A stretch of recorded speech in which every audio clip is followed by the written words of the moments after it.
Ding, successfully checked in at the Potala Palace, rewarded with a Ferrari sports car.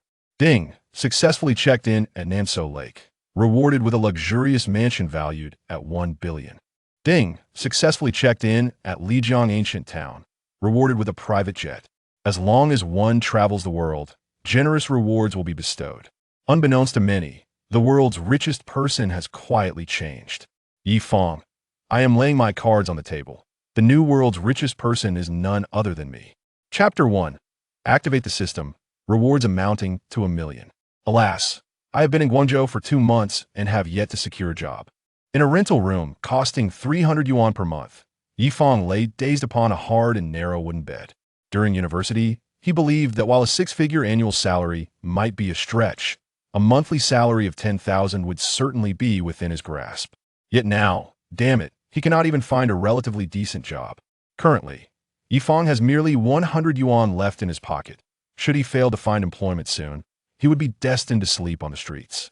The world is vast, but food is of utmost importance. It is almost midnight. I shall first boil some plain noodles. Just as Fang, weary and fatigued, reached for the last remaining noodle strand. At that moment, a cold, mechanical voice echoed in his mind. Ding! Congratulations to the host for activating the divine travel system. Checking in at tourist attractions around the world will yield generous rewards. Please select a travel destination. Host. 1. The Potala Palace in Lhasa. 2. Fenghuang Ancient City. 3. Juzhegu in Sichuan. Fang, well-versed in various online novels, naturally understood the concept of the system. He never expected that a person unable to find work would receive such divine favor from system. It seems that his 2 decades of assisting elderly ladies across the street have indeed borne fruit. Suppressing his overwhelming excitement, Fang began to peruse the options presented by the system. The world is so vast, he yearned to see it all. As a fervent travel enthusiast, all 3 options were destinations Fang longed to visit. He recalled, during his sophomore year, promising his then-girlfriend that they would journey to Fenghuang Ancient City together during the summer vacation to immerse themselves in the local culture. Of course, the most significant reason was that Fenghuang Ancient City served as a filming location for the renowned series Chinese Paladin 3. His girlfriend had declared that her favorite television drama was indeed Chinese Paladin 3. Because of her words, Fang attended classes during the day and worked part-time at a milk tea shop by night. Yet who could have anticipated that, after toiling for 3 months as a part-time worker at a milk tea shop, he would finally accumulate the funds necessary for his journey, only to discover that his girlfriend had long since found solace in another's embrace. Her reasoning was that the initial novelty had faded away. Upon hearing these words, Fang could only muster a self-deprecating smile. What utter nonsense about novelty! It was merely a matter of her disdain for him, a poor lad hailing from humble rural origins. From that moment onward, he vowed to earn a substantial income, compelling all those who looked down upon him to regard him with newfound respect. System, I choose option 1, the Potala Palace. For now, he would postpone his visit to Phoenix Ancient Town. The mere mention of the place made him feel a wave of discomfort. As for Juzhegu and Sichuan, it was not yet the optimal time for sightseeing. Therefore, a trip to the Potala Palace in Tibet stands as the most prudent choice at present. Ding! Host choice confirmed. The journey to the Potala Palace is about to commence. Please prepare accordingly. Friendly reminder, the duration of this journey is 10 days. Please ensure thorough arrangements are made. In light of this being the host's first activation of the system, a beginner's gift package is awarded. 1 million yuan in cash and 3 vials of medication to prevent altitude sickness. 1 million. Who would have thought this system would be so extravagantly generous? It is worth noting that he currently possessed a mere 100 yuan. If he were to work diligently, how long would it take to amass 1 million? Moreover, the 3 vials of altitude sickness medication were undeniably a thoughtful touch from a system. System, in what form will this 1 million in cash be disbursed to me? Host, this sum will be directly credited to your Alipay account. Alipay has received 1 million yuan. As soon as the system relayed this information, Fang's phone chimed with the familiar notification sound from Alipay. Goodness, was it truly that simple? No wonder it was called a system. With this million, he would not need to endure the exhausting and time-consuming green train journey. He vividly recalled the countless times during college when, to save money, He would take the green train from Wuhan to Guilin, a trip that lasted over 10 hours. The most dreadful part was that this particular green train was an overnight ride, and he could never forget the peculiar odors that permeated the upper and lower bunks. From a mobile app, Yifang booked a flight departing from Guangzhou and a hotel in Lhasa. With money at his disposal, he certainly would not shortchange himself. As for the plane, he resolved to fly first class, and the hotel reservations were for the presidential suite in the most luxurious establishment in Lhasa. Life is fleeting, and the essence of travel lies in the joy it brings. Time swiftly passed, and Yifang was already waiting by the roadside. "Hello, is this the car you called?" A white GAC Trumpchi rolled down its window, revealing the weathered face of the driver. "Yes. All right, please get in." The driver did not intend to assist Yifang with his luggage. Having been a driver for over a decade, he possessed a certain knack for reading people. One might also say he had the ability to adjust his demeanor based on the situation. Having emerged from a well-known budget rental in Guangzhou, coupled with his attire, which bore no designer labels, the driver naturally assumed Yifang was a destitute lad with nowhere left to turn. Thus, he felt no inclination to lower his demeanor to appease Yifang. "I once found it difficult to extricate myself from the vastness of the world, and was also lost in the dreams of this world." In the midst of the stillness, Yifang's phone suddenly rang. As I suspected, it's an unsophisticated country bumpkin, still using a ringtone. Such behavior is typical of rural folk. The driver could not help but scoff internally upon hearing Yifang's ringtone. "Hello, good day." "Hello, is this Mr. Yi?" "Yes." "Greetings, Mr. Yi. This is Southern Airlines. May I ask if you have already departed? We can send a car to pick you up." "I'm already in a vehicle. There is no need for you to send a car." "Very well, Mr. Yi. We have also prepared some specialties from Guangzhou in the first-class lounge for you to sample upon your arrival. Wishing you a pleasant journey." Yifang shook his head in disbelief, realizing that the airline even offered car services. It seemed his horizons were still somewhat limited. Considering the journey ahead, he decided to close his eyes. Meanwhile, the driver had undergone a visible transformation in demeanor. The confined space of the car ensured he had overheard Yifang's conversation. He smacked his thigh in frustration, lamenting his misjudgment in underestimating a wealthy individual. One who could afford a first-class flight would hardly be impoverished. As for Yifang, he was likely the type referred to as a landlord by the locals in Guangdong, clad in flip-flops, dining in narrow alleyways, yet likely adorned with a multitude of keys for collecting rent hanging from his waist. Chapter 2. Checking in at the Potala Palace, winning a Ferrari. Esteemed guests, please take your time. Upon arriving at the airport, the driver bowed and nodded, his demeanor utterly obsequious. "Ah, is this the life of the elite? Truly, it must be exhilarating." The moment I entered the airport, I was granted access to a private passage and a dedicated waiting lounge. Even during the flight attendants exhibited a markedly improved attitude. Not to mention, there were bespoke meals and personalized transportation services. Throughout the journey, Yifang felt as if he were floating. Indeed, wealth grants one a commanding presence. After several hours of flying and enjoying the most attentive service, Yifang finally arrived at his hotel in Lhasa. "Good day, sir. Are you checking in?" A beautiful receptionist at the most luxurious hotel in Lhasa greeted him with a smile. "Yes, I have made a reservation online. Here is my identification." "Certainly, sir. Please hold on for a moment." After a flurry of activity, the lovely receptionist's expression briefly shifted to one of surprise. "Sir, you have booked our hotel's most expensive presidential suite. Please wait a moment. I am calling our manager to assist you." A minute later, a neatly dressed middle-aged man hurried over. "Mr. Yi, I apologize for the wait. Please follow me." The manager spoke while assisting Yifang with his luggage, accompanied by 6 attendants. "Mr. Yi, this is our presidential suite. It spans 200 square meters, divided into 2 levels, with a private swimming pool exclusively for you. The lower level features a small gym, a game room, and a KTV billiards room, among various entertainment facilities. The upper level boasts a bar with 5 dedicated bartenders. Should you wish for a drink, simply ring the bell. Additionally, there is a bedroom of nearly 50 square meters, and by drawing the curtains, you can gaze upon our magnificent Potala Palace. The bathing area is stocked with the latest luxury toiletries and skincare products. If you prefer your usual brand, we can arrange for you to purchase them directly by phone. Furthermore, there is a 5-meter-long dining table where world-renowned chefs will prepare bespoke, nutritious meals for you." As the manager entered the presidential suite, he began to elaborate on every feature with fervor. I would like to rest for a while." "Of course, Mr. Yi. We will assign 2 attendants outside your door. Should you require anything, We will attend to your needs immediately." After saying this, the manager, along with the 6 attendants, respectfully withdrew. After enjoying a refreshing bath, Yifang felt a wave of drowsiness wash over him. Could it be altitude sickness? Considering this possibility, Yifang quickly retrieved a vial of medicine from his system's portable space. Altitude sickness prevention potion. Consuming a single vial grants permanent immunity to altitude sickness, with a delightful strawberry flavor and no side effects. With a thought, a vial roughly the size of an adult's middle finger appeared in Yifang's right hand. The potion's hue was a rosy red, reminiscent of strawberries. Gently uncorking the vial, a fragrant aroma wafted into his nostrils. Yifang tilted his head back and drank it down. Soon after, all discomfort vanished. Truly, the system produces nothing short of excellence. The day swiftly passed. Early the next morning, 5 attendants arrived with a sumptuous breakfast laid out in the suite. "Mr. Yi, please enjoy your meal."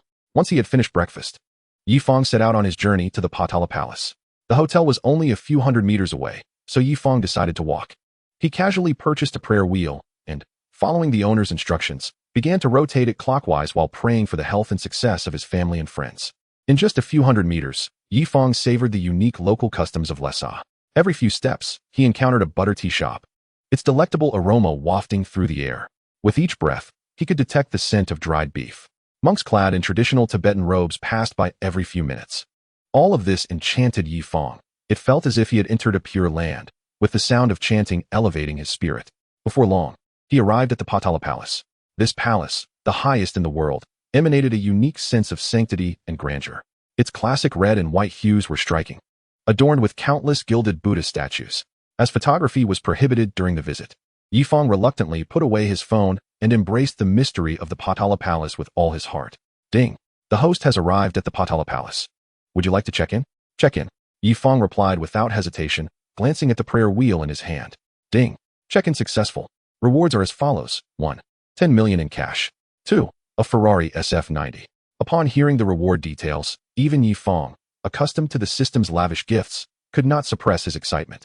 What man could resist the allure of a luxury car, especially a Ferrari supercar? Yifang checked the price of the vehicle online, discovering it to be around 7 million. System, summon the Ferrari. Walking to a secluded corner, Yifang could hardly contain his excitement as he made the request.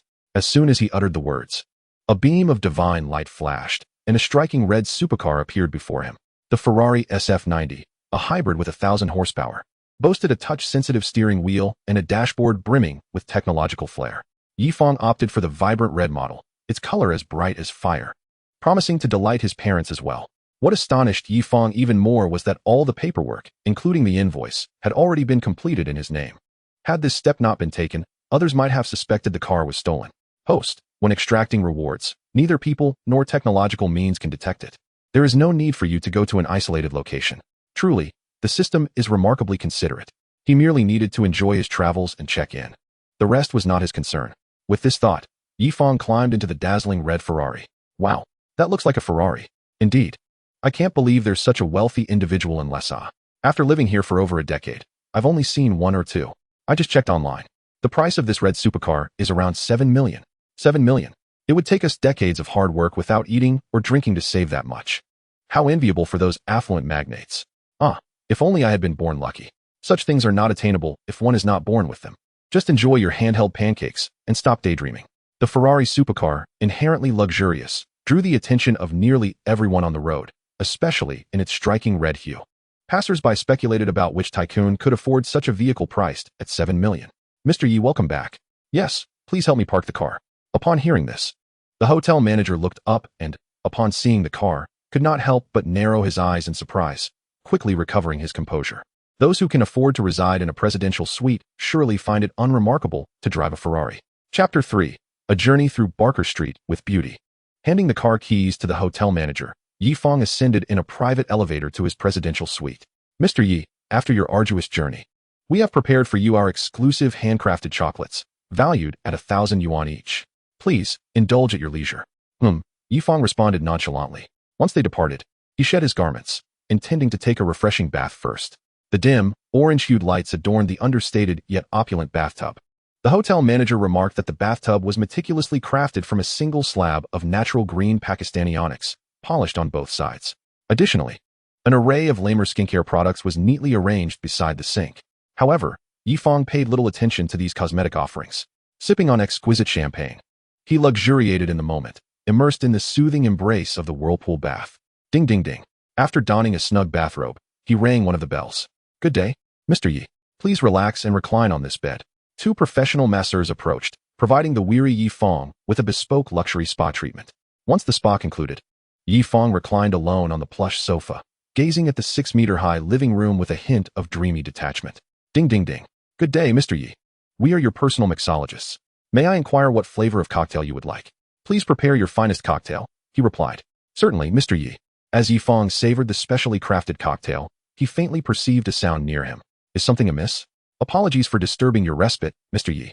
A neighbor in the adjacent suite has experienced a severe altitude sickness, and we are arranging for a doctor to attend to her, the hotel manager explained. Oh, a serious case of altitude sickness? Yi Fang set down his cocktail and made his way to the neighboring presidential suite. Upon seeing the afflicted woman, he was momentarily taken aback. This woman was breathtakingly beautiful, almost unreal. Shaking off his strange thoughts, Yi Fang spoke directly. Her altitude sickness appears quite severe. Even with a respirator, she remains unconscious. Severe altitude sickness can be fatal. Thus, he swiftly resolved to act. I have a vial of glucose obtained from a renowned physician nationwide. It has an immediate effect on treating altitude sickness. Please administer it to her.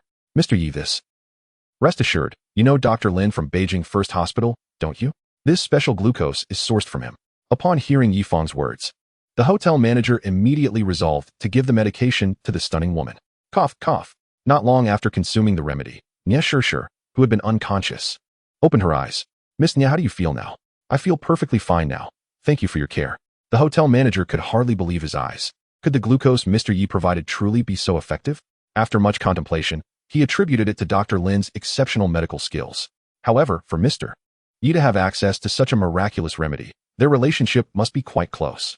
Countless prominent figures in the capital sought to befriend Dr. Lin, only to be rebuffed. It was astonishing that Mr. Yi possessed such influence. Perhaps he should adopt a more respectful demeanor. Miss Nia, there is no need for thanks. It is all thanks to Mr. Yi here. A hint of confusion crossed Nia Shirshir's face, uncertain of the manager's remark. Miss Nia, here is the situation. Oh, that Dr. Lin from Beijing? With this realization, Nia Shirshir cast a more appreciative glance at Yi Fang. Thank you, Mr. Yi. No need for thanks. It was merely a trifling matter. You've just recovered. You should rest more. After uttering this, Yi Fang took his leave, returning to his suite for some rest. After a day of exploration, he felt quite fatigued and soon drifted into slumber upon lying down. Knock, knock, knock. Who could be knocking this early? Yi Fang hurriedly dressed and approached the door. Good morning, Mr. Yi. I am Nia Shirshir from the adjacent room. Thank you for your assistance last night. Please accept this small token of my appreciation. No need for such formality. Just call me Yi Fang. Come in and have a seat. Subsequently, Nia Shirshir and Yi Fang engaged in casual conversation within the suite. However, neither anticipated that their interests were remarkably aligned. Thus, their dialogue grew increasingly animated, and their relationship subtly deepened, no longer constrained by previous reservations. Yi Fang, would you care to explore Barker Street with me later? Certainly. When a beauty extends an invitation, one cannot refuse. It's a promise then. I'll return shortly after I tidy up. With that, Nia Shirshir dashed away. An hour later, just as Yi Fang suspected she had forgotten, her figure reappeared before him. Let us go? Nia Shirshir observed Yi Fang, who appeared somewhat dazed, and a smile played at the corners of her lips. Oh, let us go? Yi Fang chuckled at his own clumsiness in front of the beauty. Yet, he could hardly be blamed. Even without makeup, Nia Shirshir was an extraordinary beauty. Now, with a touch of makeup, she was utterly breathtaking, well-painted and naturally beautiful. Indeed, described her perfectly. Yi Fang mused that Nia Shirshir's beauty could rival that of the enchanting stars from the 1990s. Good heavens, she is stunning. Indeed, I've never encountered someone so beautiful in my 20-something years. Do you think the man beside her is an exceptionally wealthy tycoon? Naturally. Nia Shirshir's beauty drew the attention of passers-by on Barker Street. Shirshir, it seems next time you go out, a hat might be in order. Yi Fang caught wind of their malicious speculations about him. However, he paid no heed. Life was too taxing if every slight was taken to heart. Uft, what is the matter? Am I so unattractive that I diminish your image? Nia Shirshir pouted adorably. No, not at all. If you were unattractive, there'd be no beautiful people left in the world. Yi Fang was pleasantly surprised by Nia Shirshir's gentle and whimsical temperament, which encouraged a more casual tone in his speech. Excuse me, miss, may I add you on WeChat? A blushing young man approached Nia Shirshir. Chapter 5, Return to Hometown. Sparking debate. My goodness, this luxurious estate is worth 1 billion yuan. Even more delightful, the system has graciously provided staff. As expected, a product of the system must be of exquisite quality. System, extract the third reward. Fang was exceedingly curious about the manner in which this so-called charm value had been elevated by 10. As soon as he uttered his thoughts, an invisible beam of light shimmered upon him. Oh, Fang, I can't help but feel that you are somewhat different now. At that moment, the two had already dismounted from the yak and were seated in their vehicle on the return journey. Shir had initially been gazing out at the scenery, but upon turning her head, her expression turned to one of puzzlement. This Fang, though his features remained the same, exuded an entirely different aura compared to before. Previously, he could barely be classified as a handsome lad. Now, however, he seemed to radiate an air of charming swagger, particularly just moments ago. When Fang had subtly curved the corners of his lips, that playful charisma instantly filled the back seat of the vehicle. What is different? Have you become more handsome? Ha! It seems so. Fang was momentarily at a loss for words, taken aback by Shir's forthrightness. Perhaps it was due to all the good deeds he had done lately. After all, isn't there a saying that one's appearance reflects their heart? Observing Fang's rather smug demeanor, Shir shook her head in resignation. Before long, they had returned to the hotel. Ding! The host has completed 2 sightseeing check-ins. While the journey has been enjoyable, it has also been somewhat exhausting. To ensure the host can fully savor each travel experience, the next check-in will be in 1 month. Of course, if the host wishes to check in earlier, simply awaken the system. It was true. After spending a considerable time exploring, Fang felt a bit fatigued. Moreover, having been away from home for several months, he began to miss his family and loved ones. Most importantly, with newfound wealth, he felt compelled to support his family. Sure. I shall be leaving Lesa tomorrow to return home. Are you going back as well? You go ahead. I wish to explore for a few more days. All right. Remember to contact me via WeChat if anything comes up. Their conversation, of course, was conducted through WeChat. Upon glancing at Shir's moments, he discovered an array of motivational quotes and beautiful travel photos. It appeared she was indeed a person who cherished life. Time flew by, and soon it was time to depart. Fang, here is a small gift from me. Thank you. Sure. I have a little something for you as well. Let me see what this ironclad man can offer. Sure, with curiosity, unwrapped the exquisite gift box Fang had presented to her. Wow. It's my favorite Vulgari Omnia coral perfume. Her face lit up with delight. She had not expected Fang to know her preferred fragrance. The thoughtfulness behind the gift, prepared in such a short time, truly touched her. I'm glad you like it. Witnessing her surprised expression brought Fang much joy. Perfume paired with beauty is akin to luxury cars paired with wealth. It's time. I shall take my leave now. Do keep in touch via WeChat. As he departed, he ultimately did not receive the embrace from Shir. No rush. Good things come to those who wait. After returning to Guilin and spending a few days there, Fang set off on his journey home when the Ferrari supercar was finally delivered. There is a saying that goes, returning home in glory, and driving this Ferrari would surely elevate his parents' status in the village, signaling that their son had made something of himself. Before long, Fang arrived at his small village, Sanshui village. Wow, is that a Ferrari? It seems so. Let me take a picture and look it up. Did you find it? Is it really a Ferrari? Indeed, and the price is around 7 million. Heavens! Which tycoon owns this? Hey, don't you think the owner looks a bit familiar? Upon returning to the village, the streets were bustling not only with elderly folk, but also with various chickens, ducks, and geese. Thus Fang drove slowly. Is that Fang? No way. How could Fang be this handsome? Besides, didn't he just graduate from college? Where did he get the money for such an expensive car? A group of villagers gathered at the village entrance, their curiosity piqued by the sight of such a luxurious vehicle. Although they had never seen one in person, the internet was rife with short videos, and they easily recognized the brand of the supercar. Oh my goodness, it really is Fang. One by one, the villagers rubbed their eyes, finally confirming that the driver was indeed Fang. This is sensational news. Quick, take a photo and share it in the Sanshui Village WeChat group. Click. Meanwhile, in the WeChat group of Sanshui Village, Sanshui Wuyanzu, I have some explosive news to share. Sanshui Chenguanji, hurry up and spill it. Those who don't speak will have children with no anuses. Sanshui Yinji Kongbazi. Fang has returned to the village driving a 7 million yuan Ferrari supercar. Sanshui Chong what? As photos flooded in, everyone in the group came to believe this astonishing fact. The discussion ensued endlessly. Some speculated Fang had won a lottery worth several million. Others claimed he was merely a driver. There were even whispers questioning if Fang might be involved in something nefarious. Otherwise, how could he afford such a luxurious Ferrari so soon after graduating? Fang's brother, Yizheng, was also in the WeChat group. Upon hearing the discussions, he hastily set aside his tasks and rushed outside. Fang, you're back. Lijiang could hardly believe that the one driving the 7 million yuan Ferrari was truly his brother. Brother, where are mom and dad? Oh, they're still working in the fields. Fang, this car. After a moment of hesitation, Lijiang finally inquired. Oh, I bought this a few days ago. What? This car is really Fang's. He is not some rich tycoon-esque driver? Lijiang felt a bit dizzy, as if he were dreaming. Rest assured, big brother. I haven't done anything illegal. I recently wrote a novel that garnered a considerable audience, and it was adapted into both an anime and a television series, which brought in quite a hefty royalty. Writing a novel can earn so much money? Lijiang found it hard to comprehend. After all, he had only completed junior high. He had spent recent years working in a factory in Guangdong, only returning home for a few days to support his wife during childbirth. Naturally, without working in a Guangdong factory, one could hardly afford to support a wife and children. In his understanding, novel writing platforms were merely places to earn a few coins by grinding. How could one possibly earn such a fortune? Chapter 6. Building villas, opening hotels. Dad, Mom, you're back. Before Fang and his brother could converse for long, their parents returned.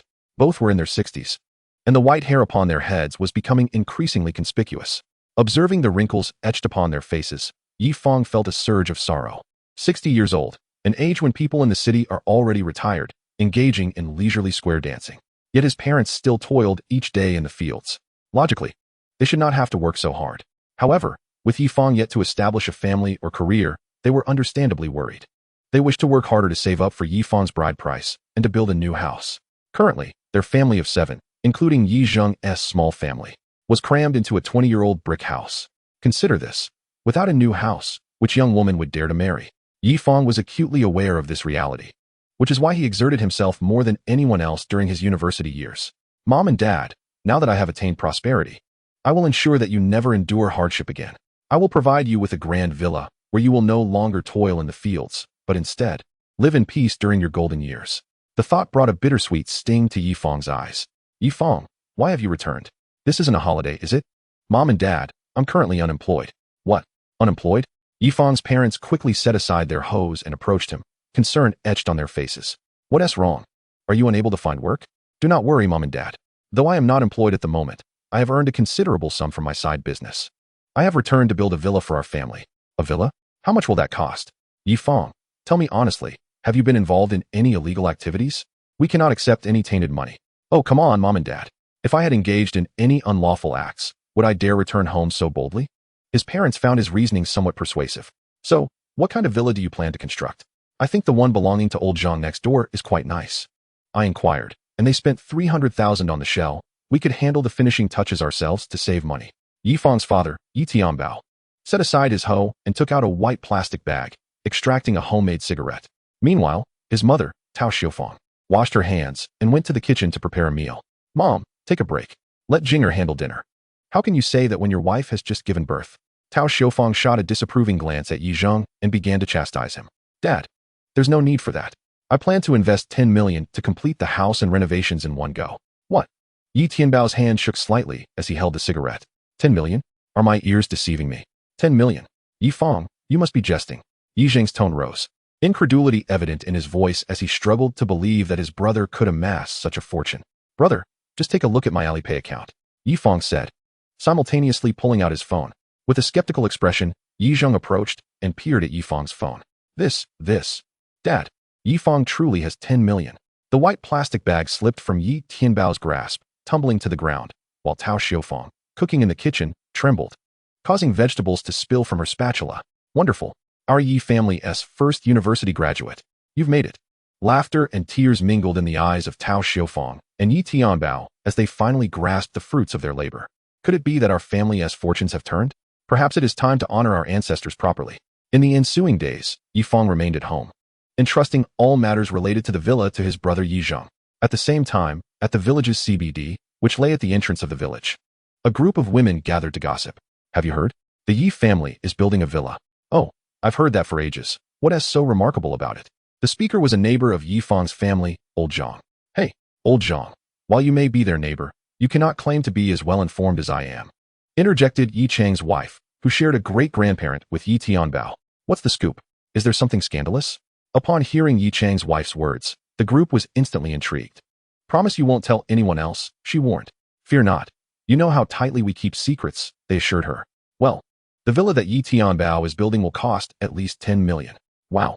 The revelation stunned everyone present. 10 million. Just imagine how high a stack of 100 yuan notes would be if you withdrew it all from the bank. Remarkably, within a day, this news spread throughout the entire Sanshui village. Yi Fang paid little heed to the gossip, understanding that while it might stir envy in some, he would soon possess many more treasures in plain sight.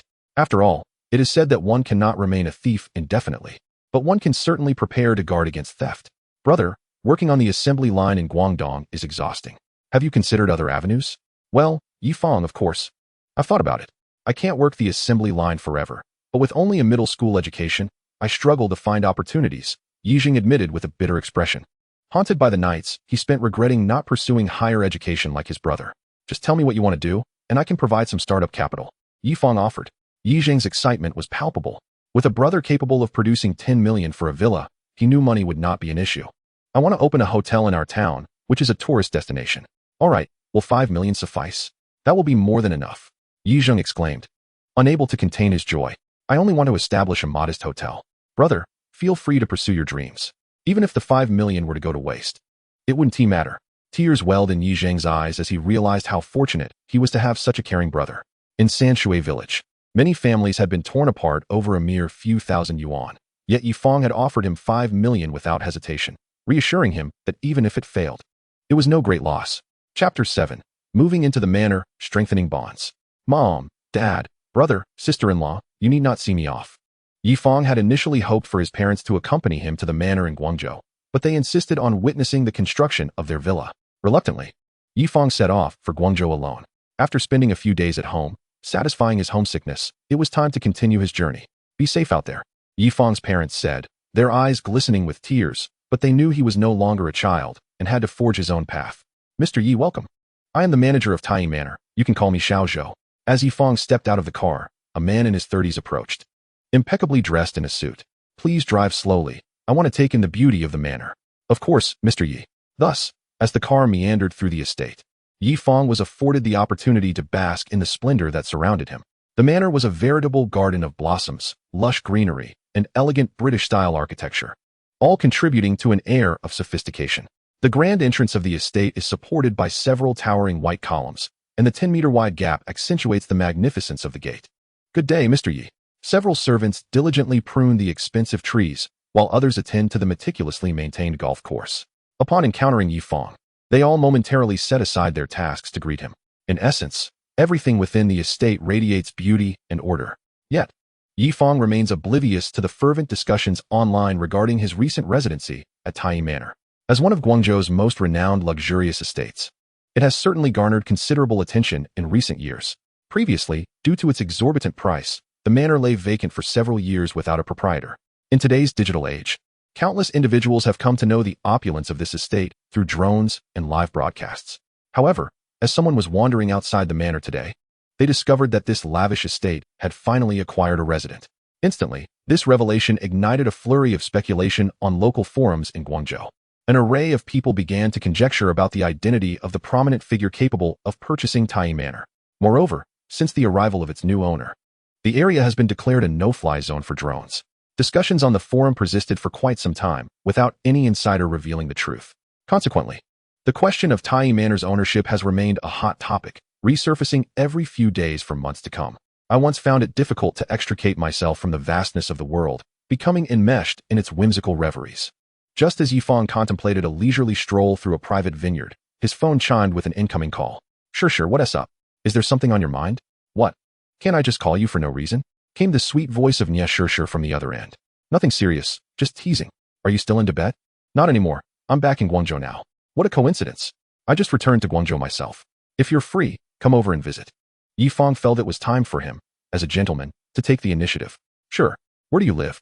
I'll head over right now. On the other end. Nya Sure seemed quite delighted, her tone noticeably uplifted. Tai Manor. Should I send someone to pick you up? Wow. So the new owner of Tai Manor is you. I was just commenting on the forum. Forum? Commenting? Yi Fang, you're unaware? Just a few hours ago, the local forum was buzzing with speculation about the new owner of Tai Manor, with at least tens of thousands of comments.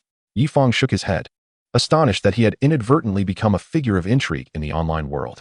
Who would have thought that I, sure, would have the privilege to visit the luxurious Taiyi Manor in Guangzhou? Truly, it's all thanks to you, Yifang. Faced with Shu's playful banter, Yifang chose to remain silent. After all, a girl capable of affording a presidential suite could hardly come from humble beginnings. Perhaps her residence was even more lavish than Taiyi Manor itself. No need for you to send someone. I can go on my own. A short while later, Shu arrived. Today, she appeared somewhat different from usual. Previously, she often donned simple white garments, exuding a pure and charming aura, reminiscent of a campus belle offering a gentle smile under the sun on a university playground. Today, however, she transformed entirely, clad in a pale blue qipao. Her curvaceous figure was accentuated, and high heels further highlighted her long, porcelain-like legs, which seemed almost reflective under the sunlight. Her slightly pouted cherry lips, adorned with a hint of lipstick, resembled a rose in full bloom, swaying gracefully in the breeze, awaiting the blessings of the rain. Her eyes sparkled with an innocent, almost tearful quality, as if she might burst into tears at any moment. At this moment, she crossed her arms in front of her chest, her slender fingers fluttering nervously, brushing against the delicate skin just below her neck. Perhaps due to her exceptionally soft skin, even the gentlest touch elicited a faint blush. Yifang found himself momentarily entranced. Fortunately, there were no inappropriate provocations. Otherwise, the situation could have turned exceedingly awkward. You have a golf course here. Shall we play a round together? Shu suggested, her voice less sweet than it had been a few hours prior, now possessing a slight huskiness. Yet, this huskiness was melodious, akin to a kitten that had cried for a long time, softly tugging at one's heartstrings. Sure. Yifang turned his head, feeling an involuntary swallow in his throat. Suppressing his peculiar feelings, he led Shu to the golf course. Yifang, I'm not boasting, but you definitely won't match my skills in golf. Is that so? I shall await Miss Shu's performance with bated breath. Yifang chuckled. Fortunately, golf had been his favorite sport in college. After several years, while he may not have reached the pinnacle of skill, he had certainly become quite adept. At the moment he picked up the club, he could usually sink 7 or 8 out of 10 balls into the small holes hidden within the grass. However, after a while, his fingers would grow sore, though he could not ascertain why. Bang, bang, bang. See, I've sunk 6 out of 10, Shu exclaimed, her face beaming with pride, resembling a child in desperate need of praise. Impressive, sure, but I'm not too shabby myself. If you lose, you owe me a lavish meal. Deal. It was merely a meal, after all. She, Shu, had plenty of money to spare. Bang, bang, bang. 8 balls. Yifang, your skills are quite remarkable. Her lips parted slightly, lending her an even more charming demeanor. Chapter 8. A beautiful encounter, and someone gets jealous. Ding, the host has awakened the system. I am ready to commence my next travel adventure. After Shu departed, Yifang activated the system in his mind. Ding, please select a travel destination. 1. Lijiang Ancient Town. 2. The Forbidden City in Beijing. 3. Mogao Grottos in Dunhuang. System, I choose 1. Lijiang Ancient Town. The journey to Tibet had allowed Yifang to witness the grandeur of his homeland, and thus, he opted for the tranquil Lijiang Ancient Town this time. With its quaint bridges, flowing waters, and charming homes, this water town was ideal for nurturing romantic sentiments. Ding, selection successful. The journey to Lijiang Ancient Town is about to commence. Please prepare accordingly. Friendly reminder. This journey is scheduled for a duration of 10 days. Please make adequate arrangements. Yifang picked up his phone. Sure. What is the matter? I plan to visit Lijiang Ancient Town tomorrow. Are you coming? After a brief pause. Just as Yifang expected Shu would decline, her response finally came through. Sure. All right. I'll have the butler book the tickets and hotel. Don't worry. I'll cover the costs. Okay, but that wouldn't be fair to you. How about this? Once we arrive in Lijiang Ancient Town, I'll treat you to dinner. Initially, Yifang intended to refuse. How could he allow a girl to pay while traveling? However, after some contemplation, he acquiesced to Shu's proposal. Time passed swiftly, and soon, Yifang and Shu found themselves seated in first class on the airplane. Greetings, esteemed sir. This exquisite lunch has been meticulously prepared by our airline for your journey. Please enjoy. A beautiful flight attendant respectfully placed a delicate meal before Yifang. After finishing his meal, Yifang opened his tablet and began watching a long-anticipated Hong Kong film. Wow, you also enjoy 90s Hong Kong cinema? Is that Fight Back to School? It's one of my favorite Stephen Chow films. A lively and charming young woman approached Yifang. Unfortunately, my phone hasn't downloaded the movie, and this plane lacks Wi-Fi. May I join you in watching? Certainly, Yifang replied, shifting his tablet. The first-class seating was spacious enough for two without feeling cramped. This is simply hilarious. After just a few segments, the young woman erupted into a melodic laughter. Miss, Many around us are resting. Could you please lower your voice? Yes, sure. Seated behind Yi Fang, approached with a somewhat serious expression. I apologize for the disturbance. I will keep it down, the young woman responded quickly, offering her apologies to Sure. Sure. Yi Fang attempted to interject, but it seemed Sure was oblivious to his presence as she returned to her seat. How peculiar. Sure appeared rather solemn today. She typically wore a smile. Could it be that her monthly cycle had arrived? Perhaps it was best not to delve into that topic in this context. They could discuss it once they reached Lijiang Ancient Town. Shaking his head, Yi Fang resumed watching Fight Back to School. Hey, we've been watching together for a while. Yet I don't even know your name. I'm Shen Ningxue. What about you? Yi Fang, he replied. Though Shen Ningxue maintained her quirky demeanor, internally, she was lamenting. Had her charm diminished significantly? Otherwise, why was Yi Fang so indifferent? Stealing a glance at him, she noted that while his features could only be described as mildly handsome, he exuded a strikingly cool and charming aura. Coupled with the slight smirk that often graced his lips while watching the film, his allure was undeniable. Shen Ningxue felt that even the notoriously charming Edison Chun paled in comparison to Yi Fang. The longer she looked, the more her heart raced. Are you also traveling to Lijiang Ancient Town? Yes, was Yi Fang's curt reply, yet Shen Ningxue was undeterred. What a coincidence. May I add you on WeChat? We could explore together once we arrive. This I've already made plans with Sure. Wouldn't it be awkward to include someone else? I've arranged to meet someone, so it might be inconvenient. However, we can exchange WeChat. After saying this, Yi Fang felt the atmosphere around him had warmed slightly. Great. What is your phone number? I'll note it down and add you once we have a signal. 152, wow. That's a Wuhan number. ISNT it? Mine is too. Indeed. I studied in Wuhan. Oh my goodness. What a coincidence. I also attended university in Wuhan. However, they were from different institutions. Yet, once the topic of university life emerged, Shen Ningxue seemed to be unleashed, chatting animatedly beside him. University life is wonderful. Miss Shen, could you please lower your voice? Yes, Sure approached them once more. Oh right. Sorry. Shen Ningxue found it peculiar that her voice was already quite subdued. Moreover, how did this beautiful woman know her surname? Shaking her head, she dismissed such unrealistic speculations. After finishing the film, they finally arrived at the airport in Lijiang. Yi Fang, feel free to contact me on WeChat if you need anything, Shen Ningxue said, waving her phone with a smile as they disembarked. Sure, he replied. Hey, Sure, why are you walking so fast? Wait for me. Upon turning, Yi Fang realized that Sure had already distanced herself by several meters. Sure, let me carry that for you. Your luggage seems heavy. No need. Nonsense. I'm a strong man. I can handle it, even more than a donkey from a production team. Uffed. Hearing Yi Fang's description, Sure couldn't help but chuckle. Observing her laughter, Yi Fang quickly took hold of her suitcase. Phew. Finally, that is settled. Seeing Sure smile brought him a sense of relief. Strangely, when Sure appeared unhappy, he felt a weight in his chest. But returning to the earlier thought, could it be that Sure truly was experiencing her monthly cycle? It seemed that once they reached the guest house, he would need to subtly inquire to prepare some necessities for her. To fully immerse themselves in the experience of Lijiang Ancient Town, Yi Fang and Sure had booked a guest house where they could cook. Yi Fang resolved to showcase his culinary skills once they arrived, ensuring Sure would savor the delicious meals he prepared. After all, there is a saying, to capture a woman's heart, one must first capture her stomach. Chapter 9. Exploring Lijiang Ancient Town and acquiring a private jet. Lijiang boasts a wealth of tourist resources, with a total of 104 attractions. These include renowned sites such as Lijiang Ancient Town, Yulong Snow Mountain, Tiger Leaping Gorge, Lajun Mountain, Shuha Ancient Town, and Anagao. The guest house where Yi Fang stayed was situated within Lijiang Ancient Town, marking their first destination on this journey. Early the next morning, Yi Fang took Sure to Chiyi Street. Salmon, Lijiang pancakes, butter tea. This place was a veritable paradise for food lovers. After satisfying their appetites, they proceeded to Sanqing Hall. Sure, you look quite devout. What are you wishing for? I want to tell you. Remarkably, Sure's kneeling posture was quite refined, employing the Taoist kneeling gesture rather than the common palms together pose. Infinite celestial sovereign, please bless me to escape the ranks of the single. Yi Fang mimicked her, kneeling and murmuring under his breath, his voice so low that Sure did not catch it.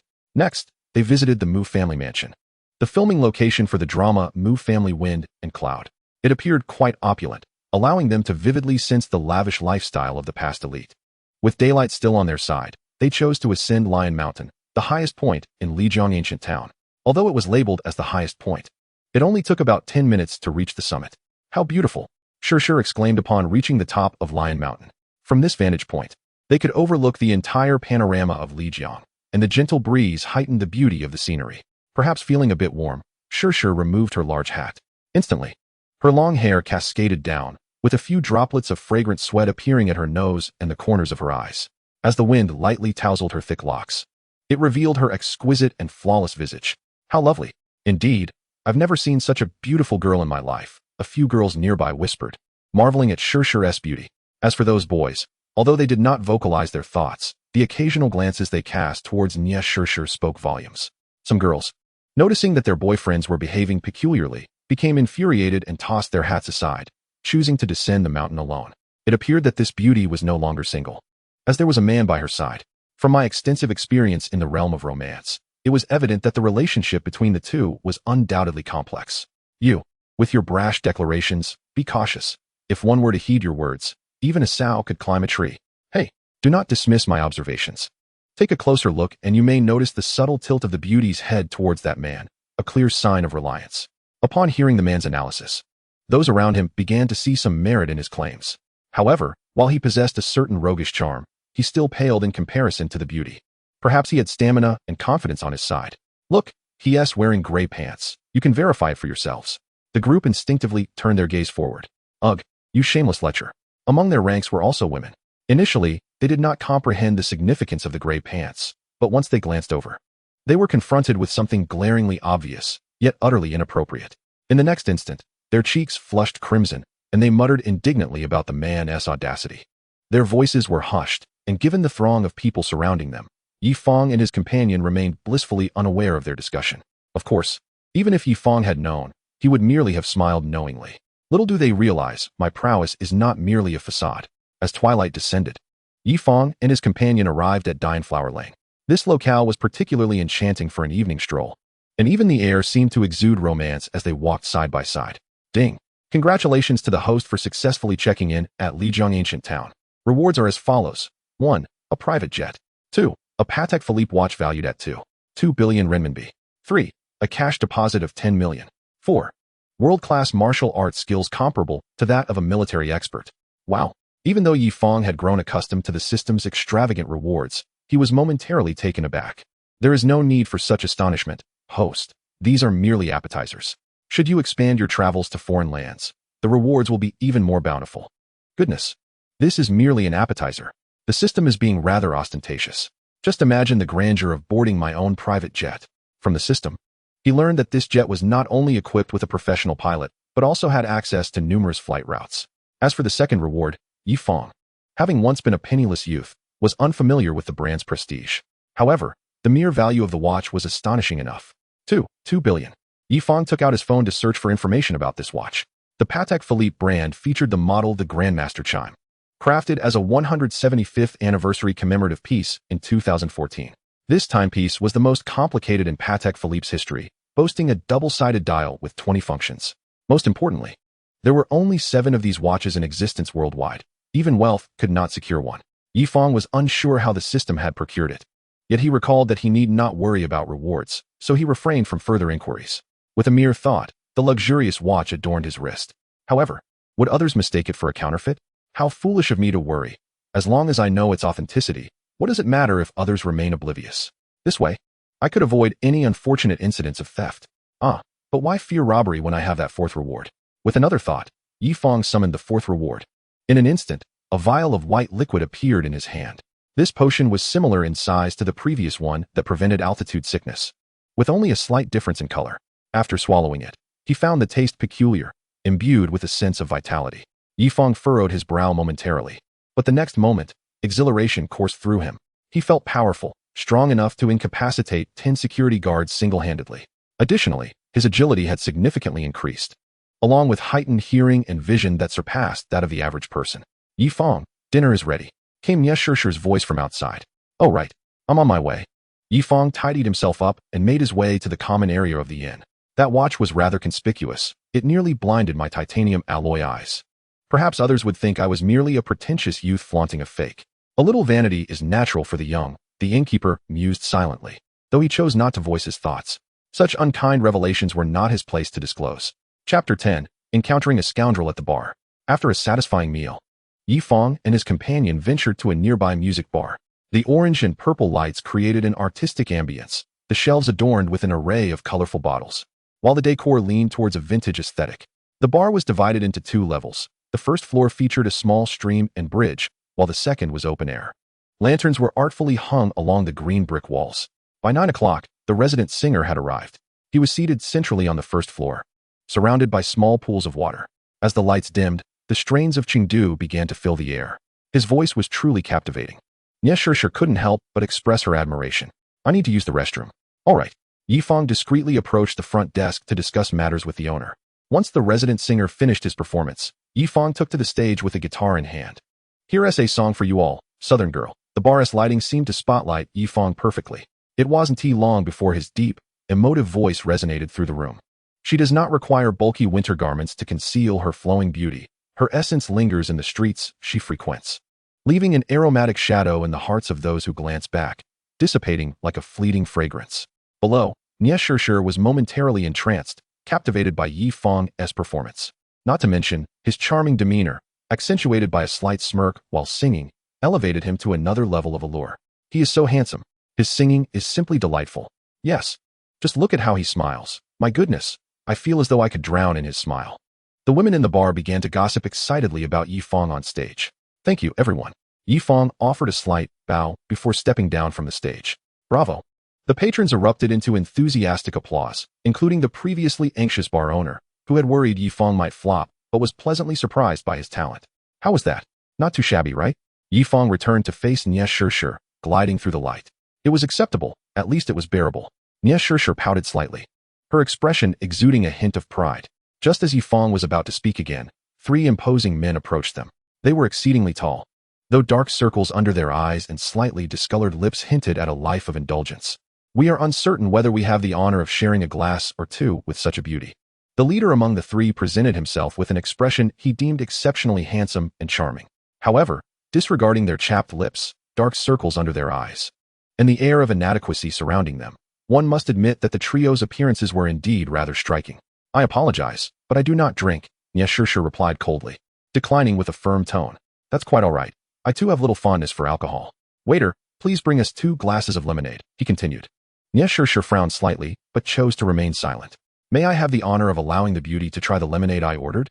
Apologies, we've already had our fill. Yifang interjected. Noticing Nieshishir's unwilling demeanor, he felt compelled to intervene. These persistent individuals, clearly not of good character, were quite bothersome. Yifang, let us depart, she suggested. Very well, Yifang agreed, completely ignoring the 3 men as he walked out with Nieshishir. Wanggu, one of them declared with a sudden shift to a menacing expression. There are not many women bold enough to disregard my countenance. Meanwhile, Nieshishir and Yifang had already set off on their way back. Yifang, I can't shake this ominous feeling, she confessed. Fear not, I am here, he reassured her. On their return to the lodging, they encountered a dimly lit path, as the streetlights were out. Yifang, don't be afraid, I am with you. He switched on the flashlight on his phone. Kid, set aside the beauty beside you, and you may leave, growled the 3 burly men, brandishing clubs and knives, their demeanor menacing. Sure, don't be afraid. Just watch me, Yifang declared, recognizing the hostility.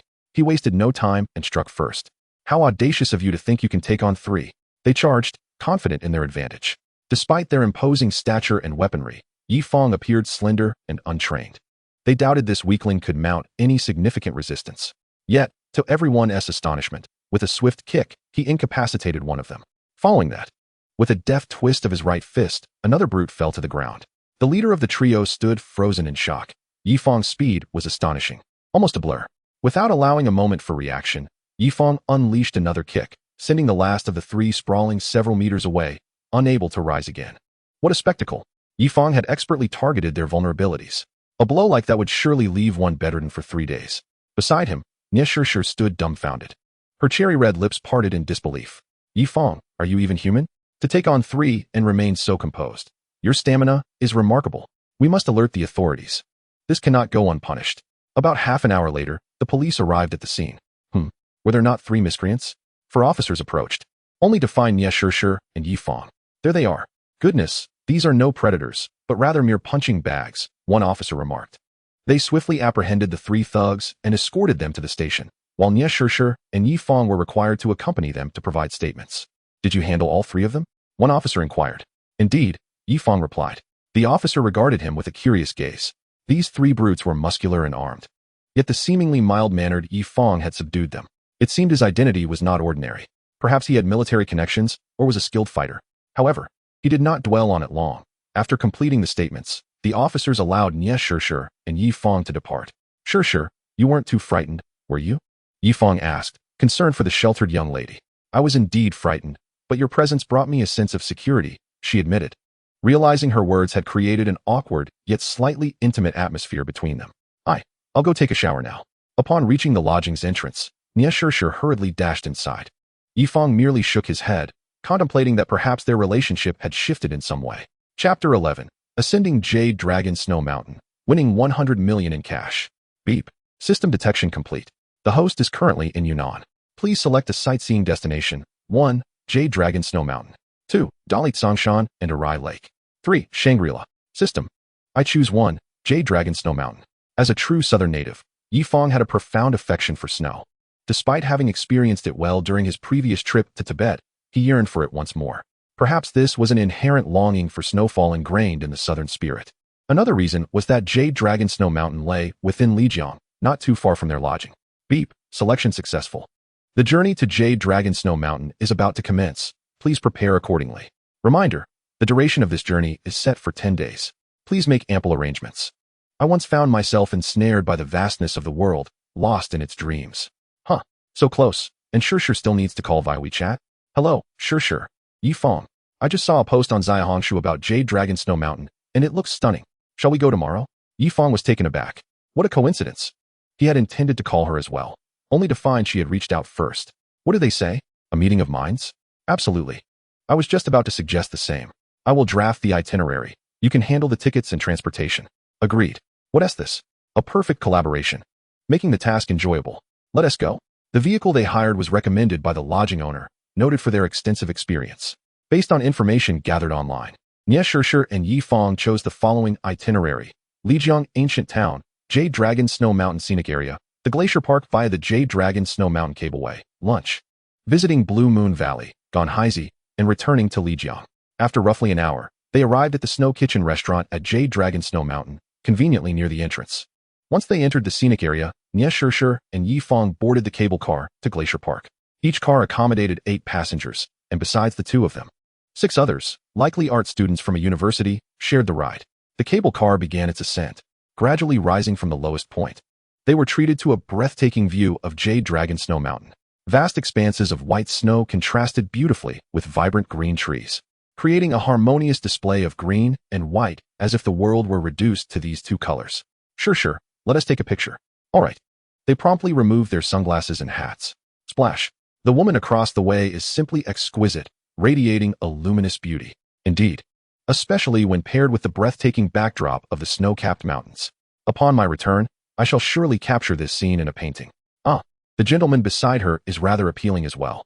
Quite so, though he seems somewhat unworthy of this celestial beauty. They are a match made in heaven. Who are you, a mere creature, to object? Yi Fang and the couple engaged in whispered conversation. Previously, Nie Shishir had been bundled up so tightly that her features were obscured. Who could have anticipated that beneath those sunglasses and hat lay such a stunning visage? Click. This is their first photograph together, one to be cherished. Having disembarked from the cable car, they found themselves at an altitude of 506 meters. However, a further journey of foot awaited them, comprising over 1,600 stone steps. Sure, are you all right? At this high altitude and low temperature, everyone was clad in heavy layers. Moreover, they were still ascending, and it must be said that this challenge was quite formidable. Fear not, for I, Nie Shishir, am not one to shy away from a mountain. The frigid air enveloped her, causing a faint blush to rise upon her porcelain face. Meanwhile, Yi Fang, having consumed the elite warrior's potion, possessed a physique unlike any other. For him, the climb felt as effortless as strolling on level ground. Wow, this guy has incredible stamina. Look, he is not even out of breath. Indeed, he moved with such grace and ease, as if traversing a flat surface. It was truly impressive. Most around them were panting heavily, but upon witnessing Yi Fang's performance, they couldn't help but express their admiration. No wonder he is a tough guy. I, Nie Shishir, am determined to reach the summit. With gritted teeth, Nie Shishir pressed on, fueled by her inner resolve. Sure, holding my hand will make the journey easier, Yi Fang offered, extending his hand towards her. Well, all right then. After a moment's hesitation, her face slightly pale, Nie Shishir finally took his hand. The instant their hands met, Yi Fang felt as though he had lost the ability to think. Her hand was so soft, so small, cool to the touch, yet possessing a warmth akin to jade. Yi Fang. Nie Shishir spoke, her voice barely above a whisper, reminiscent of a gentle breeze. She noticed the unusual expression on his face, yet she herself was not in a better state. Despite the chill surrounding them, she felt an inexplicable warmth coursing through her body, as if she were being roasted upon a fire. Let us proceed. Yi Fang finally regained his composure, firmly grasping her delicate hand. Sure, keep going. We are almost there, just a few more steps. Exhausted, they finally reached the summit. Upon arrival, Nie Shishir released his hand, leaving Yi Fang with a sense of emptiness and a tinge of melancholy. Was this what it meant to be forsaken? However, the next moment left him speechless. Once she caught her breath, Nie Shishir produced a tissue from her pocket and gently wiped the sweat from his forehead. Consider this a token of gratitude. A radiant smile illuminated her face. Sure, I have sweat not just on my forehead, but also on my nose, ears, eyes, and chin. Yi Fang pointed at the various spots on his face. The youthful couple truly has boundless energy. While we are all exhausted, they are still flirting. A woman in her 50s passed by, shaking her head in jest. You can wipe it yourself. Feeling slightly embarrassed, Nie Shishir hurriedly offered the tissue to Yi Fang. The world is in decline. How can the elderly be so inconsiderate? Yi Fang lamented inwardly, feeling that someone had spoiled his moment. Yet, he was not disheartened. Opportunities would abound in the future. Ding. Congratulations, host, on successfully checking in at Yulong Snow Mountain. Rewards are as follows. 1. 100 million in cash deposits. 2. The skills of a top-tier Cantonese chef. 3. An increase of 10 in charm level. 100 million in cash. Yi Fang stood frozen in place. Goodness, system. Do you perceive money merely as a number? With such a fortune, it appeared he need no longer fret over financial matters. The second reward, acquiring the skills of a master chef, was also quite practical. As for the third reward, was the system attempting to transform him into an unparalleled handsome figure? Yi Fang found himself both amused and bewildered.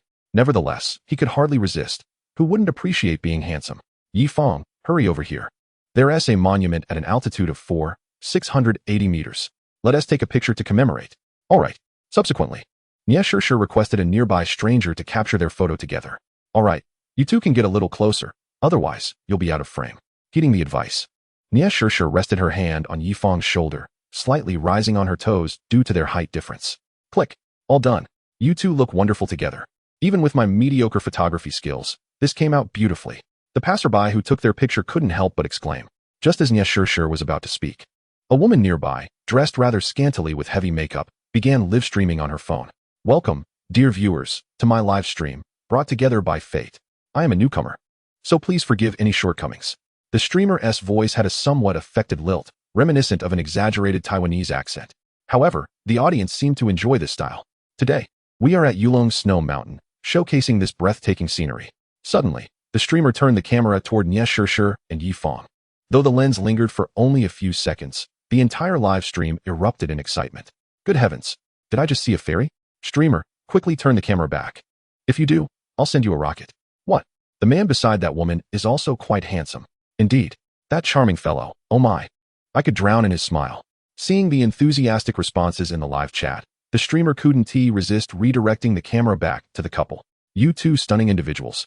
Our viewers are eager to hear a few words from you, if you don't mind. True to her nature, the streamer, a social butterfly, approached Nie Shishir and Yi Fang directly. Nie Shishir did not speak, but offered a friendly smile. Yet, that mere smile sent the live stream into a frenzy. Countless viewers called their friends to join, while others recorded the stream for later viewing. I have wine and stories. I can't handle this. Their otherworldly beauty surpasses even the current entertainment industry's stars. Sentenced to a life without a wife. When she smiles, the air around me feels sweet. A rogue who refuses to turn back. If she were to enter the entertainment industry, she would undoubtedly become the new beauty standard. Who would dare to stand beside her for a photo? Just one comparison makes even the streamer appear ordinary.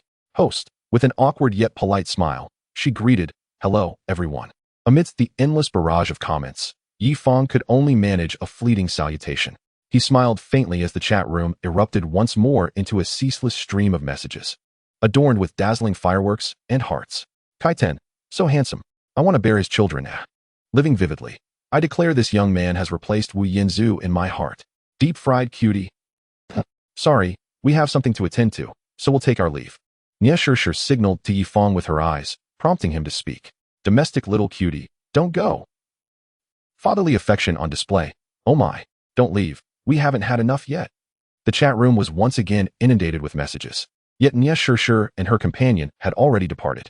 The handsome and beautiful have left. We should also make our exit. Farewell, dear host. Brothers and sisters, let's withdraw. Team. Explode to the sky. Follow me as we depart. Host. Reluctantly, she hastily ended the stream, for only a handful of viewers remained. Meanwhile, Nie Shishir and her companion leisurely enjoyed their lunch above, yet their presence had stirred quite a ripple online. The unassuming beauty of the pair rivaled that of celebrities. A striking combination of a man and a woman igniting the curiosity of countless onlookers. Some hailed Nie Shishir as the new generation goddess, while others idolized Yi Fang as their male deity. As they scrolled through short videos, they inevitably noticed their newfound status as a trending topic. However, both remained remarkably composed and unruffled. After all, the internet's fickle nature meant that today's fervor could easily dissipate in a matter of days.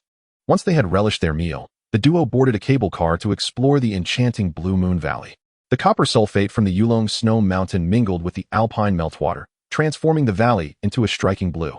Coupled with the crescent shape of the valley, it earned a poetic name, Blue Moon Valley. Stepping into this realm felt akin to embracing a romantic dream. The crystal-clear azure waters gently rippled, harmonizing with the majestic Yulong Snow Mountain to create a breathtaking tableau. Many couples chose this idyllic setting for their wedding photos. The pure romantic white, symbolizing sincere love as pairs of engaged couples exchanged tender smiles, evoking a yearning for the beauty of love.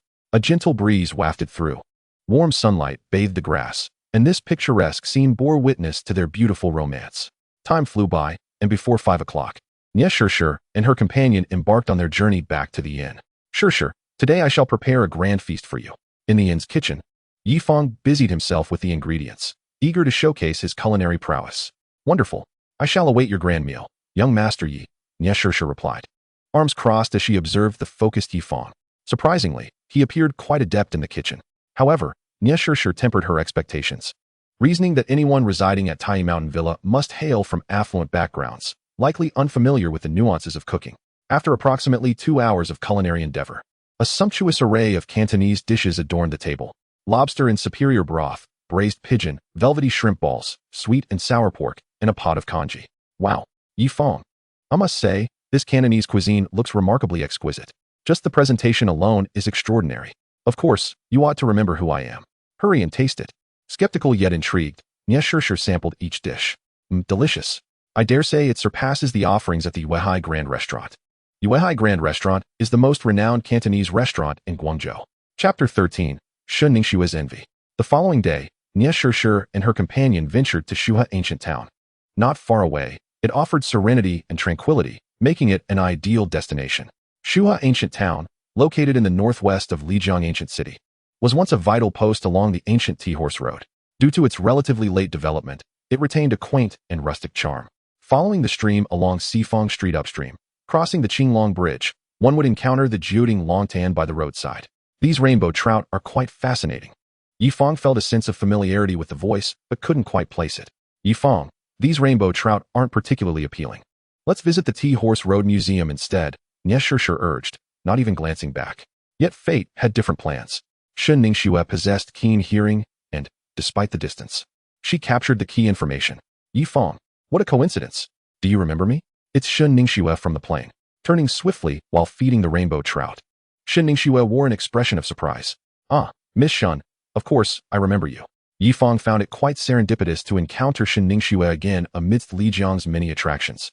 Since we meet again, and I happen to be alone, why not explore Shuha Ancient Town together? Upon seeing Yi Fang again, Shun Ningxue felt he appeared even more radiant, especially under the warm sunlight, as if gilded in a golden glow. This was no mere illusion, since his charm had increased significantly. Yi Fang now exuded not only a refined temperament, but also more defined features. However, this refinement was not akin to that of a K-pop idol. Rather, he possessed bold brows and bright eyes, a strong nose, and an air of righteousness.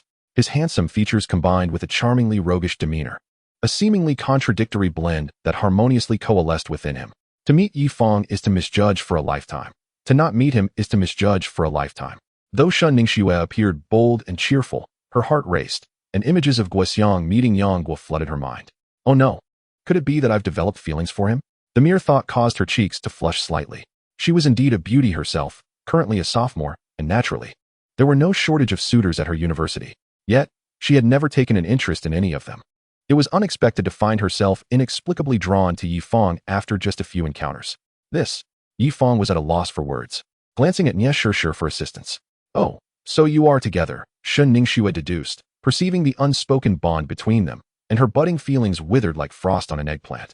However, after some contemplation, she dismissed her concerns. Wasn't there a saying that with a good enough shovel, no wall was too high to breach? Moreover, their relationship status remained unconfirmed. All right then.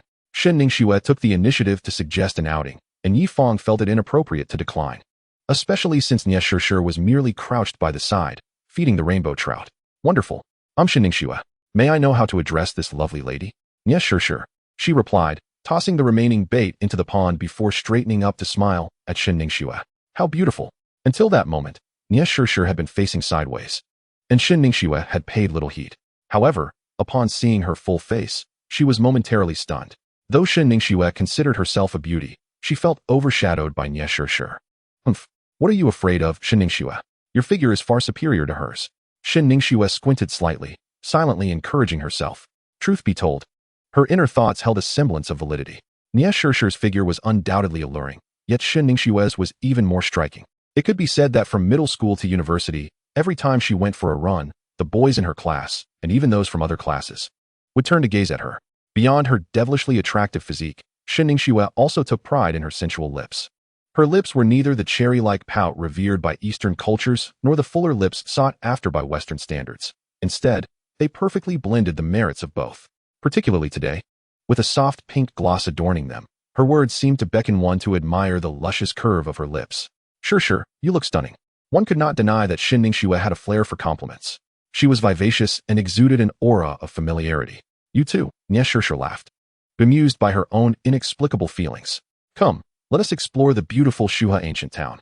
Shen Ningxue reached out her right hand to link arms with Nie Shishir's left.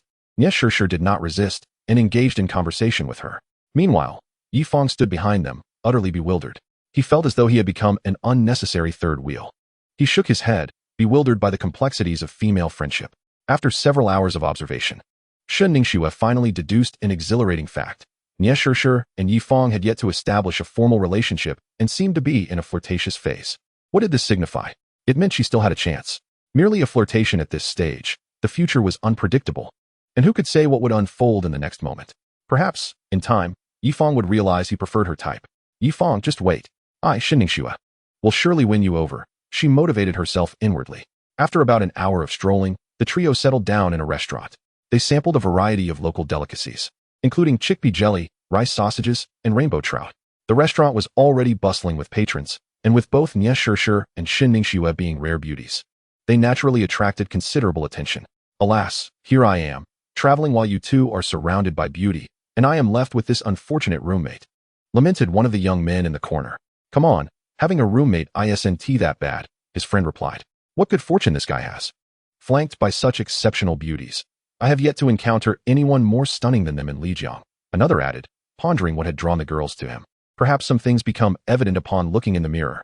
Looking in the mirror, I too am quite handsome, at least not inferior to that fellow, he mused. Maybe it's just because I'm poor. At a table by the window, three locals began to whisper among themselves, unable to suppress their astonishment at Yi Fang's good fortune. This chickpea jelly is delicious. Sure, do try it. Shen Ningxue enthusiastically placed the dish in front of Nie Shishir. It is indeed delightful. This rice sausage is also quite unique. You should taste it, Nie Shishir replied, using her chopsticks to offer some to Shen Ningxue. What about Yi Fang? He thought, feeling somewhat out of place. Chapter 14, Entering Shangri-La, Rejecting Talent Scouts. Beep. System detection indicates the host is currently in Yunnan. Please select a sightseeing location. 1. Lugu Lake. 2. Dali Tsongshan and Arai Lake. 3. Shangri-La. System, I choose 3. Shangri-La. Shangri-La, known in Tibetan as the sun and moon in the heart, boasts the ancient Duxong city with a history of 300 years, the picturesque Napa Lake with its half-lake and half-grassland, and the resplendent Ganden Songzhenlin Monastery. For Yi Fang, the most compelling reason to visit was that it served as the filming location for the television series Situng. As a devoted fan of the show, he was eager to immerse himself in the experience. Are the two beautiful ladies heading to Shangri-La tomorrow?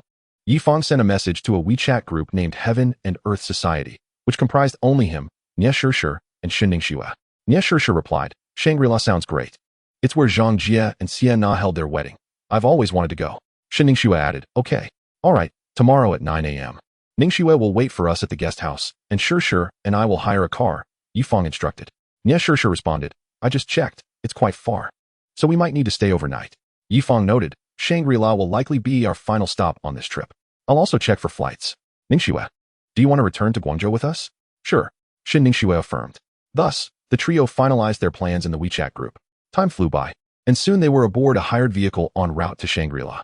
After a journey of over 3 hours, they arrived at their hotel. The establishment exuded charm, with intricately designed Tibetan patterns adorning the sofas and lanterns resembling prayer wheels, creating an ambience reminiscent of celestial realms. They had booked the hotel's most luxurious suite, which boasted 3 private terraces. This suite offered an unparalleled view of the ancient city. After resting for a few hours, as the last remnants of the sunset lingered, the 3 gathered on their private terrace, savoring specially brewed hand-ground coffee. To their delight, the hotel also featured an expensive vinyl record player. The aroma of butter tea mingled with the rich scent of coffee, while the scattered rays of the setting sun bathed the terrace in warmth. The gentle melodies from the record player enveloped them, and they closed their eyes, quietly relishing this moment of beauty. As time drifted lazily by, the sun disappeared, and nightfall approached. Naturally, given the standard of their suite, they had access to exclusive room service. However, Nie Shishir expressed a desire to experience the local culinary atmosphere, prompting the trio to dine at the hotel restaurant. The restaurant's design was equally clever, with massive floor-to-ceiling windows framing the stunning views of the ancient city. A trickle of moonlight filtered through the skylight, complemented by soft ambient lighting and colorful lanterns reminiscent of prayer flags, creating an atmosphere that was both romantic and sacred. The menu offered a variety of dishes, including butter tea and yak meat. Additionally, for those unaccustomed to local cuisine, options such as Sichuan and Cantonese dishes were available. It could be said that if you could imagine it, the hotel could deliver. Shortly after they sat down, a man wearing a baseball cap approached them. Good evening, sir. Here is my business card. Please take a look. A talent scout from Sherdai Shaojun? Yifang thought, uncertain about the entertainment industry. Sir, you may be unfamiliar with our company, but surely you've heard of TF Boys? They are signed under our label. I've heard of them. What is it you need? Given TF Boys' popularity in China, even someone like Yifang, who paid little attention to the entertainment world, had heard of them. They had appeared on several spring festivals. After all, would you be interested in joining our company as a trainee? Yifang was taken aback. Aren't trainees supposed to start from a young age? I'm already 20. Moreover, he had little interest in entering the entertainment industry. I'm sorry, but I'm already 20. Sir, our company also has an acting department. You might want to consider it. With our company's formidable promotional capabilities, combined with your striking appearance and demeanor, I dare say you could become the next shining star in the entertainment industry. The talent scout, a master of grandiloquent promises, displayed a hint of regret upon hearing Yifang's response.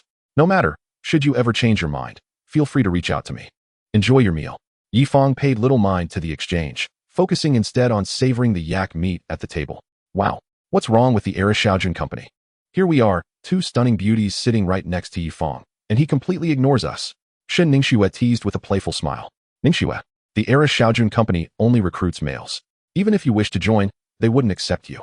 Nie Shishir chimed in, laughing. With Ningxue's beauty, entering the entertainment industry would be a breeze. The only concern is that you might overshadow those so-called 85 flowers and 95 flowers. Indeed, they should remember who Shin Ningxue is. Ningxue declared with a proud air, instinctively straightening her back, drawing attention to her alluring figure. Seated across from her, Yifang couldn't help but lower his gaze, continuing to eat his meal. What one should not see, hear, or speak of, Yifang thought to himself, while he managed to maintain his composure. The waiter passing by was less fortunate. Shun Ningxue's loose attire allowed for an accidental glimpse of her alluring form, causing the waiter to drop the dishes with a clang. My apologies, he stammered, his face flushing with embarrassment as he chastised himself for being a lecher. The other patrons in the restaurant, initially absorbed in their meals, couldn't help but glance towards Yifang and his companions upon hearing the crash. Goodness, how frightening, exclaimed several men nearby, their eyes wide with astonishment. The beauty of Nie Shishir and the captivating figure of Shun Ningxue, either one alone could draw attention, but their simultaneous presence illuminated the space. Hey, buddy, I'm nearsighted. Could I borrow your glasses? A rather serious-looking scholar requested from a nearby diner. Well, have you seen enough? If you have, Please return the glasses. Upon hearing this, the scholar's face expressed regret as he returned the glasses to their owner. Once we've finished eating, shall we head to the terrace to stargaze? Sure, came the reply. With that, the trio departed. Wow, that guy is incredible. He has managed to attract such ethereal beauties. He truly is an exemplar for us all. Several men in the restaurant marveled at Yi Fang's fortune and prowess. Chapter 15. Successful Check-in. Acquiring top-tier composing ability. The following day. Characters. Yi Fang, Nie Shishir, Shen Ningxue. Mode of transportation, chartered vehicle. Departure time, 8 a.m. Itinerary, Dugzong Ancient Town, Napasi Yila Prairie, Gondan Songzhenlin Monastery, Pulico National Park. Return journey. First stop, arrival at Dugzong Ancient Town. The passage of a millennium has not dulled the unique customs and culture of this place, where Tibetan-style paintings and wooden carvings abound along the streets. In Guishan Park, the world's largest prayer wheel silently narrates its illustrious history. Adorned in traditional Tibetan attire, they strolled through the lanes near the White Pagoda, where the atmosphere was filled not with clamor, but with devotion and simplicity. They took slow steps, turning into a Thanka Experience Center to paint Thanka, inhaling the unique fragrance. Click. With simple makeup applied, holding the prayer wheel, they captured countless photographs. Approximately 2 hours later, the first stop was complete. Second stop, arrival at Napasi Yila Prairie. This location, known as the Tears of Shangri-La by locals, is reminiscent of the filming site of the King's Avatar. The tender green grassland, dotted with cattle and sheep, exudes an overwhelming grandeur. Driving along a 40-kilometer loop, they basked in the expanse of blue skies and white clouds, with yaks leisurely grazing. Let us go. The area boasts numerous horse ranches. One can gallop freely across the grassland, relishing the moment. Let us embrace the mortal world, living freely and gallantly, riding and sharing in the splendor of life. Shen Ningxue rode a magnificent horse, galloping across the prairie, clad in light clothing and radiating the spirit of an ancient heroine. As for Nie Shishir, initially apprehensive, she gradually overcame her fears upon witnessing Shen Ningxue's spirited demeanor, eventually mounting a horse and taking small strides. Yi Fang, though inexperienced in horseback riding, quickly adapted due to his boldness and physical aptitude. In that moment, the three of them rode together, galloping across the boundless grassland, where the sky was vast and the atmosphere imbued with beauty and romance. After about 2 hours, their prairie adventure came to a close. Third stop, arrival at Gondan Songzhenlin Monastery. Hundreds of monk residences dotted the mountainside, gleaming resplendently under the sun's rays. Along the way, many devotees prostrated themselves with sincere expressions. The trio was moved by their unwavering dedication, and their own steps involuntarily slowed. In this moment, they collectively gazed up at the magnificent Tibetan Buddhist temple, their hearts swelling with emotion. In the fragrant haze of the scripture hall, they closed their eyes, listening to the sacred chants. They fervently shook their prayer wheels, not seeking merit for the next life, but merely to encounter each other on this journey. Above, a dozen eagles soared high, circling the resplendent temple. Shen Ningxue felt an unexplainable wave of emotion, her eyes glistening with unshed tears. Nie Shishir and Yi Fang bowed in reverence, praying for their family's happiness and health. They lingered for about 2 hours before concluding this leg of their journey. Fourth stop, arrival at Pulico National Park. Here lies the pristine Shudo Lake, bordered by a 33-kilometer wooden walkway. Feeling somewhat fatigued, the trio decided to take a boat directly to the lakeside dock. Towering forests and meandering streams accompanied them, with playful squirrels frolicking along the way, appearing quite adorable. In this serene moment, Yi Fang reclined on the boat, while Shen Ningxue stretched her hands into the lake, relishing its coolness and refreshing sensation. Nie Shishir quietly savored the warm sunlight. Everything felt blissfully languid. Ding! Congratulations, host, for successfully checking in at Shangri-La. Rewards are as follows. 1. 100 million cash deposit. 2. Top-tier composing ability acquired. 3. Charm value increased by 10. As Yi Fang lay on the boat, the system's voice echoed in his mind. I've received the first and third rewards before. What's the second one about? System, extract the rewards. Top-tier composing ability. Upon acquiring this ability, the host becomes proficient in all Eastern and Western instruments, capable of creating pieces that blend artistic integrity with popular appeal. Oh, so that is how it is. Yi Fang reflected on the current state of the Chinese music scene, which has been stagnant. It was now 2022, and he found himself still listening to songs from the 1990s and 2000s. Moreover, the domestic music industry was heavily influenced by the Korean wave, impacting various facets of the scene. As a patriot, how could one allow the Korean wave to be so brazen? Our Hawaii wave is truly the most remarkable. After Yi Fang acquired this ability, he formulated his own plans. He would initiate the salvation of the music industry, starting with himself, while he was contemplating his future endeavors. Unbeknownst to him, the trio returned to the luxurious hotel they had originally occupied. During dinner, in an effort to elevate the ambience and enrich the atmosphere, the restaurant had specially invited a professional pianist. The young man playing the piano was quite handsome. Shen Ningxue couldn't help but exclaim upon seeing him in his tailcoat. With his long fingers, he is indeed handsome, but unfortunately, he played a few wrong notes. Yifang remarked with a shake of his head. Yifang, you understand piano? Nie Sure, a refined young lady, inquired, as she was naturally well-versed in piano herself. The gentleman in the tailcoat had indeed missed a few notes. He was performing Ferrari, originally titled Bagatelle No. 25 in a minor, a piano piece composed by Beethoven in 1810, dedicated to Elise as a memento. The piece is structured in a rondo form, comprising sections ABACA, where A serves as the main theme appearing 3 times, while B and C present contrasting interludes. Yifang spoke slowly, articulating each word with exceptional clarity. Although she could not comprehend the details, Shen Ningxue felt an overwhelming sense of admiration for his knowledge. However, Nie Sure was utterly astonished. She had not anticipated that Yifang could recall such intricate details, leading her to suspect that he might indeed possess remarkable skill. You claim he played incorrectly. Why not give it a try yourself? Shen Ningxue challenged, employing reverse psychology. What reward would I receive if I play better than him? What do you desire? What can you do? I, Shen Ningxue, am proficient in singing and dancing, among other talents. All right, if I play better than him, you will perform a dance on our suite's terrace, agreed? Fine, I shall dance. I fear no one. Shen Ningxue pouted slightly, appearing quite adorable. Observing this, Yifang rose, dusted off his clothes, and strolled toward the piano.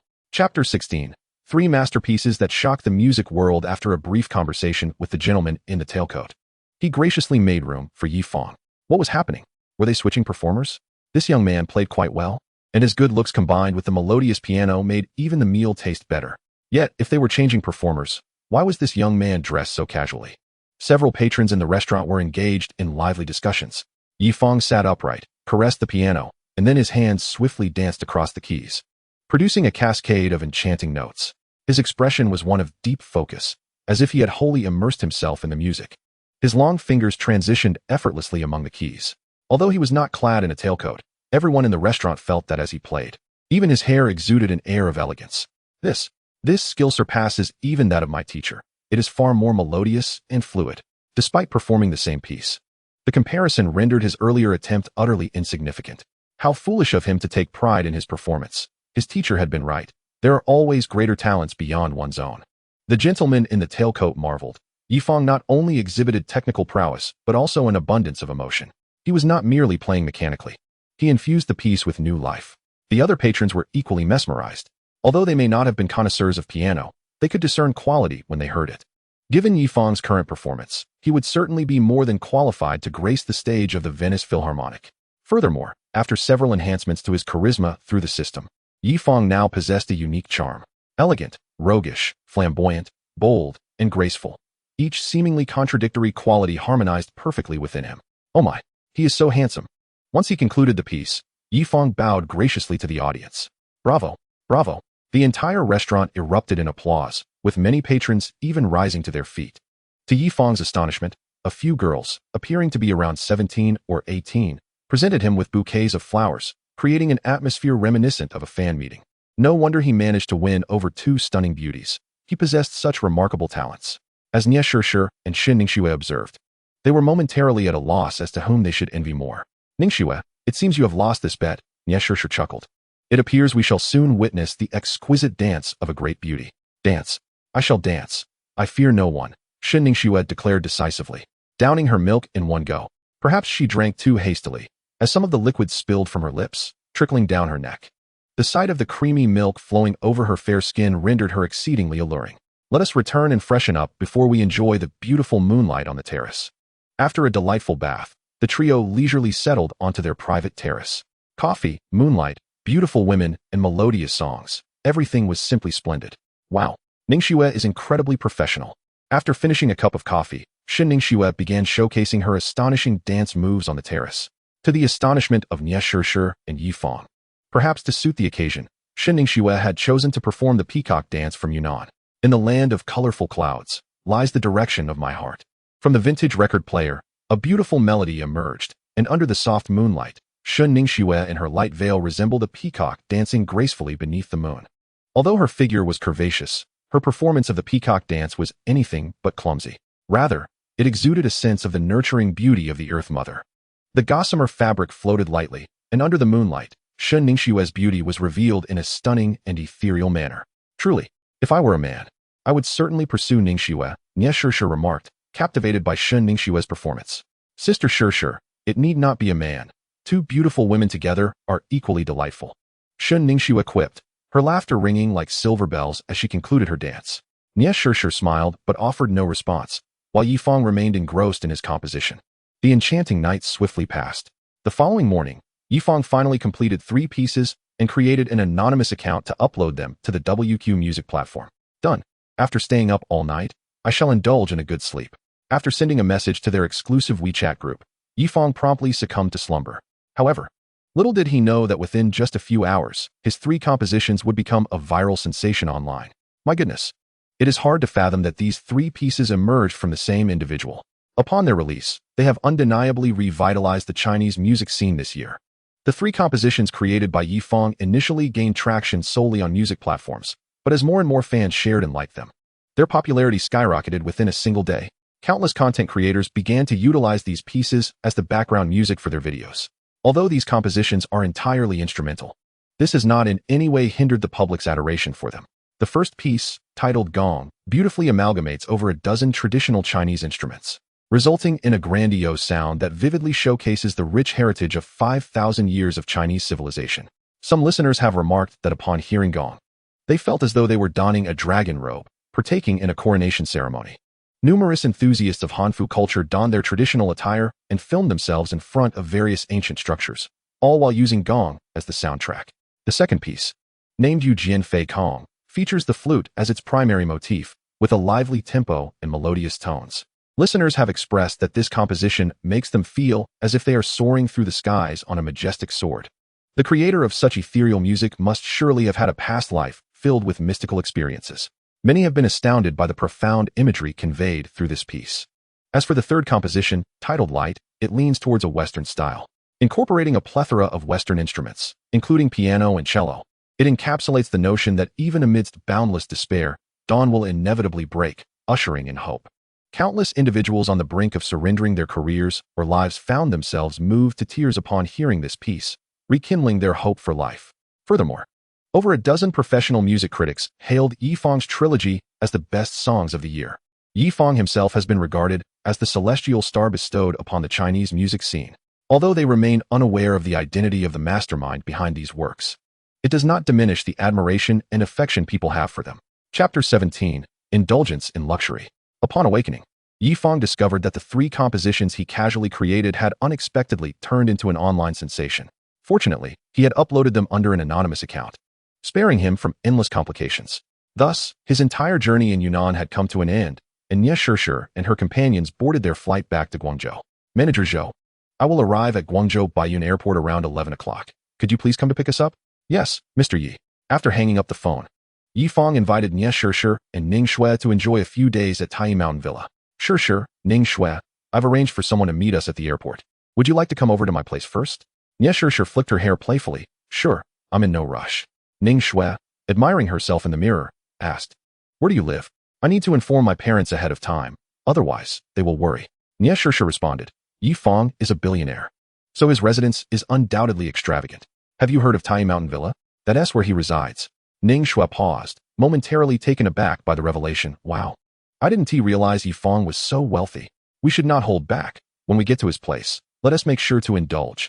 Yifang merely shook his head at their banter. Don't worry. I may not have much, but I certainly have plenty of food. After a flight lasting just over 2 hours, the trio safely arrived at Guangzhou Baiyun Airport. They hopped into a Ferrari sports car, enjoying the cool breeze as they swiftly returned to Tai Mountain Villa. Manager Zhou, dressed impeccably with his right hand behind his back and a white glove on his left, stood at the dining table. Mr. Yi, this dinner has been specially arranged as per your instructions. The steak is freshly imported from Australia, and the shark fin and abalone are top-tier selections from Japan. As for the wine, it is from Domaine Leroy's prestigious vineyard. Yifang surveyed the table, a look of satisfaction crossing his face. Sure, Ning Shui, let us dig in. with exquisite red wine, flickering lights, and a 7-meter-high dining room adorned with an array of delectable dishes. Coupled with the presence of 2 stunning ladies, this meal was nothing short of delightful. At Yifang's enthusiastic invitation, the following day, he took Nie Shishir and Ning Shui shopping at luxury boutiques in Guangzhou. At that moment, within the Hermes store, Nie Shishir and Ning Shui were selecting suitable bags and perfumes, while Yifang casually browsed several bags and glasses for his next journey. Just as he was comparing a few pairs of glasses, a voice called out to him. "Are you Yifang?" A stunning saleswoman, clad in a uniform, stared at him in surprise. Yifang, slightly puzzled, replied, "Do we know each other? I'm Tang Qianqian. We were classmates in college. Don't you remember?" Yifang thought for a moment, recalling a vague memory. Oh, it's Qianqian. What a coincidence. Given that they were college classmates, their interactions were far less frequent than in high school, where they spent mornings and evenings together. Most of the time, they attended classes with peers from other groups, and group activities were rare, leaving Yifang with only a faint impression of his classmates. However, her mention did jog his memory slightly. At this moment, Tang Qianqian felt a twinge of confusion. It had only been a few months since graduation, yet Yifang appeared to have transformed into a completely different person. Not only did he possess an outstanding appearance, but his demeanor exuded the charm of a privileged gentleman, a stark contrast to his former self. Moreover, seeing him casually browsing items in the Hermes store indicated that he was clearly well off. The bags and glasses he held combined were worth at least several $100,000. Realizing this, Tang Qianqian's attitude became even more enthusiastic. "Oh, I haven't fared as well. I graduated but couldn't find a job. So I'm working as a saleswoman, unlike you, Yifang, who is so successful. Being a saleswoman, especially in a luxury store, must be quite lucrative, right?" Yifang found her comment somewhat perplexing, yet being college classmates, he refrained from dismissing her and continued the mutual flattery. "I'm not that successful. I still don't have a proper job." "No proper job? Could it be that you're working as a butler for a wealthy family, helping your employer shop?" Tang Qianqian displayed an expression of understanding. "Yifang, what are you looking to buy? I can tell you that these bags and glasses are currently the most fashionable. Whether among the elite or celebrities, these items are essential for outings." Amused by Tang Qianqian's enthusiastic sales pitch, Yifang found the situation entertaining. However, since she was a fellow classmate and he indeed had plans to purchase several items, he directly communicated his requests. "Qianqian, I'd like 4 of these bags, 4 pairs of glasses, and also 4 sets of shoes and hats in this style." Tang Qianqian could hardly believe her ears. "Yifang, are you sure you want to buy so many items?" It wasn't that she doubted him. Rather, the total would surely exceed $1 million. "Oh, I misspoke. Please also get me a set of jewelry in this style. I think my mother would like it." Yifang thought of his mother, realizing she didn't possess any decent jewelry, and planned to visit home soon to bring her some joy. What? Tang Qianqian's expression became somewhat dazed. Purchasing for his mother meant that all these items were indeed Yifang's own purchases for himself. He was not merely the butler of a wealthy man. In fact, he himself was the affluent one. Tang Qianqian was so astonished that she momentarily lost her ability to articulate. During their university days, Yifang had been remarkably low-key, adorning himself in affordable attire. Who could have imagined that he was, in truth, a concealed magnate? How regrettable it was that during her university years, she had not seized the opportunity to pursue him as a boyfriend. Now, such regrets seemed futile. Given his status, how could he possibly be interested in someone as ordinary as a luxury store sales assistant? "Yifang, have you made your purchases?" she inquired. "Ning Shui and I have completed our shopping." "Yes, I'm just about to check out," he replied. "All right, hurry up." Upon hearing Ning Shui's words, Tang Qianqian instinctively glanced in their direction. Upon doing so, she completely relinquished any hopes of pursuing Yifang. The dazzling presence of Nie Shishir and Ning Shui was simply too overwhelming. Even the class beauty paled in comparison to their stunning allure. "Yifang, your total is 3 million. Will you be paying by card?" The mere mention of 3 million caused Tang Qianqian's voice to tremble. 3 million. It would take her years of relentless toil to amass such a sum. Yet here was Yifang, casually spending that amount in a single shopping spree. It was evident that while she might struggle her entire life to reach Rome, Yifang had been born into it. "Please charge it," he said. For the sake of financial security, Yifang had transferred his funds to a bank card. "Mr. Yi, as you've purchased a substantial amount, we can arrange for delivery to your residence." After contemplating for a moment, Yifang decided it would be cumbersome to carry everything himself, so he replied, "Very well. Please have these items sent to Tai Villa. There will be someone to receive them upon arrival." Tai Villa? Tang Qianqian was once again engulfed in shock. In Guangzhou, there were not many mansions that were widely recognized, and Tai Villa was certainly among them. Who would have thought Yifang could reside in such opulence? Thus, The mere 3 million seemed insignificant in comparison. I'll take my leave then, Chantian. Feel free to visit my home sometime. Certainly, I will make time. They exchanged smiles, both understanding that it was merely a polite gesture.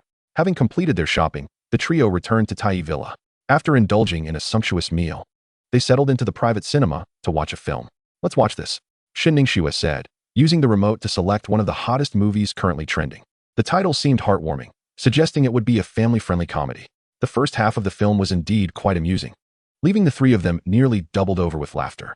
However, oddly enough, the middle section featured a 5-minute intimate scene. The audacity of this scene rivaled that of Lust. Caution, and it was uncensored. Shin Ningxue appeared unfazed, her eyes unblinking, occasionally critiquing the actors for their lack of enthusiasm. In contrast, Nie Shishir, already feeling slightly awkward, longed to escape after hearing Shin Ningxue's commentary. Yi Fang, however, found nothing amiss. After all, it was only natural for such scenes to appear in films. At that moment, the private cinema was enveloped in darkness, illuminated solely by the glow of the screen. The film's passionate scenes cast an awkward pall over the trio, but fortunately, this discomfort lasted only a few minutes before the plot returned to its comedic roots. With a clap, the film concluded, and the lights flickered back to life. For some unknown reason, Nie Shishir's cheeks were slightly flushed. After the film, the three ventured into the garden to admire the blooming flowers. It was the season of blossoms, and Tai Villa boasted numerous areas dedicated to the cultivation of flowers, encircled to evoke an ambience reminiscent of European gardens. I once found it difficult to extricate myself from the vastness of the world, and I also became enraptured by the dreams of the world. Just then, the phone rang again. Hello, brother, what is the matter? Yi Fang, something serious has occurred. What is it, brother? Please, take your time. On the other end, Yi Zheng was panting heavily before continuing. Dad had an accident last night while walking home and fell, and he is now unconscious. What? He fell and is unconscious? It was imperative to maintain composure in such a crisis. Brother, have you taken Dad to the hospital?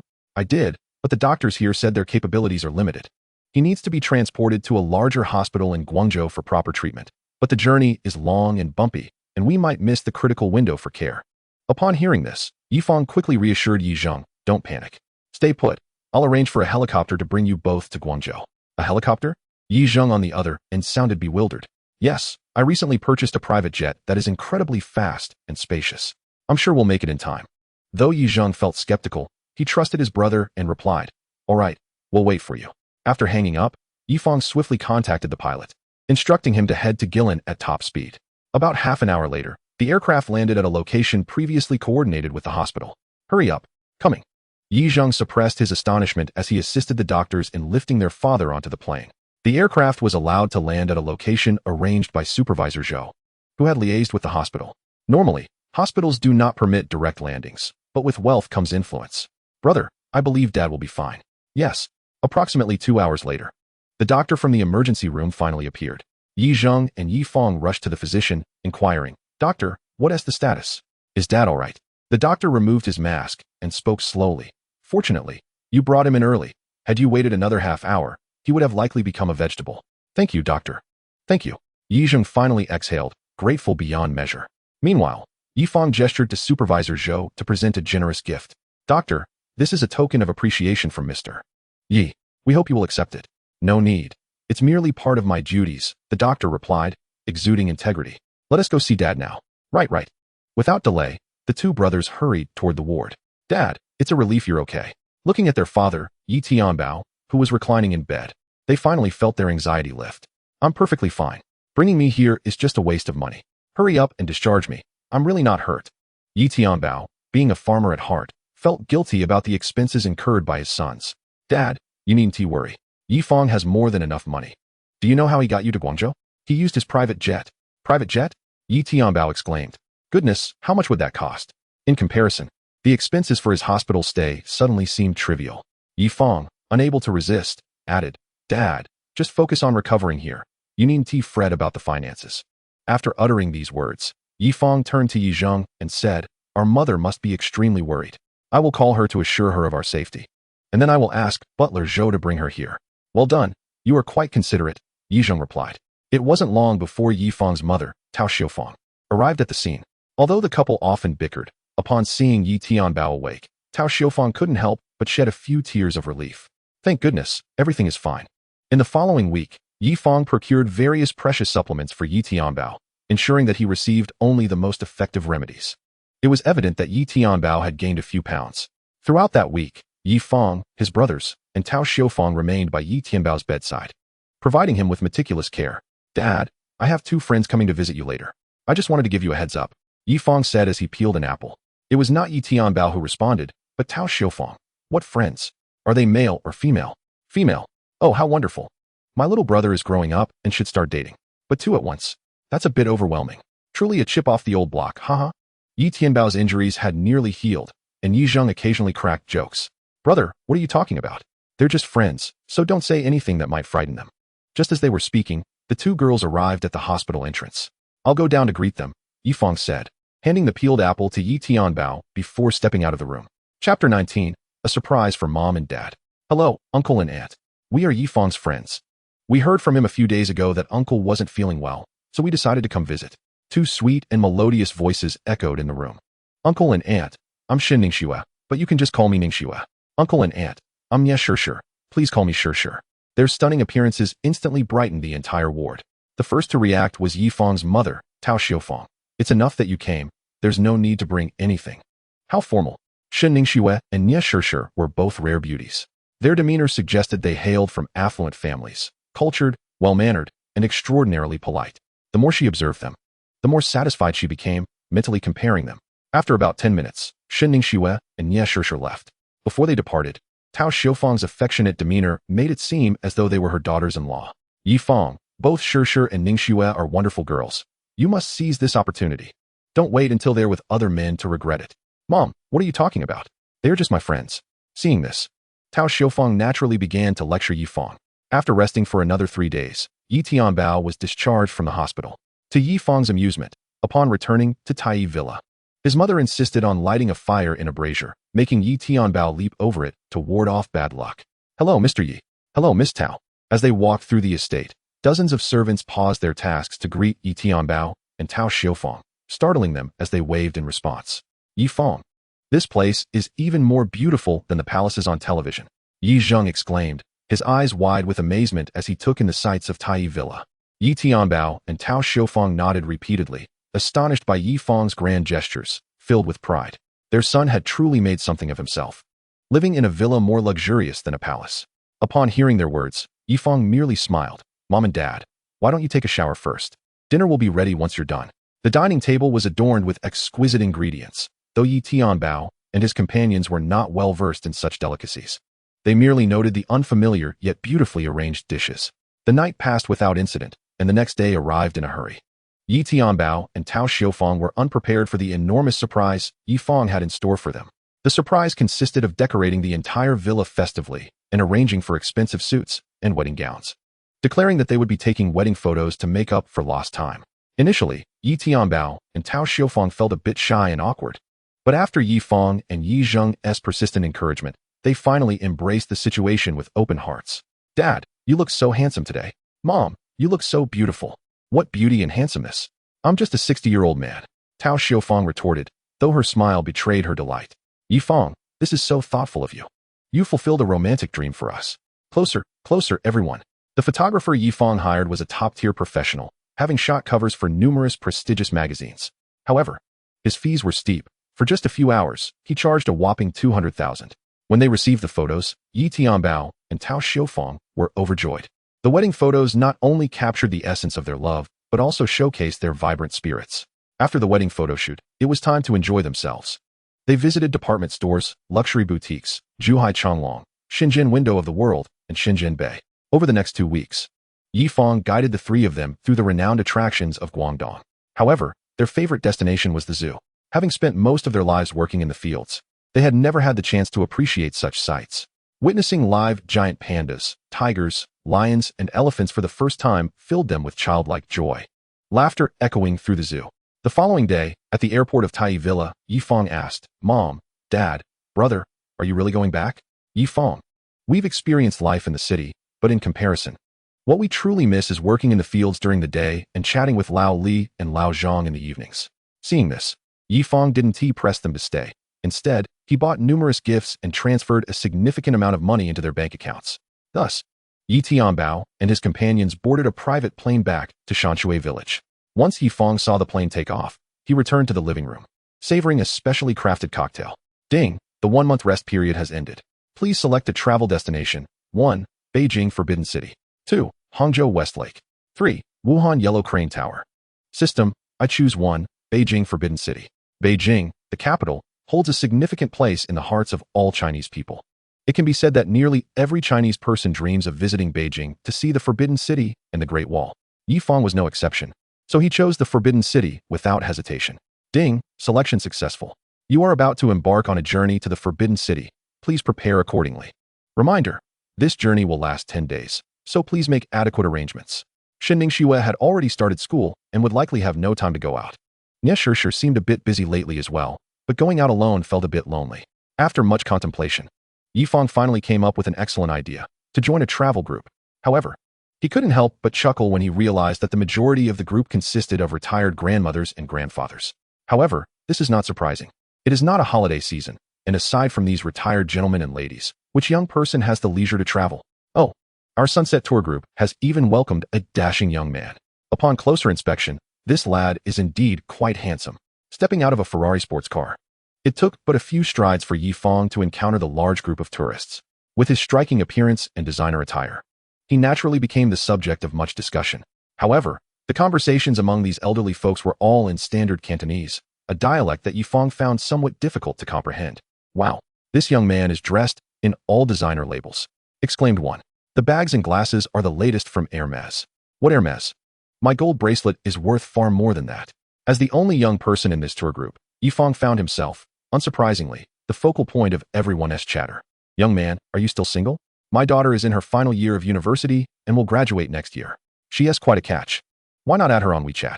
Sorry, Ma, I am, but I already have a girlfriend. Having a girlfriend is no reason to hesitate. Just add her WeChat first. These elderly folks were so enthusiastic that Yi Fang felt momentarily overwhelmed.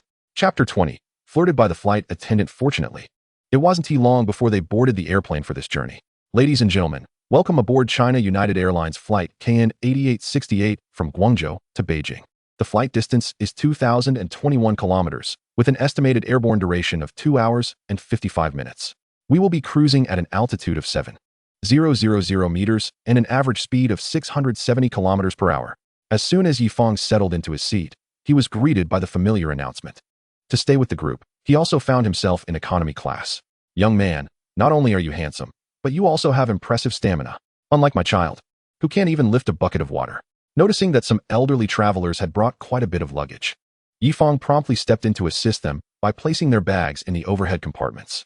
The plane was soon ready for takeoff, and the cabin crew began their safety checks. Please take your seats, fasten your seatbelts, and stow your seatbacks and tray tables. Kindly ensure your carry-on items are securely placed in the overhead compartments or beneath the seat in front of you. A beautiful flight attendant approached Yi Fang. Sir, may I assist you? No, thank you. I've almost finished. Yi Fang had moved quite a few bags, yet not a drop of sweat had graced his brow. Just as he turned his head, the lovely flight attendant found herself momentarily entranced. With striking features and a handsome visage, his aura exuded a charming, roguish appeal, heightened by the physical exertion of handling luggage, enveloping him in a potent male charisma. Yi Fang, oblivious to the flight attendant's reaction, returned to his seat after completing his task. Before long, the plane ascended into the sky. Sir, would you like a blanket? No, thank you. Sir, would you prefer cola, coffee, or mineral water? Mineral water, please. Certainly. It was the same lovely flight attendant who handed him a bottle of mineral water.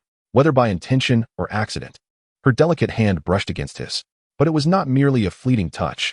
Her fingers glided from his wrist to the tips of his fingers.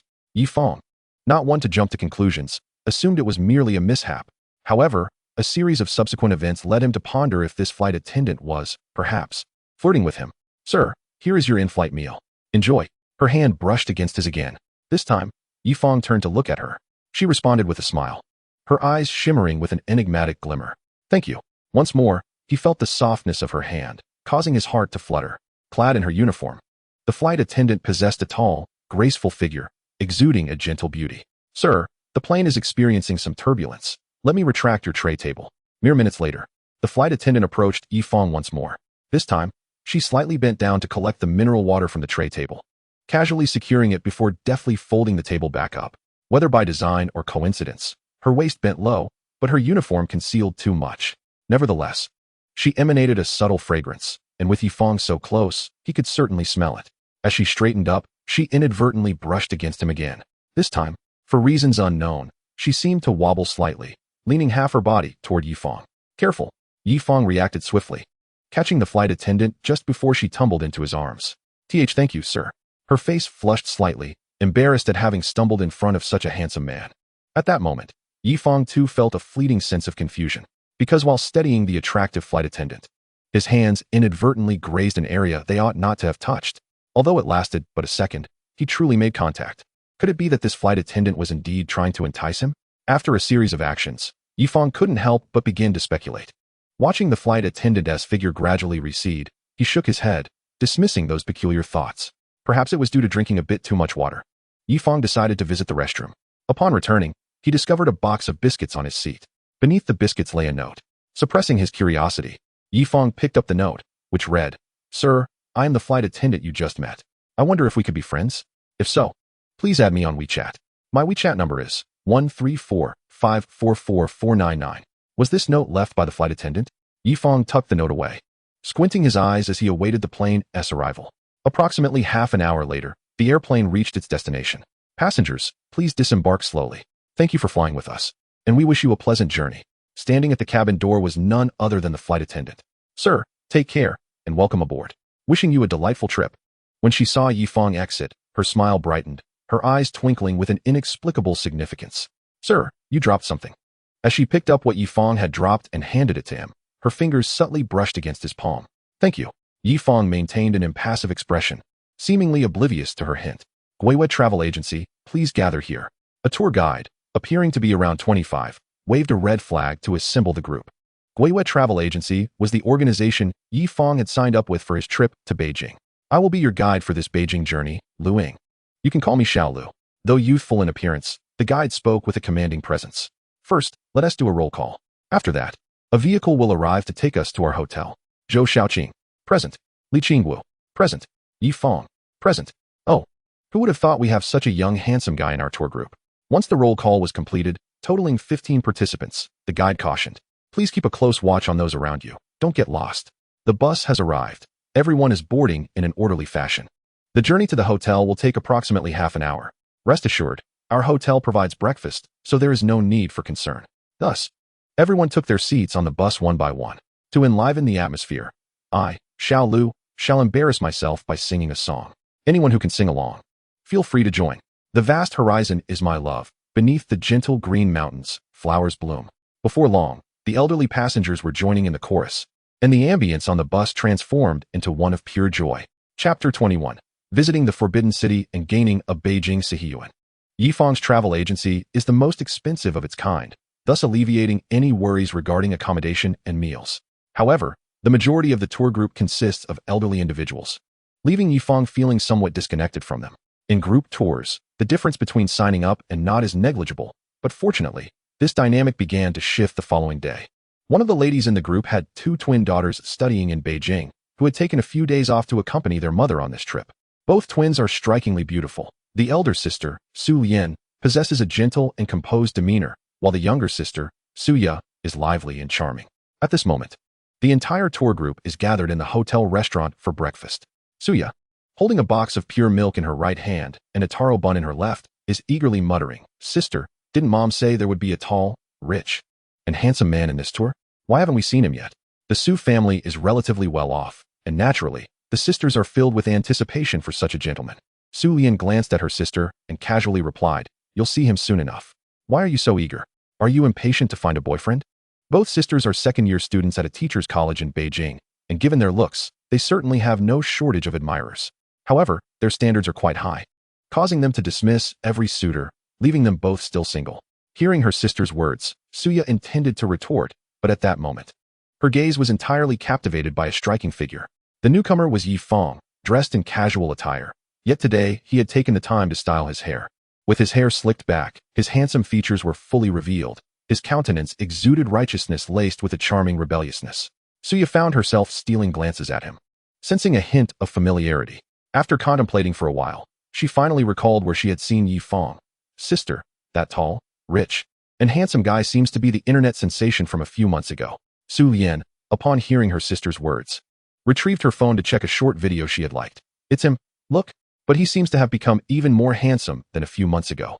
The sisters exchanged delighted glances, though they were left wondering whether the enchanting woman beside him was present and if he was still single. Upon seeing Yi Fang for the first time, both sisters felt an undeniable attraction, their hearts fluttering with a mix of hope and anxiety. About an hour later, it was time to depart, and the group boarded the sightseeing bus in an orderly manner. The itinerary included the Forbidden City, the Great Wall at Badaling, the Temple of Heaven, the Summer Palace, and witnessing the flag-raising ceremony. Excuse me, is this seat taken? No. Suya promptly sat beside Yi Fang. Su Lian observed her sister and couldn't help but smile knowingly, recognizing that her sister was growing bolder in her pursuits. While Su Lian was not as forward as Suya, she chose to sit behind them, hoping to glean some key information about Yi Fang. Hello, handsome. I'm Suya, currently studying at Beijing Normal University. I'm Yi Fang. I've already graduated. Suya was taken aback by Yi Fang's response, as he appeared youthful enough that one could easily mistake him for a freshman. Yi Fang, did you come alone? With how delightful Beijing is, you should have brought a girlfriend. I came alone. As for a girlfriend, the state has yet to assign one to me. Such a striking individual still being single was an opportunity Suya could hardly let slip by. Yet, noticing Yi Fang had closed his eyes, she hesitated to speak further. Kaka. Tour guide Lu Yin raised a small flag. Dear tourists, we have arrived at our first destination. Please ensure your phones and cameras are ready for photographs. Since we are in our magnificent capital, how could we not share the beauty with our friends? Quickly take some stunning photos to post on social media and evoke envy. As soon as they disembarked, the elderly passengers eagerly began snapping pictures as the guide had suggested. Yi Fang, could you take a photo of us sisters? Unfortunately, our phone's camera quality is lacking, so we'll need to use yours and then have you send it to us. Sure. Yi Fang retrieved his phone and snapped dozens of pictures of the sisters from various angles. Wow. Yi Fang, your photography skills are impressive. Send them to me. I want to post them on social media. Flattered by Su Ya's praise, Yi Fang felt a bit bashful. He considered his photography skills to be merely passable. Without further ado, the trio exchanged WeChat contacts, and he sent the photos. In this group, they were the only 3 young people, and naturally, they formed a small clique to explore together. Upon seeing the Forbidden City for the first time, Yi Fang found himself inexplicably enamored with the place. After 6 centuries of history, it still stood majestic and grand. The opulent yellow roofs complemented the stately red walls, and the blue-white stone bases added to the splendor. Walking along the jade stone steps and touching the weathered walls, a profound sense of history enveloped him. Countless emperors and nobles had traversed this path, and countless palace maids and eunuchs had left their lives behind in this very place. As he walked, his pace involuntarily quickened until he soon arrived at the infamous wall, said to reflect the busy silhouettes of palace maids and eunuchs on stormy, rainy nights. Remembering this legend, Yi Fang instinctively raised his phone to capture the enigmatic wall. Ding! Congratulations, host, for successfully checking in at the Beijing Forbidden City. Rewards are as follows. 1. 100 million in cash. 2. A Sihiyuan in Beijing. 3. Top-tier photography skills. A Sihiyuan? Goodness, this is Beijing, and the reward is a Sihiyuan. The Qingfeng Sihiyuan, located within the second ring road of Beijing, is a perfect blend of tradition and modernity, valued at 1.5 billion. Top-tier photography skills. Upon acquiring this ability, the host can capture photographs and videos of exceptionally high artistic value. Note, to complement this, the system grants a brand new Leica M11 rangefinder digital camera. Quite impressive. The system remains as thoughtful as ever. Ding. With a mere thought, a lightweight yet exquisitely crafted camera hung around Yi Fang's neck. Click. With a casual snap, he produced a photograph that could be deemed a work of art. Chapter 22. A roommate deceived, stepping up to help. Hey, they also offer rentals for Hanfu photography here. And it's only $100. Su Lian and Suyo adorned themselves in the resplendent attire of a Qing dynasty empress, posing gracefully beneath a grand tree in front of Kuan-Ning Palace. As Yi Fang squinted at the photos taken by a merchant, he noted that they seemed to transcend the realm of human comprehension. Amused, he picked up his camera and snapped several shots of the 2 ladies. Yi Fang, come and change into an outfit to join us, they urged. Indeed, it would be quite dull with just the 2 of us. Unable to resist their enthusiastic invitation, Yi Fang donned the rather shoddy dragon robe. Oh, young man, you wear that splendidly, exclaimed the stall owner, giving Yi Fang a hearty thumbs up. Yi Fang, hurry over. All right, I'm on my way. After adjusting his hat, Yi Fang approached Su Ya's side. Yi Fang, you should stand in the middle. At that moment, the trio stood together, Yi Fang in the dragon robe, flanked by the Su sisters in their empress gowns. Click. Here are your photos. Suya examined the images, her brow furrowing slightly. Yifang, I saw you took a few photos as well. May I have a look? Of course. As Suya took Yifang's camera, astonishment washed over her. This camera was identical to the one used by her affluent senior, which she recognized to be worth over 70,000. Glancing at Yifang's designer attire, she dismissed her earlier thoughts. By her estimation, the clothes he wore could easily purchase an apartment in Guangzhou. Not to mention, he sported a dazzling Patek Philippe watch on his wrist. After a discreet search on her phone, she discovered that this limited edition timepiece had only 7 pieces worldwide, with a staggering valuation of 2 billion. Suya was taken aback, realizing that Yifang was essentially wearing 2 billion on his wrist. Shaking her head to clear her mind of such peculiar thoughts, she focused intently on the photos. What's wrong? Su Lian inquired, noticing her sister's prolonged silence. This. Su Lian's reaction mirrored her sister's, speechless in awe. It wasn't that Yifang's photography was poor, rather, it was so stunning that it seemed almost unreal. The composition was exquisite, the lighting impeccable, showcasing the sisters' beauty in its entirety. Most remarkably, the photographs exuded a profound sense of history. Despite the low quality of the empress outfits, in these images, they truly resembled majestic empresses from centuries past, regal and opulent. Suya, suppressing her astonishment, gazed at Yifang with fervent admiration. Yifang, your photographic skills rival those of the finest masters. Being tall, wealthy, and handsome, coupled with such exceptional photography skills, Yifang appeared flawless in Suya's eyes. Furthermore, he exuded a gentle and refined demeanor, always wearing a smile. I have to claim Yifang for myself, she thought, her heart racing uncontrollably. You're exaggerating. It can't be that remarkable, Yifang humbly protested. As his photography prowess left the sisters in awe, making him their devoted photographer for the remainder of their outing. As evening approached, their exploration of the Forbidden City came to a close. Yifang was in the process of sending the day's photos to the Su sisters when he received several WeChat messages from his university roommate, Zhou Chun. Yifang, could you lend me 2,000 yuan? I was scammed recently and lost several thousand. I don't want my family to know.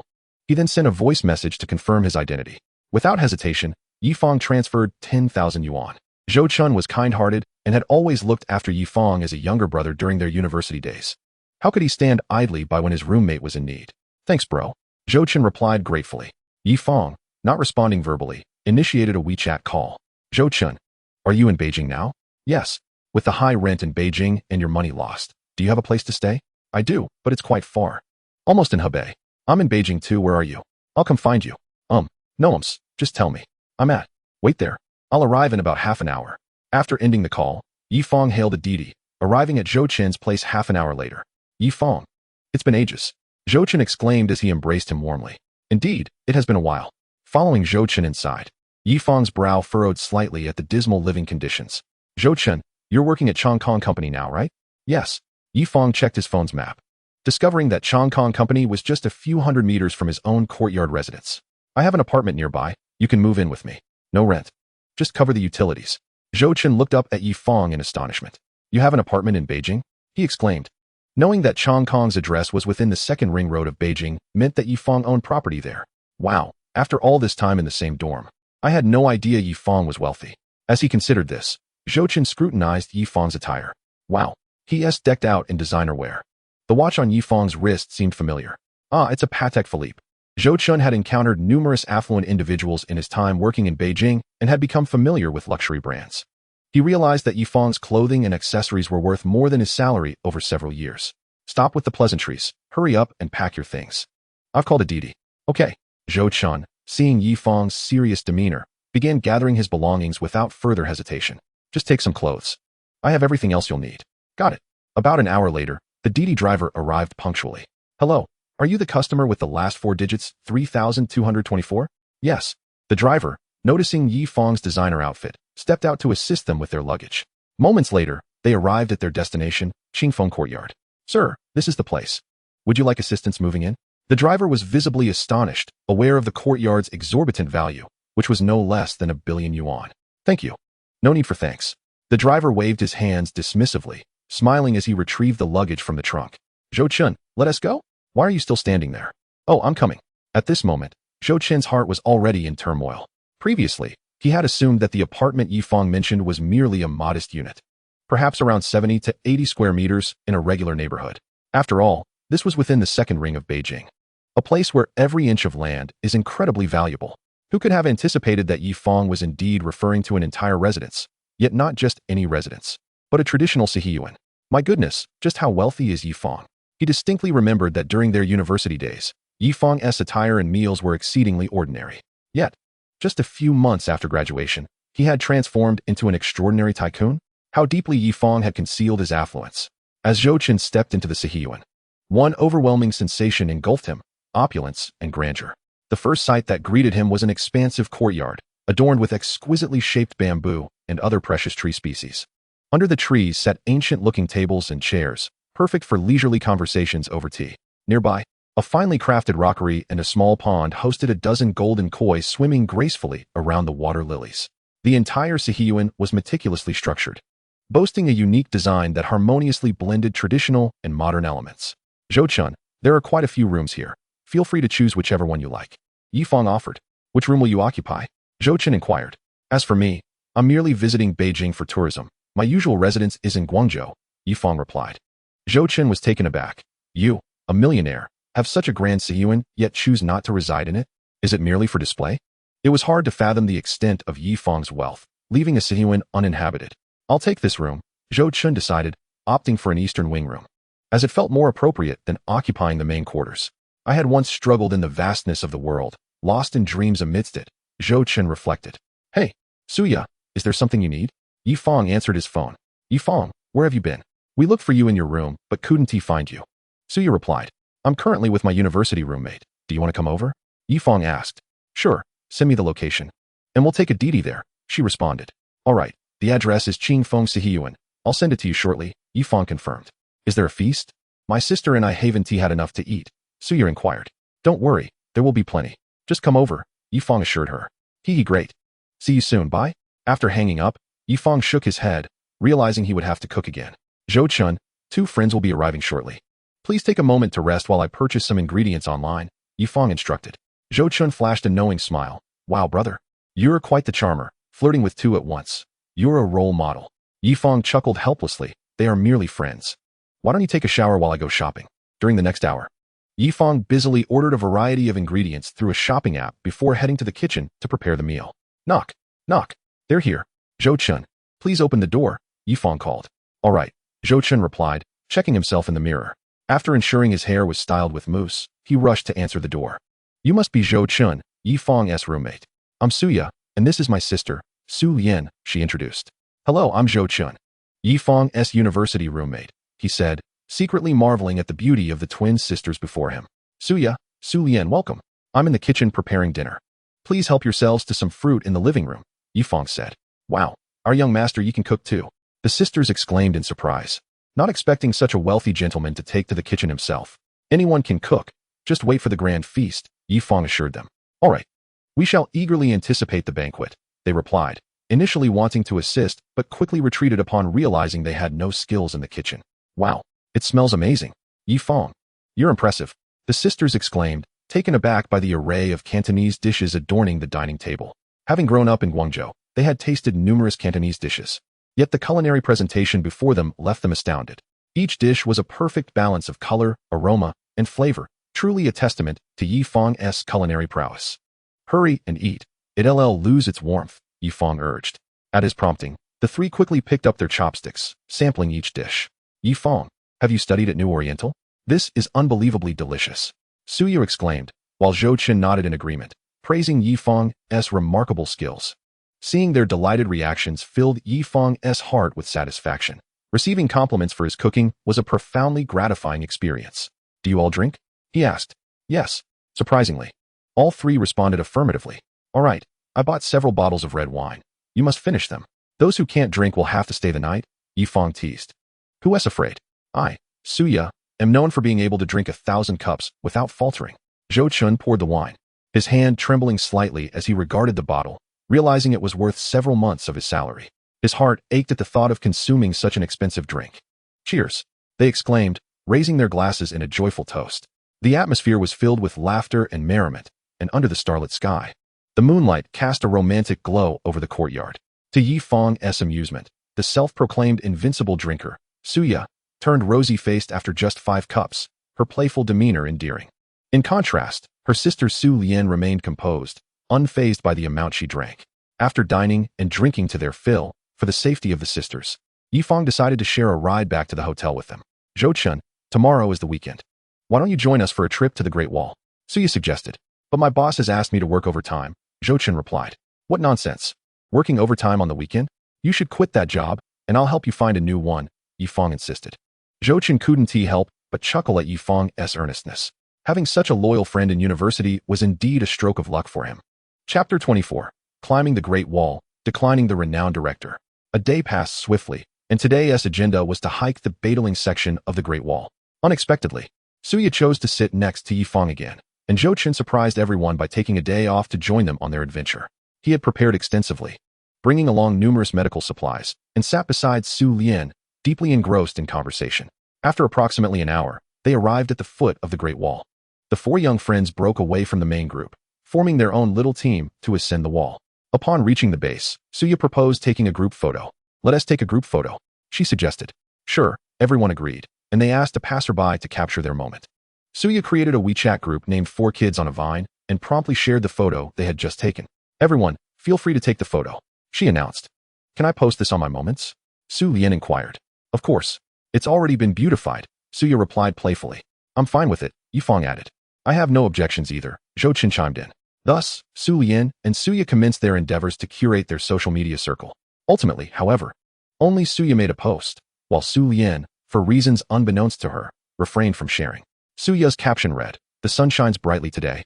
Perfect for climbing the Great Wall."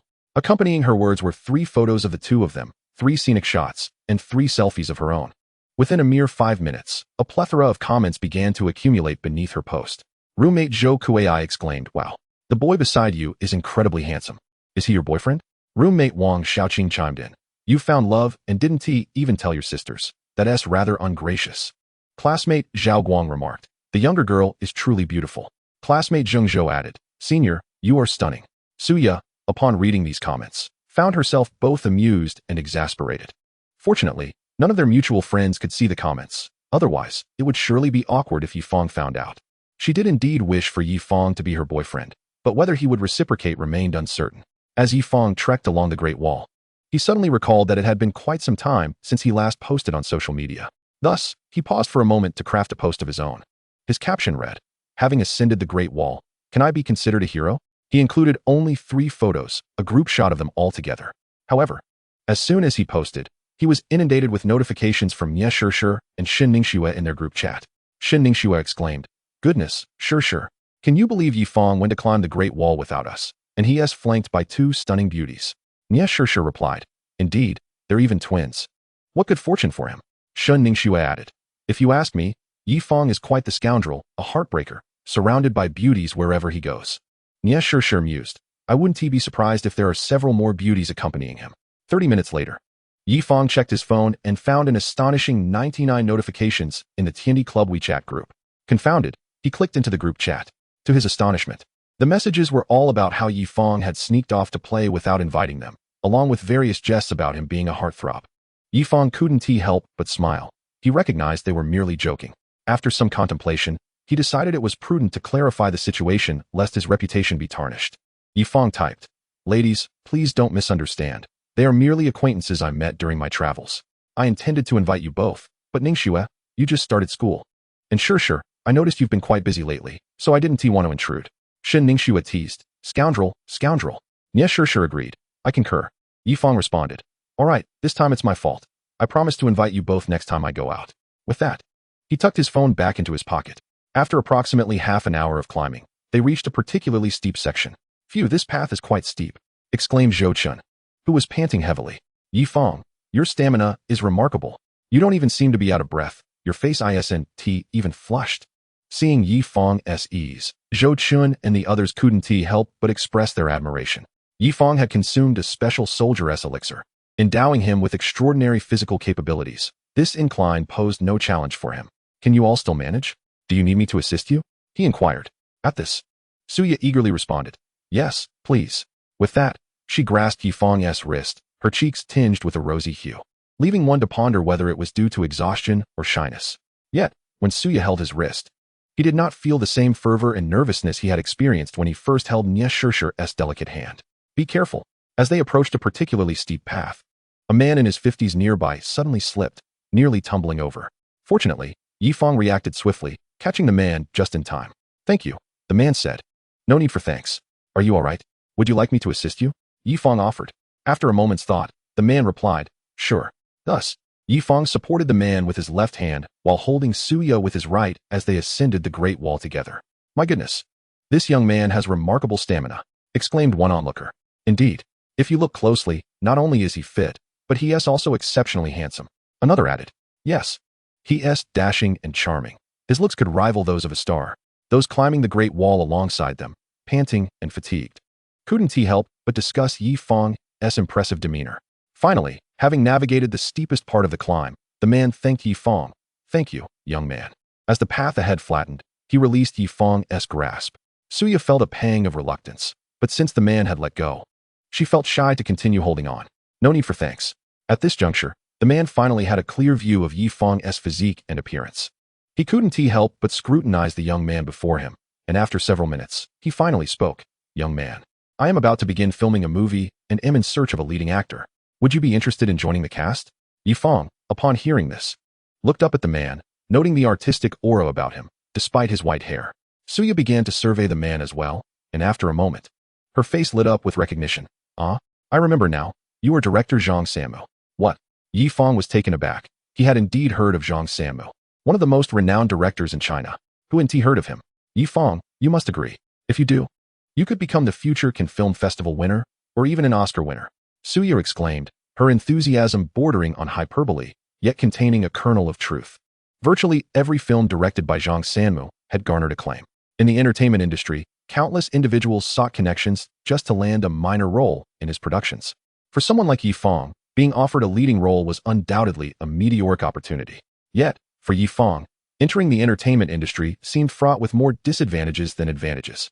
He was not in need of financial gain, and he cherished his privacy too deeply to desire a life constantly pursued by reporters and fans.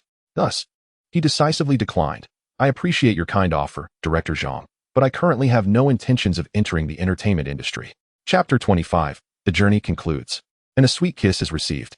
Suya could scarcely believe her ears. How could Yifang overlook such a splendid opportunity? Having lived long enough, Zhang Sanmu possessed a keen sense of perception and, upon observing Yifang's earnest demeanor, realized he was not joking. He could only shake his head in resignation. It was the first time in his career as a director that he had been rebuffed after extending an invitation. If some popular celebrities were to learn of this, they would surely chastise Yifang for his lack of discernment. Who would refuse such a chance to associate with a prestigious director? Very well, I won't press you. But if you ever change your mind, feel free to call me. Zhang Sanmu produced a business card from his pocket and handed it to Yifang. He was reluctant to let go of such a promising candidate. With Yifang's looks and charisma, with proper guidance and cultivation, it was not impossible for him to become the next international superstar. After the 1990s, China had not seen the emergence of a true international star for many years. Even the illustrious director Zhang Sanmu is keen to seize the opportunity presented by this promising talent. Very well, young man, the path ahead is relatively gentle, so I shall take my leave now. Ah, yes, please take care. No sooner had these words been uttered than Zhou Chun and Su Lian followed suit. Suya, ever forthright, could hardly contain her excitement. Sister, Zhou Chun, can you guess what just transpired? What happened? I just encountered the renowned director, Zhang Sanmu, along with Yifang. Zhang Sanmu, Zhou Chun and Su Lian were momentarily taken aback. How had they missed such a fortuitous encounter? However, you won't believe this. Zhang Sanmu personally invited Yifang to be the male lead in his next film, but Yifang actually declined. Oh my goodness. Upon hearing Su Ya's revelation, Zhou Chun and Su Lian turned their gazes toward Yifang. Yet neither spoke, for Su Lian had never been one to judge others. While Zhou Chun empathized with Yifang's decision, after all, why would someone wealthy venture into the entertainment industry? Seeing their lack of reaction, Suya merely shared a few more words before rejoining the group as they continued their ascent of the Great Wall. As evening approached, their expedition to the Great Wall came to a close. After returning to the hotel and freshening up, the four ventured out for skewers and karaoke. They chose a bustling roadside stall, vibrant and filled with the lively atmosphere typical of a university town, where the youthful energy of students filled the air. The proprietor approached with a menu. Good evening, what would you like? The sisters, Yifang and Suya, were quite casual, leaving the final decision to Zhou Chun. He perused the menu and boldly declared, "Boss, we'll have 20 skewers of kidneys, 20 oysters, 20 skewers of chives, and 4 whole chicken wings, along with 4 bottles of cola." His peculiar order prompted Suya to laugh. "Zhou-chun, look at what you've ordered. It's either oysters or kidneys. Are you feeling a bit under the weather and in need of nourishment?" Yi Fang and Su Lian shared amused glances at Zhou-chun. Caught off guard by Su Ya's candidness, his face flushed crimson. "Well, these are all nourishing foods, beneficial for health and beauty. I ordered these for your sake." Ha ha. Laughter erupted from Yi Fang and the others, filling the atmosphere with merriment. After their late-night feast, the quartet, buoyed by joy, made their way to karaoke. "Wow, sister, your duet with Zhou-chun on Little Dimple was absolutely delightful. I feel like I might just be overwhelmed by sweetness." Suya, ever the vibrant spirit, took on the role of the atmosphere enhancer, waving a glow stick she had procured. Once the pair finished their performance, Suya seized the microphone and began singing Hebe Tian's Little Luck. "I hear the raindrops falling on the green grass. I hear the distant school bell ringing. Yet I do not hear your voice earnestly calling my name." Suya smiled warmly, gazing in Yi Fang's direction with fervent eyes. "Woohoo, woohoo." Zhou-chun and Su Lian beside her could not help but cheer, fully aware of Su Ya's unmistakable affections. However, Yi Fang, the object of her admiration, seemed somewhat distracted, his thoughts occupied with whether Nie Shishir might be upset about the photo they had taken that day. Lost in his reverie, his gaze inadvertently drifted toward a certain point, appearing to respond to Su Ya's unspoken sentiments. Mistaking his distant look for understanding, Suya beamed even brighter. "Falling in love with you while still naive to emotions. Only upon parting do I realize the depth of my feelings. Why did I not recognize that meeting you was the greatest blessing of my life?" Suya sang with heartfelt sincerity, then passed the microphone to Yi Fang. "Yi Fang, would you sing a song too?" "Sure." Yi Fang, returning from his musings, chose to perform Fei Wang's Red Bean. "We haven't yet cherished the season when snowflakes bloom. Trembling together, we will come to understand what tenderness truly is. We haven't yet held hands and traversed the barren dunes. Perhaps from now on, we shall learn to treasure the long and enduring." His soulful voice enveloped the room, instantly captivating Suya and the others, who were drawn into the warmth of his melody. While Fei Wang's voice resonated with ethereal clarity, Yi Fang's tone was more profound and gentle, as if whispering sweet nothings directly into one's ear. Suya found herself utterly entranced by Yi Fang's singing, firmly believing this was his response to her feelings. Yet I, at times, would rather cling to nostalgia and not let go when the scenery has been thoroughly appreciated. Perhaps you will accompany me to witness the gentle flow of time." The song concluded, and the other 3 erupted into applause, praising Yi Fang's exquisite performance. Zhou-chun, glancing between Yi Fang and Suya, could not resist teasing. "When Yi Fang sings this song, he is undeniably passionate. I wonder which lovely lady is the object of his affections, huh?" His scrutinizing gaze was impossible to overlook, even for the outgoing Suya, who felt her cheeks heat up. Fortunately, the dim lighting of the private room concealed her embarrassment. After several hours of singing, the 4 returned to the hotel, and the next 2 days of their adventures were filled with joy. However, as is often the case, good times are fleeting, and soon it was time to part ways. At Beijing Capital Airport, Suya, unable to contain her emotions, said to Yi Fang, "Please keep in touch once you return to Guangzhou." Tears welled in her eyes. "Of course I will." Zhou-chun embraced Yi Fang, offering a heartfelt farewell filled with brotherly affection. Prior to this, they had exchanged gifts, and now their primary focus was on bidding each other goodbye. Suya's mother chimed in humorously, "Oh dear. My dear daughters have grown up and left me here as a lonely old woman with no one to care for me." Suya and Su Lian chuckled, "Mom, we love you dearly. Please take care of yourself when you return. Don't worry too much about us." "I understand. You both take care too." With that, Suya's mother briskly wheeled her luggage into the airport. As Suya watched her mother's figure vanish from sight, she hurriedly called out, "Yi Fang, I have something to tell you. Come a bit closer." Trusting her, Yi Fang stepped beside her. "Moi?" Suya tiptoed and placed her soft lips against Yi Fang's cheek before swiftly darting away. Yi Fang, momentarily stunned, was left in a daze. This was the first time in his 20 years that a girl had kissed him on the cheek unprompted, especially someone as rare and beautiful as Suya. Her lips felt soft, smooth, and cool, carrying a faint, pleasant fragrance, reminiscent of a tantalizing jelly. After lingering in shock for several moments, Yi Fang finally regained his composure. Suya's bold gesture was clearly an expression of her feelings for him, yet he could only smile wryly, realizing he would likely disappoint her affections. Shaking his head, he steadied his emotions and stepped into the airport. By chance, he found himself on the same flight back to Guangzhou as the one he had taken to arrive, and, unsurprisingly, the flight attendant who had flirted with him was also aboard. Upon catching sight of Yi Fang, her expression momentarily faltered, her eyes filled with unspoken longing.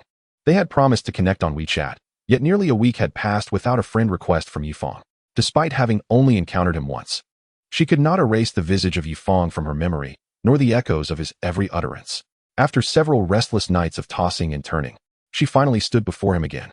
This time, she resolved to be bolder, to take the initiative. She was confident that her beauty would surely stir some response in Yi Fang. She adjusted her attire and flashed what she deemed her most radiant smile. "Sir, would you prefer coffee, cola, or mineral water?" "Mineral water will suffice." "Very well, sir. Here is your mineral water. Please accept it." Yi Fang turned his head, placing the bottle on the small table before him. Seeing his profile, the beautiful flight attendant felt a fleeting flutter in her heart, only to be shattered moments later. For upon his cheek rested a vivid imprint of a red lipstick kiss. So he is taken? No wonder her advances had elicited no reaction from him. Unbeknownst to Yi Fang, he remained oblivious to her distress, preoccupied with a matter of utmost importance. His mother's 60th birthday was just 2 days away, and he pondered how to orchestrate a grand surprise for her. Click, click, click. Regardless of the flight attendant's heartbreak, approximately 2 hours later, the airplane landed at Bayonne Airport. Butler Zhou had been awaiting their arrival, and upon spotting Yi Fang, he hurriedly approached to stow away the luggage. "Zhou, in 2 days it will be my mother's birthday. Please procure some luxury items and supplements. I shall be flying home the day after tomorrow." "Understood, Mr. Yi." Half an hour later, at Tai Mountain Villa, Yi Fang made a special call to Yi Zheng regarding their mother's birthday. "Hello, brother. Yi Fang, what is it?" "In 2 days. It will be our mother's 60th birthday. I won't return until the day after tomorrow. You must ensure it is grand, so our mother can truly enjoy herself." "Should we invite the relatives?" "Not just relatives. The entire village must be invited. I will cover the expenses. Engage the city's finest chefs, arrange for a full performance, and procure the largest cake, the loudest firecrackers, and the most splendid fireworks to elevate our mother's stature. You handle these arrangements for now. I have some surprises of my own." "All right. Travel safely on your return." 2 days swiftly passed. "Mr. Yi, as per your instructions, all the items have been procured." "Good. Accompany me back." The sheer volume of goods acquired by Supervisor Zhou was far too burdensome for him to manage alone. Yi Fang boarded the private plane for their return, while the gifts were transported in 6 luxury vehicles. Meanwhile, in Sanshui village, the atmosphere was abuzz to an almost feverish extent. It could be said that this was the most significant event the village had witnessed in recent years. Almost every villager had congregated at Yi Fang's home, bestowing well wishes upon his mother, Tao Xiufang. With phrases like "May your fortune be as boundless as the East Sea and your longevity rival that of the southern mountains." Traditionally, those visiting from the village would assist in cooking, but Yi Zheng had engaged the city's top-tier hotel chefs, numbering over 40, thereby relieving the villagers of any obligation to help. Consequently, they busied themselves with sunflower seeds and fruit, their conversations revolving around the Yi family. Truly, sister-in-law Yi is immensely fortunate to have birthed such a successful son. Indeed, who could disagree? Just look at this villa. It is opulent beyond belief. I would gladly forego meat for 10 days just to spend a single night here. This is what they mean when they say knowledge is power. Upon returning home, I shall be more stringent with my own son, ensuring he studies diligently. I may not expect him to achieve the heights of Yi Fang, but he certainly shouldn't have to worry about employment. Indeed, the disparity can be disheartening. Sister-in-law, you will never need to toil in the fields again, unlike us, who were out harvesting under the blazing sun just yesterday." Tao Xiufang, having overheard their discussions, felt an overwhelming surge of excitement. Today, she had donned the exquisite attire gifted by Yi Fang during their trip to Guangzhou, complemented by a gold necklace, bracelet, and ring. To the onlookers, she appeared as a veritable embodiment of wealth, shimmering in gold. Savoring the compliments from those around her, she felt a profound joy. Her son had achieved greatness, and she was reaping the rewards of his success. Click, click, click. Just as the villagers were engaged in their chatter, Yi Fang's private plane finally touched down in Sanshui village. "What is that? A large bird?" "Large bird, you say? That is my brother Yi Fang's private plane." As they squinted for a better view, they confirmed that it was indeed Yi Fang aboard. "Oh my goodness! Yi Fang has returned on a private plane. How incredibly impressive! How extravagant!" The villagers looked on with envy, pondering the level of wealth Yi Fang must have to possess such a luxury. Click, click, click. The private plane safely landed on a spacious lawn at the Yi family villa, a feature Yi Fang had specifically requested during the villa's construction. Good heavens! When did Yi Fang become so dashing? The so-called high, rich, and handsome figures online pale in comparison. Yi Fang emerged clad in a bespoke suit, perfectly accentuating his physique and demeanor, coupled with the air of sophistication he had cultivated over recent days. He appeared to the villagers as if he belonged to an entirely different realm, one far removed from their own. Many villagers stood dumbfounded, while the men envied Yi Fang's affluence, and the women blushed, captivated by his charm. "Mother, happy birthday." Yi Fang strode forward, his deep, resonant voice instantly drawing the attention of the crowd. Chapter 27, a stunning drone performance. Tao Xiaofang gazed at her tall, handsome son, unable to suppress her repeated nods of approval. Yi Fang was her greatest pride in life.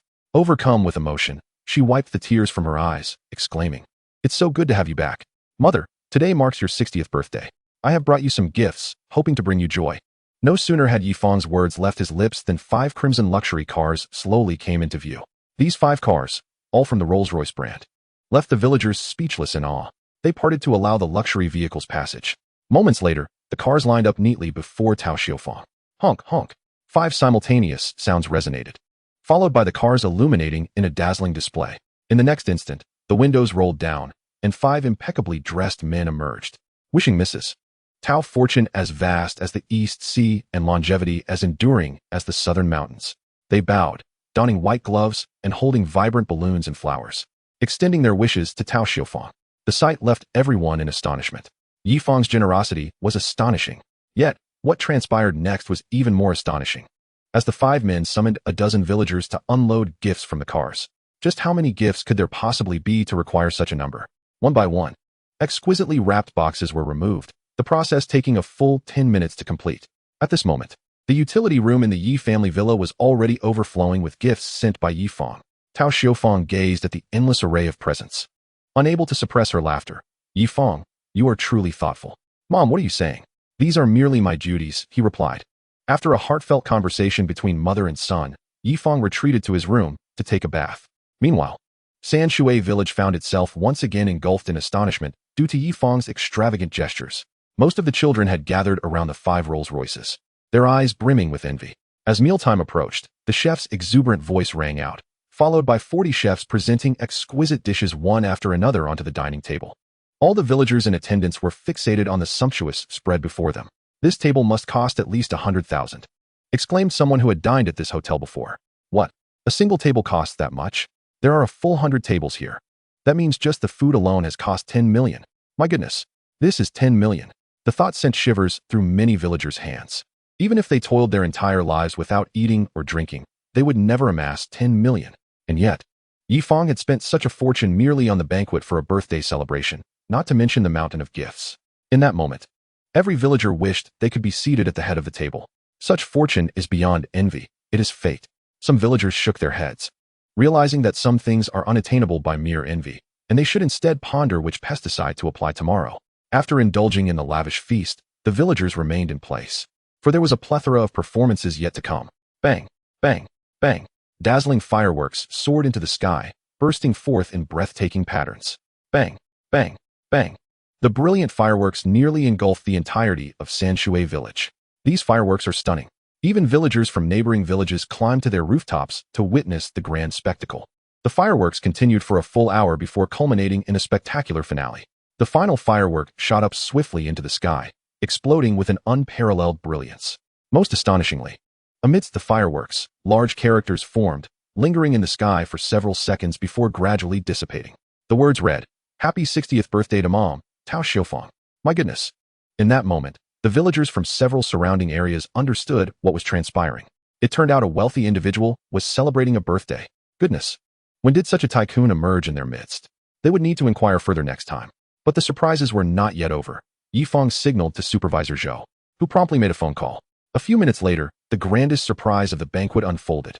Just 20 meters from the Yi family villa, 200 lights began to rise slowly into the sky. What could that be? It appeared to be drones. What? Drones?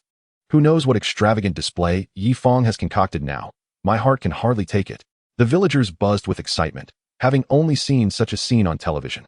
They dared not blink as they gazed at the 200 drones. The drones ascended gracefully, quickly forming a design alongside large text. On the left, an image of Tao Xiaofang, and on the right, the words wishing her a happy 60th birthday. This stunning scene illuminated the dark night sky. This is utterly breathtaking. Sanshui village, and even the nearby villages, were left speechless by the awe-inspiring spectacle. Some quick-witted villagers swiftly pulled out their phones, capturing short videos to upload to various social media platforms. In an instant, not only the local area but the entirety of Gillen was abuzz with this news. Villagers and city dwellers alike marveled at the opulence of the Yi family. Astonishing. Who knew such wealth existed in Gillen? 200 drones were merely for a birthday celebration. Incredible. This small mountain village had become renowned. Countless short videos bore such titles, drawing significant attention and views. More importantly, the following day, this astonishing event was featured on the local television station in Gillen. Goodness, the Yi family had truly gained fame. Undoubtedly, many would remember the name Tao Xiufang. Without delving into the aftermath, one could see that Tao Xiufang felt a profound sense of contentment. Having such a dutiful and thoughtful son rendered her 60 years of hard work entirely worthwhile. The spectacle of 200 drones gracing the sky continued for a full half-hour before finally coming to a close. All attendees of the birthday banquet expressed that the experience was worth every moment. They not only feasted on meals valued at 100,000 per table, but also witnessed 5 Rolls-Royces, countless gifts, and a breathtaking drone performance. For some of the village's elders, what they had just witnessed might well be the most luxurious scene they would ever behold in their lifetimes. Unsurprisingly, for the following days, the talk of Sanshui village revolved around Tao Xiufang's birthday banquet. Whenever a member of the Yi family ventured out, they were met with warm greetings from the villagers. Anyone who did not cultivate a good relationship with such a tycoon was truly foolish. Who knows? Perhaps if Yi Fang were in a generous mood, he might invest billions in Sanshui village, and they could all rise alongside him. Chapter 28. Generous donations to support local education. The following day, the Yi family welcomed a guest, the principal of Sanshui Primary School. The Yi family, aware that he was seeking Yi Fang, spared no time in sending Yizheng upstairs to summon him. Knock, knock, knock. Yi Fang, there's a guest downstairs looking for you. Who is it?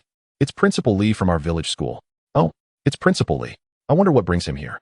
Yi Fang straightened his attire and followed Yizheng downstairs. Mr. Li, it's been a while. The principal of the village school, who had taught Yi Fang Chinese for several years, was greeted with a tone of respect. Li Zongwen was from a neighboring village and had not attended Tao Xiufang's birthday banquet the previous day, but he had learned of the event's grandeur through various channels. Upon seeing the handsome Yi Fang, he could not help but be taken aback. Previously, he had heard many praises about Yi Fang's remarkable looks and demeanor, leading him to harbor some doubts. Yi Fang's academic performance had certainly left a deep impression on him. To Li Zongwen, Yi Fang had merely been an ordinary handsome boy, and he had thought that even as he grew older, his appearance would not change significantly. However, upon meeting Yi Fang today, he realized his misjudgment.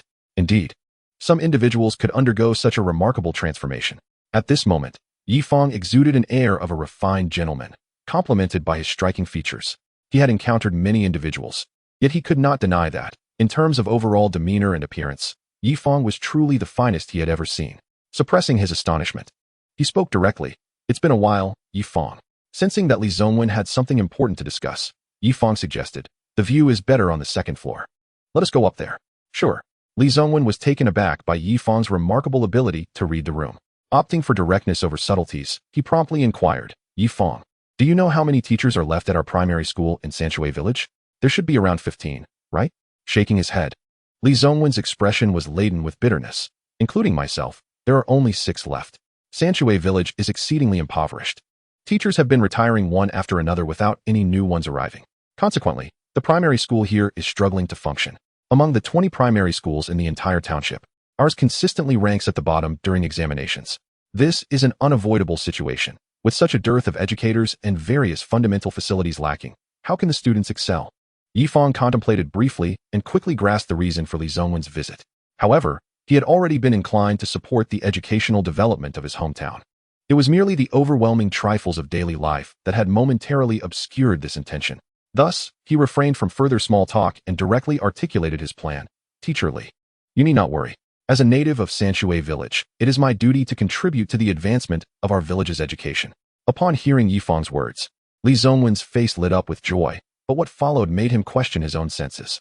Teacher Li, how about this? I will allocate 50 million yuan to support the development of the village school. You can use this money to hire additional teachers or purchase teaching materials. I will arrange for Supervisor Zhou to liaise with you shortly. 50 million? Li Zongwen trembled slightly, unable to suppress his astonishment as he confirmed, Yi Fang, are you certain it's 50 million, not 5,000? Of course, it's 50 million, Yi Fang assured him. Rest easy, you need not fret over the financial matters. Additionally, I will establish 2 scholarships. one for 5 million yuan specifically to assist students from economically disadvantaged backgrounds, and another for 5 million to reward students who excel in both character and academics. At this moment, Li Zongwen was rendered speechless by Yi Fang's declarations. 60 million, when had it become so trivial? Or was Yi Fang's wealth beyond his wildest imagination? After several seconds of stunned silence, he finally regained his composure, his face radiant with joy. Yi Fang, on behalf of all the students and teachers in Sanshui Village, I extend my heartfelt gratitude for your generous support. He bowed deeply to Yi Fang. There's no need for thanks, Teacher Li. This is simply my responsibility, Yi Fang replied. Indeed, the emergence of such a golden phoenix as yourself from our Sanshui Village is a source of pride for all of us teachers. Li Zongwen's eyes glistened with moisture. Having taught Yi Fang for several years, he felt an overwhelming pride and fulfillment witnessing his former student's remarkable success. What teacher would not feel pride in nurturing a student with such promising potential? Teacher Li, please do not hesitate to reach out should the village school face any challenges. I will do my utmost to assist in any way I can. Very well. Li Zongwen patted Yi Fang on the shoulder. After exchanging pleasantries for another 10 minutes, he hurried back to the village school to share the delightful news with the other teachers. Tao Xiufang was perplexed. Why is Principal Li in such a rush? It's not even class time. She had intended to invite him to share a meal, but he left in such haste. In the following days, Yi Fang remained in Sanshui Village, relishing the nostalgic experiences of his childhood, catching fish in the river, gathering stone snails, and, to his utter bemusement, being asked by Tao Xiufang to feed the chickens. Consequently, the villagers witnessed the comical sight of Yi Fang, clad in formal attire and exuding a modern charm, carrying a basin of rice to feed the free-range chickens. Ding. Please select your travel destination. 1. Wuzizu Island, Sanya, Hainan. 2. Yangshuo, Li River, Guilin. 3. Hong Village, Anhui. System, I choose 1. Wuzizu Island, Sanya. Being a native of Guilin, Yi Fang had visited Yangshuo and the Li River multiple times. Although he longed to visit Hong Village in Anhui, at this moment, he yearned to see the sea. Growing up amidst the rolling mountains, he had always dreamed of the vastness of the ocean. Furthermore, Hainan was not too far from Guangzhou, and with summer upon them, it was the perfect season to frolic on the beach, swim, sunbathe, and sip coconut water. If he could invite Nie Shishir along, how delightful it would be, surely. They wouldn't need to dress so warmly on the beach. With that thought, a spark of enthusiasm flickered in Yi Fang's eyes as he wished he could be basking on the sandy shores of Sanya at that very moment. Ding. Selection successful. The journey to Wuzizu Island, Sanya, is about to commence. Please prepare, host. Reminder, this journey will last for 10 days. Please make adequate arrangements. The following day, Yi Fang boarded a helicopter back to Tai Mountain Villa. He had promised Nie Shishir and Shin Ningxue that he would invite them on the next outing. True to his word, he sent an invitation in their WeChat group. Chapter 29. A trip to Sanya. Yi Fang's waist embraced by Shishir. In the WeChat group of the Tiandi Society, Yi Fang wrote, Hello, 2 lovely ladies. I am heading to Sanya tomorrow. Would anyone care to join? Nie Shishir responded. There wouldn't be any other girls, right? None at all. Yi Fang assured. Great, I'm in. Shin Ningxue added. Tomorrow is Friday. We have no classes. And with the weekend, I can only go for 3 days. That is perfectly fine. I will arrange for Supervisor Zhou to handle the hotel and ticket bookings. All you 2 lovely ladies need to do is show up. Nice, replied Nie Shishir. Well done. Shin Ningxue, who was studying in Wuhan, planned to book her own flight and would meet them at the hotel. Yi Fang and Nie Shishir, both residing in Guangzhou, decided to go together to Baiyun Airport to catch their flight. The day passed swiftly, and just minutes after arriving at the airport, Yi Fang spotted Nie Shishir. Shishir, long time no see. You look even more beautiful. With an adorably pouted lip and hands on her hips, Nie Shishir appeared exceptionally cute. Yi Fang was at a loss for how to respond, and could only smile awkwardly before swiftly shifting the topic. Perhaps due to their long absence from each other, the two had an unending array of topics to discuss. Thus, amidst the cheerful atmosphere, they boarded the flight, which lasted just over an hour before arriving at Sanya Phoenix Airport. Hello, are you Mr. Yi? 2 well-dressed men were waiting at the airport for Yi Fang and his companion. Yi Fang had not booked a typical hotel, but rather an exclusive standalone villa, complete with transportation and dedicated butler service. Yes. Upon hearing Yi Fang's affirmative reply, the 2 men beamed with the warmest smiles. We are the butlers for the villa you reserved. Please, follow us. They swiftly took charge of Yi Fang and Nie Shishir's luggage, respectfully guiding them toward the vehicle that awaited them. Half an hour later, they arrived at their destination, a grand and luxurious standalone villa, situated by the sea in Sanya. It featured a private swimming pool, a must-have. The villa spanned 2 stories, equipped with an automatic escalator. Additionally, It boasted an array of entertainment facilities, catering to all possible pleasures. The most considerate gesture was the provision of 5 dedicated chefs and a personal guide-cum-driver. Mr. Yi, this is a special Sanya lunch prepared for you and Miss Nya. Please enjoy, said the staff. Yi Fang surveyed the villa's surroundings and nodded appreciatively. Sure. Let us first satiate our hunger, he suggested. All right, Nya sure replied, taking a seat alongside Yi Fang for their meal. The gentle breeze, radiant sunshine, the vast ocean, the sandy beach, and the presence of beauty created an atmosphere that was both serene and delightful. After their appetites were satisfied, the two retreated to their respective rooms for a refreshing shower. As evening approached, Shinning Xue finally arrived. Her entrance captivated the attention of the 5 chefs, 2 housekeepers, and the guide, for Shinning Xue's figure was simply stunning. Given the warm temperatures of Sanya, she wore a simple white top that revealed her midriff. With each step, certain alluring features swayed enticingly, and any man with a pulse would surely find himself blushing. She paired this with short denim shorts that showcased her long, fair legs, drawing the gaze of everyone in the villa. Initially taken aback, they quickly averted their eyes, their faces flushed with a myriad of thoughts. Hey, beautiful people, I'm here, Shinning Xue called out cheerily, tossing aside her sun hat. Upon hearing her voice, Yi Fang and Nye Shih hurried out of their rooms. Stepping outside, Yi Fang was greeted by a different side of Nye Shih. She was dressed in a cooler outfit adorned with cartoon characters, perhaps due to just having showered. Her hair was slightly damp, and droplets of water lingered on her face. Bathed in the light, her eyes sparkled like a pool of spring water, exuding both innocence and charm. Yi Fang suppressed the urge to touch her cheek and shifted his gaze to shun Ning Xue downstairs. Goodness, has it only been a little over a month, and she seems to have blossomed again? Could it be that certain aspects continue to develop in college? Shaking his head to dispel these peculiar thoughts, he followed Nye Shih down to the first floor. Sure, I've missed you so much. Me too, it's been ages. Nye Shih replied, embracing her friend warmly before extending her arms to Yi Fang as well. Surprised by her boldness, he felt it would be impolite to refuse her open gesture. After all, it was merely a hug.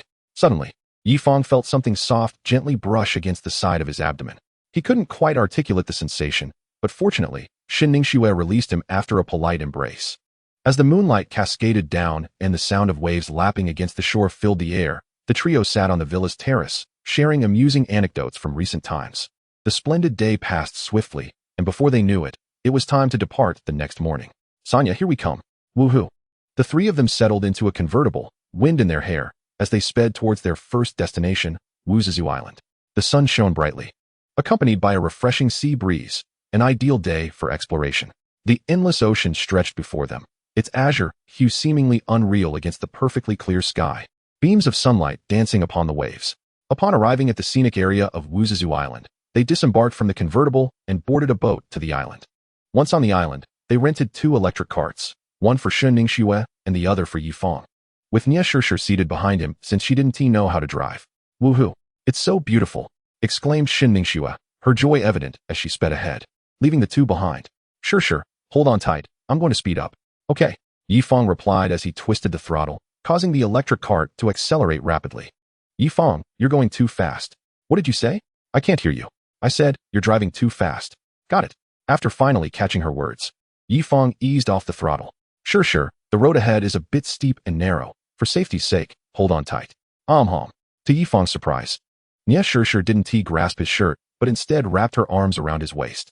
The moment she embraced him, Yi Fang felt a jolt coursing through his body.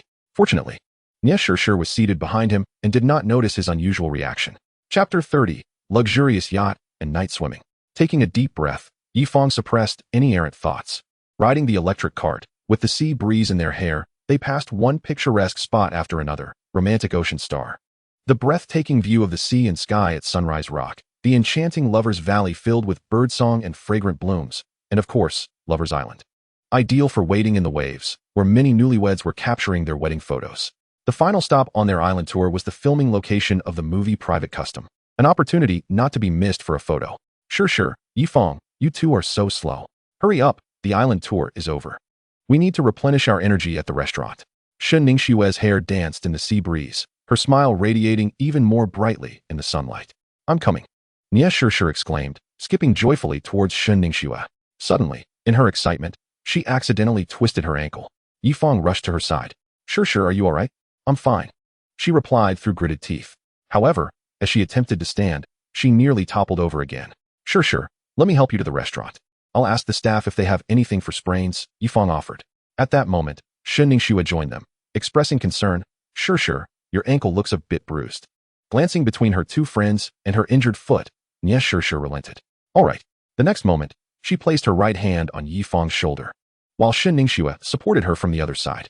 After a few steps, Shen Ningxue noticed that Shure's injury seemed quite severe. Sure, this isn't good. You're sweating from the pain. Let me quickly find some medicine, she insisted before rushing off. Yifang then noticed Shure's discomfort. Sure, let me carry you. Frowning, she hesitated but ultimately accepted, as the pain was unbearable. Yifang knelt down, and in the next moment, Shure was on his back, her arms wrapped around his neck. Overwhelmed with concern for her, Yifang cast aside any strange thoughts, his mind solely focused on her pained expression. After about 10 minutes, they finally spotted a restaurant, where Shen Ningxue arrived breathlessly, holding a bottle of medicine for sprains. Sure, let me help you apply it. Without hesitation, she began to apply the ointment to Shure's injured ankle. Ningxue, applying ointment requires a certain technique. Perhaps I should do it? Yifang noticed the cold sweat on Shure's forehead and could not help but speak up. At that moment, Shen Ningxue also sensed Shure's unusual state and promptly handed the medicine to Yifang without hesitation. To the astonishment of both Shure and Shen Ningxue, Yifang demonstrated an impressive skill in applying the ointment. His right hand seemed to follow a specific gesture as it gently massaged Shure's left ankle. Moreover, he skillfully kneaded certain acupressure points, causing the pain in her ankle to gradually dissipate, replaced by a refreshing sensation that coursed through her body. This feeling was indescribable. Shure felt as though Yifang were a remarkably proficient masseur. In just 1 minute, the bruising around her ankle began to fade away. Witnessing this miraculous scene, Shen Ningxue could not contain her astonishment, exclaiming, "Goodness! Yifang, how come you are so talented at everything? You are truly impressive." Yet, Yifang remained silent, as his mind was occupied with other thoughts. This was the first time in 20 years that he had touched a girl's foot. More importantly, Shure was wearing slippers and shorts, allowing him to observe her fair, long legs and dainty feet up close.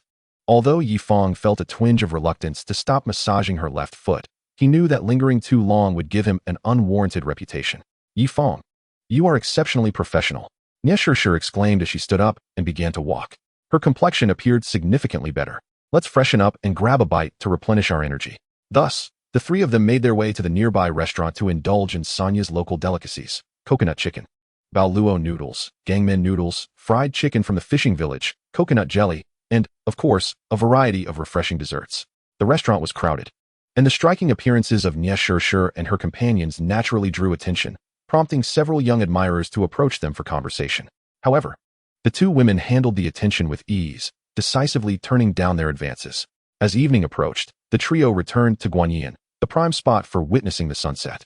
The sun gradually sank into the sea, and Wuzizu Island felt even cooler as a gentle sea breeze swept away all worries. Ding! Congratulations, host, for successfully checking in at Wuzizu Island, Sonya. Rewards are as follows: 1. 1 billion yuan in cash deposits. 2. A luxury yacht worth 2 billion yuan. 3. Top-tier painting abilities. Goodness, 1 billion yuan in cash and a luxury yacht worth 2 billion. The Prince Yacht, valued at 2 billion yuan, spans 100 meters and is designed for global travel. The yacht is equipped with a swimming pool, cinema, and helipad, accommodating 60 guests, and is easily operated by a single crew member. Top-tier painting abilities. Upon acquiring this skill, the host can create various types of artwork comparable to masterpieces. Note: to facilitate the host, the reward includes compatible paints and brushes. As always, the system was incredibly considerate. After watching the sunset, the three of them boarded the yacht to return to their villa. "Yifang, come out for a swim." Shure and Shen Ningxue had changed into bikinis, eager for a night swim. Coming. Hearing this, Yifang hurriedly shed his clothing, donning only a pair of swim trunks. Upon opening the door, Shure and Shen Ningxue were greeted by the sight of Yifang clad in only swim trunks. "Yifang, you have quite a nice physique. You look slim in clothes but muscular without them," they teased, their faces revealing a hint of surprise. Typically, Yifang appeared slender and tall, but to their astonishment, he sported well-defined abdominal muscles. Crucially, his physique was not exaggerated, but rather perfectly toned, with broad shoulders, a narrow waist, and striking features. Yifang resembled a character who had stepped straight out of a comic book. Bang! Yifang did not respond. Instead, he dove into the swimming pool. The moment he laid eyes on Shen Ningxue and Shure in their bikinis, his face flushed crimson, desperately seeking the cool waters to calm his racing heart. Chapter 31. Paying homage to Nanhai Guanyin and supporting my idol. The following day, the trio chose to visit the Nanshan Cultural Tourism Zone in Tianyahaijiao. After approximately half an hour in an open-top car, they arrived at the Nanshan Cultural Tourism Zone. Stepping out, they were greeted by the entrance gate. Aptly named the only way, Fang was not particularly interested in the religious culture, while Nie Shishir and Xin Ningxue displayed an air of reverence. Their faces serious and devoid of their usual playful banter since disembarking. After entering the gate and walking several hundred meters, they boarded a shuttle bus within the scenic area. On the shuttle, Fang found Nie Shishir and Xin Ningxue's behavior a bit exaggerated, as they maintained a strict silence, refraining from discussing anything aloud. Not wanting to disturb them, Fang succumbed to boredom and pulled out his phone to check the news on Tushio. After scrolling for about 2 minutes, he stumbled upon an unexpected article. Today was the day of the SNK 72 general election. SNK 72 is a large girl group that frequently performs at a theater in Shanghai. The resources within the group are allocated based on the rankings from this election. During a particularly dark period in his life, when his girlfriend had cheated on him, Fang had found solace in their sweet melodies and captivating dances. However, at that time, he had little money and never participated in the voting, viewing it as a way to pay for the joy they had once brought him. Though he had long since moved on from being a fan, he felt it was time to support them now, having derived so much happiness from their songs. After examining the election rankings, he recognized only 7 of the idols. Presumably the rest were newcomers. Casually, he created an account named Old Yi and cast 1 million yuan votes for each of the 7 familiar idols. A million yuan was no small amount, translating into several million votes. Just minutes after Fang completed the transfers, the SNK 72 general election rankings underwent a dramatic shift. The 7 idols, who had previously ranked outside the top 20, now surged into the top 10 due to Fang's contributions. This noticeable change ignited widespread discussion among fans and passers-by alike. Has capital entered the fray? Or has some tycoon stepped in? One exclaimed, "Goodness! I just calculated that each of the 7 idols received an additional million votes." The most astonishing detail was that all votes came from the same account, Old Yi. Fans were left in shock, and various forums erupted into chaos over the news. Those who had been pushed out of the top 10 were furious, questioning whether vote tampering had occurred. The situation escalated to the point where it caught the attention of the company's higher-ups. However, after an investigation, it was confirmed that there was no foul play. The voting by Old Yi was deemed a legitimate action from a dedicated fan. With this announcement, the fan forums erupted once more, as some refused to believe the news, while others were astounded by the apparent wealth of Old Yi. After all, casting 1 million votes for each idol added up to a staggering 7 million. This event is truly worthy of being inscribed in the annals of the SNK 72 general election. As for the 7 young idols, they are currently engulfed in a mixture of astonishment and agitation. Being veterans from previous editions, it is only natural that they should dominate the top 10 rankings. However, the fervent and affluent fans of their juniors have relentlessly invested substantial sums, pushing all 7 of them out of the coveted top 10. Tonight marks the grand finale of the general election. Should they fail to secure a place within the top 10, they would undoubtedly be derided by numerous fans and onlookers as symbols of forced promotion and a declining aristocracy. Yet, unexpectedly, a benefactor has emerged, pouring in lavish amounts to catapult all 7 into the top 10. This is indeed a delightful surprise. As the clock strikes 8, the final showdown of the general election commences. One wonders if this affluent supporter, known as Old Yi, will continue to invest further. The election, which seemed to have settled into a predictable pattern, has been thrown into disarray by Fang's intervention. And all fans are eager to see if Fang will unleash more monetary support tonight. Meanwhile, Fang and her companions have traversed past Nanshan Temple and the 33 Guanyin Hall, finally reaching the last scenic spot, the Guanyin of Nanshan by the sea. It is utterly breathtaking. Although Fang does not adhere to any religious beliefs, the sight of this colossal Guanyin statue evokes a profound sense of awe within her. Standing at an impressive height of 108 meters, it rises majestically above the azure waves of the South China Sea, serving as a pilgrimage site for countless Buddhist devotees. Gazing upon the statue, one is struck by its grandeur, comprising 3 figures, each holding a pearl, a treasure box, and a lotus, symbolizing compassion, wisdom, and peace. Amidst the vast expanse of blue waters and beneath the sky adorned with clouds, Fang and her companions find their spirits inexplicably tranquil. They step forward slowly, making their way to the lotus pedestal of the Guanyin statue. Most visitors around them are reverently touching the feet of the Buddha, earnestly praying for blessings, while Nie Shishir and her companions simply close their eyes, joining their hands in prayer, bowing 3 times. Yifang prays for the health and well-being of her family and friends, wishing for all to go smoothly, and of course, for a swift escape from the ranks of the single. Upon opening her eyes, she notices Nie Shishir and Shin Ningxue still with their eyes shut and hands clasped, seemingly lost in their own prayers. After approximately 5 minutes, the trio begins their return journey. However, by now, it is already past 4 o'clock, and their original plan to visit Tianya Haijiao must be abandoned. After returning to their villa for a refreshing shower, they head to a nearby beach to commence their evening barbecue. 100 light bulbs hang from a framework, and beside it stands a makeshift tent that has already been set up. The sea breeze gently caresses them, and everything seems so serene and beautiful. Nie Shishir and Shin Ningxue begin to dance, while Yifang accompanies them on the piano. Laughter and joy abound. Yifang, why not join us for a dance? I'll play the piano, Nie Shishir suggests with a radiant smile. All right. As enchanting melodies fill the air, Yifang and Shin Ningxue, barefoot, create circles upon the sandy beach. Once the song concludes, the trio eagerly engages in barbecuing. About 15 minutes later, a smudge of charcoal dust appears on Shin Ningxue's face. Shishir, Yifang. This is what I grilled. Give it a try. Witnessing her eager expression for praise, Nie Shishir and Yifang tearfully accept the charred offering, indistinguishable as to whether it is chicken wings or beef skewers. Delicious, delicious, they exclaim, giving Shin Ningxue a thumbs up in commendation. Really? Let me try? Yuck. So salty and spicy. They share a look of amusement before bursting into laughter. As the clock nears 8, the trio concludes their beach barbecue adventure and returns to the villa to shower and retire for the night. Oh, only 5 minutes until 9? Yifang, just emerging from the bathroom, glances at her phone. The finals of the SNK 72 general election begin at 8, with votes being announced every 20 minutes. With only 5 minutes remaining until voting closes, 4 of the 7 young idols find themselves ousted from the top 10, leaving only 3 ranked 8th, 9th, and 10th. With but 5 minutes left, witnessing their tearful expressions, the fans of these idols fervently rally for votes. Without Yifang's robust support, within the last 2 minutes, all 7 idols tumble out of the top 10. It's alarming. The fans of their juniors are fervently rallying, as if invigorated by a surge of adrenaline, calling upon friends across various fan forums to cast votes. With merely 2 minutes remaining, it appears that the wealthy benefactor known as Old Yi will not intervene again. I told you it was vote manipulation. Without Old Yi's influx, these 7 veterans are once again expelled from the top 10. Even the fans of the 7 idols have begun to concede defeat, realizing that there is little that can be altered in the last 2 minutes. It seems the rankings of the general election are set in stone. Everyone, including the company executives and the idols themselves, have prepared their speeches. Yet, in the final minute, a seismic shift occurs on the big screen. Old Yi has made a move. What? The astonishment of everyone present, along with those watching from screens, is palpable. This so-called Old Yi, has she come to perform a miracle in the final minute? The 7 idols surge back into the top 10.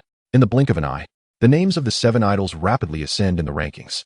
But it's not over yet. The leaderboard continues to shift. Good heavens. Does she intend to displace the top 3? In a mere 10 seconds, the leading 2 have plummeted to 9th and 10th place. It is astonishing. Who is this Old Yi? The fans of the current first-place contender are also responding, investing $1 million to temporarily secure their position. The countdown has commenced on the big screen. 30, 29, 28, 27. With merely 20 seconds remaining, anticipation hangs in the air. Will Old Yi make another move? The 7 young idols exchange glances, faces alight with excitement, and their palms glisten with nervous perspiration. 10 seconds left. The current leader is ahead by 200,000 votes. At this moment, no one dares to blink. 10, 9, 8. The numbers on the leaderboard turn crimson. Tension thickens. Many clutch their chests in anxiety. Suddenly, at 5 seconds remaining, one of the 7 idols surpasses the leader, claiming the top spot. Good heavens. The former leader has been toppled, but it's not finished yet. As 3 seconds remain, the other 6 idols also exceed the original leader's votes. My goodness. This is astounding. This is madness. Thanks to Old Yi alone. All 7 of the veterans have swept the top 7 spots. Chaos erupts among the audience. 3, 2, 1. The final results are revealed. With Yifang's singular support, the 7 young idols have transformed their destiny. The company executives are naturally elated. Every vote translates to a steady stream of revenue. The 7 idols, overwhelmed with emotion, are reduced to tears, covering their faces with their hands. As for the original top 3 fans, they now wore expressions of dejection, unable to believe their eyes. The excitement of this election was destined to be etched into the annals of the SNK 72 general elections. It was truly remarkable. A single affluent fan had outshone countless devoted fans who had tirelessly cast their votes day and night. Everyone was eager to uncover the identity of this so-called old Yi. Yet no one dared to conduct a search. With such financial resources, one could only imagine the complexity of their background and identity. Should anyone dare to unveil old Ye's true identity, it wouldn't be long before a prison sentence awaited them. Yi Fang, indifferent to the shock he had instigated in so many, set his phone aside upon the final results announcement and retired to bed. Knock, knock. Just as he laid down his phone, a series of knocks echoed through the door. Yi Fang, may I come in? It was Sure. And he wondered what could bring her here at such a late hour. Yi Fang hurried from his bed to open the door. To his surprise, upon opening it, he was greeted by Sure's melodious laughter. Yi Fang, what has you laughing? He inquired, perplexed. Oh, it's nothing. I simply didn't expect you to possess such an adorable side, haha. Adorable? Such a term seemed ill-suited to describe a man like Yi Fang. Yet, after a moment's contemplation, he finally grasped why Sure deemed him cute. He was still clad in his Pikachu pajamas. Yi Fang chuckled softly, ruffling his hair to mask his embarrassment. Here. This is a token of my gratitude for your attentive care yesterday.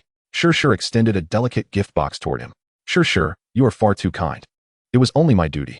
If you refuse any longer, it would be akin to disregarding my feelings, she retorted, placing her hands on her hips, pouting in mock indignation. The sight of such an enchanting beauty displaying this demeanor stirred ripples in Yi Fang's heart. All right, I shall accept it, he conceded, realizing that to refuse a gift from a beauty would be to act foolishly. After the exchange of gifts, Sure lingered, taking a moment to observe Yi Fang before speaking again. Yi Fang, there's something on your forehead. What is it? Before he could react, Sure retrieved a piece of paper from her pocket, extending her fair hand to wipe away the smudge. Yi Fang, you must be a bit careless when bathing. Look, there's a trace of soot. Yi Fang glanced at the paper in her hand, indeed noticing a small amount of soot, leaving him puzzled. He had always checked his reflection before bed and had seen nothing amiss. Moreover, since taking the elite soldier serum, with his enhanced vision, such a glaring mark should have been impossible to overlook. Quite strange, indeed. You should get some rest. I must be going now.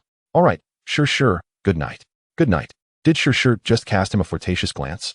Goodness, it was nighttime, and a flurry of peculiar thoughts surged within Yi Fang's mind.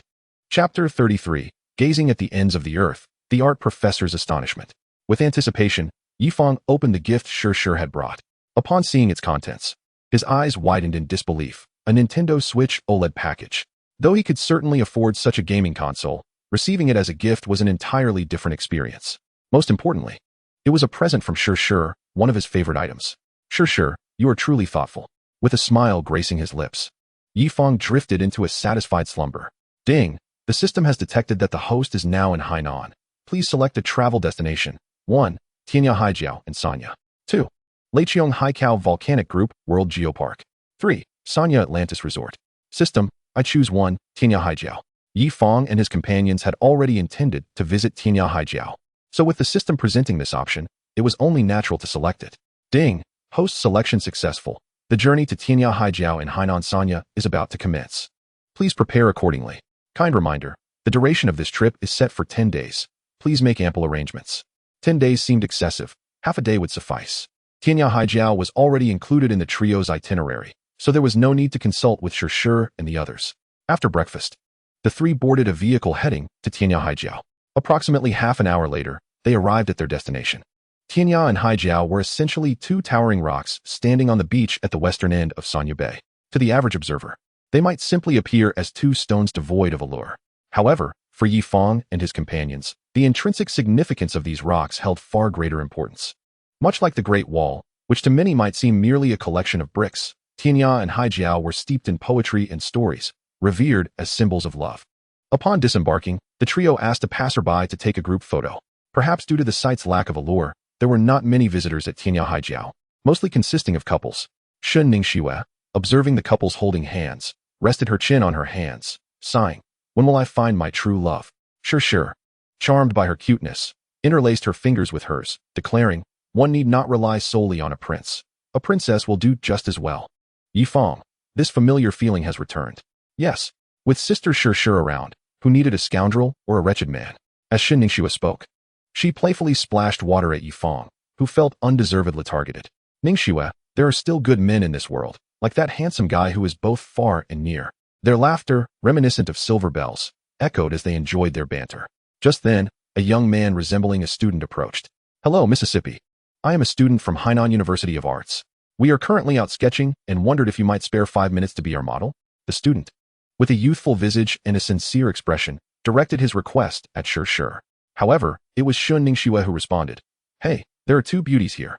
Why do you only call out to Sure and not to me?" The student stammered, unsure how to respond without admitting that she was not as stunning as Sure. Yet, Shun Ningxue was only teasing. "Never mind, I shall return to my phone." Sure smiled gently. "Of course, I would be delighted to help. Where should I stand?" Over here." "No, I mean over there." The student, utterly captivated by Sure's beauty, nearly forgot how to navigate. This was hardly surprising. Sure was indeed breathtaking. "Professor Li, I brought the model." Professor Li adjusted his glasses, a hint of astonishment crossing his face.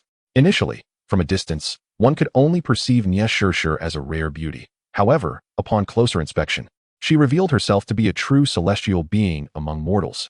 Not only he, but even all the students participating in this sketching session found themselves engulfed in a wave of excitement. Goodness, this young lady is simply too stunning. Indeed, she surpasses even the stars of the entertainment industry. The handsome young man and beautiful young woman beside her are equally striking. It appears that those endowed with beauty only associate with others of similar allure. Alas, while the beautiful seem to share a common appeal, the less fortunate in looks present a myriad of peculiarities. A dozen or so students exchanged hushed whispers, all profoundly impacted by Sure's captivating beauty. In contrast, Shun Ningxue, possessing an enviable figure, did not garner as much attention. "Dear lady, you may simply sit here. As for the pose, feel free to express yourself comfortably. Thank you for your efforts.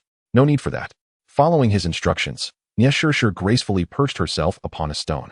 The warm sun cast a soft glow upon her visage, as if enhancing her beauty, while the sea breeze playfully tousled her hair, prompting her to display her most radiant smile. Even Shun Ningxue, accustomed to Sure's presence, could not help but exclaim, "Sure, you are so beautiful. It's as if you belong to another realm." As for the students, it took them several seconds to regain their composure before hastily grasping their brushes to immortalize this exquisite moment on canvas. Fang recalled having acquired a top-tier painting skill the previous day and thus positioned himself behind a large rock to extract his system rewards. Fang, where did you acquire that brush and paint?" "Oh, I brought them specifically today. I just stepped back to the vehicle for supplies." Shun Ningxue glanced at the distant car, pondering how remarkably swift Fang was, having returned in mere seconds. The champion of super-fast men, indeed, was Fang. Ignoring Shun Ningxue's puzzled expression, he settled into a spot to capture the scene before him. "All right, thank you for your patience, dear lady. It's no trouble," although he suggested 5 minutes. It was nearly 10 before Sure completed her task. Quite good, though your strokes were a bit too heavy here, casting an unnecessary shadow on the nose. You did well too, but your approach contrasts starkly with your predecessor. Yours was too light. Do pay attention next time. As for you, practice diligently once you return." Professor Li meticulously evaluated the student's works, occasionally nodding or shaking his head. This student's work surpasses all others present by a significant margin. No, not just significant. Even I could not produce such a high-caliber piece." "What?" Upon hearing Professor Li's remarks, all the students lifted their heads, eager to discover which classmate had earned such praise. "Professor Li, he is not one of our art department students. He is here with that young lady." Professor Li adjusted his glasses, finally recognizing that Fang was not among his students. No wonder, he thought. He had suspected that none of his students could achieve such a level of artistry. Moments later, as he scrutinized Fang's painting further, the astonishment on his face became increasingly apparent. Marvelous. Truly marvelous. Chapter 34. A refusal to join the Painters Association. Gaining a Rolls-Royce Phantom. Fang's painting exhibited a masterful interplay of light and shade, the brushwork fluid and confident, indicative of a consummate skill honed to perfection. Moreover, the painting not only captured beauty but also conveyed a profound sense of artistic essence with seamless elegance. The depiction of the sea appeared almost animated, as if flowing gently from every angle. The setting sun, too, warranted careful examination. It possessed the vibrant intensity reminiscent of Van Gogh's dreams, while also embodying the graceful charm of ink-wash paintings. At the forefront was Sure, seated gracefully upon the rock. With a few deft strokes, Fang rendered an image of unparalleled beauty, lacking the heavy-handedness of technique, yet infused with genuine emotion. It could be stated that without intricate feelings and exceptional skill, such a top-tier artwork could not have been conceived. Everyone, come over and observe closely. It will do you good to recognize your own limitations. Upon hearing Professor Li's directive, all the students rushed to Fang's side. eager to discern the extraordinary elements of his painting that had garnered such accolades from their esteemed professor. It is worth noting that Professor Li was a towering figure in the field of painting throughout his tenure. They had never heard him speak with such admiration for any student's work. Even when addressing renowned contemporary artists, his demeanor was often dismissive. Not only the students, but also Shen Ningxue and Nie Shishir approached with curious expressions, hastening to Yi Fang's side. Yet, as soon as everyone gathered, an eerie silence enveloped the scene. No one dared utter a word. Moments later, it was Shen Ningxue who broke the stillness. Wow, Yi Fang, you are simply incredible. Is there anything you cannot do? Yi Fang, engrossed in the portrayal of Nie Shishir, was startled by Shen Ningxue's exclamation. Ningxue, do refrain from overreacting. You are a lady. After all, however, as soon as he uttered this, an eruption of exclamations echoed around them. The students, unable to restrain themselves, expressed their astonishment at the sheer perfection of Yi Fang's work, which seemed almost unreal. Even if this painting were to be displayed in a national art museum as a treasure of the nation, they would undoubtedly believe it. As for Nie Shishir, her eyes sparkled with admiration as she gazed at Yi Fang. This man was extraordinarily talented, truly deserving of her affection. Suppressing her own fluttering emotions, she navigated through the crowd to stand before Yi Fang, smiling. I wonder if I might be so fortunate as to receive this painting? Despite the surrounding chorus of student admiration, Yi Fang heard her words distinctly. Of course, this painting was created with you in mind. Picking up a frame from the side, Yi Fang carefully mounted the painting. Now, it will be preserved for posterity. Upon hearing Yi Fang's words, Nie Shishir couldn't help but chuckle. You do have a way with words. Witnessing the interaction between Nie Shishir and Yi Fang, the hearts of the students shattered. The male students lamented their inability to measure up to Yi Fang, while the female students sighed, acknowledging that only someone of Nie Shishir's beauty could be worthy of a man so talented and handsome. Standing a short distance away, Shen Ningxue felt a pang of envy. It seemed that no matter how hard she tried, she could not capture Yi Fang's attention. Perhaps if she possessed Shishir's beauty, he would feel even a hint of attraction towards her. Yet, moments later, she regained her composure and resolved to uplift her spirits once more. Just as Nie Shishir and the others prepared to depart, Professor Li approached unexpectedly. Greetings, I am Li Yan, a professor at Hainan Academy of Arts and also the vice president of the Huaxiao Painters Association. Yi Fang, unsure of the professor's intentions, responded politely. Hello, I am Yi Fang. Professor Li adjusted his glasses. Greetings, Yi Fang. Your painting skills have reached an extraordinary level.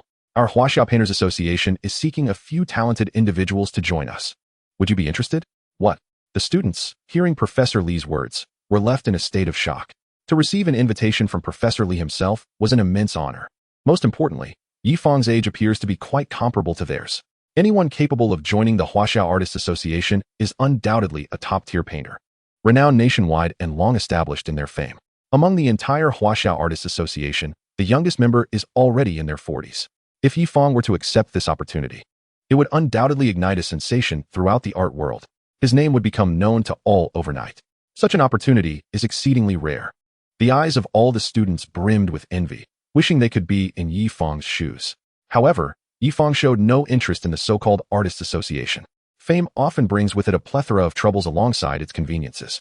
Thus, Yi Fang merely shook his head, saying, I appreciate your kind offer, but I currently have no intention of joining. The students looked on in confusion, unable to comprehend why Yi Fang would forfeit such a splendid opportunity for recognition. Professor Li, too, displayed a hint of regret. Given Yi Fang's talent in painting, he would undoubtedly be in a league of his own in a few years. Yet, with Yi Fang's refusal, he felt it inappropriate to press further. Very well, here is my business card. Should you ever wish to reconsider, please feel free to contact me.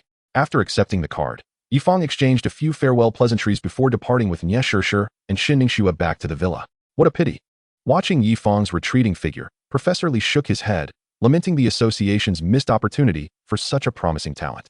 Ding. Congratulations, host, for successfully checking in at Tianya Haijiao. Sanya. Rewards are as follows. 1 billion RMB in cash deposit. 2. A Rolls-Royce Phantom. 3. Acquiring top-tier writing abilities.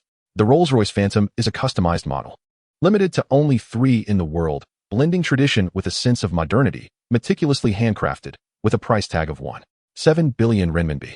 Yi Fang quickly searched for relevant information on his phone. Goodness, this was a brand new model released just days ago, and the system seemed to have acquired it from some mysterious source. This vehicle is currently the most expensive model offered by Rolls-Royce, and most importantly, it is invaluable and in limited supply. Even if one has the wealth, it is unattainable.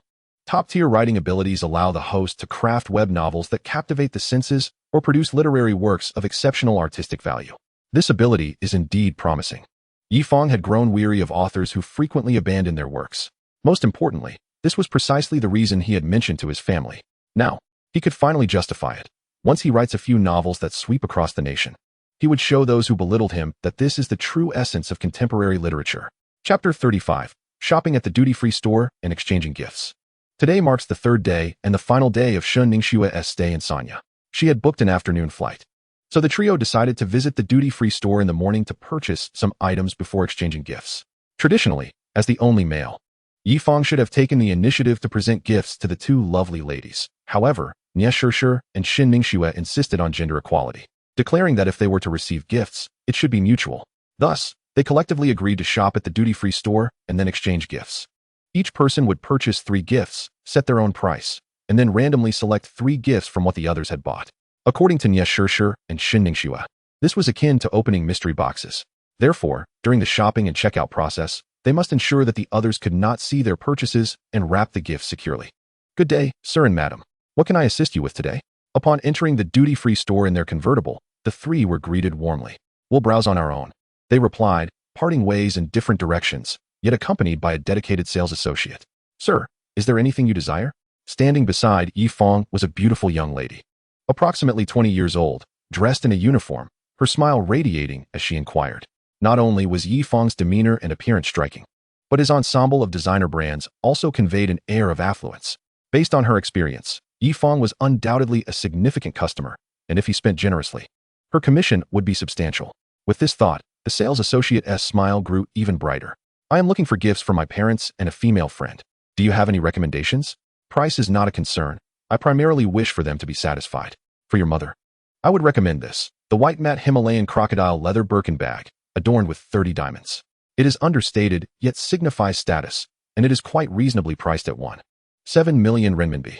Fang glanced at the item she pointed to and nodded. And for my father? The beautiful sales associate, seeing Fang's reaction, beamed even more brightly. This Rolex 116618 LB, the full gold blue submariner, exudes elegance and prestige, priced at only 200,000 RMB. Fang assessed the watch and felt satisfied. All right, I will take one of the bags and 2 of the Rolex watches. The sales associate's smile widened, and she quickly replied, certainly. Sir, do you happen to know the makeup brand your female friend typically uses? I do not. Very well, I would advise against skincare and cosmetics. A safer choice would be to opt for a bag, perfume, or jewelry. Let us go with one of each. All right, please wait a moment. Shortly after, the beautiful sales associate returned with Fang's selections. The perfume chosen was Armani's high-end private collection fragrance, Yulong Tea, priced around 1,000 per bottle. Fang purchased 10 bottles. The bag was a classic Chanel, and for jewelry, he selected a Swarovski set that included 2 necklaces, a pair of earrings, and a bracelet. Sir, will you be paying by card, WeChat, Alipay, or cash? By card, please. Oh, and remember to wrap them securely. I don't want anyone to guess what they are at a glance. Certainly, sir. Would you like assistance in bringing them to your vehicle? A few minutes later, the beautiful sales associate had everything packed. Yes, please follow me. As Fang walked ahead, the beautiful associate trailed behind. Fang, what delightful treasures have you acquired that took you so long? Shin Ningxua and Nie Shishir were already seated in the car. Fang raised an eyebrow. A rare occurrence for him. You'll find out when we return. Seeing Fang raise his brow, Shin Ningxua's heart raced, feeling as though he had cast her a flirtatious glance. Oh, have you learned to raise your eyebrows now? You're becoming more and more like a rogue. Upon hearing this, Fang playfully raised his brows several more times at Shin Ningxua. Thus, the trio returned to the villa amidst a playful atmosphere. Looking at the gifts laid out on the table, Fang spoke up. You 2 choose from my gifts first. Shin Ningxua quickly stood up. I'm eager to see what this ironclad man has bought. She selected 2 of Fang's gifts and 1 from Nie Shishir's. Wow, a Chanel bag and Swarovski jewelry. Fang, you have quite the taste. Of course, you ought to know who I am. At the sight of Fang's smug demeanor, both Shin Ningxua and Nie Shishir couldn't help but burst into laughter. Nie Shishir received 10 bottles of perfume, a row of Dior lipsticks, and an utterly bewildering item, a classic Mont Blanc belt. Fang received an exquisite set of SK2 skincare products, a Rolex watch, and a Sony camera. After exchanging their gifts, the 3 of them indulged in a delightful lunch at the villa. In the blink of an eye, it was time for Shun Ningxua to depart, and Nie Shishir and Yi Fang accompanied her to the airport. Shen Ningxue's eyes brimmed with reluctance, her gaze reddening as she implored, Shishir, please remember to miss me. Nie Shishir tenderly wiped away her tears, reassuring her, do not worry, I will certainly miss you. It is not a matter of life and death. We shall meet again.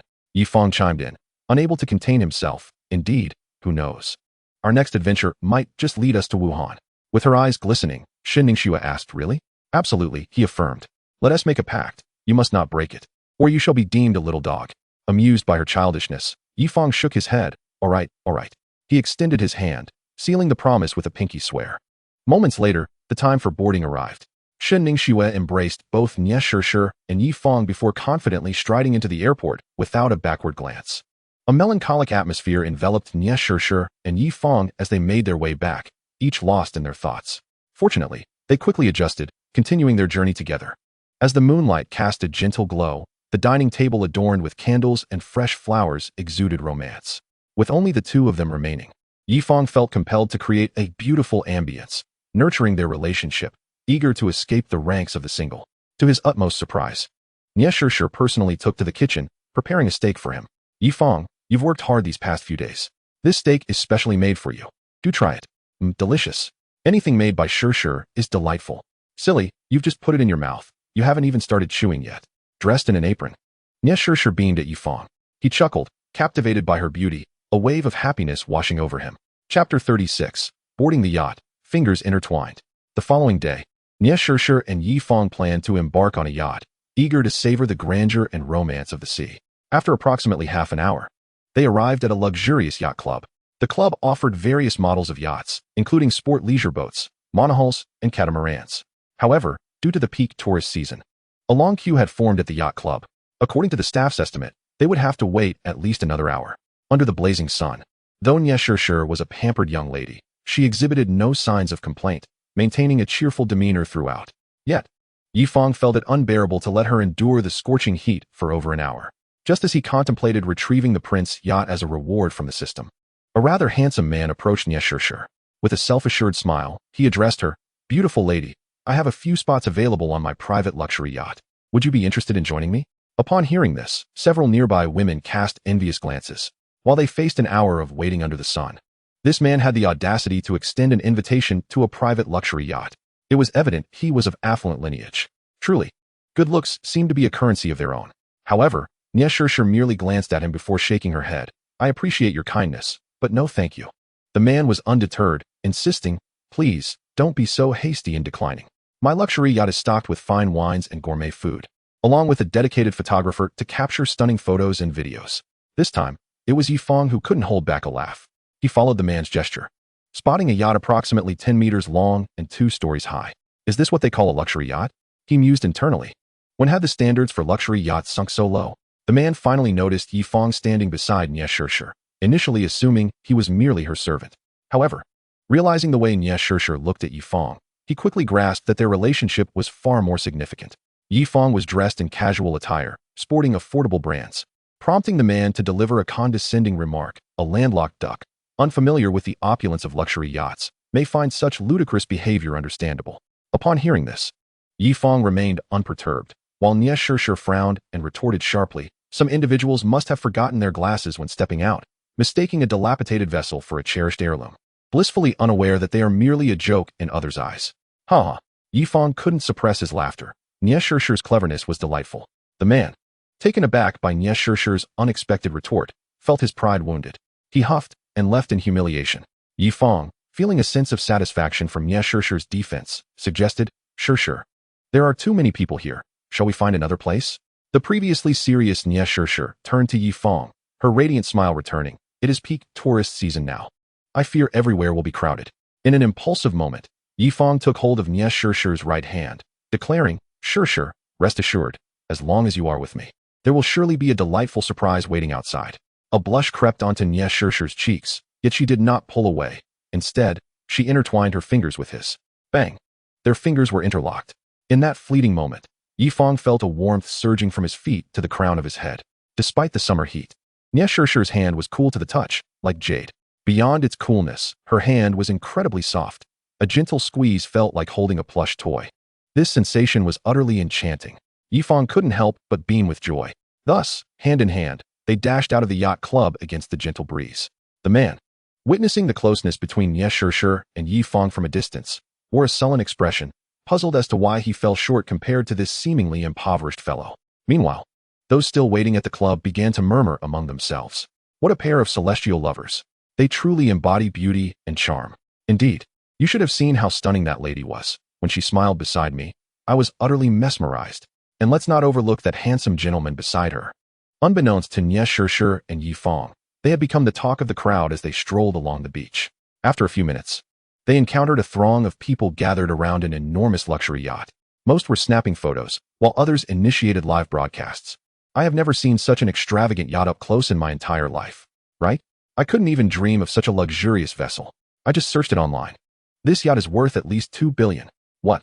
Upon hearing the price, everyone around displayed expressions of sheer astonishment. 2 billion. What an astonishing amount of liquid capital must one possess to own such a luxurious yacht. Are there truly such tycoons in Sanya? Even Ye Shishir, accustomed to grand spectacles, couldn't help but exclaim in admiration. While her family could afford a yacht, it paled in comparison to the one before them, a stark contrast of opulence. Yifang, noticing Shishir's astonishment as her mouth hung slightly agape, spoke directly. Shishir, would you like to take a look at this yacht? Shishir instinctively replied. Who wouldn't want to see such a lavish yacht? However, the owner is unlikely to permit that. Let us continue searching for another yacht. After her words, she tugged at Yifang's hand, but despite her efforts, he remained firmly in place. Shishir, do you recall the surprise I mentioned earlier? Yifang said, his gaze drifting toward a nearby yacht. Shishir's eyes widened with realization. Yifang, could it be that this luxurious yacht is rented by you? Given Yifang's financial capacity, renting it for a couple of hours seemed plausible. Shishir, you underestimate me. This yacht is indeed mine, he declared. At this revelation, not only Shishir but also the onlookers turned their heads in disbelief toward Yifang. Chapter 37. The Yacht Show, shocking the entire city. Upon hearing Yifang's words, Shishir's eyes gradually widened in astonishment, her mouth slightly agape. She had overheard the discussions of passers-by, noting that this yacht was valued at no less than 2 billion. Based on her understanding of Yifang, he was certainly not one to boast. This meant that his claims were indeed true. The owner of the 2 billion yuan luxury yacht was genuinely Yifang. Despite Shishir's family's affluent status, even in Guangzhou, they were far from being able to afford a yacht of such staggering value. Just as a tumult of thoughts swirled in her mind, a man clad in a captain's uniform jogged up to Yifang. Excuse me, are you Mr. Yi? He inquired. Yifang nodded in affirmation. Upon hearing this, the man's demeanor became even more respectful. Mr. Yi, my crew and I have been awaiting you for some time. Would you like to board now? Yifang, satisfied with the captain's demeanor, replied, yes, sure, let us go aboard. At that moment, Shishir, still in a daze, felt her mind racing to catch up with her actions, instinctively allowing Yifang to lead her onto the yacht. Meanwhile, the crowd had erupted with excitement. Some faces were flushed with exhilaration, while others stood stunned, speechless. Others, quicker on the draw, had already taken out their phones to capture this astonishing moment. They were witnessing the owner of a 2 billion yuan yacht in the flesh. Beyond that, just a glance at Shishir and Yifang left every onlooker captivated by their striking appearances and charisma. It turned out that not only did they possess wealth beyond comprehension, but they were also breathtakingly beautiful. The disparity was staggering. If Shishir and Yifang were masterpieces painstakingly crafted by Nuwa, then the rest were mere trinkets molded in a matter of seconds with leftover clay. As they stepped aboard the Prince yacht, a somewhat dazed Shishir finally collected her thoughts. Yifang, is this yacht truly yours? It wasn't that she couldn't believe it. The reality was simply too shocking. What kind of identity did Yifang possess to warrant such a luxurious yacht? It was not Yifang who responded, but the captain. Miss Nia, this Prince yacht indeed belongs to Mr. Yi. I am the captain. Oh, you may call me Xiao O. Captain O bowed slightly, his demeanor respectful. Greetings, Mr. Yi. As Yifang led Shishir onto the yacht, 20 crew members lined up in 2 rows, bowing in welcome.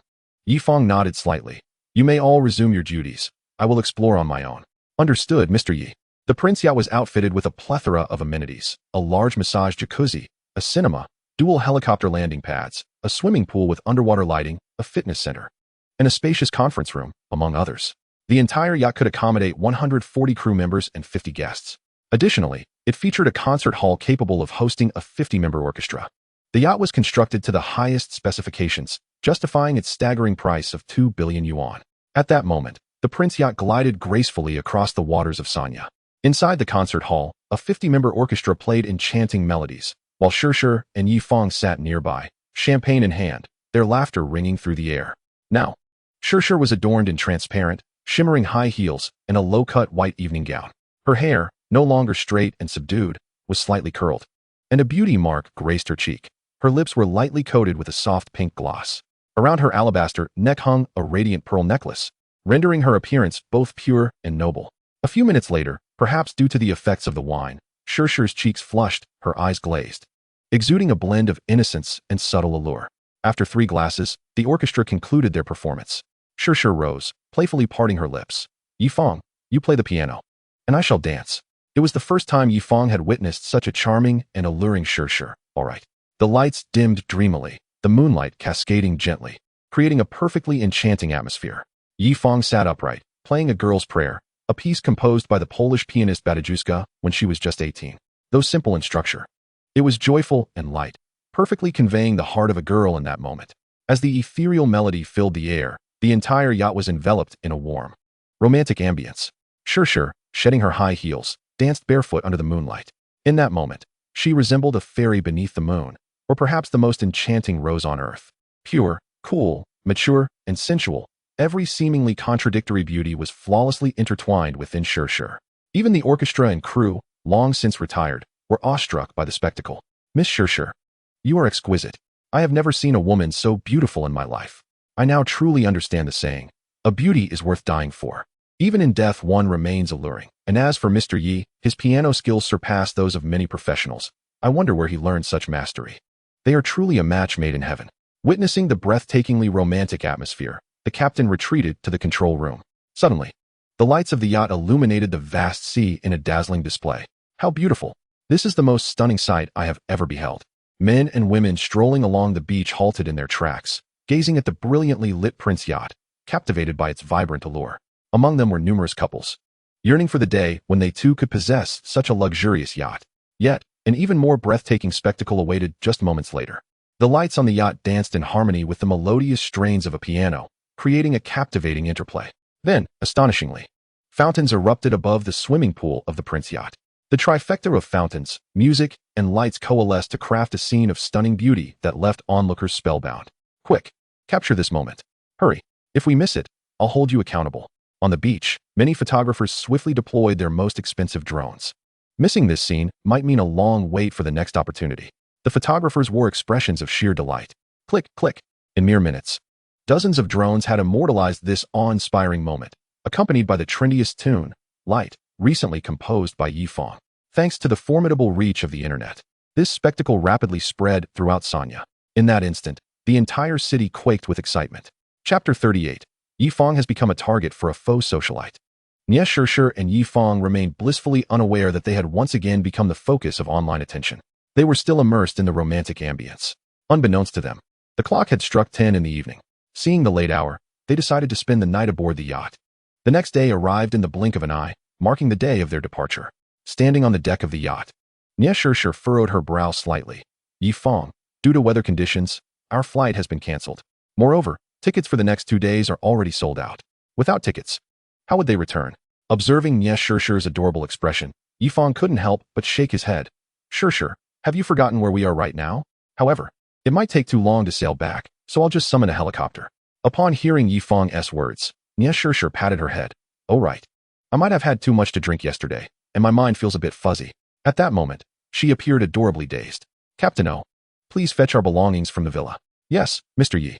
Approximately half an hour later, a helicopter descended onto the Prince yacht. Simultaneously, Captain O hurried back with their luggage. Click, click, click. Captain O, please navigate the Prince yacht to Guangzhou. For subsequent arrangements regarding the yacht, Supervisor Zhou will coordinate with you. Yes, Mr. Yi. After speaking these words, Yi Fang and Nie Shirshir boarded the helicopter, returning to Tai Manor. Due to family matters, Nie Shirshir headed straight home upon landing. As for Yi Fang, after enjoying a refreshing shower, he reclined on his bed under Supervisor Zhou's arrangements, indulging in a full-body spa.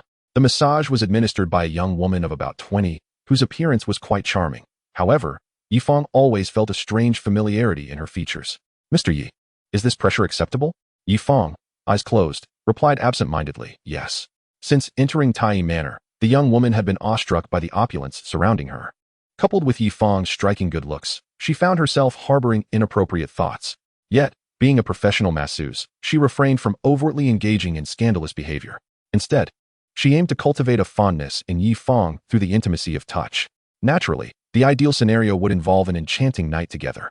Should fortune smile upon her and she succeed in conceiving, Yi Fang, regardless of his sentiments, would likely provide a substantial sum for child support. Contemplating this, her cheeks flushed, and the pressure of her massage gradually lessened. In the following moments, she leaned closer, her body deliberately brushing against Yi Fang's. Initially lost in thought, Yi Fang did not notice her peculiar behavior. However, it wasn't long before he sensed something amiss. The frequency of contact with the young woman's intimate areas seemed excessive. He furrowed his brow but chose to remain silent. Noticing his lack of rejection, the young woman grew bolder. She parted her lips, exhaling softly, and gazed at Yi Fang's face. "Is this all right, sir?" Her tone unconsciously carried a hint of playful seduction, akin to a kitten softly purring in one's ear. Unexpectedly, rather than responding, Yi Fang adopted a serious demeanor, rising swiftly to ring the bell nearby. Supervisor Zhou rushed in, a look of respect on his face. "Mr. Yi, what's the matter?" Yi Fang had already donned his clothes, his expression cold. "Miss, please accompany Supervisor Zhou downstairs to settle the payment."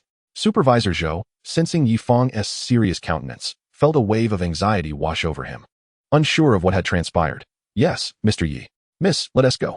At that moment, the massage therapist finally comprehended the situation, though confusion clouded her features. Had she truly done anything wrong? Why did Yi Fang react so strongly? Nevertheless, with the master's command given, she had no choice but to withdraw. Once the two had departed, Yi Fang returned to his room and changed into casual attire. He had yet to fully experience the rewards of the Rolls-Royce Phantom bestowed by the system. System, extract the reward. With a flash of light, an extraordinarily luxurious vehicle materialized before Yi Fang. The paint was a stunning blend of oyster and soft rose hues, enhanced with generous applications of white and bronze mica flakes to create an exquisite pearlescent finish, subtly shifting under varying light. The rear of the Phantom featured a unique butterfly opening hospitality suite, adorned with a vast expanse of royal walnut veneer and inlaid with satin-finished rose gold filigree.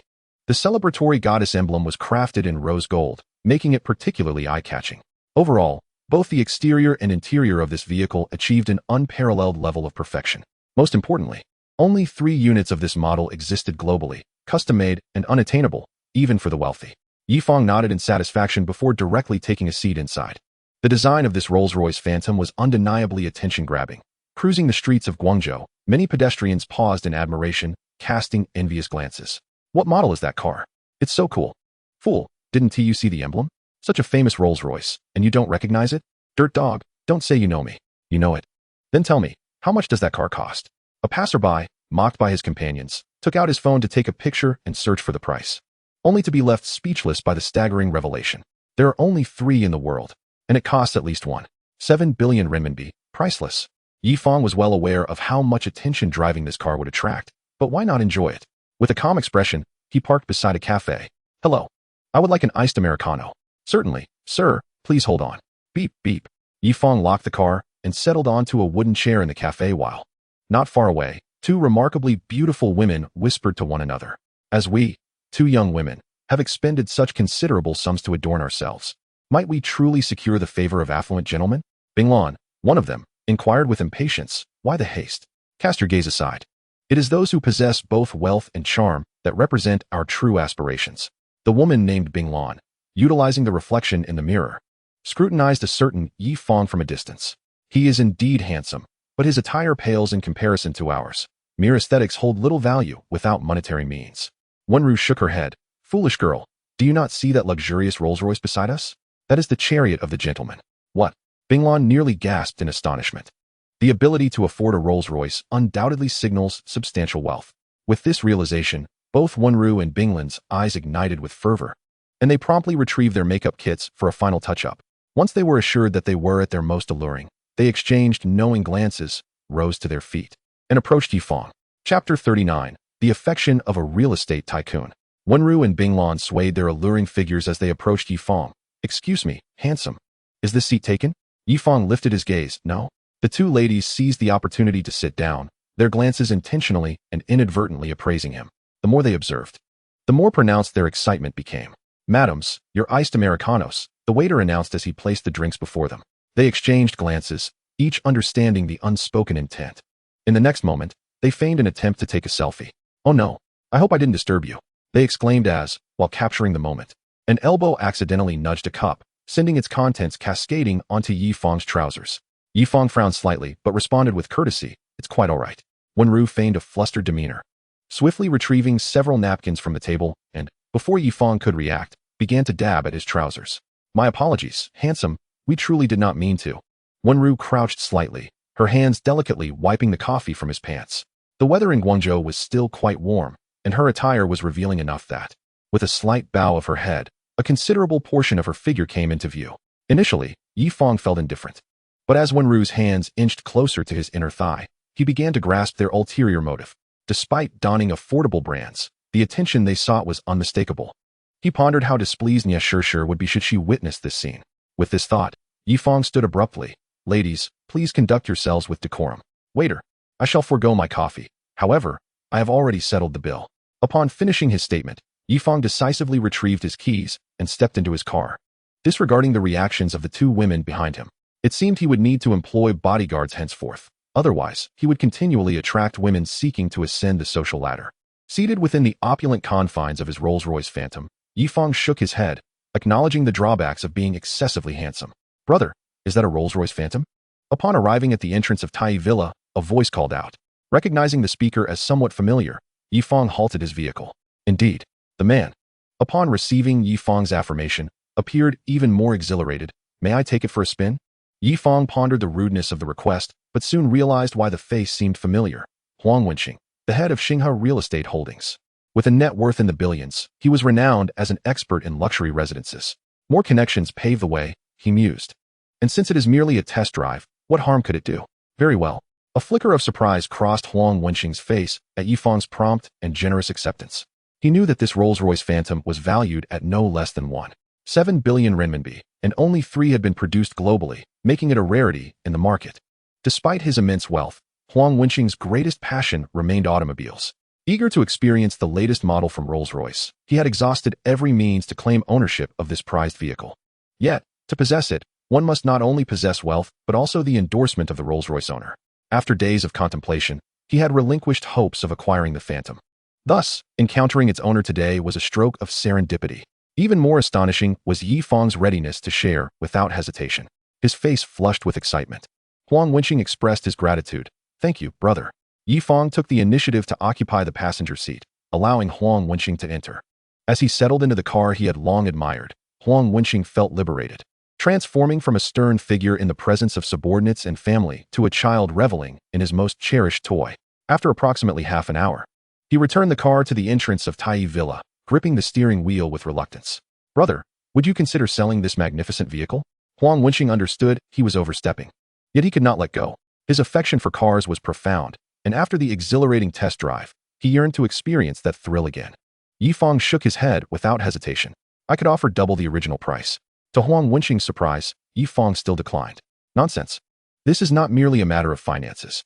Moreover, do I truly lack for money?" Huang Wenqing was taken aback by Yi Fang's demeanor. He had not anticipated that an additional 200 million RMB would be dismissed so casually.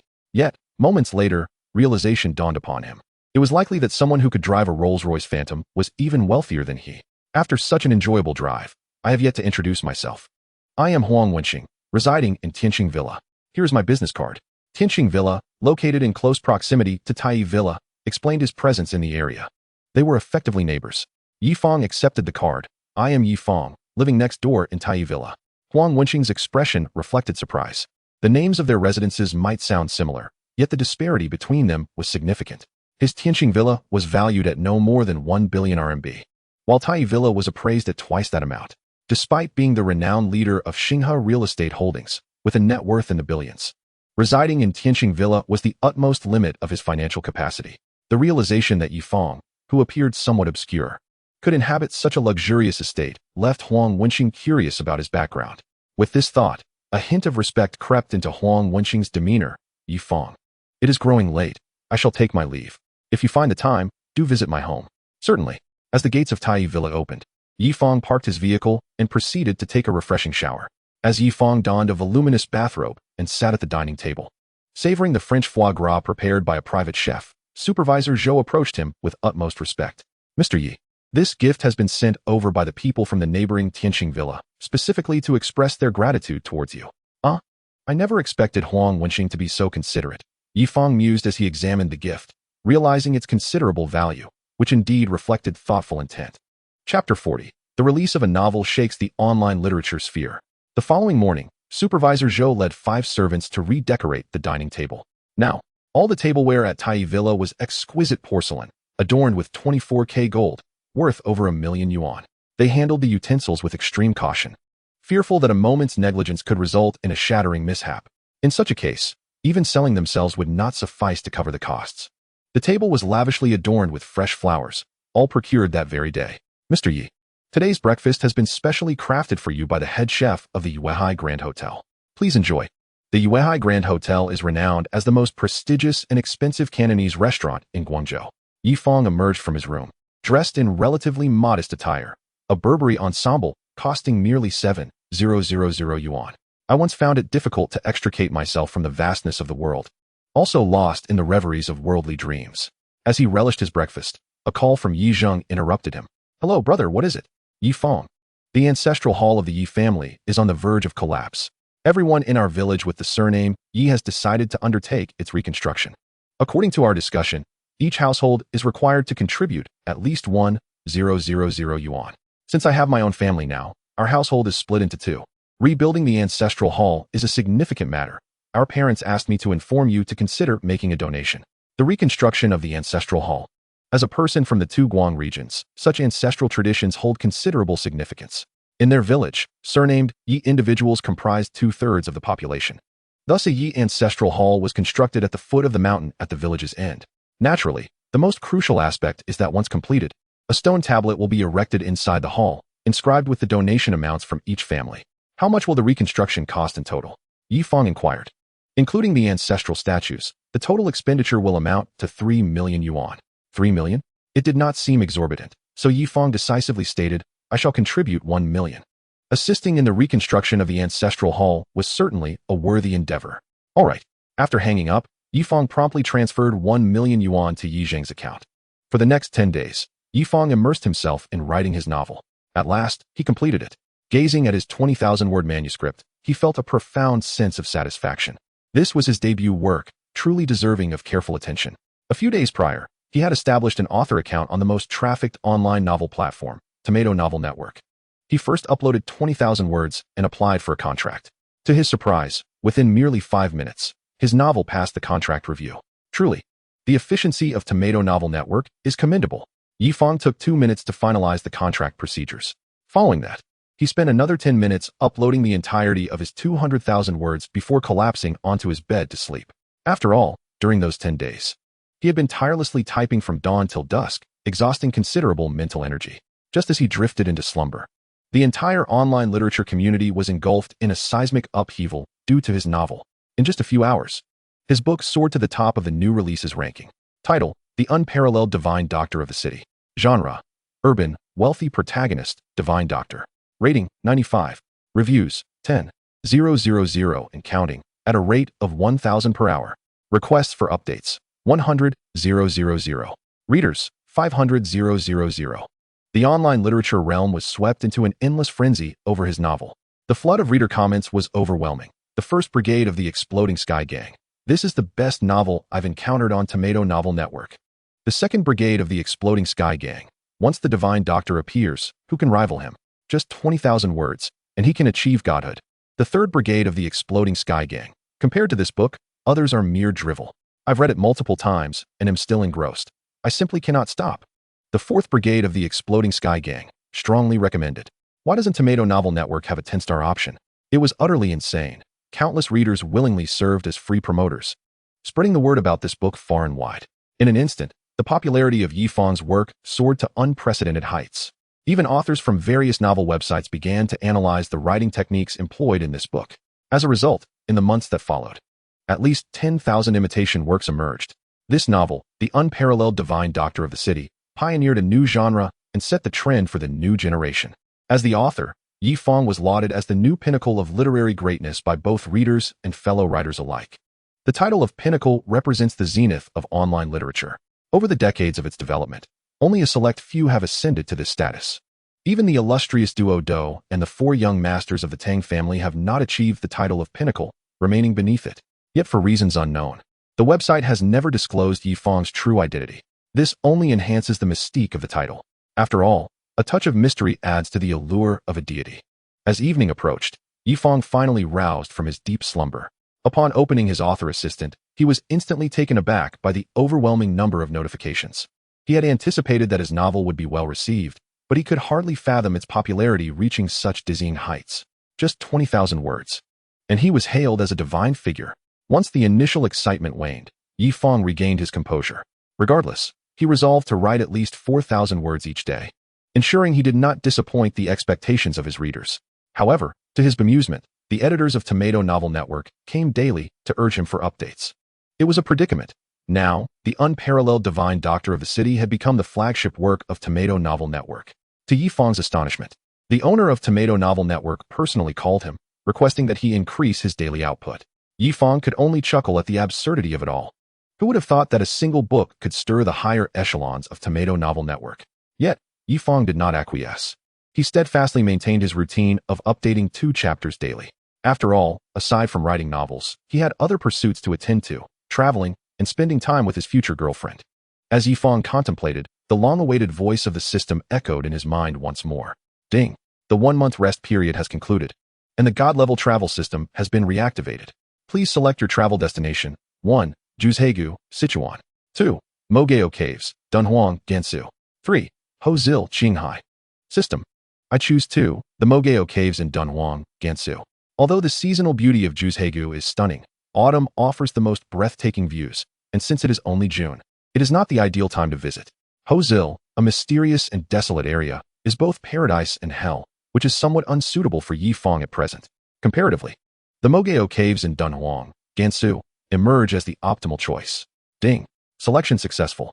The journey to the Mogao Caves, Dunhuang, Gansu, is about to commence. Please prepare yourself. Warm reminder. The duration of this journey is set for 10 days. Please ensure you make ample preparations. Chapter 41. Companions, a Taoist and a doctor recently. Nie Shishir has been preoccupied with matters at home and is unable to accompany Yi Fang on his travels. As June draws to a close, Xinning Xue is engrossed in her final examinations, leaving her no time either. Thus, Yi Fang resorts to posting in a travel group on Douban, inquiring if anyone would like to join him on a trip to Dunhuang. To his surprise, 2 individuals promptly respond, both departing from Guangzhou. The trio exchanges WeChat contacts and arranges to set off the following day for an impromptu adventure. Upon disembarking from a Rolls-Royce Phantom, a man in his 40s approaches Yi Fang. Hello, may I inquire if you are Yi Fang, Mr. Yi? Yi Fang replies, yes, you may simply call me Yi Fang. The man, visibly taken aback, realizes that Yi Fang indeed emerged from the luxurious vehicle. Adjusting his glasses, he introduces himself. I am Lin Wei. Just then, a melodious voice chimes in. You two must be Yi Fang and Lin Wei. The speaker is a young woman of about 20, strikingly beautiful. Yet what captures attention is her attire, a flowing Taoist robe. Is she an avid cosplayer or a genuine Taoist priestess? Meeting the curious gazes of Yi Fang and Lin Wei, she responds calmly, I am Xianxiu. All 3 possess amiable temperaments, and as they await boarding, they become more acquainted. Lin Wei serves as the chief physician at a traditional Chinese medicine hospital in Guangzhou, and his high salary is evident from his designer attire. As for Xianxiu, she is indeed a Taoist priestess from a temple in Guangzhou, claiming that traversing the majestic landscapes of the motherland is part of her spiritual cultivation. Yi Fang reveals little about himself, yet when Lin Wei and Xianxiu learn he resides at Tai Mountain Villa, their expressions exhibit mild astonishment. They had not anticipated encountering a person of such affluence on this journey. Nevertheless, they continue to regard Yi Fang as a good friend. The flight from Guangzhou requires a layover in Lanzhou before reaching Dunhuang, taking approximately 3 hours in total. Whether aboard the aircraft or upon arrival in Dunhuang, the trio quickly becomes the center of attention wherever they go. Yi Fang's exceptional demeanor and appearance naturally spark intrigue, but more so, it is Xianxiu's distinctive garb that draws the eye. A woman clad in a Taoist robe is a rare sight, and her slender figure exudes an ethereal presence. Feeling somewhat uncomfortable under the scrutiny, Lin Wei cannot help but ask Xianxiu, did you only bring this style of clothing for the trip? To which Xianxiu replies nonchalantly, indeed, is there a problem? Lin Wei's expression falters slightly, yet he presses on. Perhaps we should first visit a store to purchase some casual attire? Unfazed, Xianxiu responds, "This is my everyday clothing." Realizing she is unlikely to change, Lin Wei merely shakes his head, respecting her religious beliefs. After approximately an hour's ride in a Didi, they arrive at their booked homestay, which resembles an ordinary villa, albeit less opulent. The proprietor, Chi Yu, appears to be in her late 20s, dressed casually and exuding an air of indifference. There are 3 rooms. You can allocate them as you wish. As for food, feel free to order takeout or cook for yourselves. Observing Chi Yu's demeanor, Xianxiu whispers to Yi Fang and Lin Wei. This landlady has an expansive aura, lacking in malevolent markings, suggesting her fortune is quite favorable. Yet her high forehead and strong presence indicate a somewhat self-centric disposition. Lin Wei, knowledgeable in traditional Chinese medicine and physiognomy, responds, "I did not expect you to possess such insight."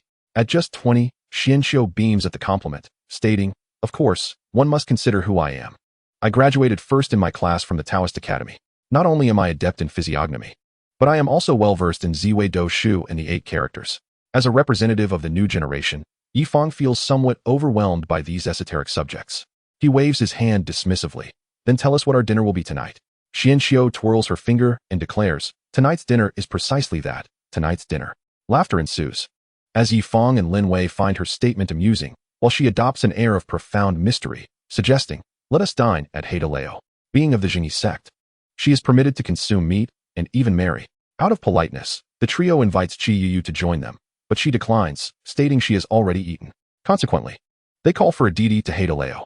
The meal proceeds without incident until, on their way back, they pass a guest house where the proprietress accosts them. "Handsome boys, looking for a place to stay?" She flirtily winks at Lin Wei and Yi Fang, who are both put off by her age. "No, we'll be heading back in 5 minutes." Lin Wei replies on behalf of Yi Fang, who remains silent. As they walk away, the proprietress, with an audacious grin, seizes Lin Wei's hand, saying, "5 minutes is plenty of time, handsome." Initially, Yi Fang and Lin Wei are oblivious to the implications of her words, but when they catch the sly glimmer in her eyes, realization dawns. Xianxiu, unable to contain herself, bursts into laughter at the sight of Lin Wei's flushed face. "Let go of him, or I shall call the police."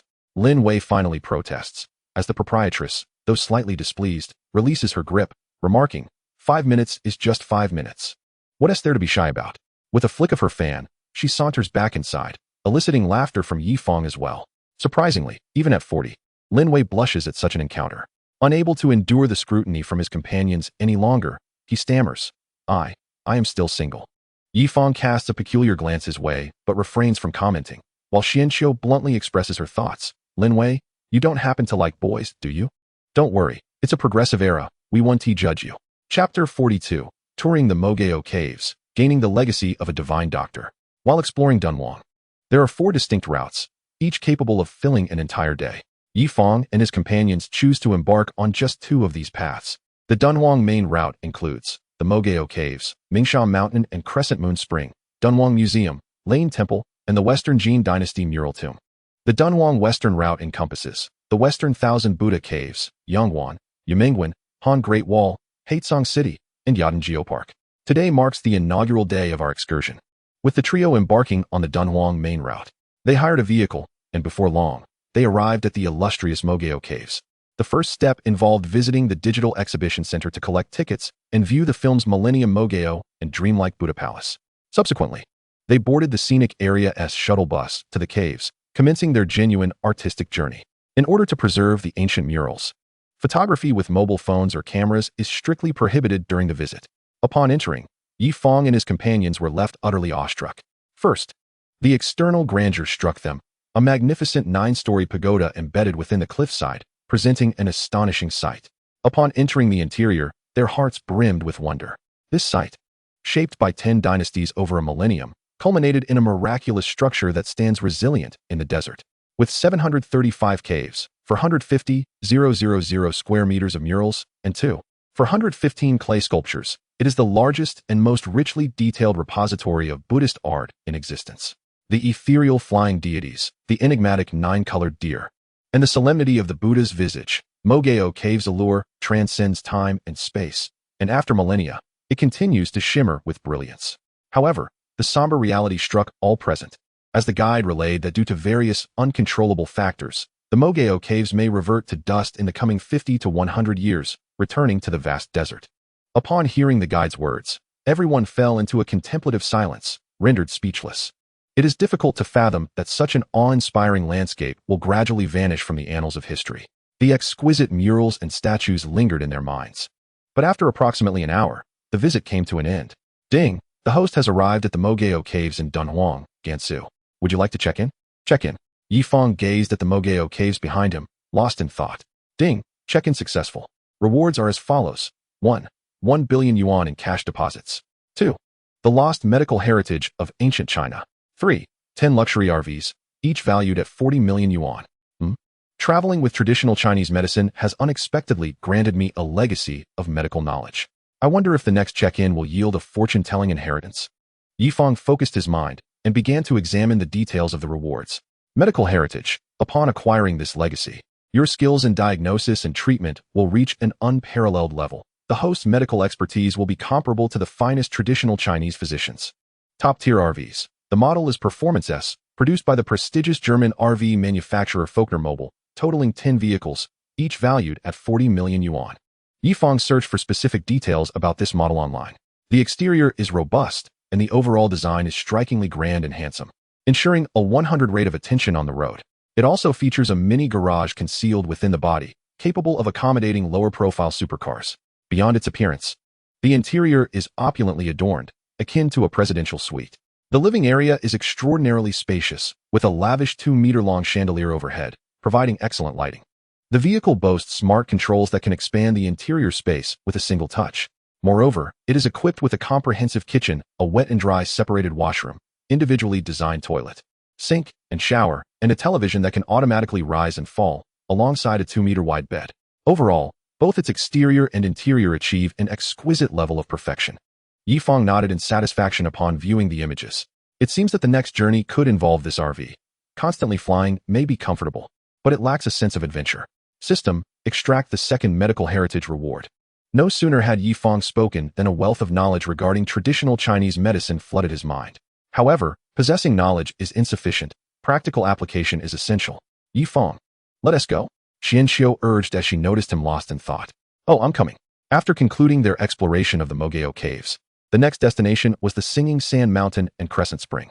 Upon arrival, Lin Wei, feeling somewhat unwell, opted to ride a camel, while Yifang and Xianxiu chose to trek on foot to fully experience the boundless desert. The sun was relentless, and coupled with the swirling sands, all three wrapped themselves in veils. Ha! Lin Wei, perched atop the camel, erupted in laughter at their comical appearance. Meanwhile, Xianxiu, trudging through the desert, was utterly exhausted, lacking the energy to respond. Eventually, she could no longer endure and joined Lin Wei on the camel. Yifang, come sit with me, Xianxiu invited. No thanks. I'm feeling fine, Yifang declined, shaking his head. Yet Xianxiu persisted. Are you afraid your girlfriend will get jealous? Just then, a gust of wind blew sand into Xianxiu's face, rendering her quite disheveled. Girlfriend? Yifang couldn't help but picture Nie Shishir in his mind, a slight smile gracing his lips. Xianxiu, noticing Yifang's expression, surmised that he had someone special in his heart. She wrapped her face in her veil, concealing her feelings of loneliness and mild sorrow. Fortunately, it was merely a fleeting fondness, allowing her an opportunity to withdraw. As Lin Wei and Xianxiu approached exhaustion, they finally caught sight of Crescent Spring, whose love is stronger than tears. Softly calling, let me melt. Every drop of rain transforms into my wings, chasing after the one I love. Yifang could not help but sing Crescent Bay upon seeing the spring. Bravo!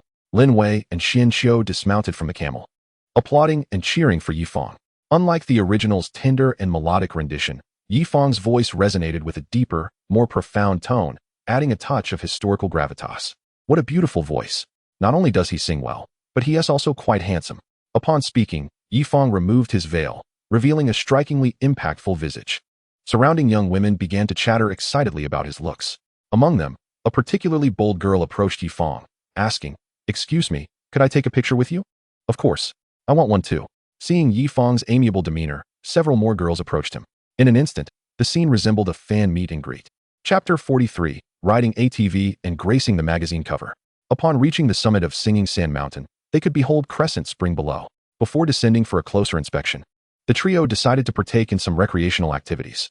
Having already experienced camel riding, Yifang had no interest in this particular venture, and they unanimously opted to forego it. Unable to resist Xianxiu's spirited enthusiasm, the first activity they selected was renting outfits for a photo shoot. The attire was a vibrant red, reminiscent of the style from the western regions. Xianxiu shed her robe and donned the somewhat revealing yet eye-catching ensemble. Who would have thought Xianxiu had such allure? Lin Wei remarked, astonished as he stroked his chin. Earlier, in her oversized robe, Xianxiu appeared slender and lanky, resembling a mere bamboo pole. Unexpectedly, in the Western-style outfit, she proved to be quite captivating. At least from Yi Fang's perspective, this was the case, as Lin Wei's eyes shimmered with surprise, clearly taken aback by Xianxiu's striking contrast. However, despite her beauty, Xianxiu lacked an understanding of how to showcase her allure. Her poses in front of the camera were rather clumsy, oscillating between peace signs and thumbs-up gestures. This comical display elicited laughter from Lin Wei. Ultimately, unable to bear it any longer, he approached Xianxiu and instructed her on the appropriate poses for a woman, even demonstrating personally. To his credit, Lin Wei proved to be quite experienced, transforming Xianxiu from a wooden beauty into a somewhat alluring one under his meticulous guidance. After reviewing the series of photos, Xianxiu patted Lin Wei on the shoulder and remarked, Lin Wei, I never would have guessed you understood women so well. Lin Wei slowly removed her hand and replied, I served as the exclusive photographer for the Chinese edition of Fashion Shisha for a period. Fashion Shisha? Xianxiu exclaimed, recognizing it as one of the world's premier fashion publications, wielding unparalleled influence in the fashion realm. The charity gala they hosted each year drew fashion models and celebrities, all vying for the spotlight. That Lin Wei had been their dedicated photographer was no small feat thus. It was no surprise that Lin Wei became Xianxiu's exclusive photographer for the remainder of their endeavor. After an hour of toiling, Lin Wei's arm began to ache from holding the camera, and he gasped, Xianxiu is too much for me. Yi Fang, could you take a few shots? Lin Wei, you're too weak. When we return tonight, I'll buy you 10 pounds of oysters and a pound of kidneys. Xianxiu retorted, hands on her hips, unreservedly. Lin Wei quickly shot back, how would you know if I'm weak? You haven't tried it yourself? Yi Fang, noticing Xianxiu's escalating frustration, seized the camera, raising his voice. Xianxiu, my photography isn't half bad either. Just wait for me to show my skills. Upon seeing Yi Fang lift his chin and raise an eyebrow, exuding youthful exuberance, Xianxiu felt dizzy and momentarily forgot her previous words. She rarely lowered her tone, saying, all right, but if the photos turn out poorly, you'll be in trouble. Click, click, click. 5 minutes later, Yi Fang returned the camera. Xianxiu frowned slightly. Yi Fang, why are you done already? It's only been 5 minutes. Yi Fang ignored her, placing the camera in front of her to reveal the results. With a sense of curiosity, Xianxiu gazed at the images. The moment she did, her disbelief was palpable. She rubbed her eyes, scarcely able to believe what she was seeing, even oblivious to the wind whisking away the scarf she held. What is the verdict? How did the shots turn out? Lin Wei, equally intrigued by Xianxiu's reaction, hurried over to view the photos. My goodness, he exclaimed as he caught sight of the results, exclaiming a few expletives. As a former exclusive photographer for Fashion Shisha, Lin Wei's skills were among the best in the industry. Yet upon seeing Yi Fang's work, he realized the vastness of talent beyond his own. Compared to Yi Fang's creations, his photographs seemed utterly inferior, akin to a pile of refuse unfit even for a dog. Filled with regret, he wished he could turn back time 5 minutes to retract his earlier boasts. Yi Fang, you are unbelievably skilled. Xianxiu finally came to her senses and echoed Lin Wei's astonishment. However, her excitement caused her to lose her balance and stumble backward. Careful, Yi Fang reacted swiftly, but inadvertently caught only her light shawl. With a rip, the fabric tore as Xianxiu continued to fall. Without a moment's hesitation, Yi Fang lunged forward, wrapping his arm around her waist. Are you all right? After steadying her, he quickly withdrew his hand, having inadvertently touched something he shouldn't have. Xianxiu lowered her head, her cheeks flushing slightly. I'm fine, really. Unaware of the peculiar moment between them, Lin Wei noted that the photo session had concluded and suggested, let us go ride the off-road motorcycles. Absolutely. Xianxiu and Yi Fang replied in unison. Thump, thump, thump. Lin Wei and Yi Fang exchanged smiles before accelerating to maximum speed, racing across the desert. Woohoo, woohoo, woohoo. The two sped alongside each other, competing for who could drive faster, steadier, and with more finesse. Yi Fang experienced triumphs over youth. Give up now, you cannot match me. Lin Wei boasted. Anyone can talk big. Just wait and see. Yi Fang shot back, accelerating and leaving Lin Wei behind.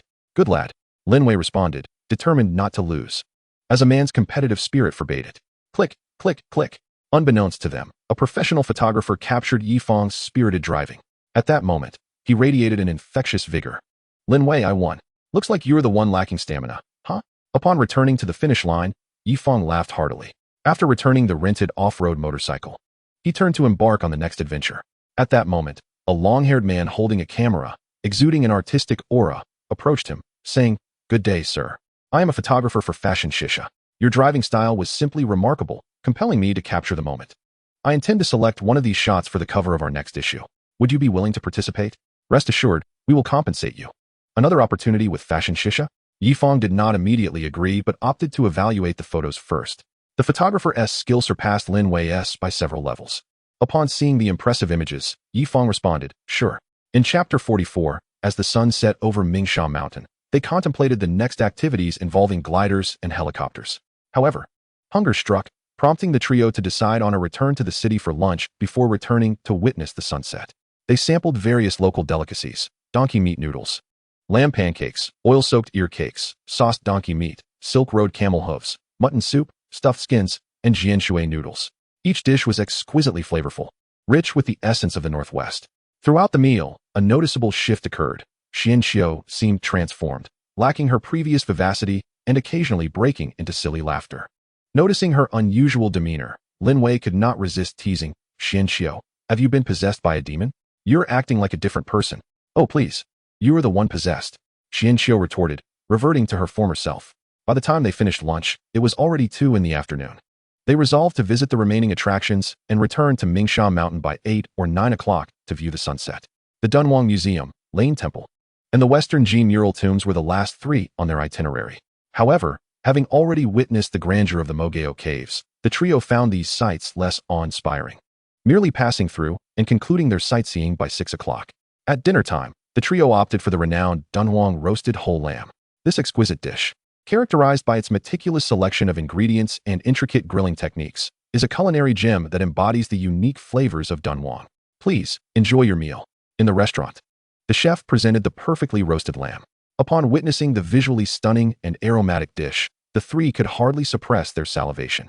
The roasted lamb, just out of the oven, boasted a golden, glistening exterior, and the enticing fragrance of lamb wafted through the air, filling the entire private room.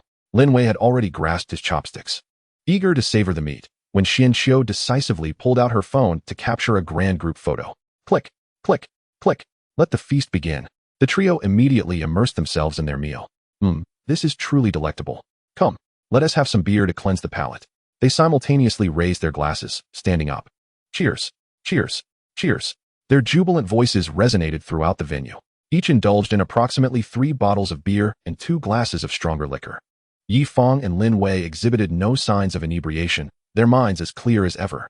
Xianxiu, while not utterly intoxicated, displayed a slight blush that added to her charm. Let us head out. We must catch the sunset. Click, click, click. The trio boarded a chartered vehicle, returning to the singing sand dunes.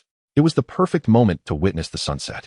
By the time they arrived, it was already past 8, just in time for the sun to dip below the horizon. To save time, they opted to ascend the dunes on camels. Upon reaching the summit, the sun was gradually descending. The dunes were teeming with visitors, evoking a sense of bustling crowds. The men lounged on blankets or portable chairs, while the women predominantly busied themselves with photography, either capturing the sunset or posing for pictures. As the sun sank lower, the temperature began to drop, alleviating the daytime heat. The scene was breathtaking. The sunlight turned golden, resembling a slowly unfurling canvas. The sun approached the horizon, its vibrant rays painting the entire sky in a dazzling display.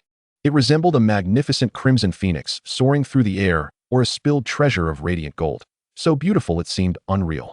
In that moment, Yi Fang felt an urge to chase the sun. The desert, no longer scorched by the midday sun, was now pleasantly cool.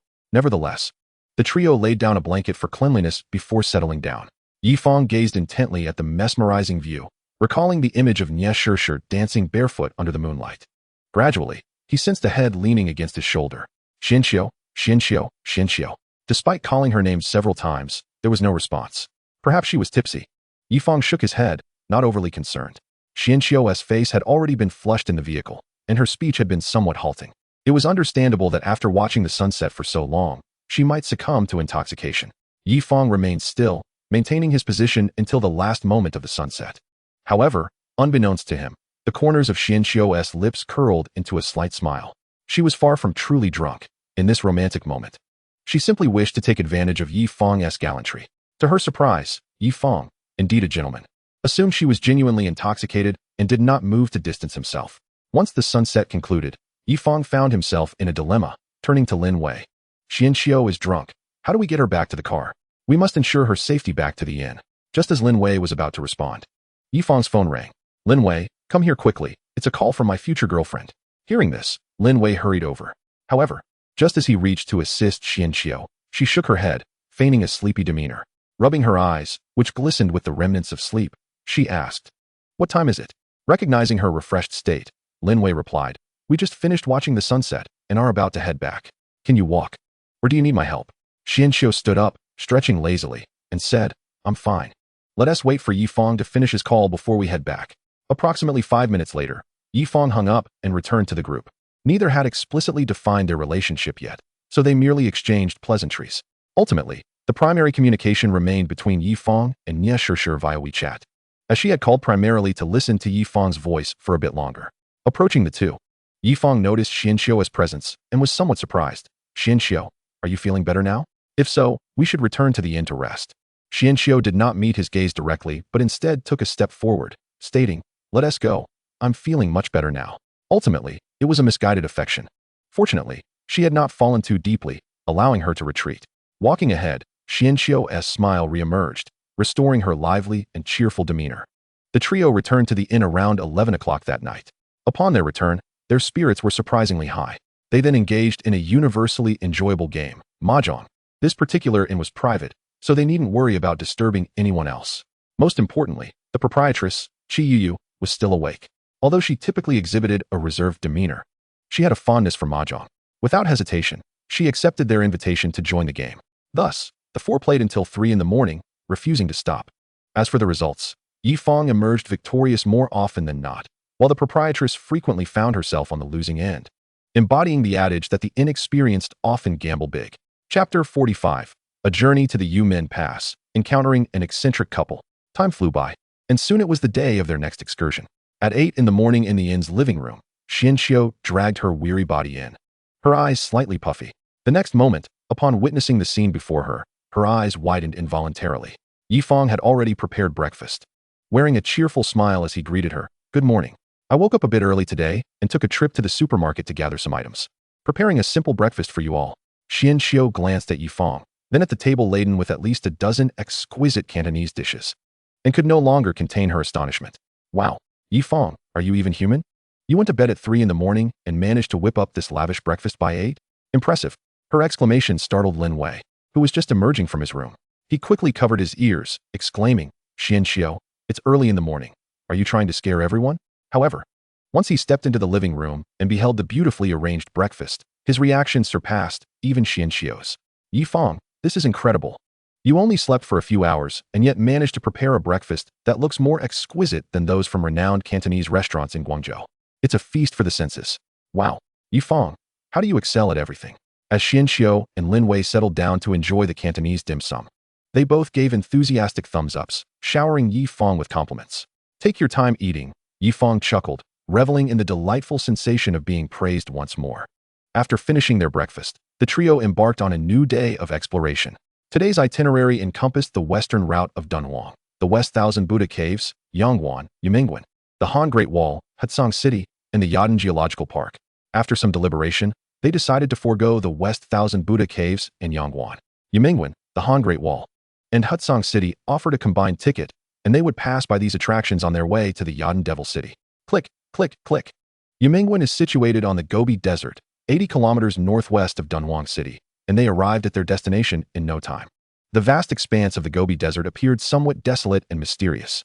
While the surrounding scenery was somewhat captivating, Lin Wei and Xianxiu felt a tinge of disappointment. The Yumingguan did not exude the grandeur and magnificence they had envisioned. Instead, it resembled merely a mound of rammed earth. The entire Yumingguan ruins are square-shaped, standing about 10 meters tall, with dimensions exceeding 20 meters in length and width, composed of 4 earthen walls, each featuring a gateway on the northwest side. Why should the Chang flute lament the willows when the spring breeze does not traverse Yumingguan? Yi Fang gazed upon the remnants of the ancient walls, an overwhelming sense of desolation washing over him. At that moment, the site was bustling with tourists. After snapping a few photos, the trio contemplated leaving. However, Travel is seldom devoid of unforeseen incidents. Due to the throngs of people, the space became rather congested, and Yi Fang inadvertently bumped into others several times. Just as he was on the verge of escaping the crowd, a rather shrill voice pierced through the air. "Pervert, was it you who touched me?" Yi Fang turned to face a woman glaring at him, his brow furrowing in confusion. "What do you mean, I touched you?" The woman appeared to be in her 20s, heavily made up. Upon hearing Yi Fang's words, her expression grew even more irate as she pointed a finger at him. "So you dare to act but not take responsibility? Apologize immediately, or I will call the police." Her voice was alarmingly loud. At this juncture, all visitors at Yimingwen halted their explorations, drawn to the commotion. Yi Fang shook his head, bewildered by her accusations. "Feel free to call the police. I'm not afraid." The woman, now resolute, shouted back. "You were the only one who squeezed past me just now. Come on, dare to touch me again." As she spoke, she turned her backside towards Yi Fang. The crowd quickly grasped the situation, seemingly believing that Yi Fang had inappropriately touched the woman. Onlookers exchanged incredulous glances, unable to reconcile Yi Fang's handsome visage with such behavior. Truly, one cannot judge a book by its cover. Yi Fang was about to defend himself when the woman's boyfriend stepped forward, his voice booming. "Apologize now. Otherwise, I won't let this matter rest."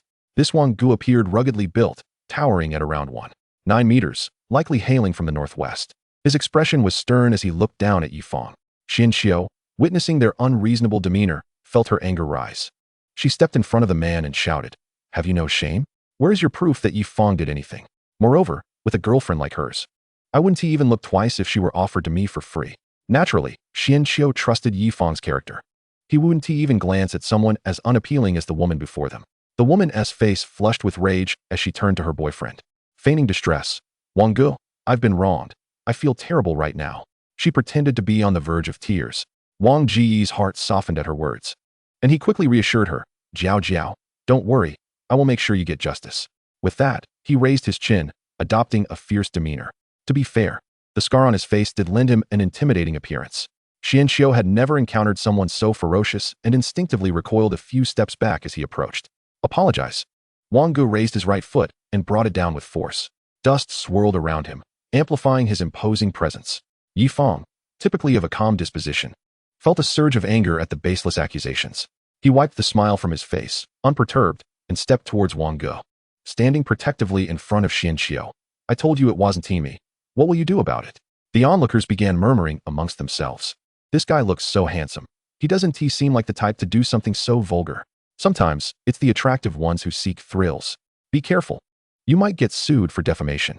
Wang Gu, realizing that Yi Fang would not apologize, hardened his expression and struck out with his right hand, towering and muscular. He believed Yi Fang would be unable to resist. Yet, to the astonishment of everyone present, Yi Fang merely extended one hand and effortlessly halted Wang Gu's powerful advance. No matter how forcefully he pushed, gradually, Wang Ji's face flushed with embarrassment. "Let go, let go." Yi Fang's strength was overwhelming, and Wang Ji's hand began to ache unbearably. Boom. Wang Gu retaliated with a swift kick aimed at Yi Fang, hoping to catch him off guard. Chapter 46. I, Yi Fang, am never short of money. Bang. Unexpectedly, Yi Fang retaliated in earnest, using a slight force to send Wang Gu tumbling to the ground. I'll fight you." Wang Ji's face turned crimson with fury as he clenched his fist and swung it at Yi Fang. "What is happening? Stop." Just then, two security guards rushed over to intervene and prevent the escalating conflict. "What happened?" The woman named Jiao Jiao was the first to respond to the guards' inquiry. Attempting to seize the narrative, he took advantage of me. However, the guards did not take her word at face value. Instead, they stated, "There are cameras nearby. We can review the footage to see if he indeed took advantage of you. Let us go then. I'm not afraid." The woman grabbed her boyfriend's hand, akin to a fighting cock, and marched towards the security office. Seeing this, Yi Fang and the others followed suit, making their way to the security office. "Look closely." Xian Xiao's eyes widened as she scrutinized the footage. Upon witnessing the events unfold, she exclaimed, "I told you," with her kind of looks. How could Yi Fang possibly be interested in her? And to falsely accuse someone else, she should take a look in the mirror, apologize immediately, or we will call the police for defamation and assault. Xian Xiao smirked, now that they had the upper hand, eager to defend Yi Fang's honor. However, to everyone's astonishment, the couple exhibited no signs of guilt. Wang Gu scoffed disdainfully, "There's no way we'll apologize. I, Wang Huixin, have never apologized in my life. Tell me, how much do you want to let this matter go? 10,000? 50,000? Wang Huixin." That name seemed vaguely familiar. After a moment, The two security guards finally recognized him. Wang Huishan, the son of Duan Wang's wealthiest man. Duan Wang's wealthiest, Wang Kuan, is the owner of Kuanhui Real Estate Company, worth over 100 billion. Most importantly, he has only this one son, whom he dotes on excessively. Essentially, whenever his son has a request, it is always granted. Contemplating this, the two security guards immediately displayed a sycophantic demeanor. Subsequently, they exchanged glances and approached Yi Fang and his companions. Young brother, they did not intend any offense. Perhaps you could show magnanimity and simply let this matter go. They believed their words were in Yi Fang's best interest, after all. Antagonizing the son of Duan Huang's wealthiest magnate was hardly a wise choice. Yi Fang, however, did not respond, merely shaking his head. What a ludicrous notion. Comparing wealth with him was akin to courting disaster. What was this so-called Dunhuang tycoon worth? A mere 100 billion. Not to mention that this 100 billion was merely a valuation, not an indication of liquid assets. Take Yi Fang, for instance, over several occasions of signing in. His liquid assets alone had accumulated to several tens of billions. If one were to factor in properties, vehicles, helicopters, and the like, Yi Fang's net worth would undoubtedly exceed 100 billion. As Yi Fang approached Wang Huishan, he casually revealed his wristwatch and remarked, "Is 50,000 a substantial sum? I spend hundreds of thousands on each meal." The onlookers were taken aback, exclaiming in disbelief, "Goodness, are you boasting without a script? Spending hundreds of thousands on a single meal? Even the richest man in China would hesitate to squander in such a manner." Ha! The male and female onlookers could not contain their laughter.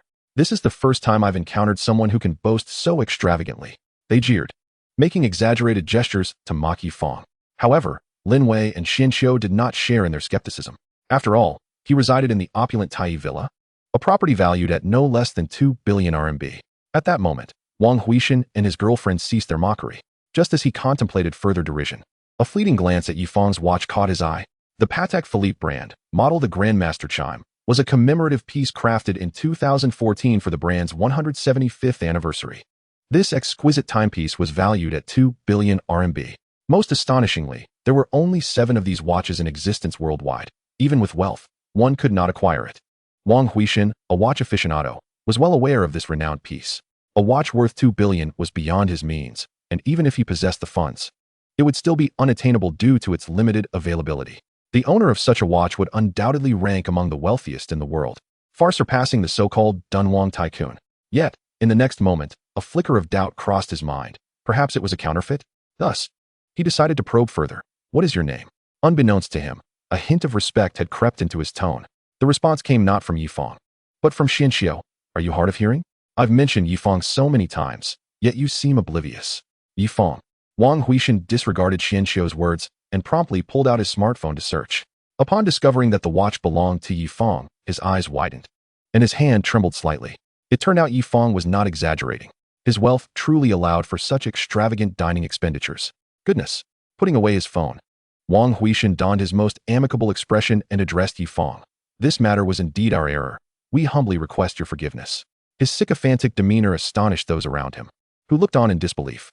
Zhao Jiao quickly apologized to young Master Yi.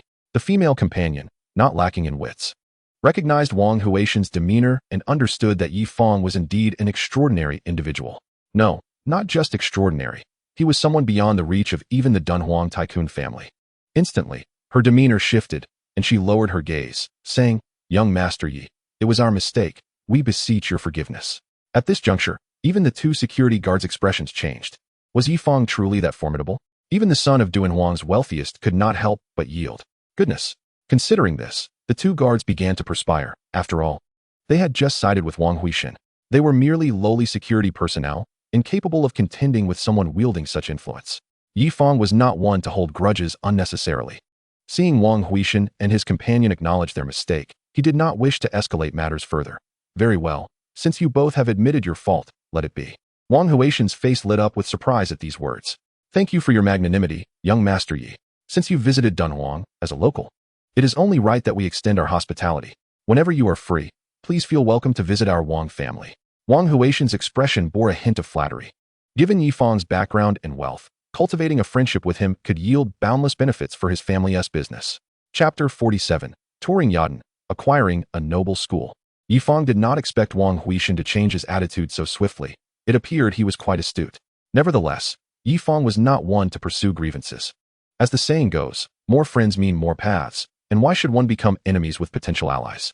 Thus, Yifang nodded. Yes. I will visit when I have the opportunity, but simply call me Yifang. Young Master Yi sounds rather outdated. Wang Huishan beamed with delight, hastily extending his phone. Of course. May I add you on WeChat?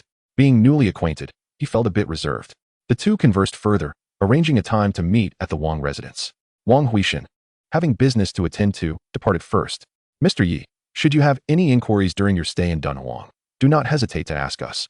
We shall provide full assistance. After Wang Huishan's departure, the two security guards quickly approached Yifang, eager to ingratiate themselves. Naturally, the individual before them was someone to whom even the son of Dunhuang's wealthiest would defer. As mere security personnel, they were keen to ensure his satisfaction. No issues here. Lin Wei, Xin Xiu, we have lingered too long. Let us proceed to the next destination. Yifang gestured, exiting the security office. Mr. Yi, take care. The two guards nodded and bowed, their demeanor so respectful that one might mistake Yifang for their master. Ding. The system has detected that the host is now in Gansu. Please choose a tourist destination. 1. Zhangye Danshan National Geological Park. 2. Meijishan Scenic Area.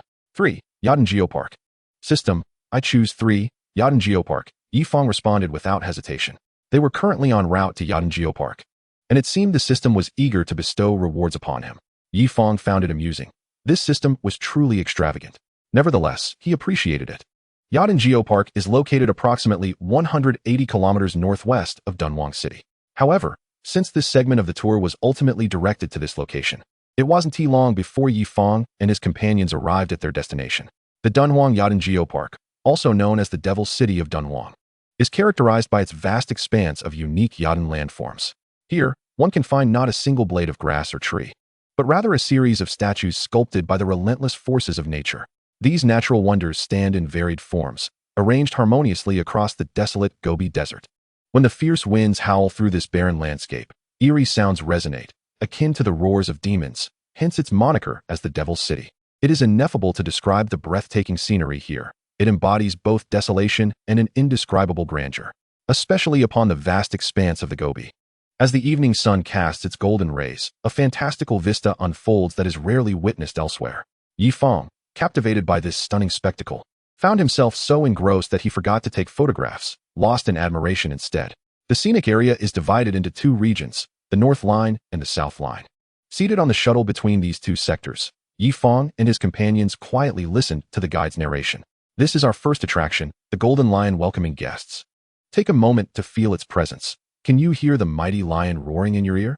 Soon, they arrived at the second site, the pyramid. While it may not rival the grandeur of its Egyptian counterpart, it possesses its own distinct beauty. Tourists are encouraged to capture this stunning scene with their cameras. In the blink of an eye, they reach the third attraction, the peacock.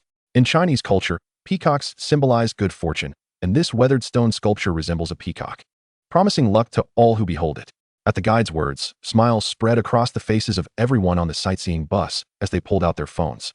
Xin Xiu scrutinized the sculpture, then smiled at Lin Wei, saying, "This must be a male peacock." "How can you tell?" Lin Wei asked. Xin Xiu glanced around and replied, "Because it has spread its feathers upon seeing such beauty as mine." "Ahahaha." Lin Wei and Yifang exchanged bemused looks. "Is your father aware of your ludicrous remarks?" they inquired, shaking their heads and dismissing Xin Xiu's childishness. Now they arrived at the final attraction, the Western Sea Fleet. This was the most magnificent of the four sights, with mounds of earth resembling a prepared fleet. Do not blink or you will miss this moment, and you shall regret it for a lifetime. Yifang gazed in awe at the scene before him, his heart stirred. "Ding! Host has arrived at the Yadan Geopark. Would you like to check in?" "Check in," Yifang responded with a smile, unhesitatingly. "Ding! Check-in successful. Rewards are as follows. 1. 1 billion yuan in cash. 2. Ownership of the Guangzhou Xingji International School. 3. Proficiency in English, French, German, and Spanish." "Wait." Yifang's expression brightened upon seeing the rewards. The Xingji International School is renowned as an elite institution in Guangzhou, with annual tuition costs ranging from 2 to 300,000 yuan. It is said that many of the city's high society send their children there. He never imagined he would acquire ownership of such a prestigious school. As for the third reward, it seemed quite practical. Could the system be preparing him for an upcoming global journey? Regardless, one can never have too many skills. Yifang mentally recited the command to extract his rewards.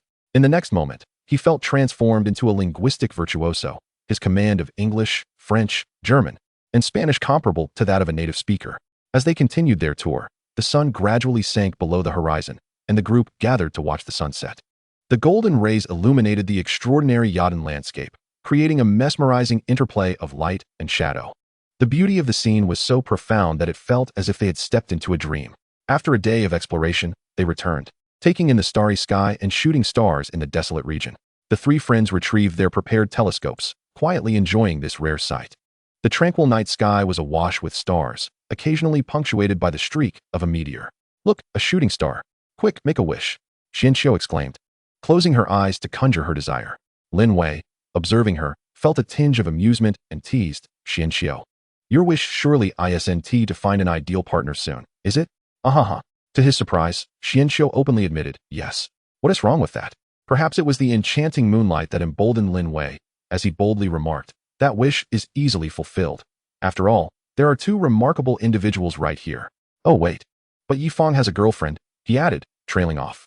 Upon hearing this, Xianxiu retorted, "Pfft, dream on, go back to sleep." The third day arrived swiftly.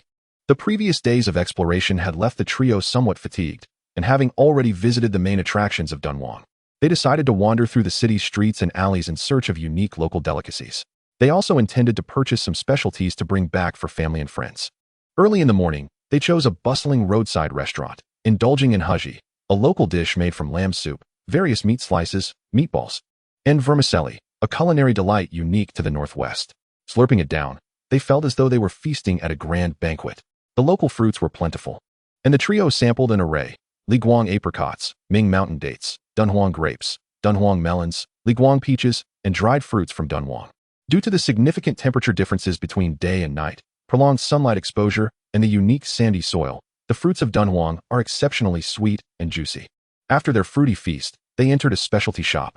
After browsing, Xianxiu, with an odd expression, pointed at a medicinal product and said to Lin Wei, "Lin Wei, this Dunhuang soyang seems perfect for you."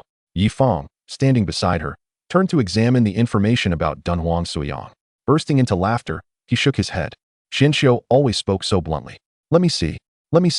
Lin Wei, feeling skeptical about Xianxiu's comments, approached with curiosity. Adjusting his glasses, he nearly choked in disbelief upon discovering what Dunhuang soyang was.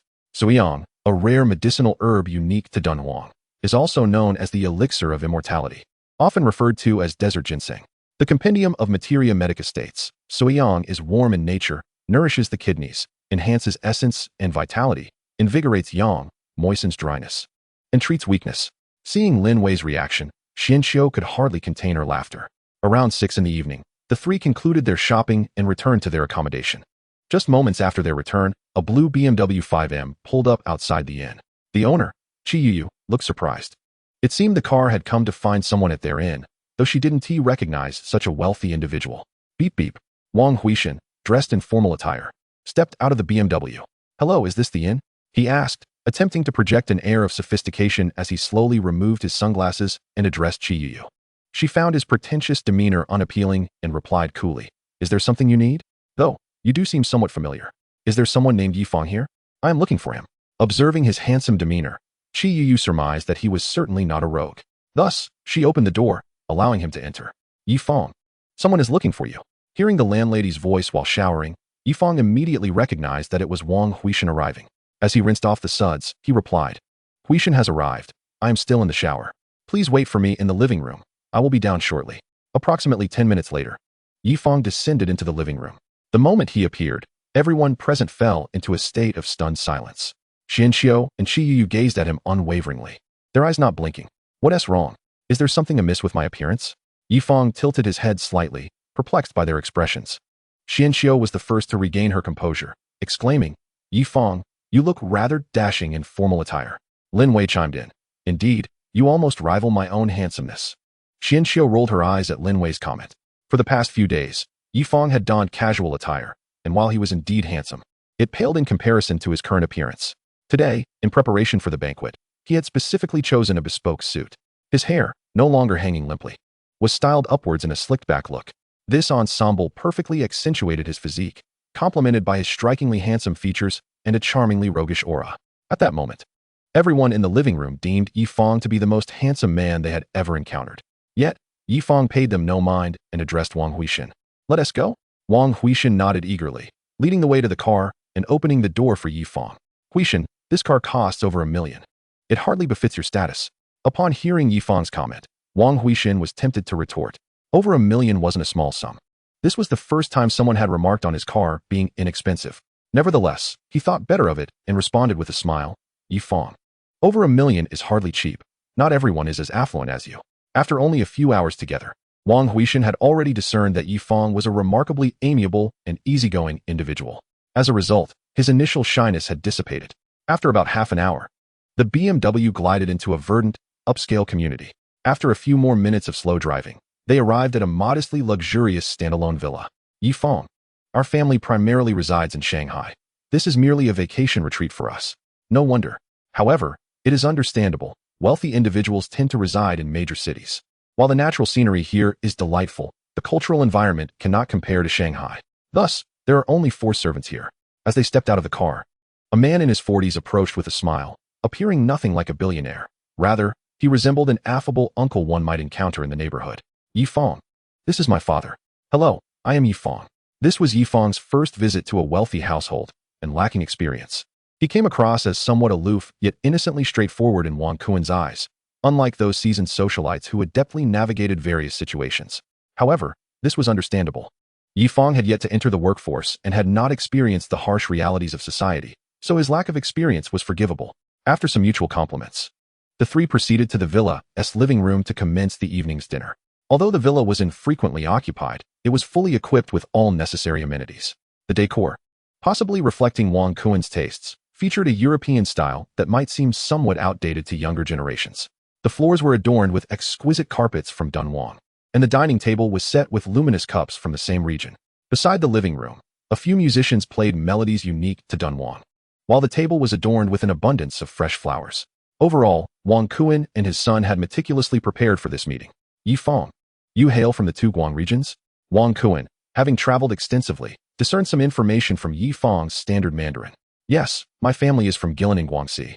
Yi Fang replied with a smile, setting down his wine glass. Guilin is wonderful. Its landscapes are unparalleled.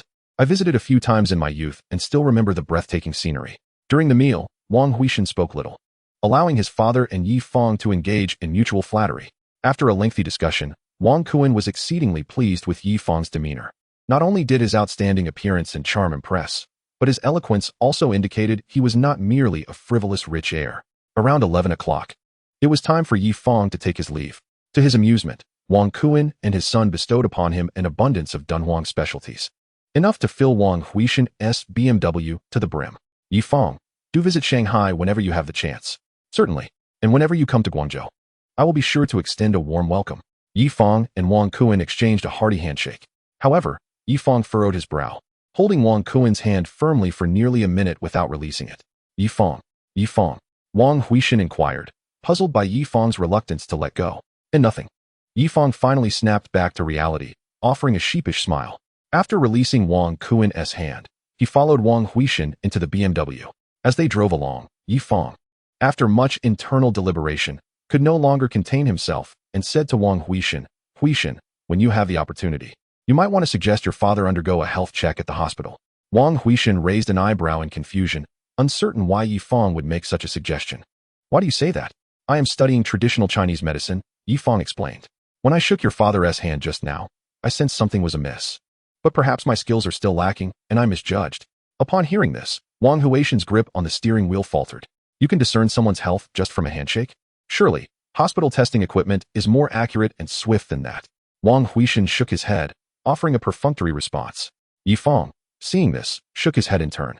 They had gone to such lengths to present him with gifts, and he was merely trying to offer a kind reminder. Whether they chose to believe him was beyond his concern.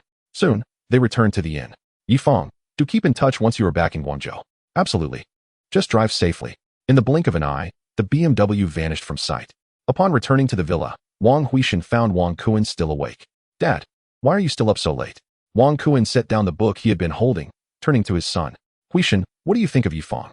He appears quite accomplished, with a kind and innocent heart. Then, what do you think about encouraging Wang Chan to spend more time with him? Upon hearing his father's suggestion, Wang Huishan's expression turned one of surprise. Wang Chan was his cousin. However, due to the fact that she is the sole daughter of the Wang family, Wang Chan enjoys the favor of Wang Kuen immensely. It can be said that in Wang Kuen's eyes, Wang Chan is akin to his own daughter. Unexpectedly, her father holds such high regard for Yi Fang. After pondering for a moment, Wang Huishan replied, "Father, isn't this a bit hasty? We've only known Yi Fang for a few hours." Wang Kuen shook his head and remarked, "Not at all. I have never been mistaken in my judgment of people. Indeed, it is precisely because of Wang Kuen's discerning eye for talent and his ability to recruit capable individuals that the Wang family's business has flourished to such an extent." Cough. Cough. "Father, are you all right? Is everything okay?" Wang Kuen shook his head, saying, "It's nothing. Perhaps I've just been lacking rest lately." Noticing his father's flushed face, Wang Huishan inexplicably recalled what Yi Fang had said to him in the BMW. "Father, just now in the car, Yi Fang mentioned that you should pay more attention to your health."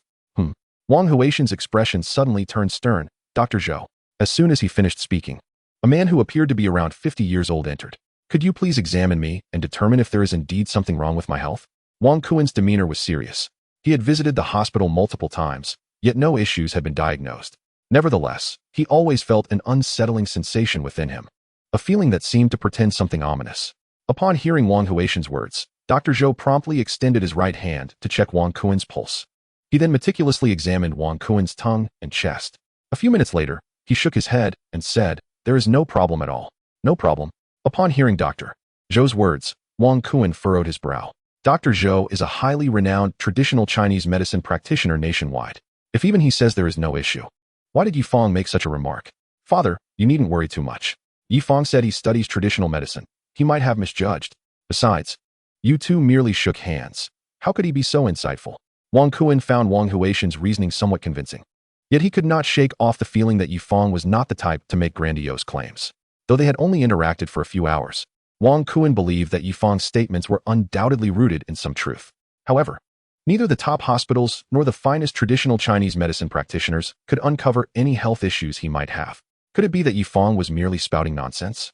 Or perhaps he was a charlatan, seemingly impressive on the surface but actually a fraud?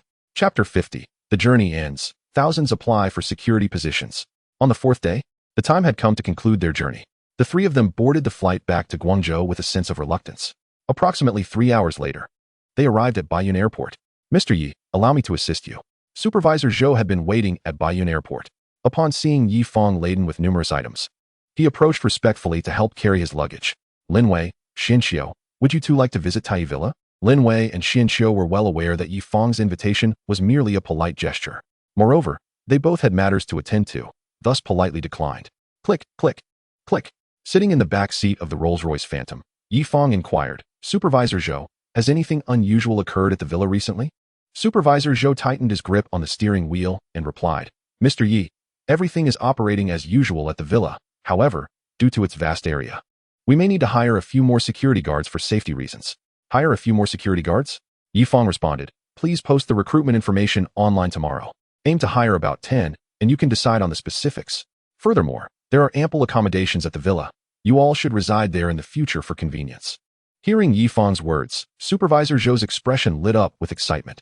"Thank you, Mr. Yi. This is Tai Villa. I never expected you to be so generous." Each room at Tai Villa is equipped with top-tier amenities, something many affluent individuals may never have the opportunity to experience. Yet, as mere servants, they were now afforded the chance to reside in such opulence. It must be said that Yi Fang's generosity is truly remarkable. Click, click, click. Approximately half an hour later, the two returned to Tai Villa. "Welcome back, Mr. Yi. Welcome back, Mr. Yi."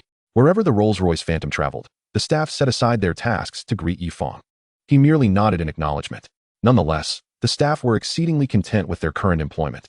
The superior working environment and relatively easy tasks were further enhanced by Yi Fang's amiable nature, as he had never imposed difficulties upon them. This job was one that many outside would envy, clamoring to join. "Everyone, gather around." Upon Yi Fang returning to his bedroom to rest, Supervisor Zhou called together all the villa's staff. "What is happening?" They wondered, as this was one of the rare occasions Supervisor Zhou personally summoned everyone. "Hurry. We don't want to be late." Given the villa's size, it took about 10 minutes for everyone to assemble. Cough, cough. Supervisor Zhou slightly raised his head, his expression somewhat serious. "I have gathered you all today to announce an important matter." "An important matter?" "Mr. Yi has stated that from now on, you may reside at the villa." "What?" Upon hearing Supervisor Zhou's words, everyone present could hardly believe their ears. After all, this is Tai Villa. They had never imagined they could live in such a luxurious mansion. Each room's configuration is of the highest standard. As mere servants, they now had this opportunity? Goodness. All present displayed expressions of sheer joy. However, even more astonishing news was just around the corner. Supervisor Zhou continued. In addition, we will also have our own dedicated kitchen at Tai Villa, with a daily meal allowance of 200 yuan per person. 200 yuan? Just for food? That amounts to 6,000 yuan a month. Goodness. This meal allowance exceeds many outside salaries. Observing the crowd's reaction, Supervisor Zhou nodded in satisfaction and then, with a serious countenance, added, Mr. Yi is so generous, and I hope each of you will strive to perform your duties to perfection, not to betray Mr. Yes, trust in us. Yes, it was a no-brainer. Their work was already quite easy, and even the most strenuous tasks wouldn't be burdensome. Time swiftly passed, and soon it was the following day. At this moment, the entrance of Tai Villa was already filled with people. Within just one day of posting the security guard recruitment information, 1,000 individuals had arrived to apply. The benefits advertised were simply too enticing. A monthly salary of 10,000, including meals and accommodation. Living at Tai Villa, a daily meal budget of 200 yuan. Moreover, it included 5 insurances and 1 fund. Such generous benefits far surpassed the majority of jobs available in the market. All those gathered at the villa's entrance wore expressions of hope, eager to become part of Tai Villa. However, the competition was daunting. Out of 1,000 applicants, only 10 security guards would be hired, and among these 1,000, there were numerous skilled contenders. Observing their muscular physiques and towering statures, the remaining individuals felt an undeniable pressure. Brother, given our diminutive size, it seems our hopes are rather bleak, lamented a boy of approximately 1.7 meters, his face etched with bitterness. His name was Zhuai, the younger sibling. His elder brother, Zhuashan, shared the same disappointment. Both had failed to gain admission to university, holding only high school diplomas. For the past few years, they had been toiling on an assembly line in Guangdong. Yesterday, they were elated to discover a job opening, and with boundless anticipation, they arrived. Yet, upon reaching the entrance, their spirits plummeted significantly. In comparison to the towering figures around them, they felt utterly disadvantaged. However, having come this far, they steeled themselves to continue. At that moment, Supervisor Zhou emerged from Tai Mountain Villa. Form a line. You will meet the master of Tai Mountain Villa, he instructed. Upon hearing Zhou's words, the crowd of over 1,000 hurriedly organized themselves, following him with disciplined order. Brother, this Tai Mountain Villa is extravagantly luxurious. I could never have imagined such a spectacle, Zhuai exclaimed, gazing enviously at his brother. Look at Supervisor Zhou ahead. He exudes authority. And observe the attendants beside him. Their tasks appear remarkably effortless. If only we could secure positions here, he added wistfully.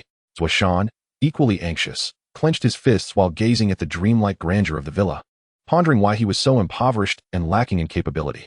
Why was the owner of Tai Mountain Villa so affluent while they remained in dire straits? Arrived. Please wait here while I inform Mr. Yi, announced Supervisor Zhou. Upon hearing this, everyone's demeanor shifted to one of seriousness as they stood tall. Moments later, after a brief interval, Yi Fang emerged from the lounge. The applicants were taken aback by his youthful and handsome visage, a flicker of surprise crossing their faces. Could he be a wealthy heir? Yet, a mere glance was all it took for everyone to lower their heads in a show of respect. Though their hearts raced with apprehension, what criteria did Mr. Yi employ for hiring? The tall, muscular candidates radiated confidence, while the Zhuo brothers felt as though their hearts might leap from their chests. Being selected would be akin to ascending to the heavens, a chance to alter their destinies. Yet, the odds of not being chosen loomed ominously larger. Amidst their anxious thoughts, a voice as gentle as jade broke through beside them. Are you Zhuashan? Chapter 51. High school classmates, personal bodyguards. How could anyone in Tai Mountain Villa know my name? Zhuashan thought, slowly lifting his gaze toward the source of the voice. To his astonishment, the individual addressing him appeared to be Mr. Yi, the master of Tai Mountain Villa. How could he possibly know his name? Confused yet overwhelmed with anxiety, Zhuashan struggled to articulate a single word. Noticing his bewilderment, Yi Fang realized he had not been recognized. After a moment's contemplation, he approached Supervisor Zhou and quietly said, Take these 2 to the reception room to meet me. As for the remaining 8 positions, you may handle them as you see fit. Zhou, displaying utmost deference, replied, Yes, Mr. Yi.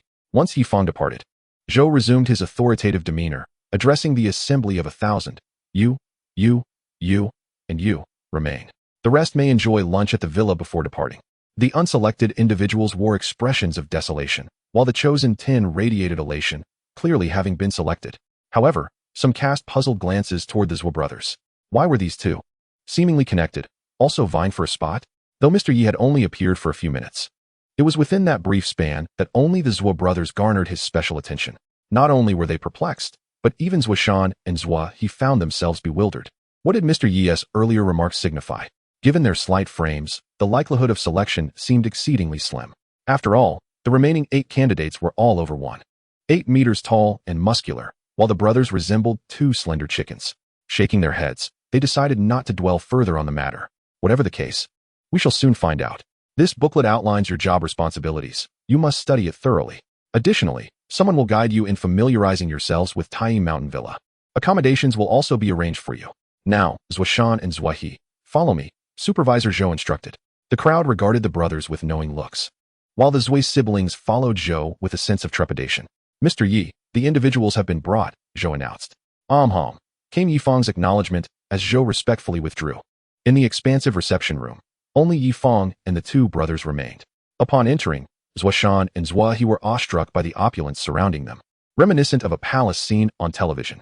Their modest attire starkly contrasted with the lavish setting, and before them stood Yifang, a figure of extraordinary handsomeness and exceptional poise. Consequently, they lowered their heads, staring at their toes, speechless. Please, take a seat and enjoy some tea first, Yifang said, preparing tea for himself. What? The Zhuo brothers were nearly rendered speechless. The master of Tai Mountain Villa was personally brewing tea for them? Unbelievable. Were they truly not dreaming?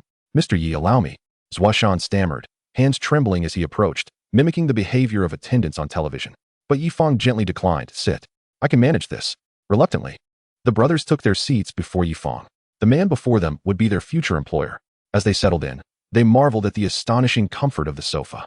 Before they could fully absorb this luxury, Yifang's voice pierced through. Zhuoshan, you truly do not recognize me?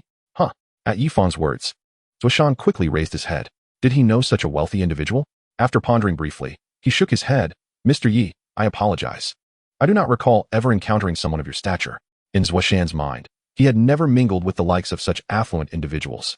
Had it not been for this security recruitment at Tai Mountain Villa, he likely would never have crossed paths with such a personage in his lifetime. Yifang did not answer immediately, but rather spoke leisurely.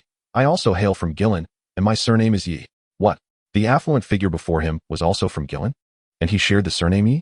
After a moment's contemplation, Zhuoshan's eyes widened in disbelief. You are Yifang? The realization struck him hard. It seemed their bond had been rather tenuous for him to have taken so long to recognize his acquaintance. Yifang was his classmate in high school. But who could possibly explain why, after a mere few years apart, Yifang had transformed into such a dashing figure? Not only was he strikingly handsome, but he had also metamorphosed into a wealthy magnate. No wonder he had chosen the 2 of them. It was all due to this connection. Left in a state of astonishment for quite some time, Zhuoshan took a deep breath. Yet, he refrained from any imprudent actions. Despite their shared history as high school classmates, Yifang was now the master of Tai Mountain Villa. After spending several years navigating the complexities of society, Zhuoshan had accumulated a wealth of experience. The disparity in their statuses was vast, as different as heaven and earth. He was merely a humble security guard. How could he dare to reach out to someone of Yifang's stature? If he appeared too familiar, it might even provoke Yifang's disdain. Observing the subtle changes in Zhuoshan's expression, Yifang instantly understood his thoughts and said, You need not be so formal. Just treat me as the Yifang you once knew. Although Yifang spoke thus, Zhuoshan did not dare to act on it. He simply nodded respectfully. Supervisor Zhou. At that moment, Supervisor Zhou, who had been waiting outside, entered. Please arrange the 2 best rooms in the villa for Zhuoshan and Zhua He. Furthermore, increase their monthly salaries by 5,000 each. Upon hearing Yifang's words, Supervisor Zhou's face displayed astonishment, as he speculated that the 2 brothers must share an extraordinary relationship with Mr. Yi. It seemed he needed to treat them with utmost care. Additionally, they shall serve as my personal bodyguards. Have a tailored suit made for each of them, something of finer quality, as they will represent my image when we go out. What? Initially surprised, Supervisor Zhou was now utterly flabbergasted. Personal bodyguards. This was an incredible opportunity. Although he was the supervisor of Tai Mountain Villa, due to Yifang's frequent absences, their interactions had been limited. Yet now, these 2 brothers were to become Yifang's personal bodyguards. What an honor. Being personal bodyguards meant Yifang's trust in them. Just this connection alone ensured a bright future for the Zhuo brothers. After regaining his composure, he respectfully replied, Yes, Mr. Yi. Meanwhile, the Zhuo brothers were already in a state of disbelief. An additional 5,000 in salary each month, living in the villa's most luxurious rooms. Most importantly, they had become Yifang's personal bodyguards. Chapter 52. Establishing a company, buying directly. Brother, this room is truly lavish. The Zhua brothers were assigned to the most opulent accommodations at Tai Mountain Villa. Their eyes widened in amazement, and they felt a bit lost in their surroundings. The room's extravagance starkly contrasted with their modest attire. Since Fang trusts us so much, we must work diligently from now on. Zhua Shan's expression turned serious as he cautioned his younger brother. You must understand your place and not regard Fang as that impoverished boy from before. Rest assured, brother, I have spent a few years in the world and understand some fundamental principles, Zhuai reassured, patting his chest. With a monthly salary of 15,000. Along with room and board, this job was a rare find indeed. They did not want to jeopardize this golden opportunity by failing to recognize their current position. Zhuai, here are your tailored uniforms, 2 sets for each of you. Supervisor Zhou entered. Knowing he needed to cultivate a good rapport with the brothers due to their close association with Mr. Yi. Thank you, Supervisor Zhou. The brothers quickly stood from the bed. It's no trouble. If you ever encounter any difficulties, feel free to approach me. I will certainly assist as much as I can. After placing the suits down, Supervisor Zhou turned to leave. Brother, this suit appears to be of exceptional quality. Even Zhuai, though not well versed in fashion, could tell from the fabric's feel that it was quite luxurious. Goodness, this set costs 10,000. Zhuai stared at the price tag, still attached, in disbelief. They were actually wearing suits worth 10,000? No one would dare believe it if they told them. Gratitude filled their hearts. With only a high school diploma, had it not been for Fang's generous support, they might still be toiling in a factory, earning a meager salary of 3,000 to 4,000 a month. How is it? Are you getting used to it? After they had changed into their suits, Fang personally visited their room. We are getting accustomed, the brothers replied, albeit a bit awkwardly. Let us go. I plan to start a company, and we'll check out a location shortly. Yes, they responded respectfully. As they settled into the back of a Rolls-Royce Phantom, the brothers felt increasingly uneasy. Such a luxurious vehicle was beyond their wildest dreams. And now they had the chance to ride in one. Feeling the envious gazes of passers-by, their vanity began to swell. It is only human to possess a sense of vanity. Mr. Yi, we have arrived. Supervisor Zhou assisted Fang in rolling down the window. Fang led the way, with Zhuai and Zhuai flanking him. Fang's striking demeanor and appearance made them appear as his subordinates. Boss Wang, this is our Mr. Yi. Greetings, Mr. Yi. A man in his 30s, dressed formally, greeted Fang with a warm smile. This man was the owner of Tai Mountain Villa, and he knew he must treat Fang with the utmost respect. Fang nodded slightly and followed Boss Wang as he began to tour the premises. Situated in the heart of Guangzhou, this location was not surrounded by skyscrapers, but rather featured a standalone villa. Fang preferred tranquil surroundings, and this place, adorned with lush greenery, provided a serene and upscale environment. After approximately half an hour, Fang nodded and asked, "Can I purchase this property outright?" "Huh, purchase? I thought it was for rent," Boss Wang replied, a puzzled expression on his face. Yet he answered respectfully, "Mr. Yi, I apologize, but this property is not for sale. It is only available for rent. At 100,000 to the original price," Fang decisively stated, removing his sunglasses. However, Boss Wang still hesitated. 200,000. Deal. Boss Wang's face lit up with joy. He had made an unexpected profit of 200,000. Nevertheless, Fang did not overly concern himself with the amount. 200,000 was inconsequential to him. Money had become just a series of numbers. Ultimately, the villa was purchased for 80 million. Supervisor Zhou, please contact a renovation company and have them quickly provide 3 design proposals in a Chinese style. Money is not an issue. The most important thing is to ensure it is of high quality, understood? At the villa's entrance, Fang donned his sunglasses once more. Yes, Mr. Yi. Supervisor Zhou replied respectfully. Fang intended to establish a tourism development company, focusing on tourism project development. Before long, the 4 of them returned to Tai Mountain Villa. I once found it difficult to extricate myself from the vastness of the world, becoming ensnared in its whimsical dreams. Just as Fang was lost in contemplation, a call from Nye Shishir broke the silence. Fang, Shishir, what is the matter? Is there something you need? Nye Shishir, can I call you if there's nothing going on? Fang, haha. Nye Shishir, you haven't reached out to me in ages. Have you found someone new? Fang, Shishir, come on, don't say such things. Where are you now? Let me come and find you. Nye Shishir, I'm still at home. Fang, how about we go watch a movie? Nye Shishir, sounds great. In the following minutes, the two arranged the time and place for their meeting. This could be considered their first official date, and Fang was determined to leave a lasting impression on Shishir. Zhou Supervisor, please contact a beautician to help me with an all-encompassing makeover. Yes, Mr. Yi. In the ensuing hours, Fang meticulously attended to every detail of his appearance.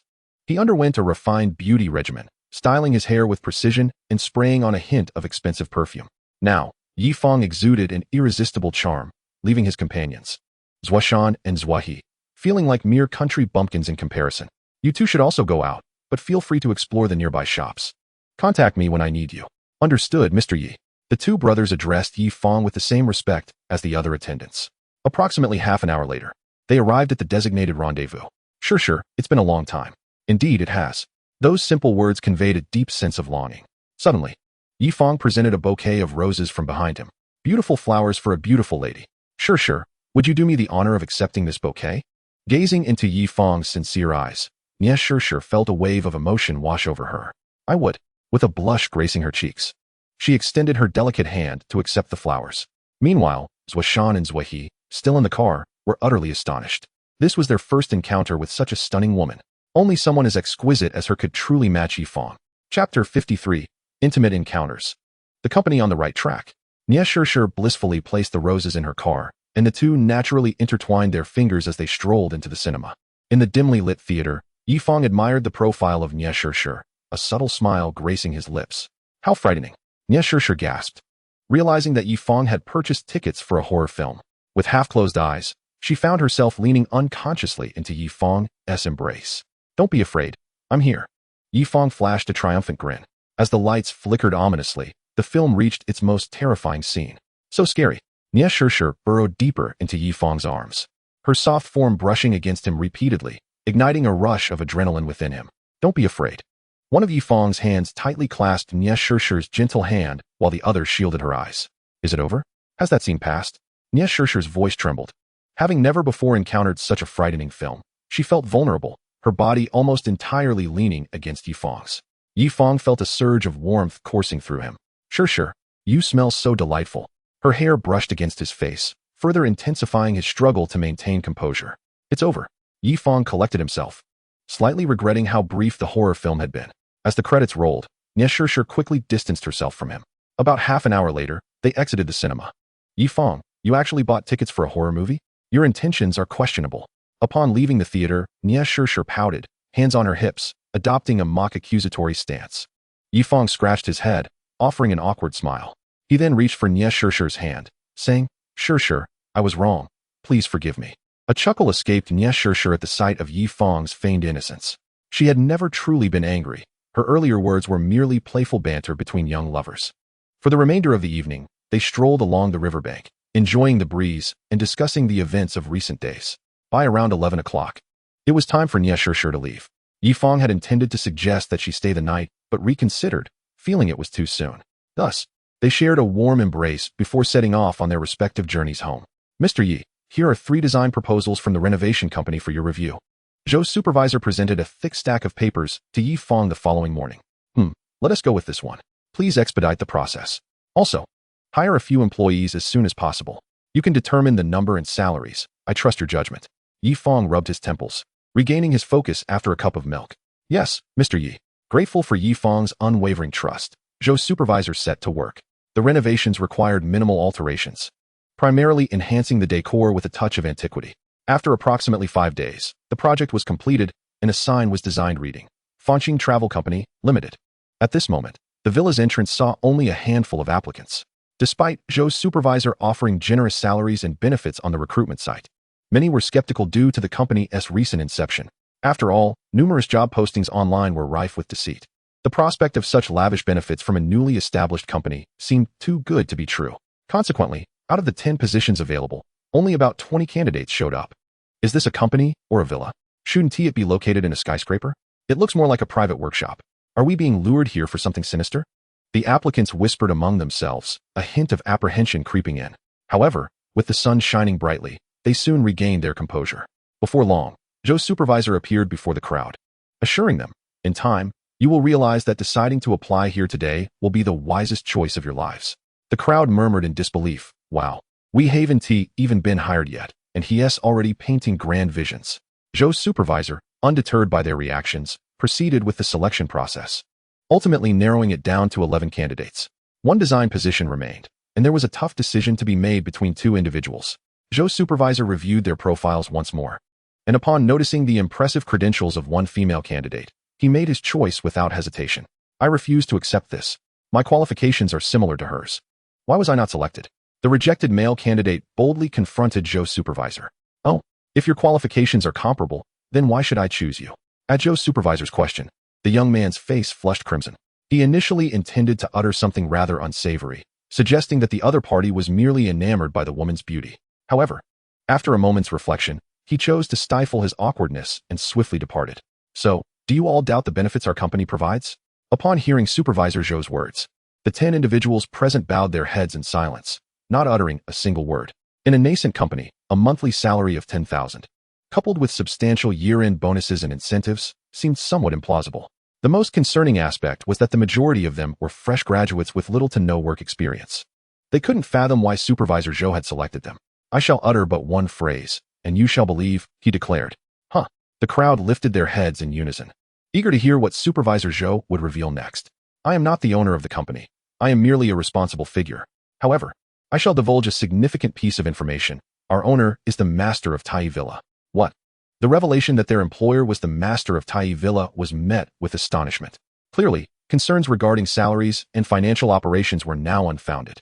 In such a fledgling company, fears of imminent closure evaporated. Now, upon learning that the company owner was indeed the master of Tai Villa, the apprehensive hearts of the crowd were set at ease. Tai Villa is a renowned luxury estate in Guangzhou, valued at no less than 2 billion yuan. How could a wealthy resident of Tai Villa possibly be short of funds? Perhaps they merely established the company for leisure. Noticing the shift in expressions among the crowd, Supervisor Zhou nodded. For the next month, you shall familiarize yourselves with the operations. Our company is not in a hurry. Indeed, Fang had never anticipated that the venture would be lucrative. It was merely a means to indulge a personal interest. Furthermore, there was an underlying desire to transform his hometown into a tourist destination. If the hometown flourished, numerous job opportunities would arise, allowing villagers to prosper without having to seek employment elsewhere. Chapter 54. The Ribbon-Cutting Ceremony, Ye's Opulence. Mr. Yi, today marks the grand opening of Fangqing Tourism Company, Limited. Will you attend the ribbon-cutting ceremony? Certainly. At that moment, within Fangqing Tourism Company, Limited. Have you heard? Our company's elusive owner is coming to the ribbon-cutting ceremony. What? Xiao Zhang, where did you hear that? Upon hearing Zhang Shuchen's words, the remaining 9 staff members perked up, eager for more. Supervisor Zhou told me. Didn't he inform you? The others shook their heads, indicating they had received no such news.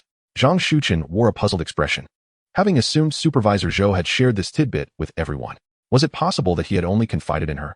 A curious thought crossed her mind. Could Supervisor Zhou be taken by her beauty? A shiver ran through her, and she quickly dismissed the notion. Although Supervisor Zhou was merely the manager of Tai Villa, his income was undoubtedly beyond their comparison.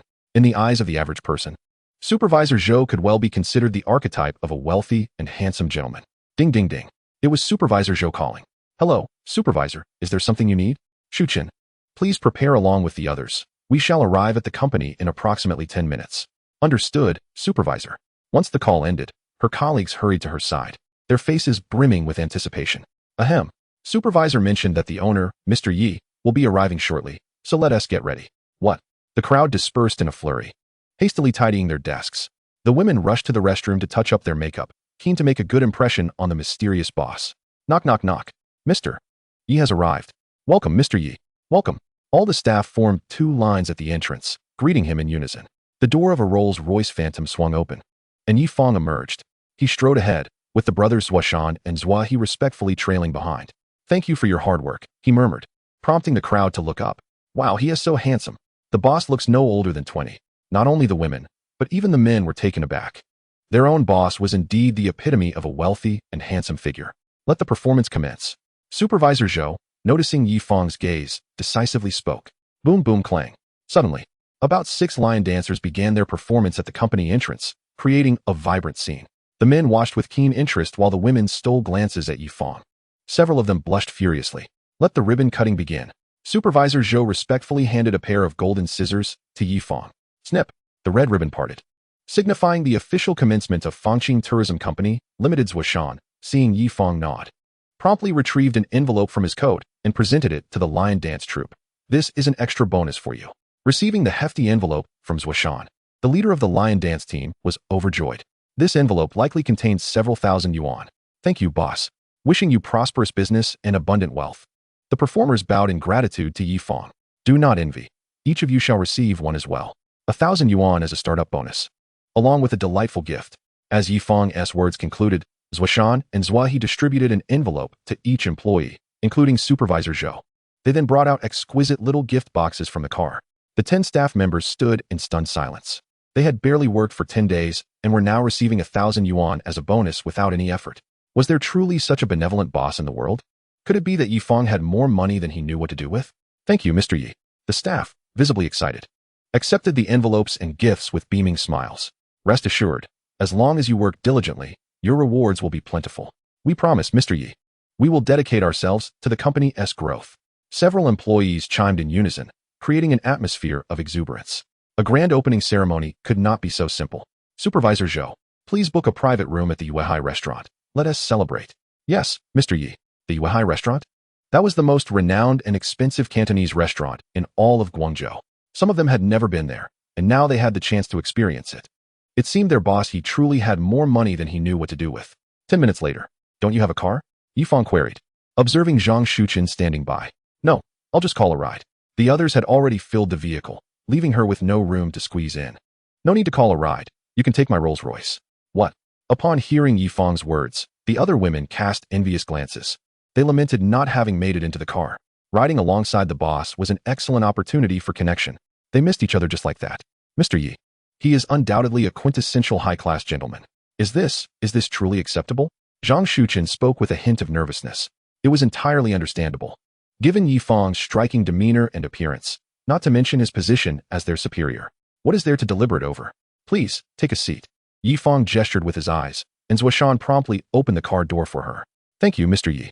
Zhang Shuchen slightly lowered her head, lifted her skirt, and settled into the opulent embrace of the Rolls-Royce. The vehicle roared to life, racing through the streets of Guangzhou. I glanced at your profile. It seems you graduated from Wuhan University, majoring in advertising, correct? Yes. Zhang Shuchen was taken aback, surprised that Yifang had taken particular notice of the information about her as a mere employee. Coupled with the earlier actions of Supervisor Zhou, she couldn't help but speculate in her heart. Could it be that Mr. Yi has taken a liking to her? Her heart raced uncontrollably. The confined space of the car, along with Yifang's subtle fragrance, assaulted Zhang Shuchen's senses. She stole a glance at Yifang beside her, instantly blushing and her heart racing. How could there exist such a perfect man in the world? What a coincidence. You graduated in 2019, and I in 2020, which makes you my direct senior. Yifang smiled, tilting his head slightly towards Zhang Shuchen. Upon seeing Yifang's smile, Zhang Shuchen felt her mind momentarily freeze, rendering her oblivious to what he had just said. Shuchen. Oh, Mr. Yi, what did you just say? She lowered her head slightly, cursing herself for being so flustered. I said you were my direct senior. What? Could it be that they were so fated? Had the god of marriage already tied them together? Chapter 55, The First Project. An investment of 1 billion. In an atmosphere that Zhang Shuchen deemed to be rife with hidden implications, approximately half an hour later, they arrived at the Yuehai Grand Hotel. Mr. Yi, I propose a toast to you. Several attentive young men lifted their glasses in salute to Yifang. Excellent. Amidst the clinking of glasses, Supervisor Zhou took the lead in enlivening the atmosphere. The topics of conversation revolved almost entirely around flattery directed at Yifang. 9 out of 10 statements proclaimed that under Yifang's brilliant leadership, their company would undoubtedly achieve one splendid success after another. There is no need to work today. Everyone can head home to rest. Upon hearing Yifang's words, excitement surged through the crowd. Mr. Yi, how magnanimous. Mr. Yi, you are remarkable.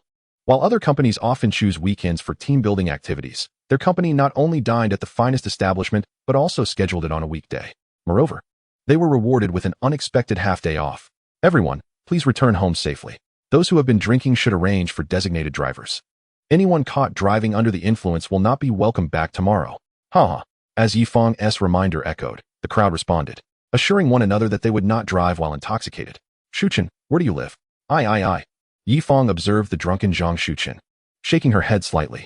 In her current state, even if she returned home, it would be troublesome. Zuoshan, please assist Shuchen into the car. We'll head back to Tai Mountain Villa, and we can discuss specifics once she regains consciousness. Certainly, Mr. Yi. 3 hours later. Where am I? Am I still dreaming? Zhang Shuchen shook her slightly dizzy head. Wasn't she at the Yuehai Grand Hotel? It seemed she had indeed been intoxicated. The luxurious room before her. Was it Tai Mountain Villa? With a multitude of questions swirling in her mind, Zhang Shuchen dragged her weary body out of the room. You're awake. Come, have a cup of tea to sober up first. Upon seeing the slight smile on Yifang's lips, Zhang Shuchen wondered if she was still dreaming. Otherwise, why did everything around her feel like it was enveloped in pink bubbles? At that moment, in her dazed state, her clothing had slipped slightly, revealing an expanse of fair skin. Accidentally getting drunk had truly troubled Mr. Yi. Her complexion was slightly flushed, and her eyes sparkled with a hint of mischief. In the summer heat, she was dressed rather lightly, making her appear exceptionally alluring. It's no trouble at all. It's afternoon now. Would you like to have dinner before heading back? Rest assured, I will have Zhuashan drive you home. Yifang remained focused, seemingly oblivious to the fact that Zhang Shuchen was radiating a captivating charm. Zhang Shuchen's voice was barely audible, akin to a whisper from a mosquito. Supervisor Zhou, serve the dishes. Freshly procured exotic flowers and a variety of exquisite ingredients were presented on the table. The old-fashioned record player nearby played the soft melodies of Teresa Tong. Candlelight flickered, illuminating their faces like blossoms in spring. Their conversation naturally gravitated towards reminiscences of their college days, mostly filled with complaints about a particular professor. Zhuashan, please drive Shuchen home. Certainly, Mr. Yi. Zhang Shuchen's eyes held a hint of reluctance, but she quickly suppressed any inappropriate thoughts, saying, Thank you for your care today. Mr. Yi, no need for thanks. You are my direct senior. Is it merely due to this connection? Upon hearing this, Zhang Shuchen felt a slight heaviness in her heart. As Zhang Shuchen sat in the Rolls-Royce, she replayed the earlier scenes in her mind. Yifang, handsome, charming, and affluent, had undoubtedly stirred feelings within her that she believed were inappropriate. Moreover, considering Yifang's attentiveness towards her, could he possibly harbor some different sentiments? Contemplating this, a smile crept onto her lips as she leaned against the car. With her striking beauty, surely Yifang would develop a fondness for her? With various speculations and anticipations, the day swiftly passed. Time, 9 o'clock in the morning. Location, Fangqing Tourism Company, Limited Shuchen. It seems Mr. Yi dropped you home last night. Indeed. I wonder if anything happened. Several female colleagues could not help but tease Zhang Shuchen. Nonsense, don't say such things. If Mr. Yi hears you, you might find yourselves in jeopardy of losing your positions. Clatter. The group hurried back to their desks, prioritizing their jobs over idle gossip. Bang bang. Good morning, Mr. Yi. Good morning, Supervisor Zhou. Just as they returned to their seats, Yifang and Supervisor Zhou appeared in the office. Everyone, please proceed to the conference room. I have an announcement to make. Upon hearing Yifang's directive, all employees sprang into action, grabbing their laptops. By the way, to support domestic products, the office is equipped with Huawei laptops. Today marks the official opening day of Fangqing Tourism Company, Limited. I shall skip the pleasantries and get straight to the point. I plan to invest 1 billion to transform my hometown, Guizhou's Sanshui village, into a tourist destination. What? 1 billion? Zhuashan Zhuahe and Supervisor Zhou were accustomed to Yifang's extravagant tendencies. However, the others had never witnessed such a spectacle. Upon hearing Yifang's declaration, they all sat up straight, their fingers momentarily pausing above their keyboards. This was a staggering 1 billion. Not merely 100,000, nor 1 million, and certainly not 10 million. Instead, it is a staggering 1 billion. Is money truly merely a numeral to President Yi? Is 1 billion a substantial amount? There is no need for such exaggerated astonishment. Upon hearing Yifang's nonchalant and pretentious remarks, everyone present was on the verge of losing their composure. 1 billion, and it is not considered much? This statement is even more ostentatious than setting a modest initial target of 1 million. Yet, what could they possibly say? Yifang was their superior, and naturally, they dared not retort. In 1 week's time, I expect 3 development proposals from you all. This time frame is already quite generous. Many places typically require proposals within 3 days. However, Yifang was not particularly anxious and preferred not to place undue pressure on them. Reforming the 996 work culture begins with him. All right, the meeting is adjourned. President Yi, please take your time. Yifang and Supervisor Zhou only came in once a day. The rest of the time, they entrusted the team to manage independently. It could be said that there was no company more liberated and generous in benefits than Fangqing Tourism Company. To honor President Ye's trust, the team exerted themselves fully. Although Yifang did not demand overtime, everyone voluntarily worked extra hours to excel in this inaugural project. After all, this was their company's first endeavor. Most importantly, they were acutely aware that the area they were developing was President Ye's hometown. Goodness, President Yi is indeed a person of deep emotion and loyalty. Even after achieving great success, he has not forgotten his impoverished origins. President Yi, you are remarkable. A sense of admiration began to blossom among all staff towards Yifang. Chapter 56, The Multifaceted Yi, Cutting to the Chase. Throughout this week, every employee at Fangqing Tourism Company was diligently toiling away. However, Zhang Shuchen felt a sense of melancholy. For an entire week, 7 days, President Yi had not initiated contact with her. It seemed all her concerns were unfounded. After all, she was just a lowly employee. What reason would a wealthy and handsome figure like Yi Fang have to notice her? Prepare your proposals and wait in the conference room. President Yi will arrive in 10 minutes. Supervisor Zhou strode over with a serious expression. Understood. Rustle, rustle.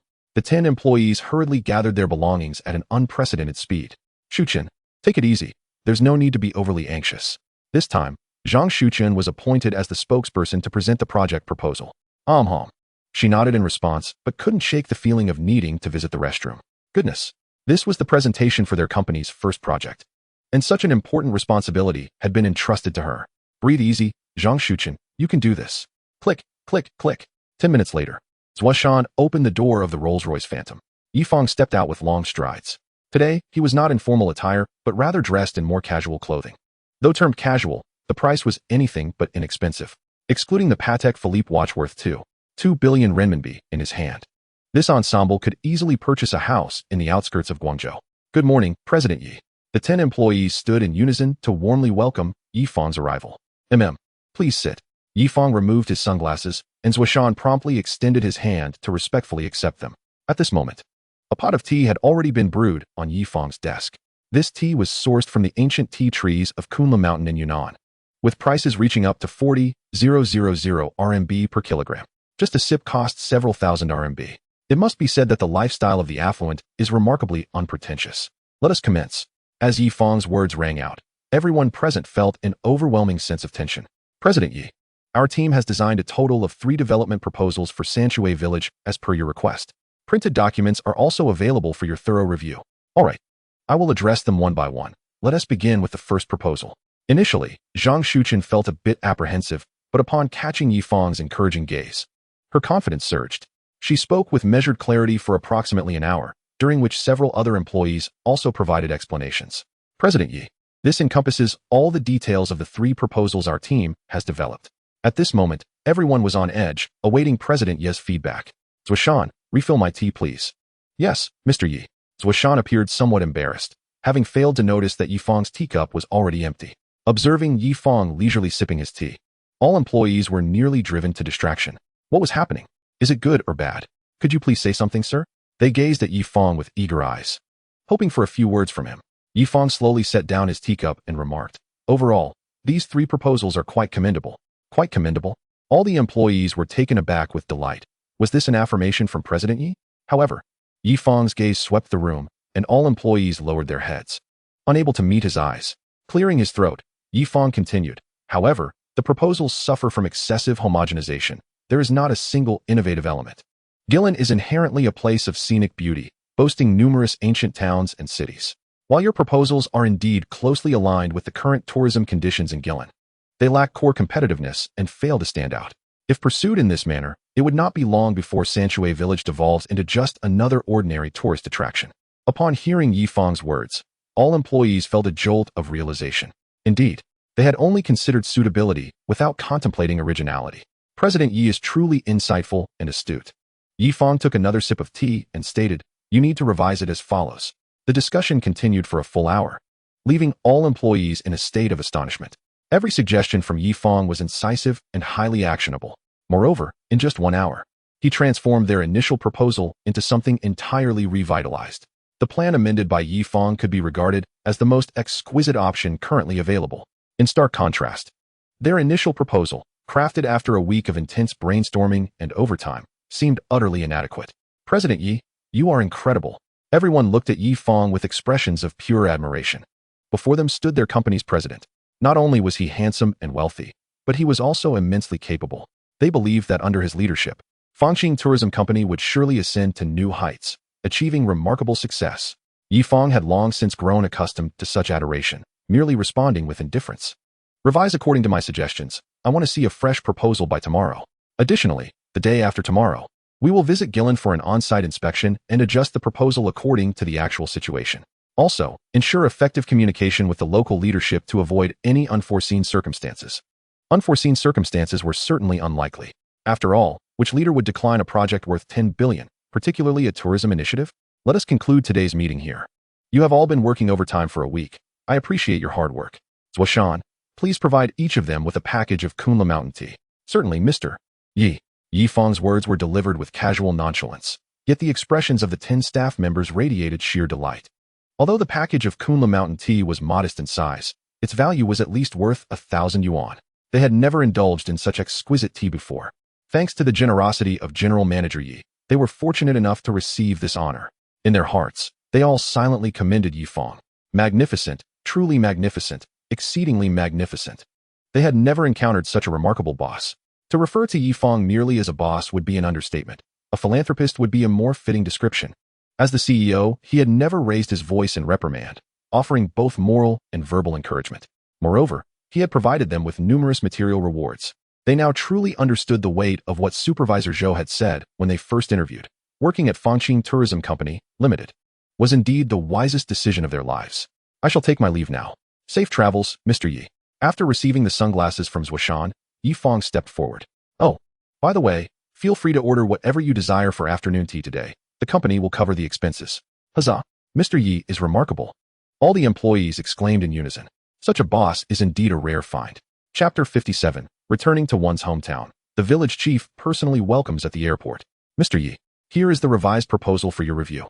Dressed in a bathrobe and seated in the living room with a bottle of fine champagne in hand, Yi Fang addressed Supervisor Zhou, Zhuoshan, and Zhuahe, encouraging them to take a look and determine which proposal would be most suitable. Mr. Yi, this. Supervisor Zhou was relatively at ease, given his position in the company. However, Zhuoshan and Zhuahe, as Yi Fang's personal bodyguards, had primarily engaged in physical protection work. With only high school diplomas, they likely found the formalities of these documents as perplexing as ancient scripture. Now, Yi Fang was asking them to review these proposals, leaving the two brothers somewhat at a loss. Yi Fang shook his head and remarked, "We are now in the age of knowledge. As my bodyguards, you cannot remain ignorant. Otherwise, you risk tarnishing my reputation in public." Yes. The brothers felt a surge of anxiety. Realizing this was the first time Yi Fang had made a request of them. Feel free to express any thoughts you have, Yi Fang encouraged. Taking a sip of the Black Diamond champagne. This exclusive champagne was limited to only 3,000 bottles worldwide, each priced at a staggering 100,000 yuan. Yet, Yi Fang found its taste somewhat lacking. He decided to gift the remaining 3 bottles to Supervisor Zhou and the Zhuo brothers.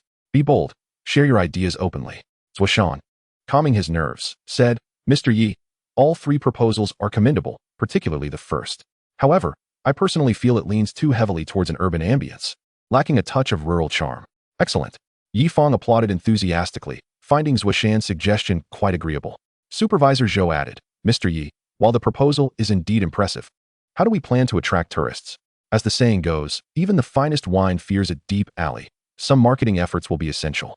Yi Fang rose from his seat, declaring, indeed, in this day and age, marketing can transform black into white and vice versa. However, you need not worry about that. Once the project is completed, Sanshui Village will undoubtedly gain renown throughout China. Supervisor Zhou and the Zhuo brothers exchanged puzzled glances, unsure of the source of Yi Fang's confidence. Nevertheless, they recognized their role as subordinates and were prepared to follow his directives. Let us amend the proposals according to our earlier discussion. Tomorrow, all employees will visit Sanshui Village for an on-site inspection. Supervisor Zhou, please ensure all arrangements are made, such as hotel bookings. Understood, Mr. Yi. With the matters settled, Supervisor Zhou intended to take his leave promptly to instruct the staff. By the way, this Black Diamond champagne does not suit my palate. There are 3 bottles left on the shelf. Each of you may take one. Supervisor Zhou and the Zhuo brothers were elated, their faces brimming with joy as they bowed in unison, expressing their gratitude. Thank you, Mr. Yi. The Black Diamond champagne, which Yi Fang dismissed as trivial, was worth a staggering 100,000 yuan per bottle. Even if they had no desire to drink it, they could easily sell it to others. Moreover, being a limited edition, its value would only increase. This exchange had effectively gifted them over 100,000 yuan. In that moment, their respect for Yi Fang reached new heights, nearly compelling them to kneel in gratitude. Such is the power of wealth. When one possesses money, the world appears friendly, and genuine warmth seems to permeate every corner. Yet, when one is devoid of riches, even one's own parents may look down upon them. This is the harsh but undeniable reality. With newfound affluence, time flew by quickly, and soon the following day arrived. Mr. Yi, there are no direct high-speed trains from Guangzhou to Sanshui Village. We plan to drive our own cars. The hotel has already been booked at the most prestigious establishment in Guilin, which offers private dining services. Additionally, We have contacted the village chief of Sanshui village to inform him of our arrival. Supervisor Zhou respectfully reported their plans to Yi Fang. Well done, Supervisor Zhou. Truly commendable work. Hearing Yi Fang's praise, Supervisor Zhou felt a rare sense of modesty. Since we will be driving there, the Rolls-Royce Phantom and Ferrari may not be very practical. Mr. Yi, I also own a car, Zhuoshan interjected. Yi Fang expressed mild surprise, saying, all right, you can take your vehicle. I will fly with Zhuoshan and Zhuohe. The distance between Guangzhou and Guilin is considerable, and Yi Fang preferred not to endure a lengthy journey. Very well, Mr. Yi. I will arrange your tickets shortly and then take you to the airport. Indeed. With that, Yi Fang and his two companions boarded the flight back to Guilin. Zhuoshan and Zhuohe were filled with excitement. This was their first experience in first class. No, this was their first time on an airplane. Given their previous circumstances, flying had been an unattainable luxury. Just having the option of high-speed trains was a blessing. And more often than not, they had relied on local buses. Calm yourselves. Do not behave as if you are witnessing a marvel, Yi Fang advised. As my personal bodyguards, such experiences will become commonplace. Flying first class is merely an ordinary affair. Yi Fang closed his eyes, feeling that Zhuoshan and Zhuohe still required seasoning. Otherwise, their constant astonishment could potentially embarrass him. Yes, Mr. Yi. The brothers promptly fell silent, sitting quietly in their seats. Approximately an hour and a half later, they arrived at Guilin Lijiang Airport. Mr. Yi, thank you for your efforts. Upon exiting the airport, two individuals stood waiting to greet them. Zhang Shuqian, who had departed early, and the village chief of Sanshui village, who had disregarded advice and insisted on taking a bus to meet them. Village chief, you needn't have come all this way. Sanshui village is quite far from the city, Yi Fang said with a smile, displaying not a hint of arrogance. Yi Fang, the village chief exclaimed. Oh dear. I should have called you Mr. Yi. The village chief, with a sheepish grin, found nothing amiss in his actions. His surname was also Yi, Yixingbai. According to the family hierarchy of the Yi clan, he would be considered Yi Fang's great-uncle. However, the world operates on different principles. Wealth bestows authority, regardless of lineage.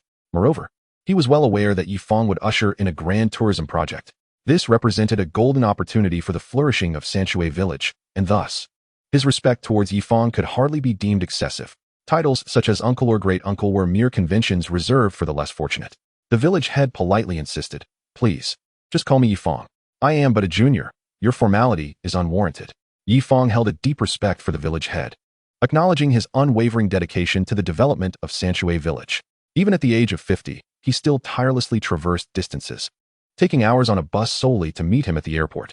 Upon witnessing Yi Fang's sincere gaze, the village head felt a profound sense of gratification. The golden phoenix that had soared from their village had not only remained grounded in humility, but also exhibited impeccable manners. Truly, he was a worthy descendant of the Yi family. Sharing the same surname, the village head felt an immense pride in Yi Fang's achievements. Chapter 58. One man elevates the entire village. Village head, it is already 6 in the evening. You will be staying at the hotel with us tonight, won't you? Without waiting for the village head's consent, Yi Fang instructed, Shu Chun, please contact the hotel and request an additional room of the same standard as mine. Zhang Shuqian promptly replied, yes, Mr. Yi. The village head initially intended to decline, but upon seeing Yi Fang's earnest expression, the words became lodged in his throat. Naturally, Yi Fang took the village head's luggage from him and turned to the Zhuo brothers, saying, you too can order a ride. I will share a vehicle with the village head and Shu Chun. Yi Fang, I can manage. My luggage isn't heavy, the village head protested. Yet, the authoritative Yi Fang, typically commanding in demeanor, voluntarily assisted him with his bags. The village head, momentarily flustered, hurriedly reached for his luggage. Observing their exchange, Zhang Shuqian, with keen perception, offered, I have brought nothing. Allow me to take care of this. The village head, not one to be overly sentimental, felt a sense of embarrassment at the warmth shown by Yi Fang and his company. He could only internally marvel at Yi Fang's admirable character. Truly, he was the golden phoenix of Sanshui village. After approximately an hour's drive, they arrived at Guilin's most luxurious establishment, the Lijiang Hotel. Yi Fang and the village head had booked the top-tier Lakeview suites, costing nearly 4,000 yuan per night. From here, one could behold the breathtaking views of the sun and moon twin pagodas in the heart of Guilin, making it the prime location for sunset gazing. Surrounded by a 360-degree panorama of rivers, cityscapes, and mountains, the village head was awestruck by the opulence of the hotel. Upon entering, his eyes widened in disbelief. He had clearly heard the front desk's pricing, nearly 4,000 yuan for a single night. His legs felt weak. As the village chief, his salary, including various allowances, barely reached 3,000 a month. Yet here he was, spending almost 4,000 for just one night's stay, hidden from Yifang's view. A flicker of distress crossed his face. Such extravagance was beyond comprehension. However, more surprises awaited. After freshening up, they gathered for dinner on the private terrace on the rooftop around 8 o'clock as twilight descended. A 5-meter-long dining table awaited them, with Yifang seated at the head. Now that everyone is here, let the service begin, he declared. In an instant, 5 waitstaff appeared, presenting a series of exquisite dishes. Mr. Yi, this is our hotel star chef's meticulously prepared South African abalone. Please enjoy. The premium South African abalone, priced at 700 yuan each, was served 3 pieces per plate, meaning each guest was presented with a dish worth over 2,000 yuan. Mr. Yi, this is the province steak, uniquely flavored and richly layered. Please savor it. This steak, however, was relatively affordable at 200 yuan per serving. Mr. Yi, here are the salt-roasted South American white shrimp. Please indulge. In a flash, another platter of succulent shrimp was laid before them. In anticipation of the following day's field inspection, the group abstained from alcohol, opting instead for fresh fruit juices. Let us begin. There's no need for formality, Yifang encouraged. As he took the first bite, the others eagerly followed suit, diving into the meal with enthusiasm. The flavors, however, paled in comparison to their humble home-cooked dishes. Perhaps the affluent dined with a distinct flair. The village head was momentarily struck by the exorbitance of the meal. Yet he shook his head, feeling that while the food was lavish, it did not cater to his palate. That night, under a starry sky, the village head found it unusually difficult to sleep. This lifestyle was simply too extravagant. Time slipped by, and after enjoying a lavish breakfast, Yifang and his entourage set off for Sanshui village. The field inspection commenced. With the village head included, there were a total of 15 people and 5 vehicles. Yifang rode alone in the vehicle driven by Supervisor Zhou, an Audi A6 valued at around 400,000 yuan, quite conspicuous in a small place like Sanshui village. The Audi led the way, with the remaining 4 vehicles in tow. After approximately 2 hours of driving, they arrived at the village entrance, the CBD of the entire village. At this hour, several villagers were engaged in jovial banter. Our remote Sanshui village has 5 vehicles entering today. How curious, exclaimed one. Look at that. The one in front is an Audi A6. I wonder which tycoon has arrived. With summer vacation underway, many teenagers were gathered at the village entrance, snacking on spicy strips. Mr. Yi, we have arrived, Supervisor Zhou announced, stepping out to open the car door for Yifang. The villagers, who had been chatting, paused to gaze at the approaching Audi. As Yifang stepped out, Zhuoshan instinctively opened an umbrella, walking beside him. Mr. Yi, the sun is quite strong today. Allow me to shield you. Thank you, Yifang replied. Upon his appearance, the gathering villagers fell into an eerie silence. They were eager to approach him, hoping to foster a connection, but Yifang now resembled a leader surrounded by admirers, with even the village head among them. Given the circumstances, they dared not approach. Take a good look around. I shall return home for a moment. Yes, Mr. Yi. With that, Yifang and Zhuoshan strolled back to the family villa. Dad, Mom, I'm back. Yifang's parents, who had been entertaining their grandson, turned at the sound of his familiar voice. You could have called ahead. Put your things down. I'll go buy some groceries to cook for you. Yifang's mother, Tao Xiaofeng, feigned reproach, but her face was alight with joy. Yifang was the pride of their lives. Yet, regardless of his wealth, in Tao Xiaofeng's eyes, he would always be her beloved son. In this harmonious atmosphere, the afternoon swiftly passed. By then, the entire Sanshui village was aware of Yifang's return. Upon hearing the news, their first reaction was, Sanshui village is set to take flight.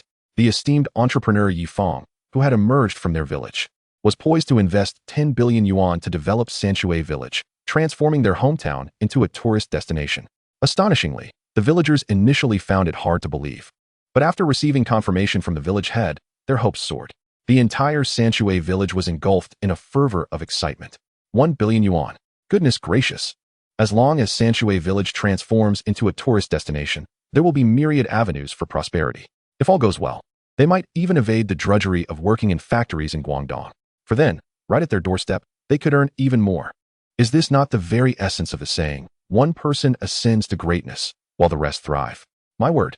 The presence of Yifang in Sanshui village is indeed a blessing for the entire community. Chapter 59. On television, the responsibility of an entrepreneur. After half a day's dissemination, Yifang's family naturally became aware of the news. There was no escaping it. Ignorance was not an option. Every street and alley buzzed with conversation about the matter. Upon stepping outside, they were immediately surrounded by several villagers, bombarding them with questions. Yi Tianbao and Tao Xiaofeng were taken aback by the sudden attention. However, they refrained from probing further. Their son had grown up, after all. Moreover, they were delighted that such a great opportunity was benefiting the villagers. After spending 2 nights at home, Yifang returned to the Lijiang Hotel in Guilin. To his amusement, Tao Xiufang had packed him with an abundance of local specialties, such as homemade peanut oil and sun-dried sweet potatoes. She insisted that the oil from the outside was unhealthy, and that their own was far more reassuring to consume. Yifang, resigned, accepted her offerings. Upon returning to the hotel, Yifang began to listen to reports from his subordinates. Zhang Shuchen reported, "Mr. Yi, yesterday we held discussions with the relevant leaders, and they were very pleased. They even made an on-the-spot decision to approve the project's establishment. The team had already engaged in preliminary communications with the local leaders when the initial proposal was drafted. Yesterday's negotiations were merely a formality." Listening to Zhang Shuchen's report, Yifang nodded in satisfaction, saying, "Well done, you all have performed admirably." The staff was elated. This was their team's first project. The most crucial step had been taken, and now it was essential to ensure effective communication to expedite the commencement of construction. However, the revolution is not yet complete. You must all continue to exert yourselves and remain vigilant. Yes, Mr. Yi. Once the report concluded, Supervisor Zhou stepped forward. "Mr. Yi, the local television station in Guilin just called, requesting to conduct an exclusive interview with you. May I know if you are available?" Television station? Exclusive interview? Initially inclined to decline, Yifang reconsidered, recognizing this as an excellent opportunity to establish his reputation, and decisively agreed. "Certainly. Do they have a time in mind?" "Mr. Yi, the television station mentioned that they can accommodate your schedule. They are flexible with timing and location." Yifang took a sip of tea, pondering for a moment before responding. "Let us schedule it for tomorrow morning at 9 o'clock, near the iconic sun and moon pagodas in Guilin. Oh, and please instruct the chef to prepare extra breakfast. The reporters will surely not have eaten by then." "Understood, Mr. Yi." With a final gulp of tea, Yifang rose and softly stated, "If there are any unfinished tasks, please attend to them. If not, feel free to explore Guilin City." "Yes, Mr. Yi." The staff collectively inhaled deeply, their faces lighting up with smiles. With their workload lightening, it seemed they could indulge in a delightful shopping spree. They were indeed curious about the famed landscapes of Guilin, known for its breathtaking scenery. Once all the staff returned to their rooms, Yifang instructed Zhuoshan, "Please find a renowned makeup artist in Guilin. I have to look impeccable for the television appearance tomorrow. We cannot afford to tarnish our company's image." "Yes, Mr. Yi."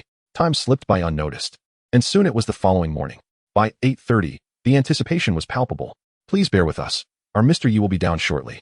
For journalists, present for the interview, had no complaints upon hearing Supervisor Zhou's words, as they were relishing the meticulously prepared breakfast at the Lijiang Hotel. What a treat. It was indeed the Lijiang Hotel. Being mere junior reporters, the number of times they could dine here in a year was exceedingly rare. Approximately 15 minutes later, just as the 4 journalists finished their meal, Yifang emerged from the elevator. "Is this truly your company's Mr. Yi?" The 4 journalists were momentarily stunned by his presence. Indeed, this was Yifang. Goodness. Upon hearing Supervisor Zhou's affirmative response, they felt as though they were dreaming. Normally, a billionaire investor capable of contributing 1 billion yuan would be a middle-aged man in his 40s, perhaps portly as well. Yet here stood Yifang, strikingly handsome, with a charisma rivaling that of a celebrity. Information about Yifang online was nearly non-existent, and the journalists were unaware of his appearance. As he approached, they regained their composure and quickly greeted him. "Hello, Mr. Yi. I'm a staff member from Guilin Television. You may call me Xiao Zhang." Among the 4 journalists, one slightly older stepped forward, exuding respect. "Thank you for your hard work. I am prepared on my end. Shall we commence?" "Yes, certainly." As soon as the words left his lips, they proceeded to the nearby sun and moon pagodas. After the reporters set up for about 10 minutes, the interview officially began. Reporter, "Mr. Yi, please greet the viewers on screen." Yifang. "Greetings to all viewers. My name is Yifang, and I am the head of Guangzhou Fanqing Tourism Company Limited. Of course, I am also a native of Guilin." Reporter, "Mr. Yi, what inspired you to invest such a substantial amount in developing Sanshui Village?" Yifang. "Guilin is my hometown, and as a Guilin native, it is my aspiration to see my hometown thrive swiftly, which is why I conceived this idea." By the end of the interview, everyone present, including the journalists, was captivated by Yifang's charm. It was not merely his striking demeanor and appearance, but also his genuine desire to foster development in his hometown. This exemplified the true responsibility of an entrepreneur. After roughly half an hour, the interview concluded. The reporters packed their equipment, gazing at Yifang with admiration. "Mr. Yi, this exclusive interview will likely air tonight. Thank you for your efforts. Mr. Yi, we must return for post-production. We bid you farewell." "Yes, take care." As they watched the reporters disappear, Yifang and his party returned to the hotel. As expected, at 7 o'clock that evening, the exclusive interview aired on Gillen television. Although young viewers were few, there were still some, particularly a few sharp-eyed young women, upon seeing the dashing and affluent Yi Fang on screen, could not resist recording the segment and sharing it online. Thanks to the internet's formidable capacity for dissemination, Yi Fang experienced a brief surge of local fame due to that 10-minute interview. As dusk fell, just as Yi Fang prepared for bed, he heard a familiar voice echo in his mind. Ding, the 1-month rest period has concluded. The divine tourism system is reactivated. Chapter 60. RV Travel, His Grand Ambition. Please select your travel destination. 1. Fujian Yongding Tolu. 2. Anhui Huangshan. 3. Zhujiang Hangzhou Westlake. System, I choose 1. The Fujian Yongding Tolu. The Fujian Yongding Tolu serves as a picturesque backdrop in the film Big Fish and Begonia. Yi Fang possesses a profound admiration for this cinematic masterpiece. Hence, without a moment's hesitation, he selected this location as the destination for his journey.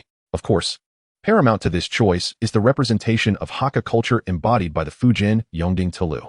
Yi Fang's mother hails from the Hakka lineage, and under her influence, Yi Fang has acquired a fair grasp of the Hakka dialect.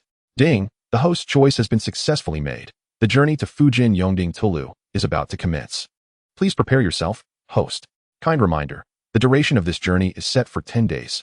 Please make adequate arrangements. 10 days is ample time. With a heart brimming with anticipation, Yi Fang succumbed to a deep slumber. The following morning, on the private terrace of the Lijiang Grand Hotel, ladies and gentlemen, the forthcoming endeavors shall rest upon your capable shoulders. I am embarking on a trip to Fujian, Yi Fang announced, eliciting envious glances from all present. Is this the life of the affluent? To travel at one's whim while they, bound by the constraints of their 9-to-5 commitments, lack the luxury of wanderlust. Nevertheless, their spirits remained buoyed by unbounded optimism. With the company's generous benefits, they too aspired to explore the world once they amassed sufficient funds.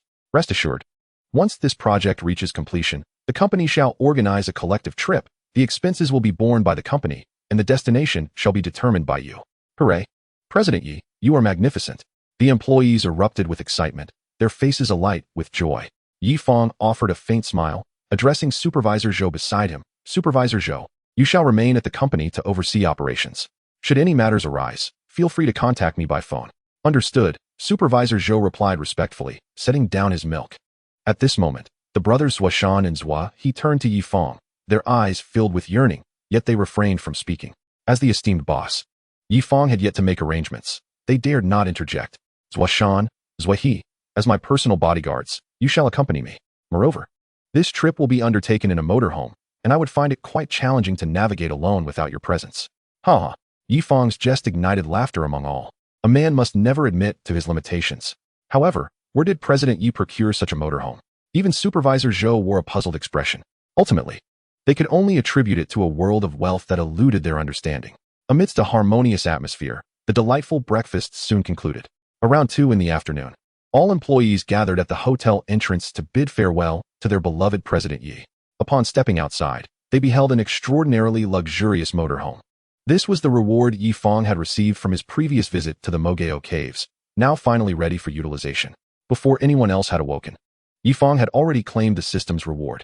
He had only retrieved 1 vehicle, leaving the remaining 9 for future endeavors.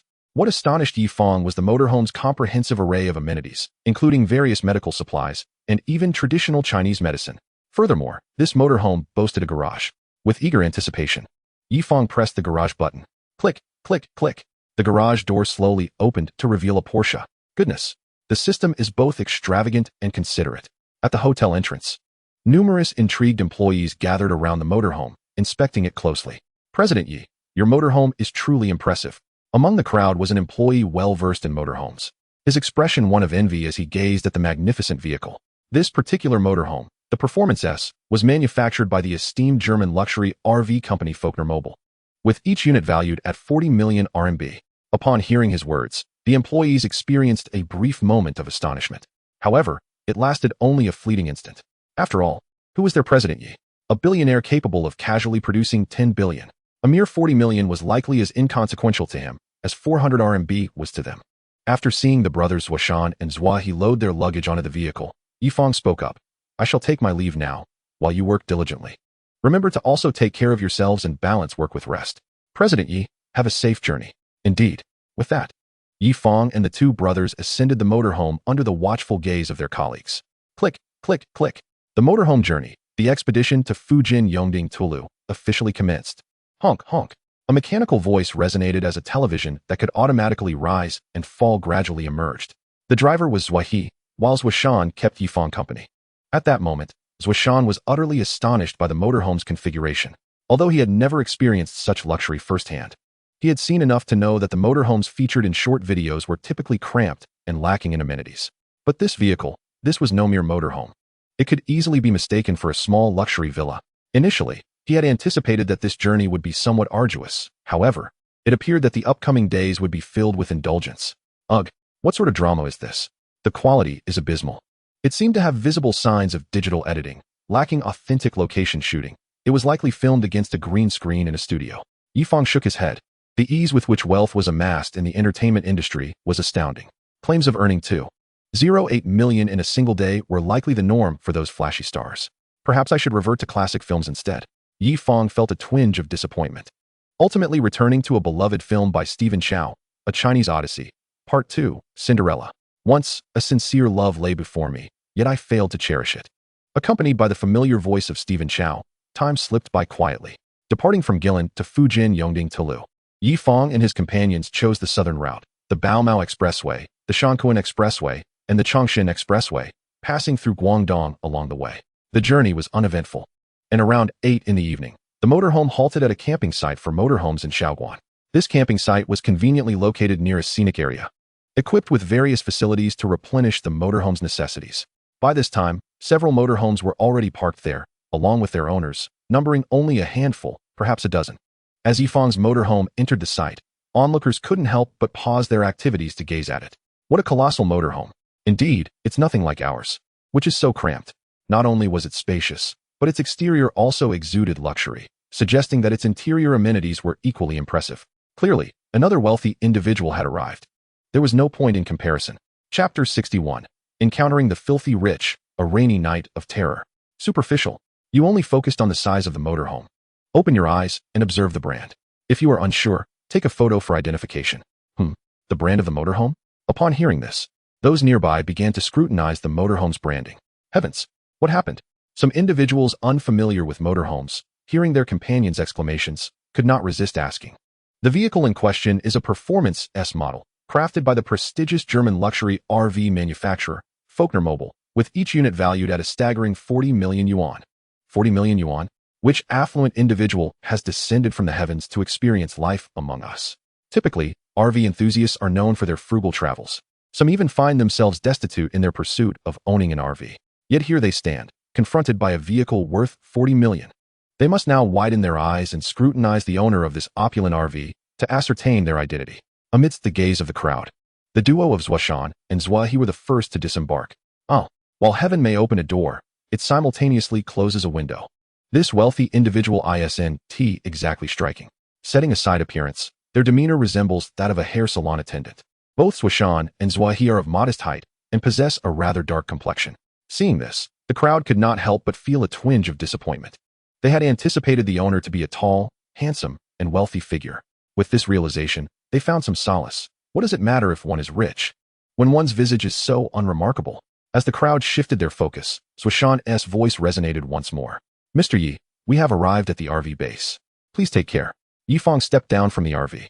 With broad shoulders and a narrow waist, long legs, and a face that was both handsome and well-defined, he exuded a charmingly roguish charisma. The soft glow of the campsite's lights cast a halo around him, making him appear as though he had stepped right out of a comic book. Although the Zhuo brothers were accustomed to Yi Fang's looks and demeanor, they too found themselves momentarily entranced. Mr. Yi, you are incredibly handsome, exclaimed the Zhuo brothers, their admiration palpable. Their reaction was dwarfed by the awe of the onlookers. However, these spectators were not so superficially minded. After the initial shock, they returned to their own affairs, preferring not to dwell on the disparity that gnawed at their hearts. Wealthy, tall, and strikingly handsome, the chasm between individuals can sometimes be more pronounced than that between man and beast. Zhuashan and Zhuahe were tasked with liaising with the owner of the campsite, while Yi Fang settled onto a wooden chair. Mr. Yi, everything has been arranged. You may take a shower before joining us for dinner. All right. After a long journey, Yi Fang felt a wave of fatigue wash over him. After approximately 15 minutes, Yi Fang emerged, refreshed. Mr. Yi, the food at this campsite is somewhat rudimentary. I've brought some provisions from the RV, specifically instructing the chef to prepare a meal. Yi Fang nodded in satisfaction upon hearing this. Zhuoshan was becoming increasingly adept at his role. It smells delightful. Where could that aroma be coming from? Surely, the campsite's food cannot be this fragrant. The others at the campsite exchanged puzzled glances. It's them. The crowd turned to see a table laden with an array of exquisite dishes in front of Yi Fang and his companions. Many looked on with envy. Compared to Yi Fang's meal, their offerings resembled mere swill. Just as people were quietly lamenting their own misfortunes, a figure entered their line of sight. Riding a bicycle and appearing disheveled, he looked akin to a beggar. Family, I have finally arrived in Shaoguan. This is an RV camping base, and I expect it will be quite safe for our stay tonight. The individual held a phone, recording a video under the lights. He sounded like a travel blogger. Perhaps one focused on budget travel? Do you not find this person somewhat familiar? Not at all, someone replied. Who is this Zong Zong? He is not a particularly well-known influencer. How would we recognize him? Coincidentally, Yi Fang was well acquainted with him. As an avid traveler, he often encountered snippets of Zong Zong's videos on platforms like Douyin and Tushio. Naturally, he recognized the famed blogger. Initially, Yi Fang had thought he was merely putting on a show for views, but it seemed the truth was far more genuine, as Zong Zong was alone, devoid of a supporting crew, and indeed appeared just as he did in his videos. Zhuoshan, could you fetch some non-perishable ingredients for that individual from the RV? Yes. Though Zhuoshan harbored doubts, as a subordinate, he complied without question. Hello, this is a small gift from Mr. Yi. I hope you will accept it. Zong Zong, who was busy setting up a tent, looked astonished as he glanced at the items in Zhuoshan's hands. Goodness, you call this a small gift? He beheld an array of exquisite ingredients. There was no choice. The RV was stocked entirely with such luxuries. Even if Zhuoshan sought something as simple as instant noodles, he would find none. Family, I encountered a fan on the way who insisted on sending me some ingredients. I felt quite embarrassed. Zong Zong recorded the moment on his phone. After all, it served two purposes, to document the encounter and to create content for his channel. Thank you. No need, replied Zhuoshan, who returned to Yi Fang's side after filming a video with Zong Zong. As he departed, Zong Zong could not contain his astonishment. My goodness, who is this benefactor? They just tipped 100,000. Wow, let me see. The account name is Old Yi. They VE liked many of my videos. It must be a loyal fan. Wouldn't it be wonderful to have a dozen such wealthy supporters? 100,000 is no trifling sum. As a content creator, Zong Zong typically earned between 30 to 40,000 a month, and sometimes only a few thousand. To receive such a generous tip was indeed extraordinary. Wait, didn't that person mention that it was Mr. Yi who instructed him to deliver ingredients to me? Zong Zong finally connected the dots and turned his gaze towards Yi Fang, who merely smiled in response. Oh well, since he didn't come to meet me in person. It seems he has no intention of doing so. Zong Zong shook his head and returned to setting up his tent. As time slipped by, the crowd gradually retreated to the campsite to rest. Suddenly, a light rain began to fall from the sky. Whoa, huh? What is that? In the dead of night, a sound reminiscent of a baby's cries pierced the stillness. Yi Fang furrowed his brow. Could it be that a ghost was haunting them tonight? Chapter 62. Adopting a golden retriever, accidentally winning the lottery. In the dead of night, this sound was rather eerie. As a successor of socialism, how could he believe in supernatural entities? That would be superstitious. Yi Fang donned his clothes and stepped outside. Sir, is there something you need? A beautiful receptionist inquired with a smile, as the campsite had a 24-hour duty roster. What is that sound outside? Sir, it's the rain. It just started pouring. Yi Fang shook his head, borrowed an umbrella from her, and ventured to the rear of the building. A woo, it turned out to be a dog. Yi Fang let out a sigh of relief as he noticed a small puppy seeking shelter from the rain beneath the eaves. However, the little creature was covered in dirt, and there appeared to be faint traces of blood on the ground. Be a good pup, don't be afraid, Yi Fang reassured as he approached, curious about the extent of the pain that could elicit such a mournful sound from the dog. Upon seeing Yi Fang draw near, the puppy's gaze darted away, its body instinctively shrinking back. Yet, its injuries were grave. After a prolonged struggle, it finally collapsed onto the ground. It was a stray dog, adorned with a metal tag around its neck that provided its basic information. Yi Fang hurriedly rushed to his camper van to retrieve some antiseptic. Do not worry, I shall not harm you. As the puppy trembled in fear, Yi Fang gently applied the medication to its wounds. All right, it is nighttime now, and we shall seek a veterinarian in the morning. Please stay with me. He requested a cardboard box from the reception, placing it beside the puppy. See you tomorrow. With a faint smile, Yi Fang returned to wash his hands before drifting into slumber. The rain gradually subsided, and the night quietly passed, heralding the dawn of a new day with the sun ascending in the east. I wonder if that little dog is still there, Yifang thought, hastily donning his clothes and striding out the door. Good morning, Mr. Yi. Morning.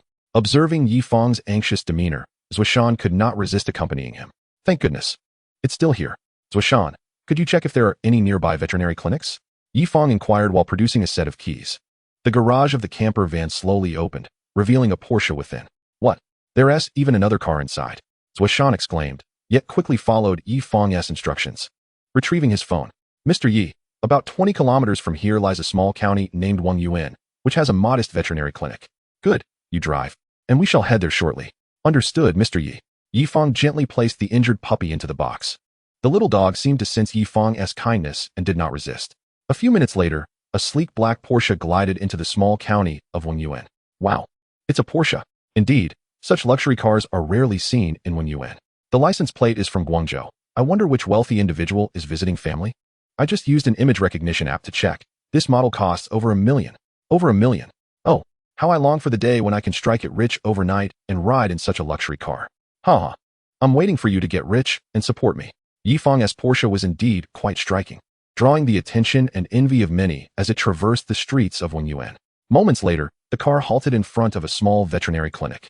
Doctor, could you please examine this dog, give it a bath, trim its fur, and administer some vaccinations? The veterinarian, taken aback by Yifang's entrance, marveled at the sight of such a handsome man in Wengyuan. When did such a level of charm arrive here? She mused, secretly lamenting her early marriage. If only I had met someone as stunning in my youth, I would have made the first move. Suppressing her astonishment, she carefully placed the puppy on the examination table and began to assess its condition. The injuries appear severe, but are primarily superficial. I can treat these, and then it can have a bath. However, vaccinations require follow-up. Do you have time for that? The veterinarian inquired. Doctor, could you demonstrate the vaccination process once? I have a medical background, though I am not entirely familiar with this. I believe I can grasp it quickly. This handsome gentleman is also medically inclined? Very well. I shall assist the pup and then demonstrate for you. With swift efficiency, the veterinarian soon had the dog treated. Ah, it's a little golden retriever, so adorable. After a few moments, she demonstrated how to administer a vaccine in front of Yifang. Following her example, he mimicked her actions with surprising proficiency. Goodness. He is quite the prodigy. After just one observation, his skill level is nearly on par with mine, the veterinarian thought, astonished by Yifang's performance, which was so impeccable that she almost mistook him for a professional veterinarian. After hearing a few more important notes from her, Yifang settled the bill, and the two departed.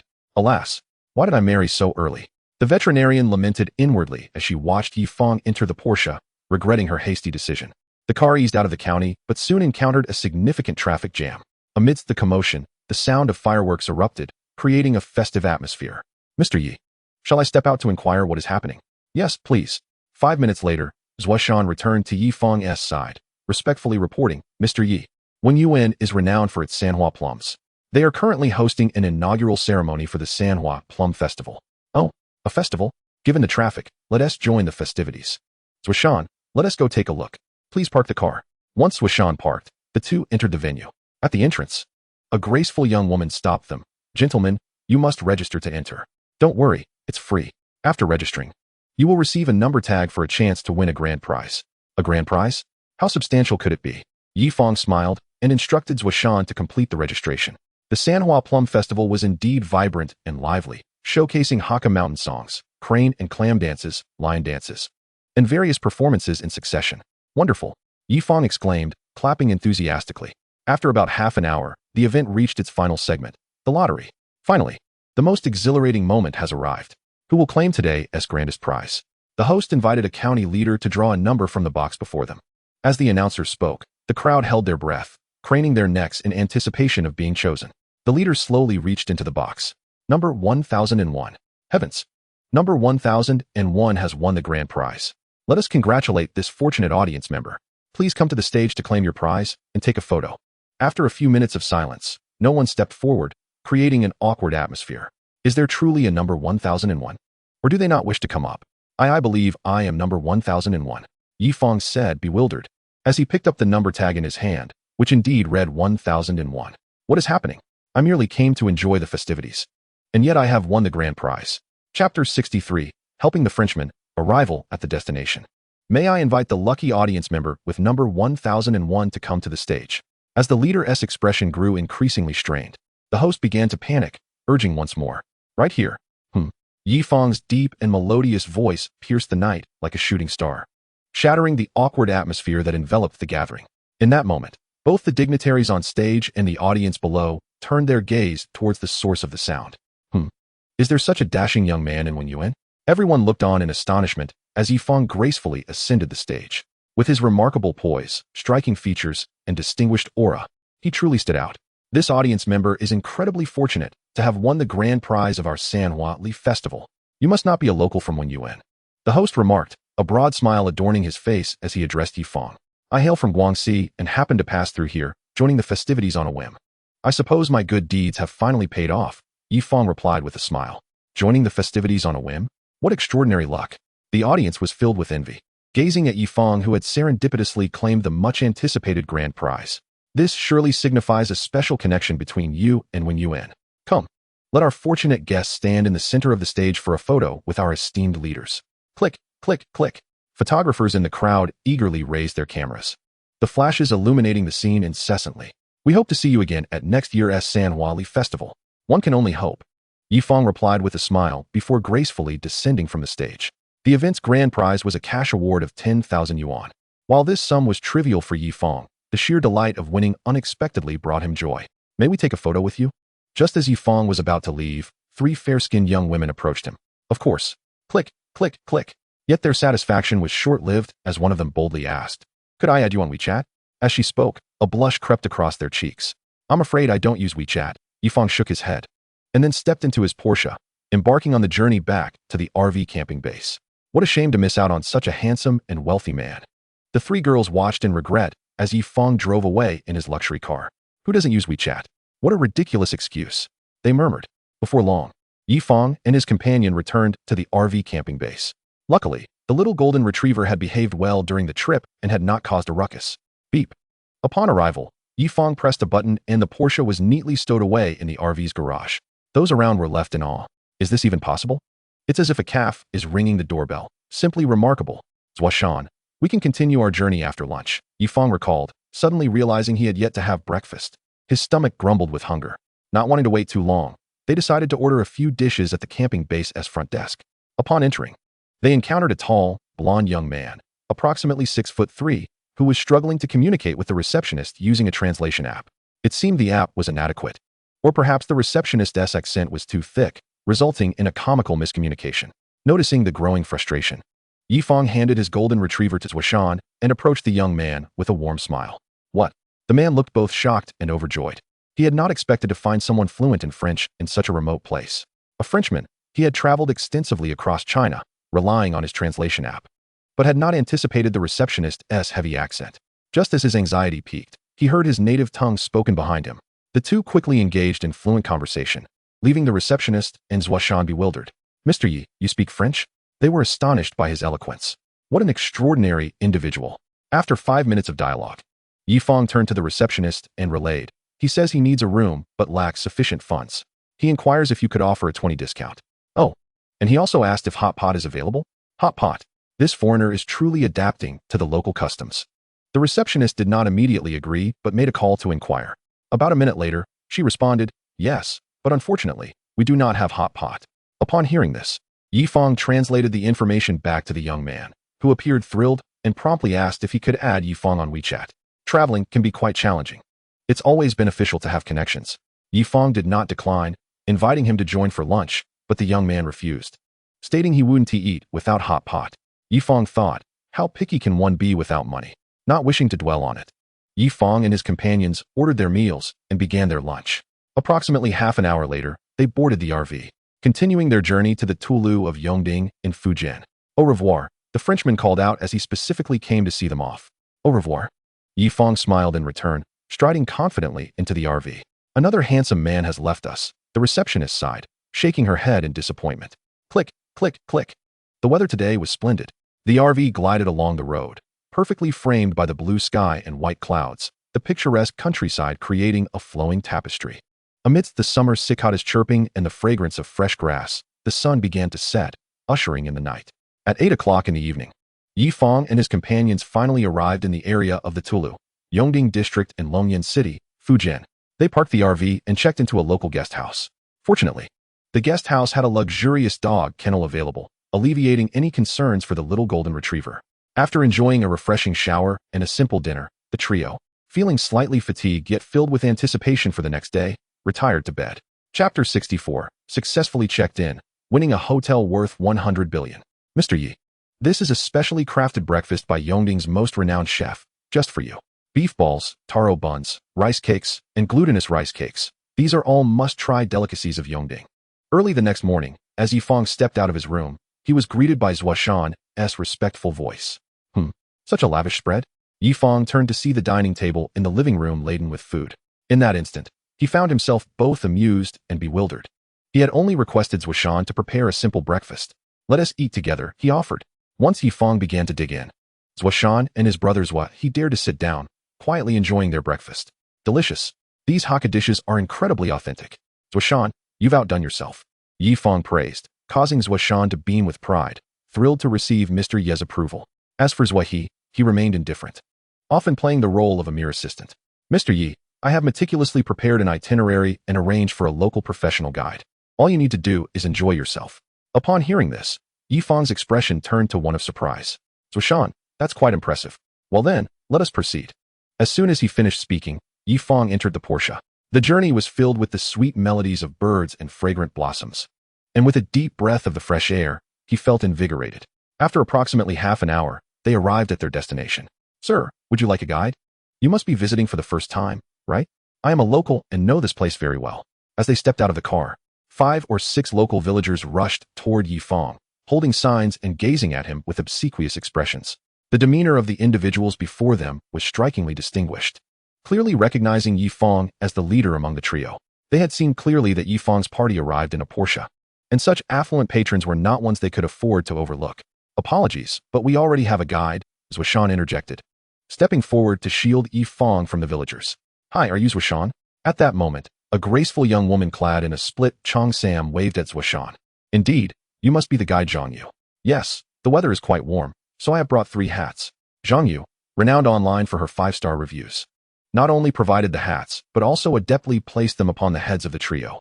A sudden wave of delicate fragrance wafted through the air. Zuoshan and Zuohe felt their faces flush. Previously, they had been impoverished young men, and such a beauty was far beyond their reach. Yifang, however, remained unfazed. While Zhang Yu possessed commendable looks and figure, she paled in comparison to Nie Shishir and Xin Ningxue. Let us proceed to our first stop, the Jinqing Tower. Jinqing Tower, often referred to as the Prince of Earthen Buildings, was constructed in 1912, embodying the principles of the Bagua, and is thus also known as the Bagua Tower. The structure consists of both inner and outer towers, which could be described as a tower within a tower and a tower outside of a tower. One cannot deny the remarkable ingenuity of the Hakka people. The trio was utterly awestruck by the grandeur of the tower. Viewing it on television was one thing, but witnessing it in person elicited a profound admiration for its exquisite brilliance. As they admired the scenery, they were also the subject of admiration. That guy is so handsome. Indeed, just a glance, and I feel myself captivated by his beauty. Observing Yifang, several young women whispered amongst themselves, with some glancing back repeatedly, their expressions resembling those of infatuation. Yifang, however, was oblivious to their attention, as he was engrossed in Zhang Yu's narration. After concluding their visit to Jinqing Tower, they proceeded to the second stop, the Rushing Tower.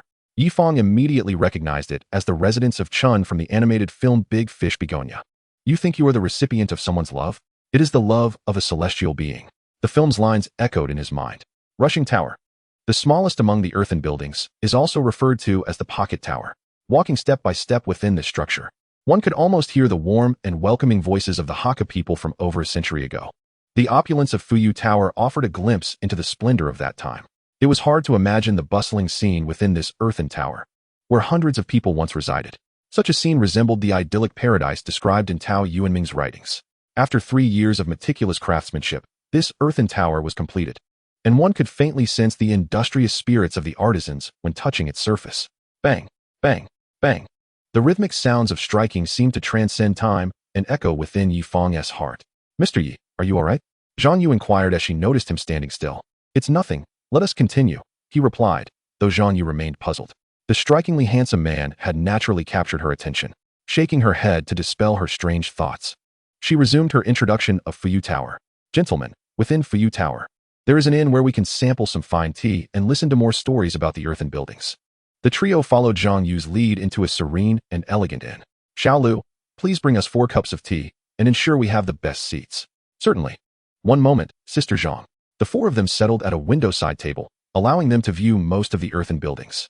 While waiting for the tea, Yi Fang heard the familiar voice of the system in his mind. Ding! Host has arrived at the Yongding earthen buildings in Fujian. Would you like to check in? Check in. Yi Fang responded without hesitation. Ding! Check-in successful. Congratulations, host, for receiving the following rewards. 1. Ownership of Hengyue Grand Hotel. 2. Top-tier driving skills. 3. 1 billion in cash deposits. Yi Fang's expression shifted to one of surprise upon reading the system's reward information. Hengyue Grand Hotel. This was a nationally renowned high-end hotel.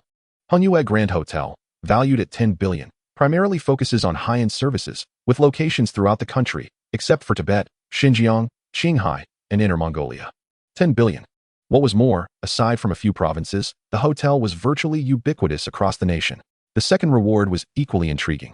Did the system intend for him to become a driving maestro? Yi Fang felt a surge of excitement, his lips curling into a slight smile.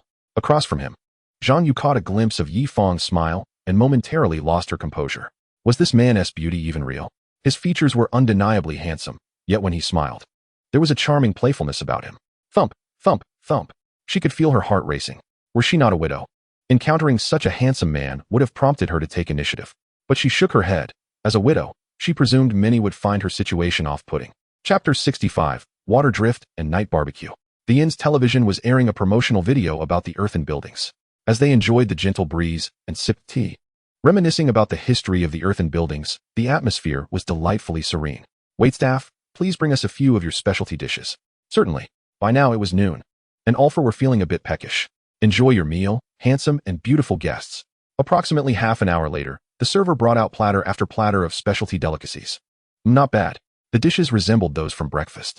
While they did not match the authentic flavors of breakfast, they had their own unique charm. Unfortunately, it's not grape picking season yet. Otherwise we could go to the vineyard and harvest some ourselves. Our Yongding grapes are incredibly sweet. Zhang Yu spoke, a hint of regret on her face. But rest assured, when they ripen, I will send some to you. Zhang Yu confidently patted her chest, exuding a blend of mature charm and youthful innocence. Zuashan and Zua, he felt their ears flush red and could only lower their heads to eat, not daring to utter a word. What's wrong? If no one answers me, this will become quite awkward. Zhang Yu blinked her eyes, pouting playfully as she feigned annoyance. The trio naturally discerned that her actions were intended to enliven the atmosphere. Thus, they expressed their gratitude in advance to our enchanting guide. No need for thanks. Zhang Yu promptly replied upon hearing Yi Fang's words. In a delightful ambience filled with laughter, the four concluded their lunch. The next adventure awaited, water rafting. Let us go. After a brief half-hour respite, they arrived at their first destination of the afternoon, the South River water rafting. Handsome guys and pretty ladies. Each inflatable raft accommodates only 2 individuals, announced the staff as they donned life jackets and safety helmets. I'll pair with Yi Fang, said Zuashan, to which Yi Fang readily agreed. Be careful, we're about to start. 3, 2, 1, splash. The natural river meandered unpredictably, with varying drops along the way, and the air was filled with incessant screams of thrill. The rushing water splashed against their faces, providing a refreshing chill.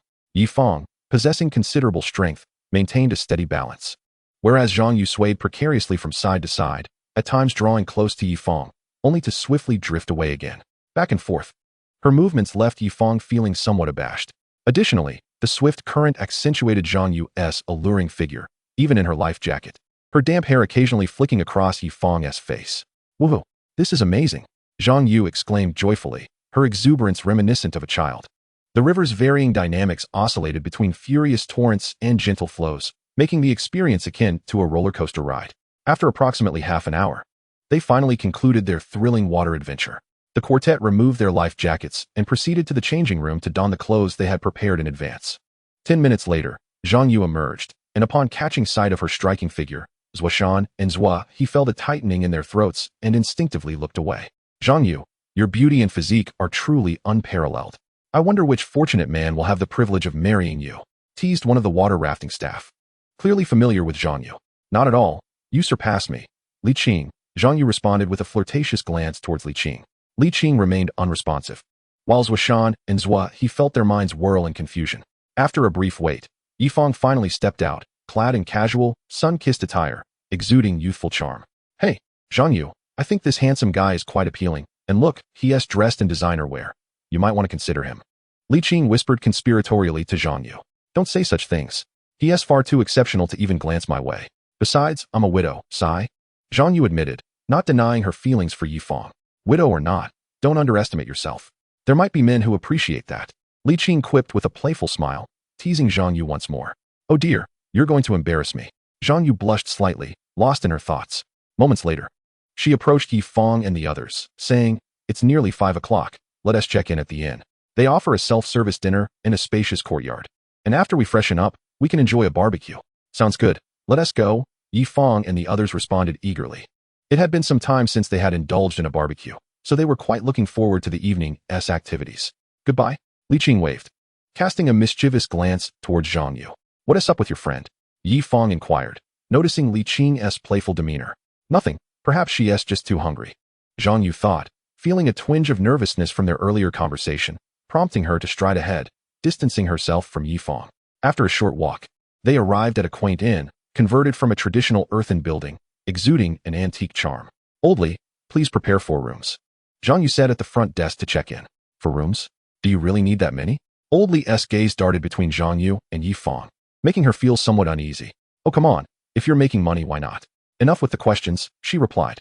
All right, please show me your IDs. Yi Fang and the others presented their identification. After about 5 minutes, the check-in process was completed. I'll go shower first. Feel free to grab a bite if you want. The buffet is over there. Zhang Yu indicated towards the kitchen before heading upstairs.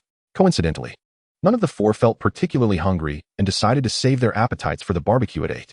Within the inn, the melodious voice of Teresa Tung emanated from an old record player. Little town, so many stories, filled with joy and happiness. If you come to this little town, you'll gain so much. As the lilting song played, the sun gradually dipped, ushering in the night. The barbecue festivities commenced. At that moment, the inn's courtyard was filled with around 15 guests, a mix of men and women, predominantly young. Hey, it's that handsome guy from earlier, exclaimed 2 young girls, whispering excitedly. Right? What a coincidence. He looks even more handsome now. I can't handle his good looks. They gushed, making exaggerated expressions. Cough, cough. Zhang Yu was busy grilling, smoke wafting towards her, leaving her face slightly sooty. Let me help you, Zhuoshan offered kindly. No need, I'm quite adept at this. You'll see how good it turns out, Zhang Yu replied with confidence. Chapter 66, Inspecting the Inn, the Arrogant Front Desk. Wow, Yi Fang, your skills are simply incredible, Zhang Yu exclaimed as she bit into one of Yi Fang's grilled chicken wings, unable to contain her astonishment. It was difficult to articulate the flavor, but she felt it was the best grilled chicken wing she had ever tasted. This seemingly simple dish had been elevated to an art form by Yi Fang. Even Zhuoshan and Zui were taken aback. Who was Yi Fang? He was the quintessential young master. They had assumed he wouldn't even step foot in a kitchen. Who would have thought he possessed such outstanding barbecue skills? So fragrant. Where is that delightful aroma coming from? The other guests in the courtyard clamored. It seems to be wafting from that handsome guy's direction. The enticing scent alone had everyone salivating, unable to resist swallowing hard. Yi Fang exchanged a glance with Zhuoshan, nodding in agreement. Zhuoshan approached the other guests with a platter of skewered lamb. Ladies and gentlemen, meeting is a form of fate.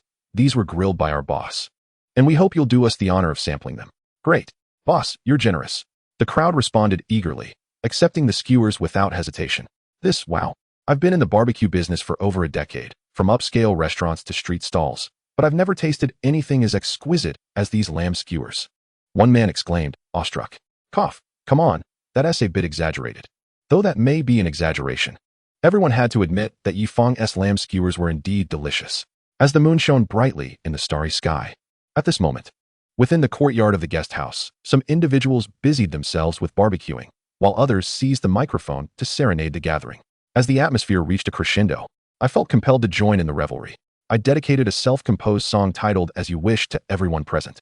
Yi Fang washed his hands and subsequently borrowed a guitar from the innkeeper, making his way to the grassy expanse of the courtyard. You are the river of time, the sky ignited by sparks. I am the gazer, turning you into song. You are my origin, and also the destination of my heart. The moment his voice resonated, the once boisterous courtyard fell into an immediate hush. All hands paused, and heads turned toward Yi Fang. His deep, resonant voice flowed gently into the ears of the audience, gradually weaving into their hearts. The moonlight cascaded upon Yi Fang, illuminating his focused figure. How could there exist such a perfect man in this world? Handsome, with a melodious voice, and possessing remarkable barbecuing skills. Many of the young women present seemed to have stars dancing in their eyes, while even the young men displayed expressions of admiration and respect. When the disparity with others is minimal, jealousy may arise. Yet, when the difference is profound and akin to a chasm, only admiration and awe remain. Yi Fang was precisely such an individual. The moon in the sky, the thoughts in my heart, you will always be by my side, as we promise to remain clear and pure throughout our lives, just like your youthful visage. Marvelous. Absolutely splendid. As the final notes faded, the audience lingered in a spellbound silence for what felt like an eternity. The joyous moments gradually slipped away, and as the moon reached its zenith, everyone retreated to their respective rooms to embark on a journey through dreams. The following morning at 8 o'clock, after a day of exploration, Yi Fang and his companions began their return journey. Yi Fang, Zuoshan, Zuihe, whenever time permits, we must return to the Yongding Tolu. Indeed, I shall certainly come again when the opportunity arises. Zhang Yu gazed at Yi Fang, who showed no signs of reluctance, and her eyes suddenly brimmed with unshed tears. It appeared that encountering someone so stunning was not without its drawbacks. Before long, the black Porsche gradually vanished from view. Inside the vehicle, Zuihe drove towards the Hengyue Grand Hotel. Though unaware of Yi Fang's intentions for visiting the hotel, Zuihe, being merely a bodyguard, naturally complied with Yi Fang's wishes. After approximately half an hour, the Porsche entered the parking lot of Hengyue Grand Hotel. Leading the way, the three of them slowly walked into the opulent lobby, which was adorned with lavish decorations. Sir, are you here for accommodation? Yes, please reserve 2 of your most expensive rooms. How fortuitous. We happen to have only 2 of our most luxurious rooms left. Please hold on a moment. At the reception desk, there were 3 female staff members and 1 male attendant. However, the male attendant seemed indifferent, snacking on seeds rather than assisting. Yi Fang furrowed his brow at the sight. How could Hengyue Grand Hotel, a renowned establishment, have such lackadaisical staff? Was this not detrimental to the hotel's image? Xiao Zhao, please prepare one of your most expensive rooms. Just then, a voice interrupted. Everyone turned to see a man wearing sunglasses, his head slightly elevated, exuding an air of disdain, commonly referred to as arrogance. Certainly, Su Xiao. Rest assured. The reception's male attendant, Xiao Zhao, responded, practically groveling. Step aside, I will handle this. Xiao Zhao shooed the 3 female staff members aside and proceeded to assist Su Xiao with the check-in process. In a minute's time, Su Xiao, all set. Please enjoy your stay. If you need anything, don't hesitate to reach out. Well done. If you manage this well, you shall reap the rewards. Hearing Su Xiao's words, Xiao Zhao's demeanor became obsequious, akin to a sycophant. Yi Fang observed the scene with a cold gaze, his brow furrowing as he spoke. What is the matter with your hotel? Wasn't I here first? And didn't you say that only 2 of the top-tier rooms were available? You gave 1 to him. What about us? Unexpectedly, Xiao Zhao dismissed him nonchalantly, not even bothering to look in Yi Fang's direction. Sir, it's only a matter of a few extra minutes, if necessary. We can offer you a different room. If that doesn't suit you, the 3 of you can squeeze in together. Yi Fang nearly laughed in disbelief. How could a hotel employee be so arrogant? Not only was he shirking his duties, but he was also mocking a customer. Even a humble inn would not treat guests in such a manner. It is important to note that Hengyue Grand Hotel is, after all, his establishment. Bring your manager here. Yi Fang's voice escalated slightly, tinged with rising anger. Yet, Xiao Zhao remained unfazed, replying, Our manager is quite busy. I doubt he has time to come down. With that, Xiao Zhao resumed snacking on seeds. Yi Fang turned to the remaining 3 female staff members, noticing their averted gazes. It was evident they were reluctant to intervene. Zuoshan, please call the manager. Understood. As Zuoshan dialed the number, Xiao Zhao still did not lift his eyes. In fact, he yawned and leaned against the desk, closing his eyes as if to doze off. Chapter 67. Who do you think you are, wanting to fire me? A few minutes later, Zuoshan hung up the phone and respectfully informed Yi Fang. Mr. Yi, the manager is on the 6th floor and will be down shortly. Please hold on. Very well. Yi Fang nodded, hoping that no overly dramatic events would unfold. However, the nonchalant demeanor of Xiao Zhao suggested otherwise. Sir, I apologize for the inconvenience. May I ask what the issue is? Within moments, a gentleman in formal attire, approximately 30 years of age, emerged from the elevator. He was the manager of Hengyue Grand Hotel, known as Manager Luo. Upon observing the manager's respectful demeanor, Yi Fang's anger subsided slightly as he articulated, in the hospitality industry, it is customary to honor the principle of first come, first served. Yet, one of your staff members not only assisted another guest ahead of me, but also exhibited an arrogant attitude. Mocking a customer. Casting a glance at the still dormant Xiao Zhao, Yi Fang continued, Manager, how do you propose to address this situation? The hotel manager's brow furrowed deeply, a flicker of anger crossing his face. Xiao Zhao's behavior was utterly unacceptable.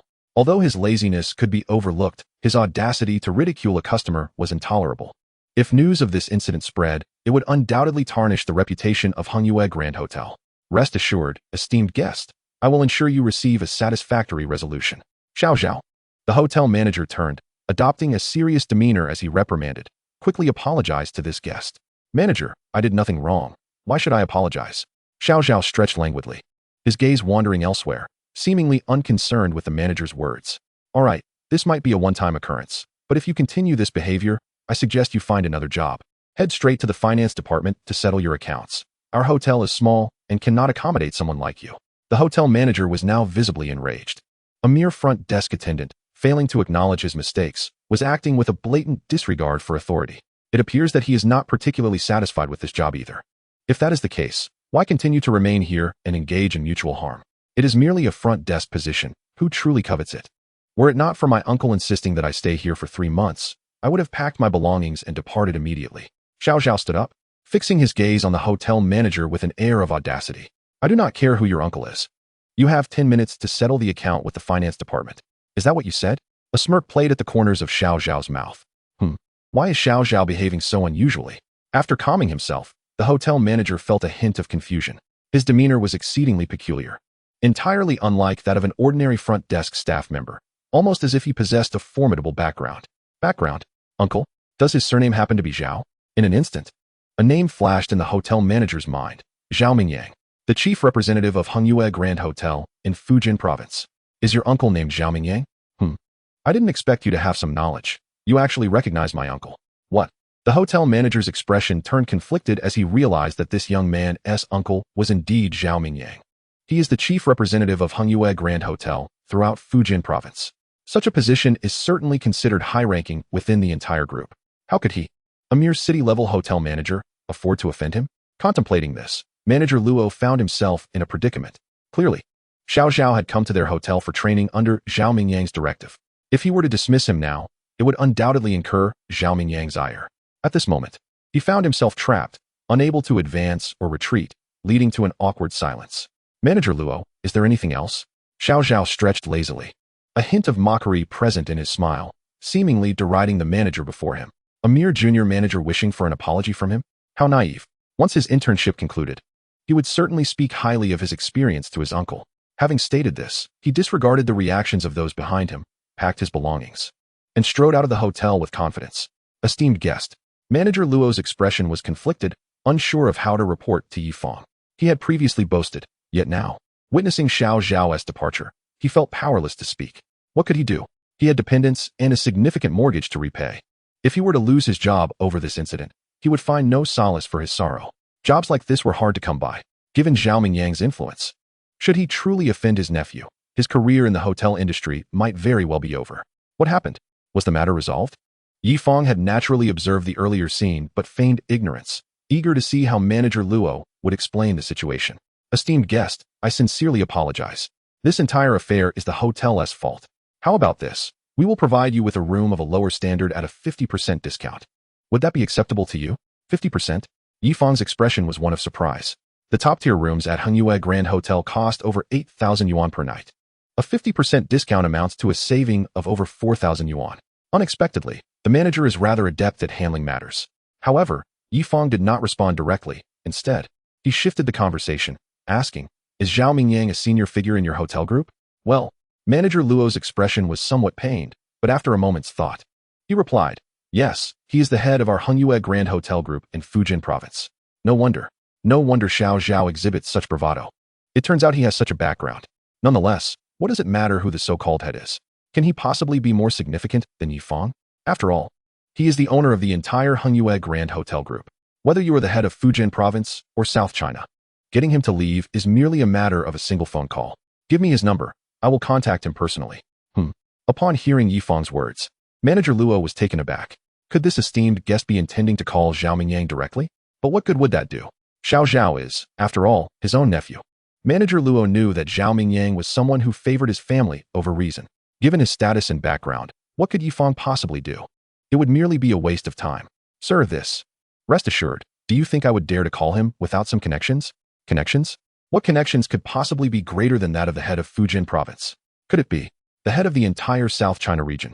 Or even the head of the entire southern region?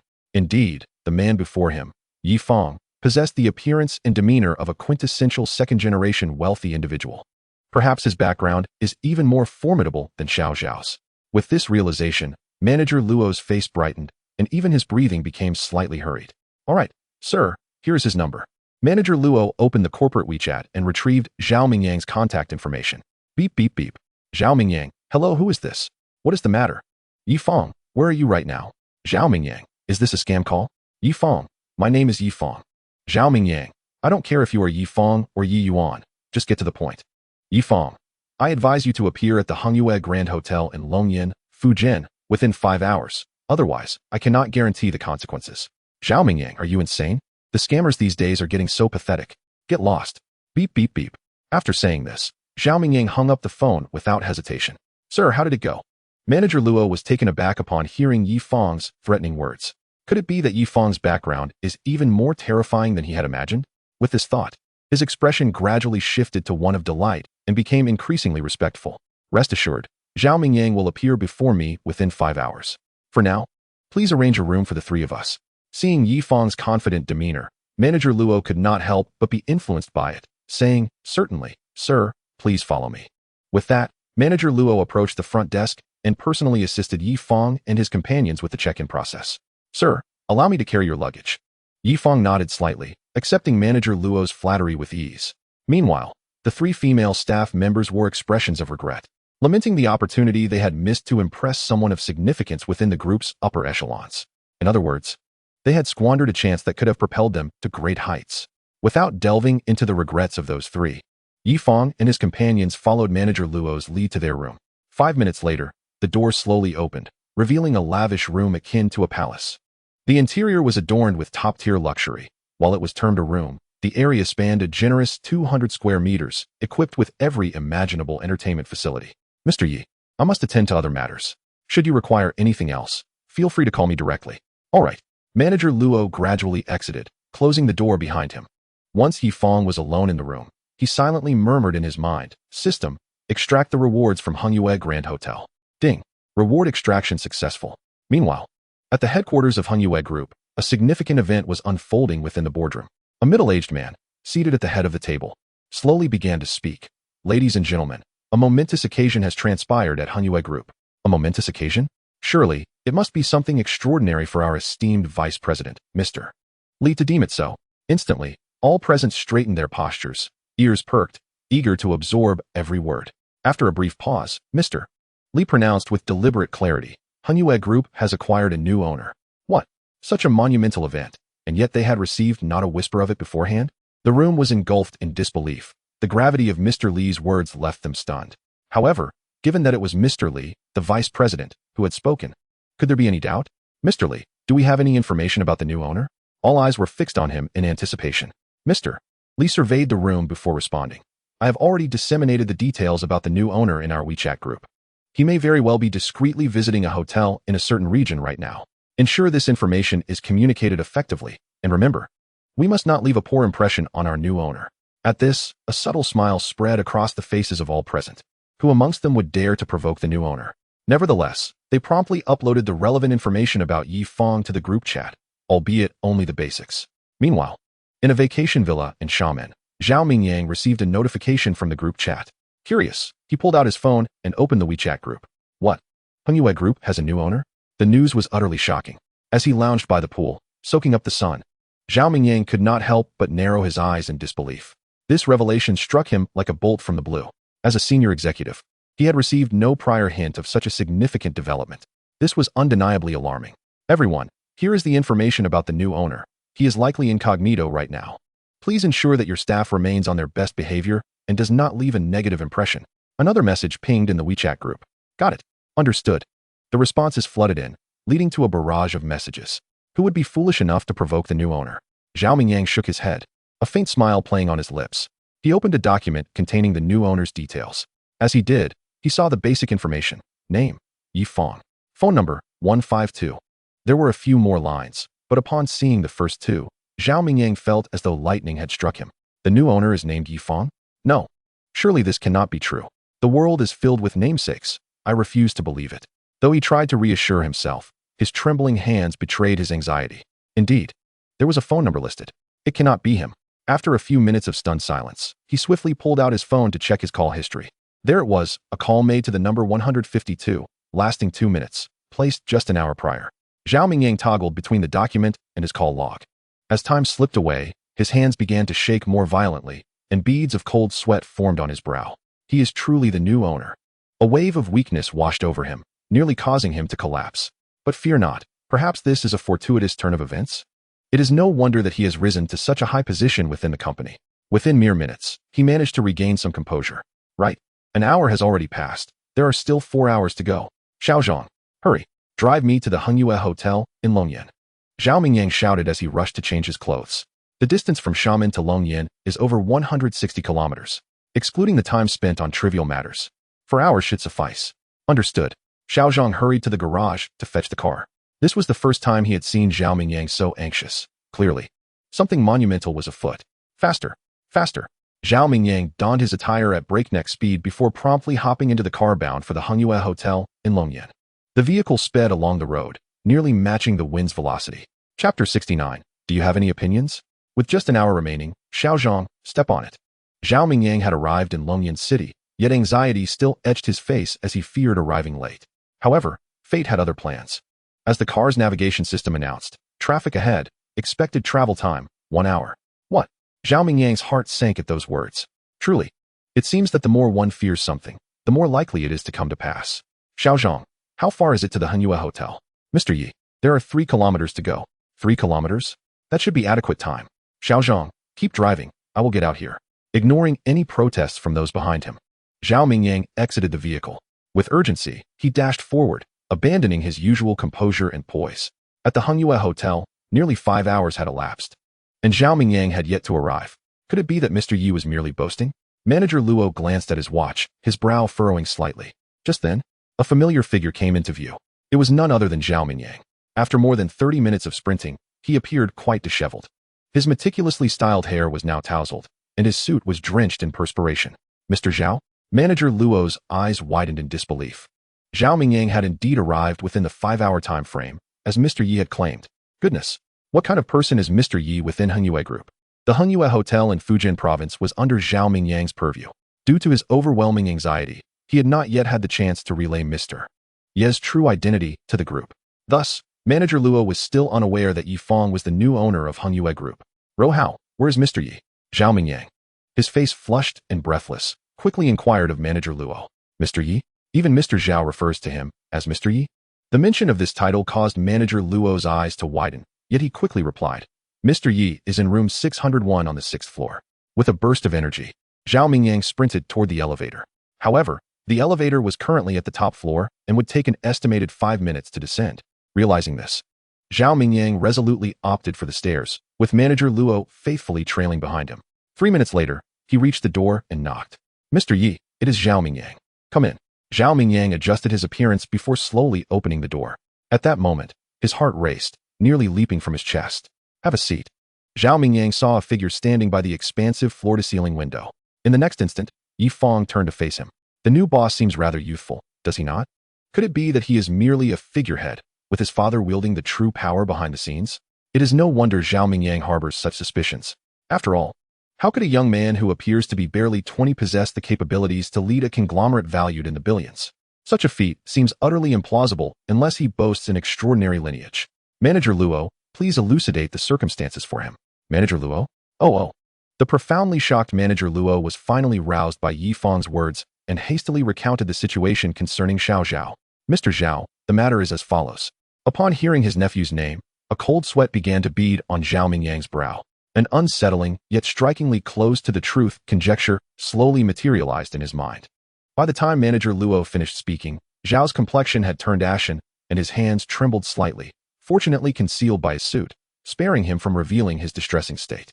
Initially, he had contemplated sending his nephew to the hotel for training, grooming him to eventually take over his position. Yet, it now appeared utterly impossible. Not only was it uncertain whether his nephew could even remain at Hengyue Group, But Zhao himself feared he had also left an unfavorable impression before the new boss. His prospects were looking rather bleak. "Zhao Mingyang, how do you propose we handle this matter?" Yi Fang did not glance at him, but instead poured himself a cup of tea. "Mr. Yi, I can manage this." Zhao Mingyang quickly rose to serve Yi Fang tea. "There's no need. I can handle it myself. For now, please respond to my question." Zhao Mingyang's expression became awkward. Despite the new boss's tender years, his demeanor and authority were no less formidable than those of executives with decades of experience in the corporate world. Indeed, from an external perspective, Yi Fang even surpassed them. After a moment of contemplation, Zhao took a deep breath and replied, "Mr. Yi, this Xiao Zhao, as a front desk employee, exhibited an abhorrent attitude that severely tarnished the image of Hongyue Group. My recommendation is to dismiss him immediately." Yi Fang sipped his tea and spoke slowly. "Is that truly sufficient?" Zhao Mingyang's heart raced. Yi Fang's imposing presence gradually permeated the atmosphere, making the air around him seem thin. As the air receded, Zhao's breaths grew increasingly rapid. After what felt like an eternity, he seemed to muster all his strength to declare, in the future, "Hongyue Group shall never employ this individual again." Upon hearing this, Yi Fang's expression shifted to one of surprise. However, he refrained from dismissing the sentiment as unnecessary. This was his first opportunity to manage affairs openly since assuming control of Hongyue Group. A new official takes office with 3 fires to stoke. This was an excellent opportunity to establish his authority. Should he display excessive leniency, others within the organization might perceive him as weak and easily manipulated. Thus, this matter must be dealt with sternly. Yi Fang's fingers rhythmically tapped the table, intensifying Zhao Mingyang's anxiety. After several tense minutes, Yi Fang finally spoke, "Let it be so. Moreover, Manager Luo has diligently served the group and shall be immediately promoted to the head of the Fujian region. Henceforth, I hope both of you will work diligently for the development of the group." As Yi Fang's words echoed, Zhao Mingyang gasped, his eyes widening. "Is there something you wish to contest?" "No." Zhao Mingyang bowed his head, accepting this reality. Meanwhile, Manager Luo was left speechless, utterly astonished. Just who was Yi Fang within the hierarchy of the group to bypass the board and issue such commands? Only 2 or 3 individuals within the entire organization wielded such authority. Yet, Yi Fang was a stranger. He had never encountered him in high-level meetings. As Manager Luo pondered this, Zhao Mingyang timely interjected, "Luo Hao, this gentleman is our new authority at Hongyue Group, Mr. Yi." New authority? Manager Luo was flabbergasted. Yet, after the shock subsided, elation washed over him. He had become the total head of Hongyue Group for the entire Fujian province, placing him on par with Zhao Mingyang. Had he stumbled upon the extraordinary fortune often described in stories? Once he regained his composure, he respectfully replied, "Thank you, Mr. Yi.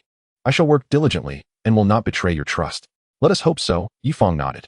"Mr. Yi, now that you are in Longyan, you must not have had the chance to savor the local delicacies, shall we?"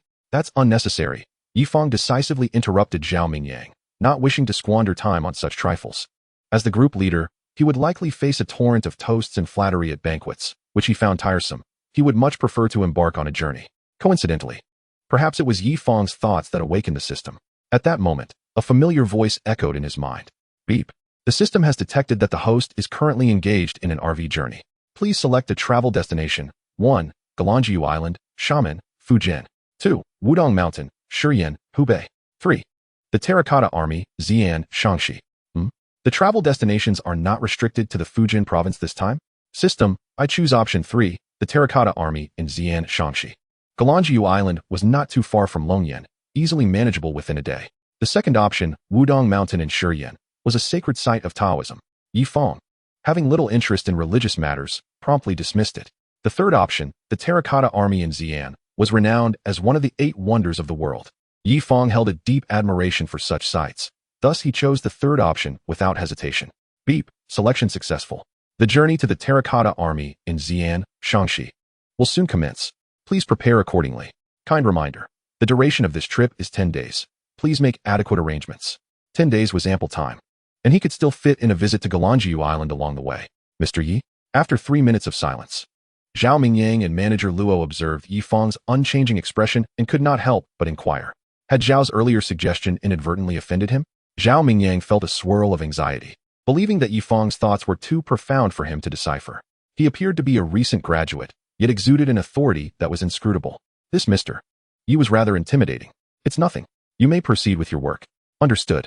Though Zhao Mingyang and Manager Luo were puzzled, they could only respectfully withdraw as Yi Fang chose not to elaborate. "Congratulations, Manager Luo, on your promotion and raise." "Oh, my memory." I should say congratulations, General Manager Luo. Once they reached the hotel lobby, Zhao Mingyang feigned an expression of great delight.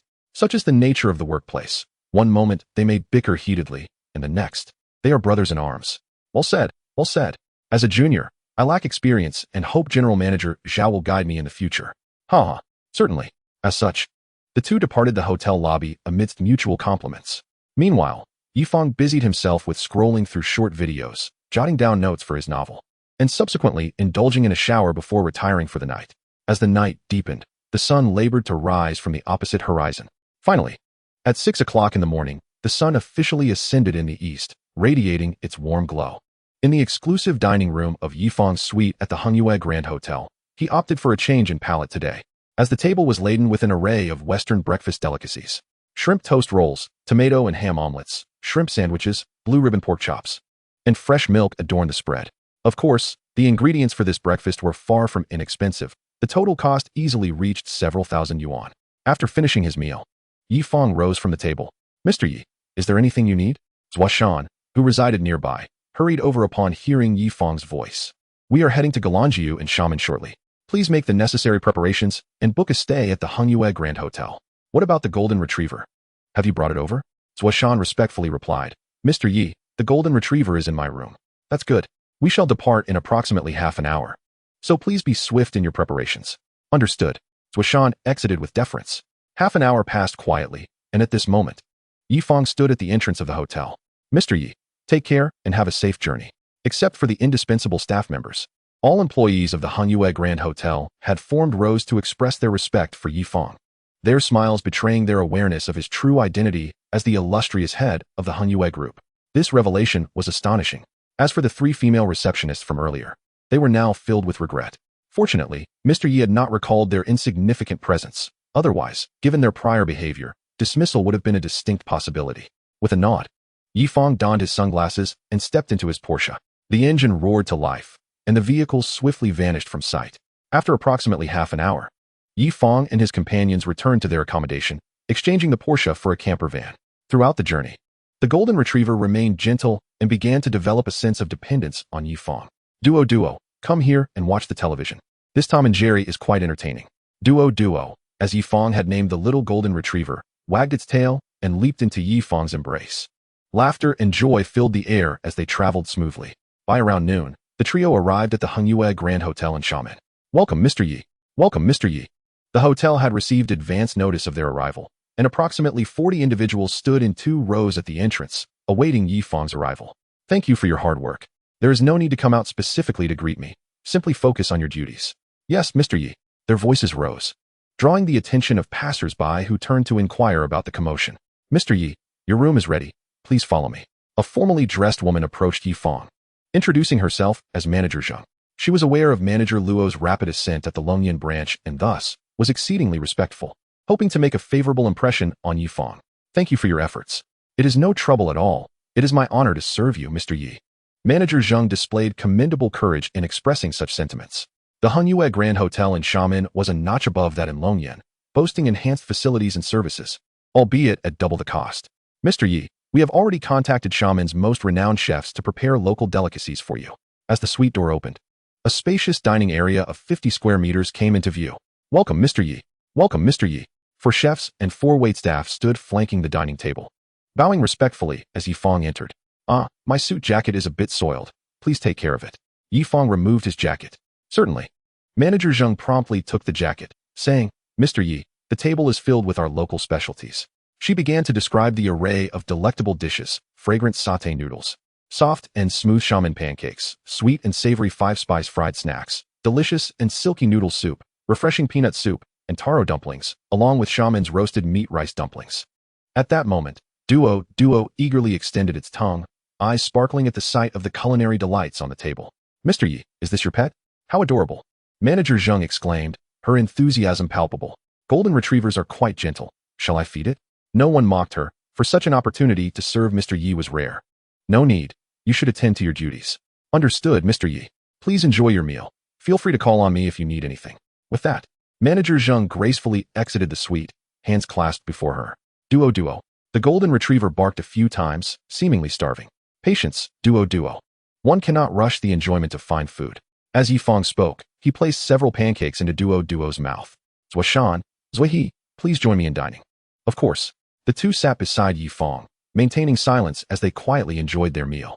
The chefs and wait staff, though maintaining composure, were struck by a peculiar thought. They were eating far less than a dog. Observing Duo's voracious appetite, which resulted in food waste, they found themselves musing absurdly that being a dog might not be so bad, especially if it belonged to a wealthy family. Dinner passed in this serene atmosphere. Please prepare me a cocktail. Yes, Mr. Yi. The four waitstaff, each employing their skills, mixed a cocktail for him. Quite good. Upon hearing Yifang's praise, the staff beamed with delight. You may all leave. I feel a bit tired. Understood. Once everyone had exited, Yifang took a shower, dried his hair, and retired to bed. Meanwhile, Duo spent most of the time under Zuoshan's care. As the moonlit night waned, the crowing of the rooster heralded the arrival of morning. After breakfast, Yifang and his companions set off in the Porsche to explore Galangiu. With a click, the car parked at the Xiamen ferry terminal after approximately half an hour. Mr. Yi, please wait here while I procure tickets to Sanqian. Zuoshan opened the car door for Yifang and proceeded to the ticket booth. While Yifang was waiting, a few young ladies nearby began to whisper amongst themselves. This boy is so handsome. He resembles the boyfriend I've dreamed of. How shameless. He clearly looks like my future boyfriend.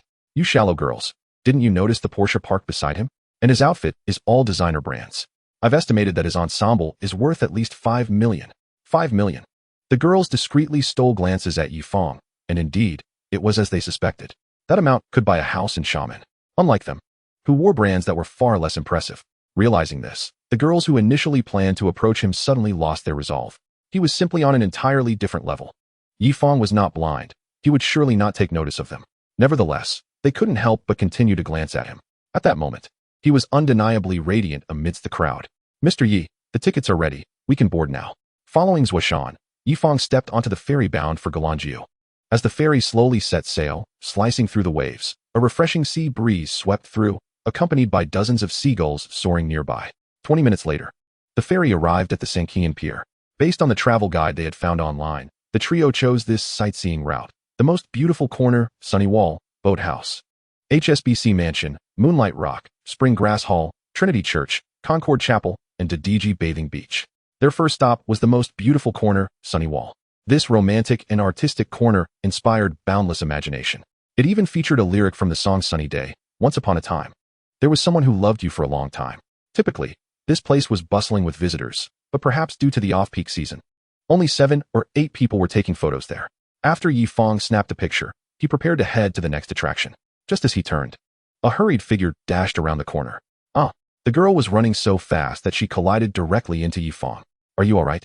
Yifang quickly steadied her, concerned for her well-being. So hard. The girl, dressed in a wedding gown, slowly raised her head, furrowing her brow as she touched her head. Yifang's muscles were indeed quite solid. At that moment, she felt a bit dizzy. Oh no, there wasn't time to waste. She didn't respond to Yifang and hurriedly lifted her gown, sprinting ahead. How peculiar. Yifang shook his head, just as he was about to leave. A few voices of discussion arose around him. Oh my, was that the recently popular celebrity, Xiao Di? It is her. Wow, she is breathtaking. She seems like someone from an entirely different world. She had risen to stardom in 2022. If only they could get her autograph. It would fetch a high price among her fans. There's still time, let's go. Suddenly, all the girls rushed towards Xiao Di. This was a rare opportunity to meet a superstar. A superstar? She doesn't seem as beautiful as Sure, Yifang remarked, shaking his head before continuing his sightseeing. Chapter 72. The Anxious Director. None are suitable. The next stop was the Boathouse, a filming location for Let Us Watch the Meteor Shower and Orange Days in Huainan.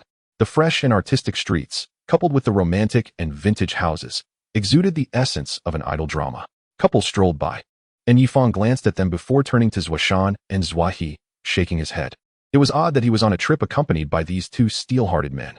Initially, he hadn't thought much of it, but now the feeling seemed strange, especially in a romantic place like Galangiu.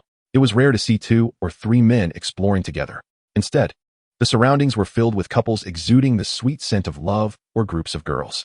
Unlike them, who were merely 3 steel-hearted men. Contemplating this, Yifang suddenly found the beautiful scenery before him not as captivating.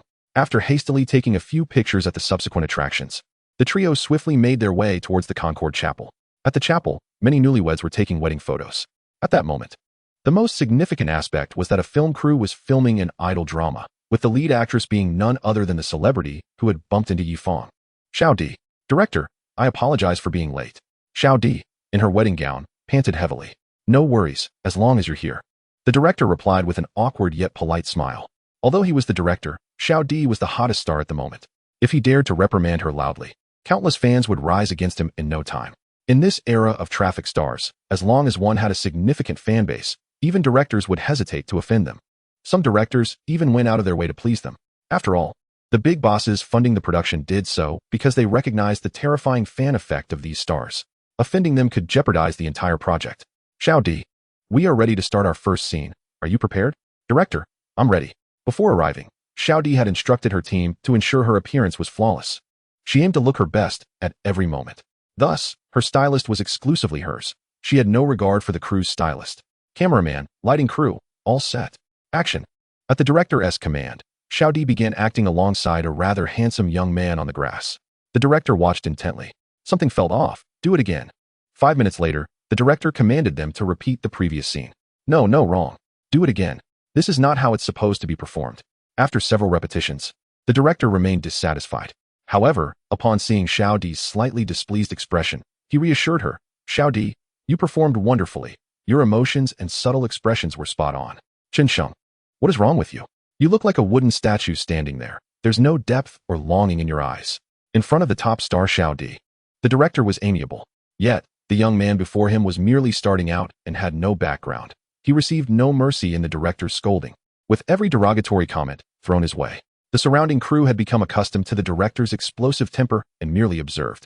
However, the young actor, sensitive by nature, felt humiliated by the public reprimand and turned crimson. Forget it, just do it again. The director shook his head in resignation. Action. With a resounding thud, Xiao Di once more found herself in a scene opposite the male actor. Director, are we ready? The atmosphere descended into an eerie silence. The director, hands on his hips, cast a sidelong glance at the male actor. Approximately 5 minutes later, he articulated slowly, I have finally discerned the issue at hand. You lack sufficient charm, and your gaze is devoid of emotion. Neither are you suitable for this role. Although the character's appearances are scant, he is the female lead's white moonlight, the linchpin of the entire narrative. Upon hearing the director's words, the male actor lowered his head, his hands and feet trembling slightly. Was he truly being dismissed by the director? Indeed, the entertainment industry is not an easy realm to navigate. It demands an exceptionally resilient spirit. You shall take on the role of Sheng Wuqing instead. The director tossed the script onto the table, his expression somewhat displeased. Yes. The male actor nodded vigorously in compliance. Sheng Wuqing is merely a supporting character in this drama. His scenes are optional. Yet, as a background actor with no connections, he had no choice but to acquiesce to whatever the director decreed. Director, what shall we do now? Xiao Di furrowed her brow slightly. Changing actors posed a dilemma. Where would they find a new one? She had meticulously prepared for this scene for quite some time. Others might only see her fame. But who could appreciate the countless rehearsals she had performed before the mirror? There is no such thing as overnight success. It is merely the culmination of persistent effort. Xiao Di, you should take a break. We have refreshments and snacks prepared for you. The director, who had initially appeared furious, suddenly donned a very amiable expression. Observing this transformation, the surrounding fans began to murmur amongst themselves. This director is so fierce. Whereas the fierceness, it's quite normal. But I do feel for our Xiao Di. She's merely a 20-year-old girl, and with the sun so harsh, I would be heartbroken if she got sunburned. Indeed, Xiao Di is truly a model worker. Even in such circumstances, she doesn't utter a single complaint. She truly deserves our admiration as an idol.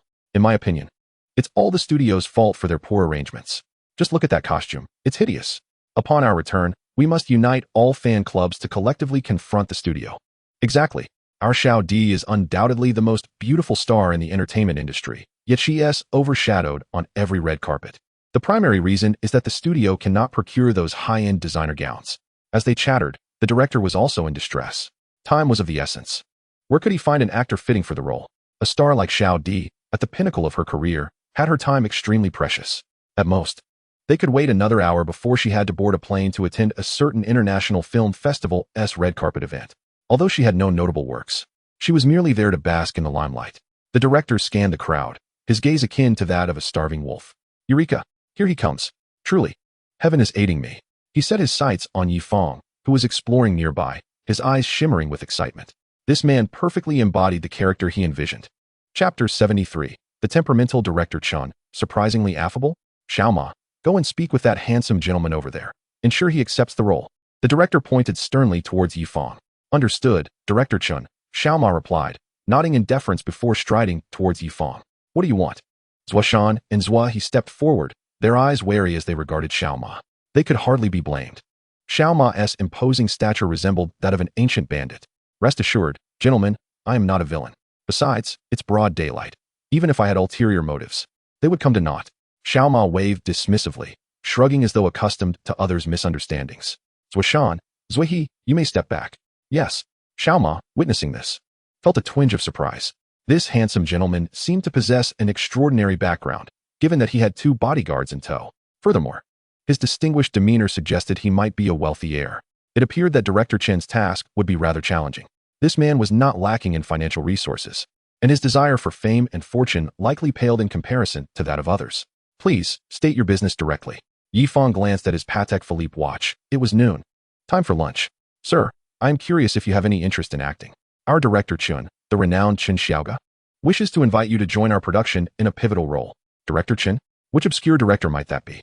Yifang had already turned down the world-renowned director Zhang Sanmu, so he had no intention of entertaining this lesser-known figure. He shook his head decisively. I'm sorry, but I have no interest in acting. Just as Xiaoma grappled with this predicament, Director Chen strode forth, determined to confront the situation personally. He could not fathom that. Given his reputation, anyone would reject such an opportunity for instant fame. As a director, he subconsciously regarded himself as superior. Thus, when he spoke, his chin was slightly elevated, as if he were about to look down his nose at Yifang. Young man, I am Director Chen Xiaoga. Just a mere. Moreover, Yifang's expression remained indifferent, as if he viewed this prominent director as nothing more than an inconsequential stranger. At this moment, Director Chen found it increasingly difficult to maintain his composure. Who was he? He had helmed several dramas that had achieved nationwide acclaim. How could there be someone who disregarded him so blatantly?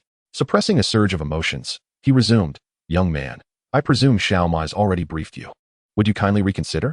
No drama I direct fails to garner popularity. You can rest assured of that. If you agree to participate, given your charisma and appearance, you could very well achieve overnight fame. The allure of overnight success is an enticing temptation for many. Director Chun believed no one could resist such an offer. He wore an air of confidence, yet Yifang's subsequent response left him momentarily speechless. I'm sorry, but I truly have no desire to act.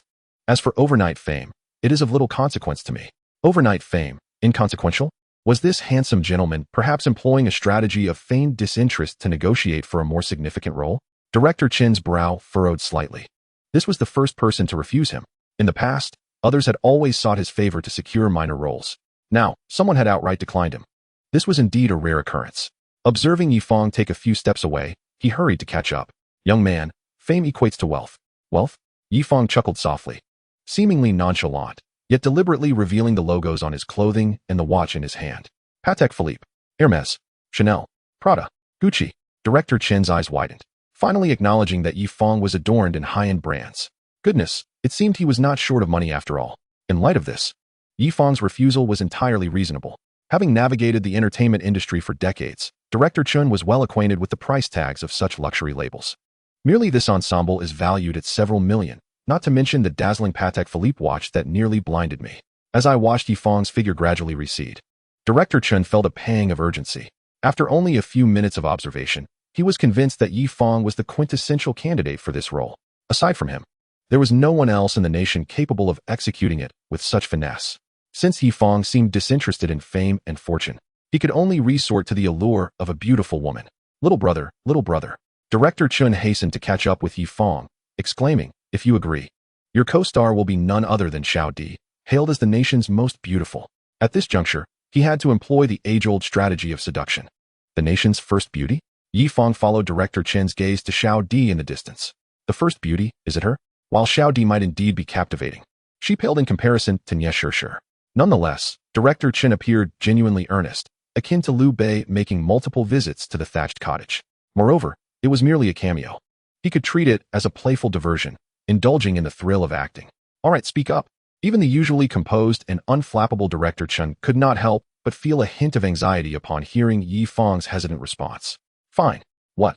Upon hearing Yifang's affirmative reply, Director Chen nearly gasped in astonishment. Who would have thought that such a renowned figure would experience trepidation over a role? If other popular stars were to learn of this, they would surely be rendered speechless. Director Chun mused to himself. The allure of beauty is undeniably effective. Director, you can just call me Yi Fang. Very well. Yi Fang, this way please. Suppressing a whirlwind of emotions, Director Chun enthusiastically took Yi Fang's hand and led him toward the set. Meanwhile, Xiao Ma stood frozen in place, utterly astonished. When did Director Chun become so accommodating? It was well known that he had a notorious temper. Aside from a handful of top-tier stars, he typically regarded everyone else with disdain. Yet now, before Yi Fang had even begun to perform, he seemed to have transformed into a different person. Were it not for Xiao Ma observing the spectacle from the sidelines, he would surely have suspected that Director Chun had been possessed. Shaking his head, Xiao Ma hurried to catch up with Director Chun, anxious to avoid incurring his wrath. Ladies and gentlemen, this is Yi Fang. He will be playing the role opposite Xiao Di, Director Chun announced with a beaming smile. The next moment, all eyes in the crew were fixed upon Yi Fang, who was being warmly ushered by Director Chun. This is beyond handsome. Everyone's eyes widened in astonishment. As crew members, they had encountered countless stars of varying calibers. Yet, even when compared to the most dashing male celebrities in today's entertainment industry, Yi Fang's poise and countenance were in no way inferior. Chapter 74. A stunning cameo. He seems to excel at everything. Even Xiao Di's eyes sparkled with surprise. This handsome fellow appears somewhat familiar. Ah, of course. He is the very person she collided with around the corner. At that moment, she had been in a hurry and hadn't had the chance to scrutinize Yi Fang's features. However, his attire and silhouette were so striking that she had memorized them at a glance. Who would have thought they were so faded? As she pondered this, Director Chin's voice rang out once more. Yi Fang. This character is named Li Wu, the white moonlight that the female lead cannot forget. Although his screen time is limited, he is pivotal in connecting the entire narrative. He handed Yi Fang a few pages of dialogue and character description. Take about half an hour to familiarize yourself with it. As Yi Fang began to peruse the material, the other crew members busied themselves with their tasks. The majority held high expectations for Yi Fang, eagerly awaiting his remarkable performance. Yet a notable few wore expressions of disdain. Just because one is handsome does not guarantee acting prowess. There are plenty of wooden beauties and handsome faces. Of course, they would never admit that their sentiments stemmed purely from jealousy. Naturally, who wouldn't envy being chosen by Director Chun? Yi Fang had secured such an enviable opportunity solely based on his looks, which inevitably sparked jealousy and discontent among some. Director, I've finished reviewing. I'm ready to give it a try. Approximately 15 minutes later, Yi Fang set down the materials, his expression serene as he spoke. Though Yi Fang's voice was soft, it resonated throughout the entire crew. He had completed his character study in merely 15 minutes? That was simply inconceivable. Setting aside whether he understood how to portray the role, even memorizing the dialogue would be impossible for an average person in such a short time. Yi Fang, are you certain you're really prepared? Director Chun inquired, his expression skeptical. Although he had provided Yi Fang with half an hour to familiarize himself with the character and scenes, he estimated that it would take at least an hour for Yi Fang to get the hang of it. With only 15 minutes, what could he possibly achieve? Director, we'll find out if I give it a shot. All right. Director Chun was invigorated by Yi Fang's confidence and promptly called out. Lighting crew ready. Camera crew ready. All set. With a flurry of activity, the crew busied themselves with their equipment. Action. Everyone's gaze was riveted on Xiao Di and Yi Fang on the grassy set. Xiao Di, Li Wu, 3 years have passed. Was it all a lie? Was this nothing but a ruse from the very beginning? Yi Fang, Ningyu. Xiao Di, enough. Get out. I never want to see you again. Just the sight of you makes me feel sick. Yi Fang, Ningyu, you will eventually come to understand the truth. In just 5 minutes, the entire crew was spellbound, gazing at Xiao Di and Yi Fang on the grass. Yet, the focal point was undeniably Yi Fang. Was he truly just a handsome guy casually recruited by Director Chun from the roadside? Observing Yi Fang's remarkably natural performance, one could hardly contest that he was a professional actor. No, in comparison to the formulaic performances of seasoned actors, Yi Fang's portrayal was far more authentic and vibrant. Much like Zhou Sun, who, despite lacking formal training, achieved nationwide acclaim through her immersive acting style. Although it may be an exaggeration to compare Yi Fang to Zhou Sun, everyone could see his potential. If a prominent director were to mentor him, he could very well become a star who combines both talent and popularity. Even Director Chun, witnessing Yi Fang's performance, couldn't help but be dazzled. Excellent. After the first act concluded, he could no longer contain his exuberance. Director, let us strike while the iron is hot and film the remaining scenes together. I have limited time and cannot linger here for days. What? The crowd was taken aback, wondering if they were hearing things. Did Yi Fang just say he wanted to film all the remaining scenes in one go? That was impossible. The character Li Wu had at least 1,000 lines. Setting aside the dialogue, Some scenes simply couldn't be executed at this moment. For instance, this character is multi-talented, which includes playing the piano and painting. While they could find a piano, there was no one here who could play it. As for painting, although they could procure the paint, there was no one skilled enough to paint. Thus, Yifang's proposal was utterly unrealistic. Yifang, have you memorized all your lines? Indeed. The crowd was left dumbfounded. Yifang, could it be that you possess an extraordinary photographic memory? However, the production team is not in a position to film the remaining scenes. Although the time spent together has been brief, Director Chen does not believe that Yifang is the type to boast idly. For an average individual, memorizing over 1,000 lines within mere minutes might be quite a challenge. Yet, there exist individuals in the world who possess an extraordinary capacity for memory. Clearly, Yifang is one such person. In fact, for him, this task is not particularly daunting. The elite soldier serum he acquired from the system not only enhances his physique, but also augments other faculties, such as memory, hearing, and vision. Upon hearing Director Chen's words, Yifang furrowed his brow slightly and inquired, "What conditions?" "I have reviewed the script and found nothing that cannot be filmed. The issue pertains to the piano and painting scenes, which, according to the schedule, were to be filmed tomorrow. Hence, the stand-ins for the piano and painting have not yet arrived." Director Chen sighed and conveyed the facts to Yifang. Unexpectedly, Yifang's response once again left everyone in awe. He spoke slowly, "Piano and painting? I can do that." "Huh, how come you can do everything?" At this point, the crowd had shed any feelings of jealousy, replaced by profound admiration. The character Li Wu indeed aligns perfectly with Yifang. No, even the Li Wu in the script does not surpass the excellence of the Yifang before them. Director Chen, upon hearing Yifang's declaration, was momentarily taken aback before bursting into laughter. "Wonderful. Since you can do it all, let us get filming without delay. Xiaoma, there is a piano store and an art training center nearby. Send a few people to fetch the necessary props." "Yes, Director." Xiaoma promptly organized a group to retrieve the props for the shoot. Approximately 10 minutes later, Xiaoma and his team returned with the required items. Seeing this, Director Chen nodded in satisfaction. "All right, Yifang, why don't you familiarize yourself with the piano first?" "No problem." Yifang stepped forward and took a seat at the piano. With his eyes gently closed, he began to play Beethoven's Symphony No. 5. His long fingers danced gracefully across the keys, and in an instant, the melodious sound began to resonate. As the music filled the air, those around him felt a jolt in their hearts, leading several young women to murmur, "Even if I know nothing about the piano, I can tell he plays beautifully." Indeed. Moreover, if you observe closely, Yifang's demeanor has transformed entirely. Previously, he exuded a charmingly rogue allure, but now he radiated elegance and nobility, akin to that of royal aristocracy. Chapter 75, The Rap Party. Who exactly is Yifang? Bravo, Yifang, truly remarkable. As the final note lingered, everyone erupted into applause, astonished by Yifang's exceptional skill. "All right, I believe we can skip the painting rehearsal and commence filming right away." Director Chen clapped his hands decisively, swiftly directing the entire crew. In an instant, everyone grabbed their tools. Yifang, alongside Xiao Di, made his way to the small grove beside the grassy area. "Lighting crew, ready. Camera crew, ready. Action." With the command given, the grove echoed with the sounds of Yifang and Xiao Di's performance. "Yifang, as Li Wu Ningyu. The wind rustles the leaves, perfectly complementing your wedding gown. Haha. Xiao Di, as Ningyu, is that so? What a pity, this gown is meant for another." Yifang, as Li Wu Ningyu, do you truly love him? Xiao Di, as Ningyu, does love or indifference hold such significance? I recall you studied piano and painting, might you? Yifang, as Li Wu, all right, wait for me. Li Wu bore a sorrowful expression, his eyes vacant. And with all his strength, he began to play Nocturne in E-flat major. Within mere moments, blood surged forth from his throat, yet his countenance remained eerily calm, as those nearby seemed oblivious to his distress, lost in their own sorrow. A gentle breeze rustled through, lifting Ningyu's wedding gown, rendering her both despairing and beautiful in that moment. The crew held their breath, fearful that even the slightest disturbance might shatter the immersion of the two actors. They watched, wide-eyed, captivated by Yifang's complete absorption in the role. As the final note faded, Yifang's face turned pale, struggling against discomfort as he rose. "Ningyu, I hope this painting can accompany you through the days of joy and sorrow."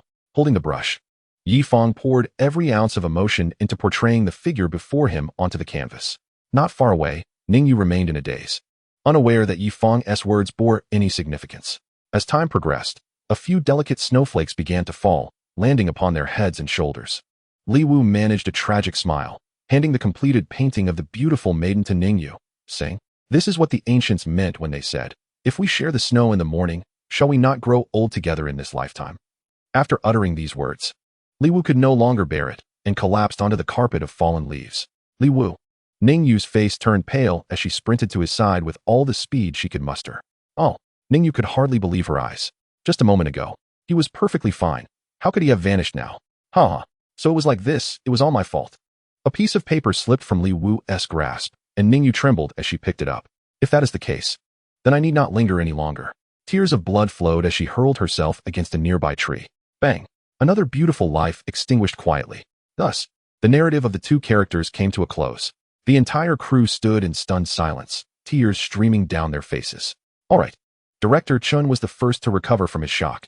His face lit up with joy. The exchange between Yi Fang and Xiao Di was nothing short of perfection. This was the scene he had envisioned in his mind. Fantastic. Remarkable. The rest of the crew soon followed suit, gazing at Yi Fang and Xiao Di in admiration. I am exceedingly pleased with today's performance. Although we filmed only a few scenes, they are indeed worthy of celebration. I have decided that our work concludes here for today. We shall find a hotel to host a rap party for Yi Fang. Director Chin announced with a broad smile to the entire crew.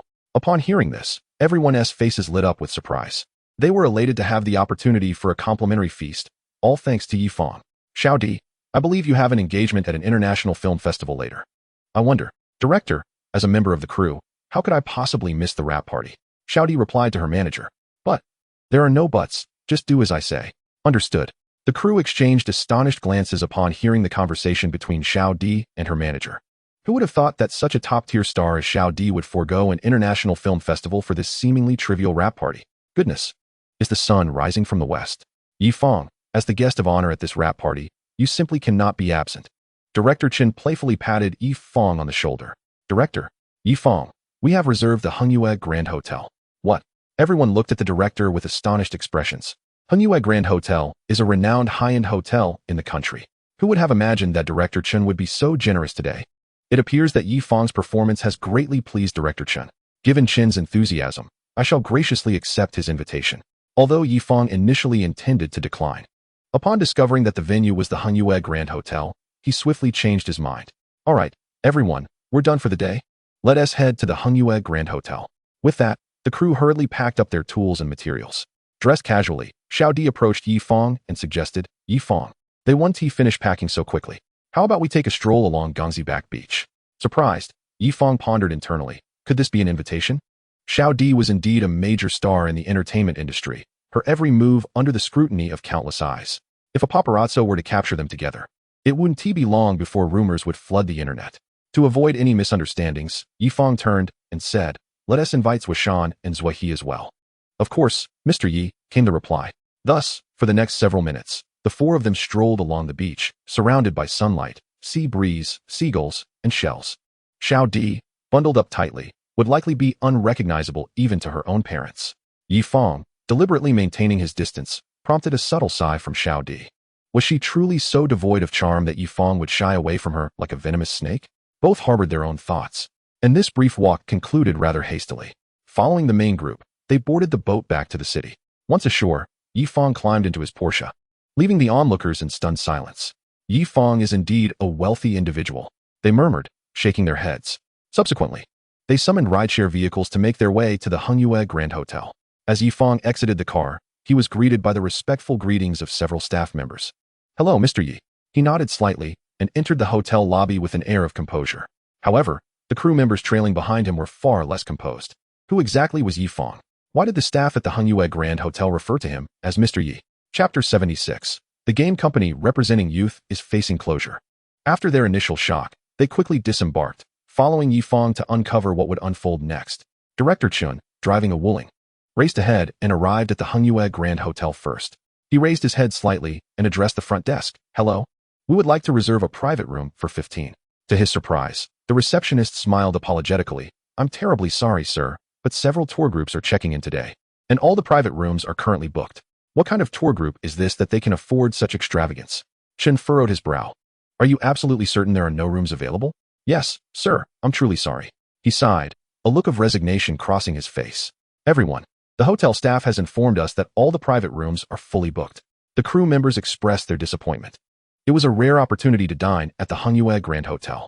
Missing out today might mean no chance to return in the future. Let us go, Yifang. We'll find another hotel. Chen reached out to stop Yifang, but Yifang merely shook his head and walked directly to the front desk. Yifang, I've already inquired, and asking again one tea conjure a room out of thin air, Chen remarked, perplexed by Yifang's actions. However, what transpired next left him utterly speechless. Yifang approached the front desk with an air of calm. I would like to reserve the hotel's most luxurious private room. The receptionist was about to refuse, knowing that the opulent room was reserved for corporate executives. Who was this person to make such a request? Yet, upon recognizing Yifang, her demeanor transformed into one of utmost respect. Certainly, Mr. Yi, please hold on a moment. In less than half a minute, Manager Zheng appeared before Yifang. Mr. Yi, this way please. Yifang turned to the crew and said nonchalantly, let us go. We now have a private room. Ignoring the astonished reactions behind him, Yifang stepped forward, following Manager Zheng into the most luxurious private room in the entire Hengyue Grand Hotel. Director Chen, let us go. Xiaoma gently nudged Chen. Oh, this kid.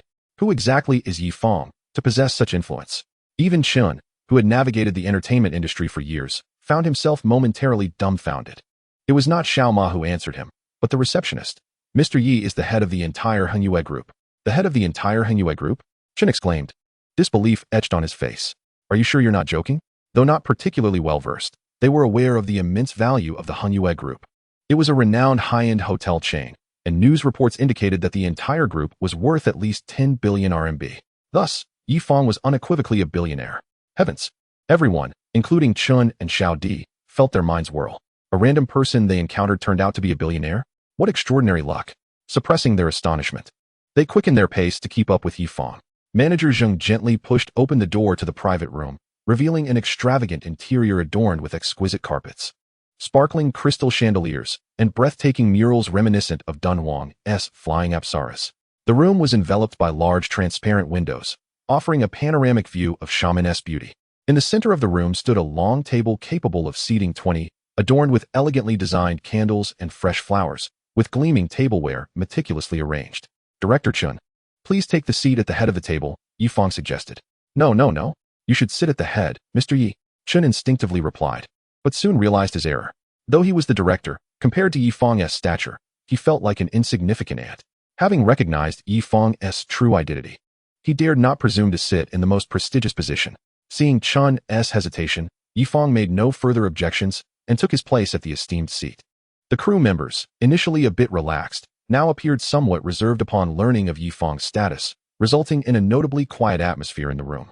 As silence enveloped them, exquisite dishes began to grace the table, accompanied by an array of fine wines. One could easily surmise that this meal was worth tens of thousands. Let us raise a glass to Mr. Yi, Chen declared, breaking the silence. Upon hearing his words, everyone stood, holding their glasses of red wine toward Yifang. Noticing this, Yifang also stood and replied, you are all too kind. Cheers. Cheers. With Yifang's generous demeanor, the atmosphere lightened considerably. Amidst the clinking of glasses and the exchange of pleasantries, the atmosphere gradually became more congenial, with laughter and joyous conversations beginning to emerge. The crew members were equally astonished, unable to fathom that the billionaire Yifang could be so approachable.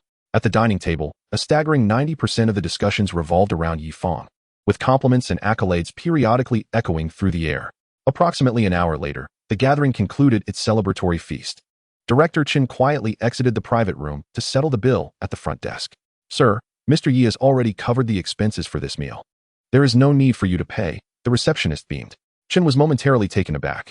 Is this truly the realm of the affluent? He could clearly see that the total cost for the meal was well over 100,000. My goodness, the world of the wealthy was indeed beyond his comprehension. Nevertheless, since Yifang had already taken the initiative to pay, there was no need for him to feign reluctance. He shook his head and returned to the private room. At that moment, the others had already risen, preparing to bid farewell to Yifang. Mr. Yi, may we cross paths again in the future. Indeed, may we meet again.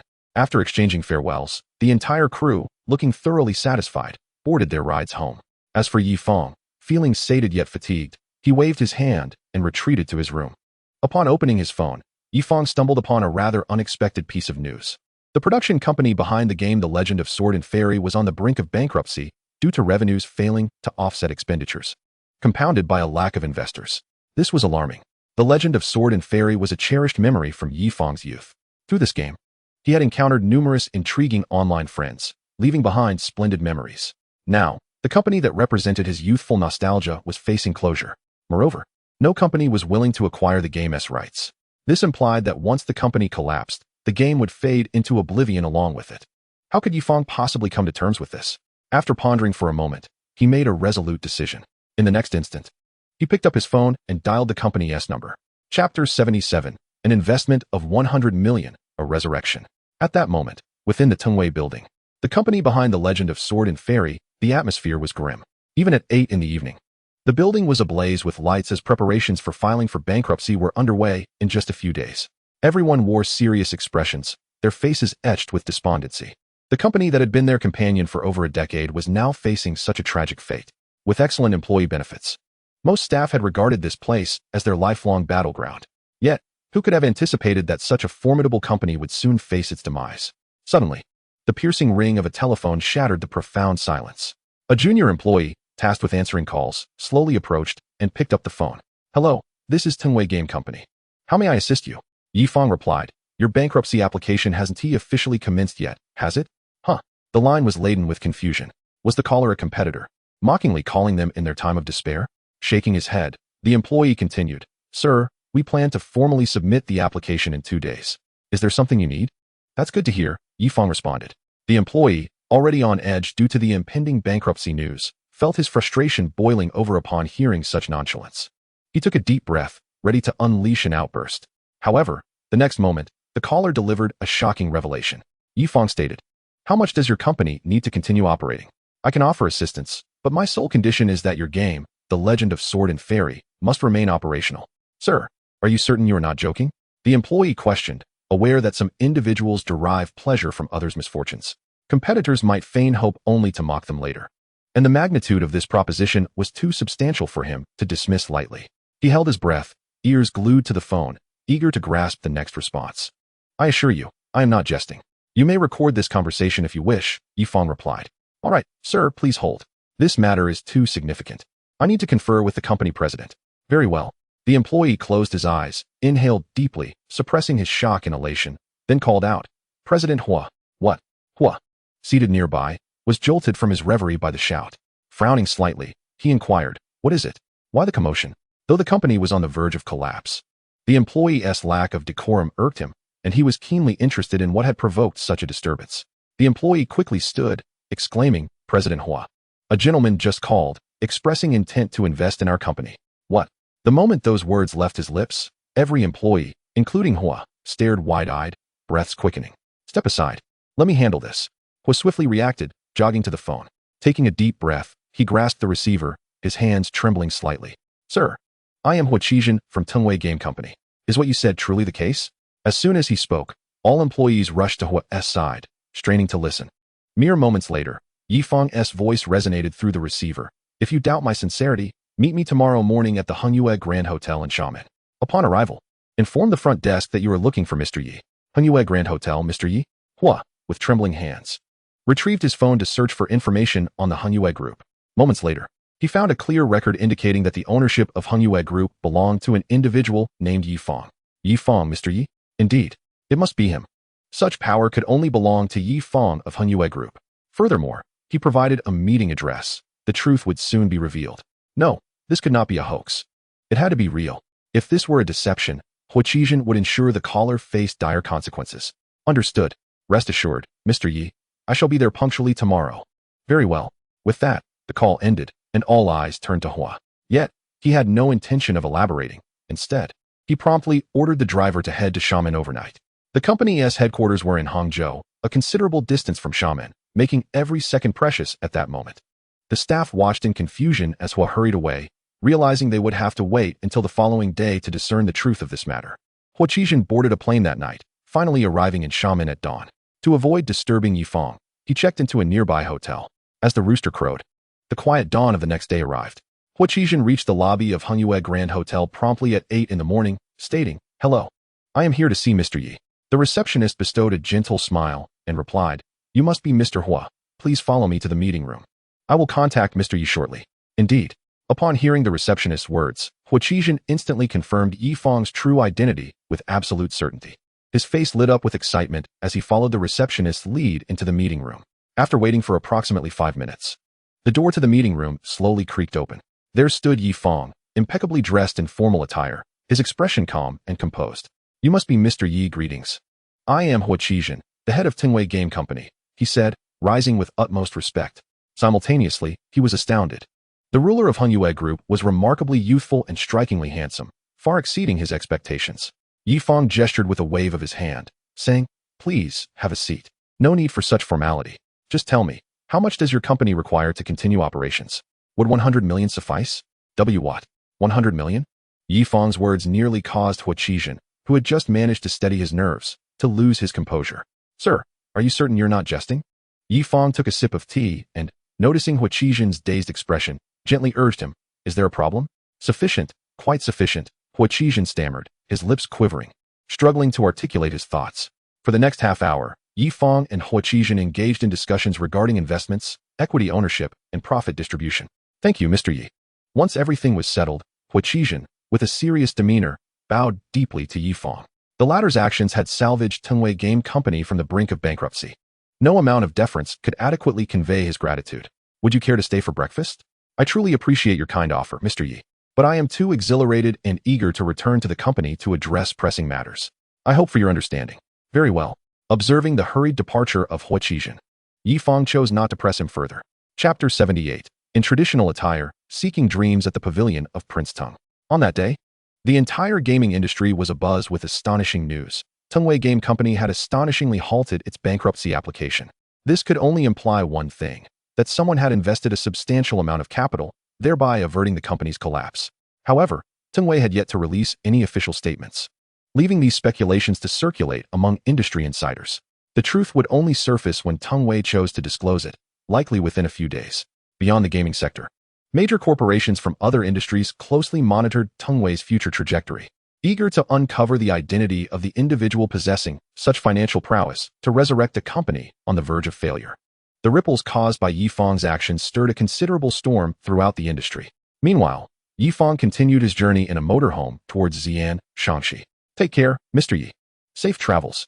It was 10 in the morning, and aside from the staff who could not leave their posts, all hotel employees had gathered along the sides. "I have reviewed the operational data of the hotel from recent years. You have done remarkably well. I will contact the group to enhance your work benefits."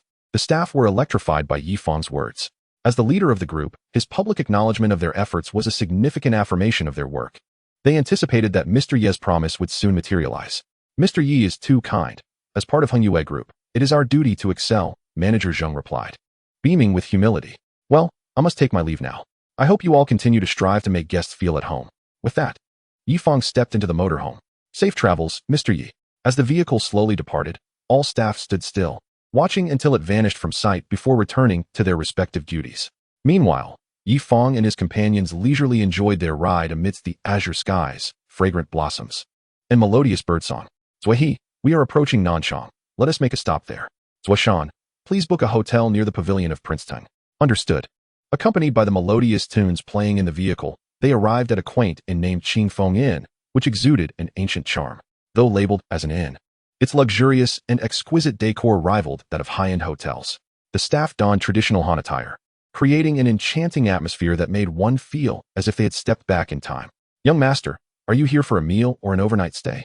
Upon entering the inn, a clear and melodious voice greeted them. The speaker was a young maiden, seemingly around 17 or 18, dressed in Han attire with her hair elegantly styled. Yi Fang smiled gently. "This inn is quite thoughtful. We would like to stay. Our reservation is already made." Zuoshan produced the identification cards of the three individuals and presented them at the front desk. "Please hold on for a moment." The young woman gracefully fanned herself with a folding fan and swiftly assisted them with the check-in process. "You have booked the most luxurious room in our inn. To express our gratitude, we are pleased to offer you 3 complimentary tickets for a night tour of the pavilion of Prince Tung." The maiden's smile was pure and genuine as she handed the identification cards and the 3 tickets to Zuoshan. "Xiaoqing, please escort these esteemed guests to room Tianzi number 1. No sooner had she spoken than a woman clad in azure attire, with a radiant smile, gracefully approached. "Esteemed guest, please follow me." Left in awe by the scene, Zuoshan and Zhuehe exchanged glances, marveling at the inn's unique charm. Shaking his head in disbelief, they followed Xiaoqing into the opulent Tianzi number 1 room, the finest in the entire establishment. "Esteemed guest, we have prepared a selection of local delicacies for you. Additionally, Guests staying in Tianzi number 1 are granted a complimentary chance to enjoy an ancient song and dance performance. Would you like to watch now? Yifang nodded slightly and took a seat. With a clap of her hands, Shaoqing summoned 10 young women clad in flowing red veils, who gracefully entered the room. Following them was a performer in traditional courtesan attire. The spacious Tianzi number 1 room felt somewhat vast with so many people, yet the 10 dancers swayed gracefully, captivating Zuoshan and Zuahe completely. Accompanied by their enchanting performance was a melodious song. The lights danced whimsically, and the atmosphere resembled that of ancient royalty. Yifang also indulged in the feast while enjoying the show. By the time the performance concluded, they had nearly finished their meal. Let us go? It is the perfect time for the night tour of the pavilion of Prince Ting. The room contained several Han garments, and at Yifang's request, the 3 of them changed into traditional attire. Yifang donned a moon-white long robe, with a jade pendant and a sachet adorning his waist. Though his hair was short, he appeared perfectly fitting in the ensemble. A blend of ancient and modern, with sharp brows and bright eyes. Anyone who beheld him would undoubtedly exclaim, "What a dashing young gentleman of the world." Zuoshan and Zuahe wore attire befitting young servants to match the occasion. As Yifang and his companions arrived at the Tungwang Pavilion, they instantly became the center of attention, igniting a flurry of discussions among onlookers. This set of Hanfu compliments that young man splendidly. He resembles a noble prince from ancient times, one exclaimed. No, he distinctly resembles an ancient swordsman, another countered. You are all mistaken. Just look at his smile. It evokes the image of a flower-adorned youth galloping through the streets. Several young women, captivated by Yifang's appearance, nearly quarreled over their differing opinions. It must be said, beauty and handsomeness are perpetually captivating. Unperturbed by the chatter surrounding him, Yifang's gaze was solely fixed upon the magnificent Tungwang Pavilion, a celebrated structure among the 3 renowned towers of Jiangnan. The pavilion's breathtaking scenery is immortalized in Wang Bo's line. The setting sun and lone wild goose fly together. Autumn waters share the same hue as the endless sky. Although it was not daytime, the night bestowed upon the Tungwang Pavilion its own unique charm. The ground leading to it was adorned with a grand Taiji Bagua design, and the pavilion itself shimmered in hues of red and green under the night lights. The vibrant red and life-affirming green blended perfectly atop the structure. Around them, half of the passers-by donned exquisite hanfu, lanterns in hand, engaged in eloquent discourse. It's 7:30. Dreaming of the Tungwang Pavilion begins in 15 minutes. Let us hasten. The crowd surged towards the North Garden, the venue for the upcoming performance. Moments later, a spectacular display of lights illuminated the surroundings, accompanied by a cacophony of sound and electricity. Numerous performers clad in hanfu took to the stage, and in an instant, a surreal live performance commenced. Dreaming of the Tungwang Pavilion ingeniously utilized the pavilion's spatial advantages, showcasing 3 chapters that celebrated the poetic grandeur of the Tang dynasty through 7 dreams and 7 realms. It is beyond articulation how profoundly moving this performance was. Attendees felt as though they had been transported back to the majestic era of the Tang dynasty. The visual feast, spanning an hour and a half, left every spectator in awe. As the clock approached 10, visitors began to exit the pavilion in droves. With Yifang's striking looks and demeanor, numerous young women approached him, inquiring for his WeChat, only to be met with polite refusals. The girls, witnessing this, could only sigh in resignation. Such is the nature of unreciprocated affection. Yifang and his companions did not linger long, opting to return to the Qingfeng Inn while the lanterns still glowed brightly. Their journey was uneventful until they reached the inn, where an amusing incident awaited Yifang. A wealthy woman mistook him for a young gigolo. Yet, the most bewildering part was her proposition to support him financially. As Yifang ascended the inn staircase, a glamorous woman descended. With alabaster skin and an alluring figure, she was draped in high-end fashion, adorned with exquisite gold jewelry that radiated opulence. The only blemish on her allure was her apparent age, which seemed to exceed 30, yet this did nothing to diminish her captivating charm. As she reached the bottom of the stairs, her gaze was solely fixed on Yifang. "Excuse me, may I inquire your name and where you hail from?" she asked, her lips curling into a subtle smile, her cascading waves of hair and enchanting eyes exuding an irresistible allure. Yifang furrowed his brow, perplexed by her forwardness. Yet he responded politely, "Miss, this seems irrelevant to you. If there is nothing else, I would appreciate it if you could step aside." The wealthy woman's expression faltered momentarily. How could someone of her charm fail to capture his attention? Despite her overt advances, he remained an oblivious and unyielding figure. Could it be that he was truly an innocent and naive young man? With this thought, she resolved to be more direct. "Handsome, it's rather late. Don't you feel a touch of loneliness being alone?" Upon hearing this, Yifang finally turned his gaze toward her. The orange and purple lights cast an enchanting glow upon him, enhancing his captivating aura. The wealthy woman, seasoned in the game of life, had encountered all manner of men, macho types, playful young men, and even tender-hearted souls. But upon seeing Yi Fang, she felt an unparalleled sensation. Yet, his subsequent words left her utterly dumbfounded. "I'm sorry, but I already have a girlfriend." With that, Yi Fang unhesitatingly walked past her. "Hey, what does having a girlfriend matter? You could always break up. How about 30,000 a month?" The wealthy woman's proposition elicited no reaction from Yi Fang, although his companions, Zuoshan and Zuohe, chuckled at her audacity. "Mr. Yi, it appears you've caught the eye of a wealthy woman who wishes to pamper you. Such occurrences are rare. Yet 30,000 a month seems like mere pocket change." In terms of wealth, the brothers had yet to encounter anyone wealthier than Yi Fang.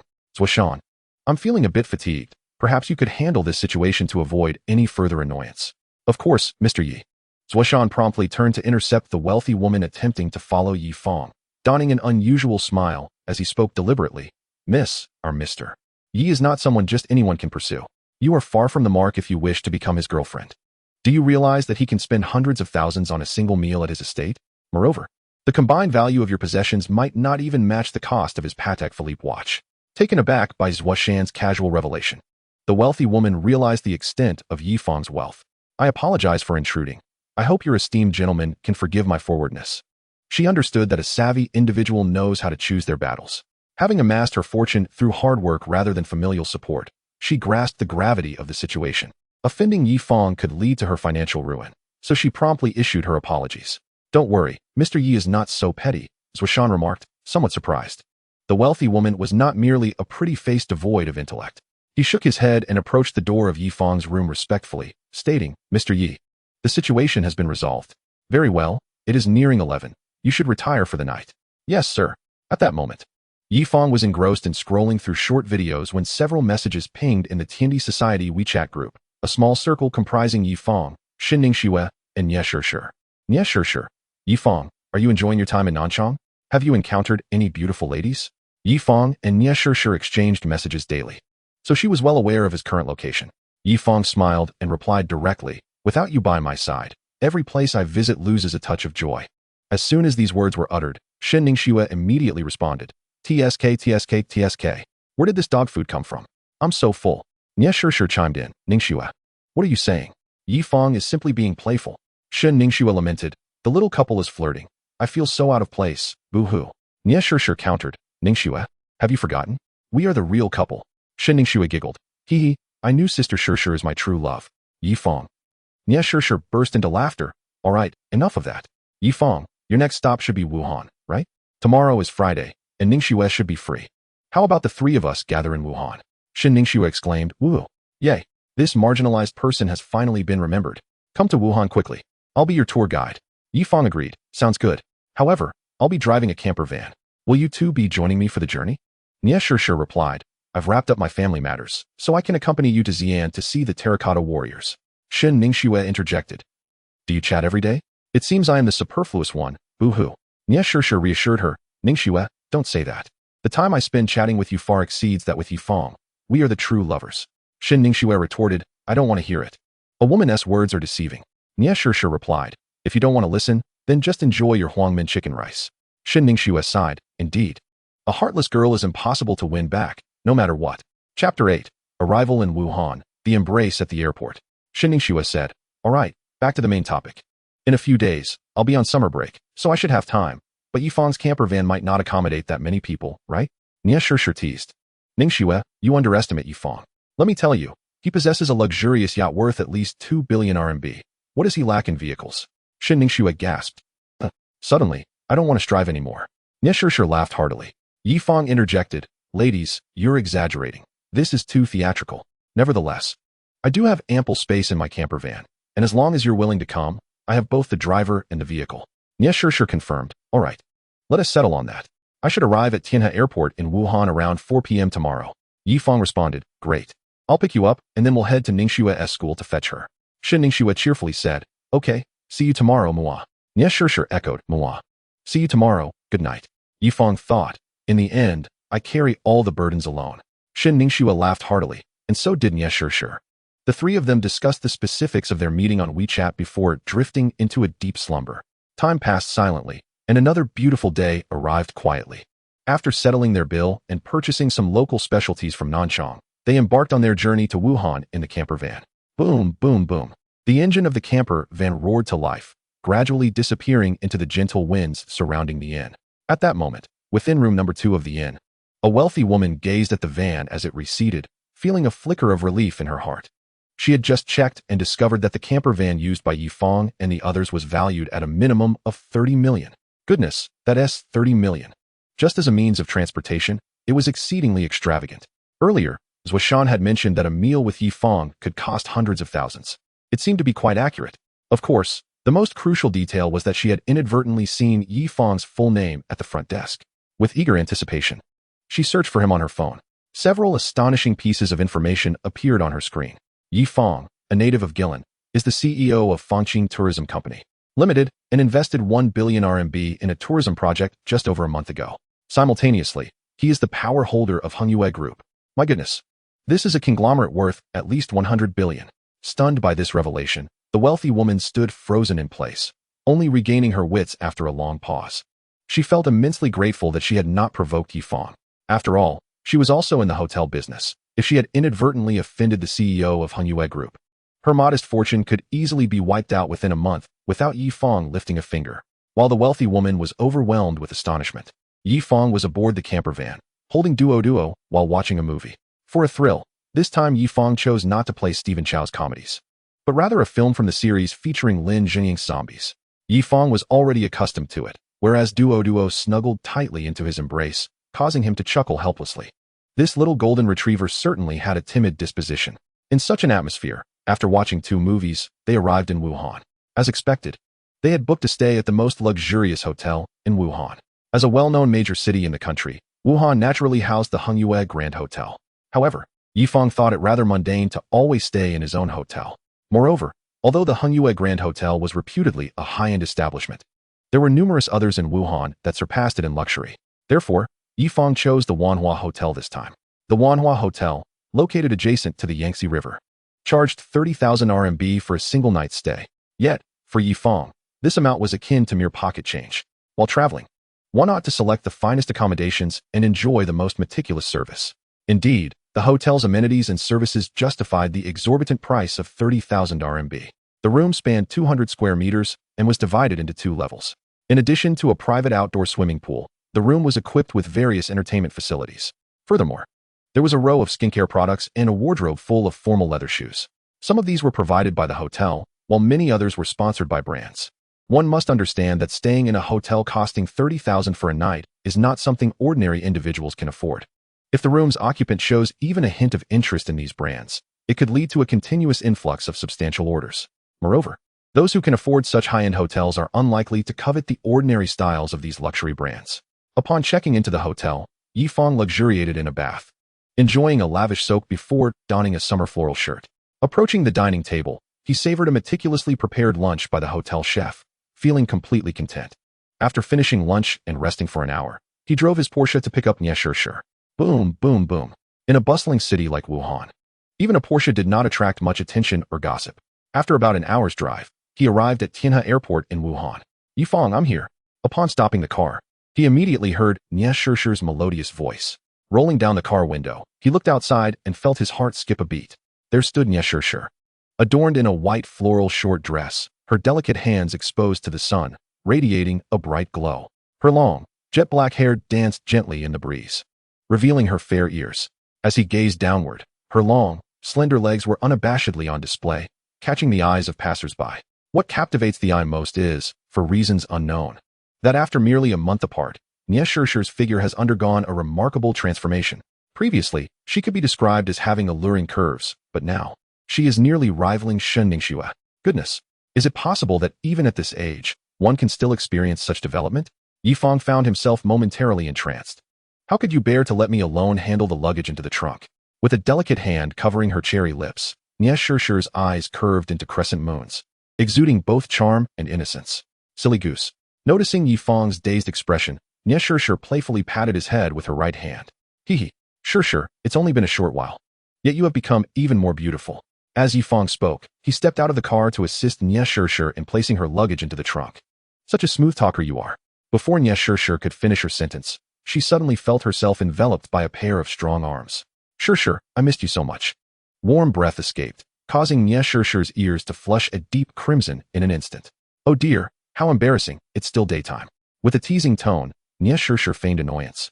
Yet she made no effort to push away the arms that held her. In truth, she too longed for Yifang.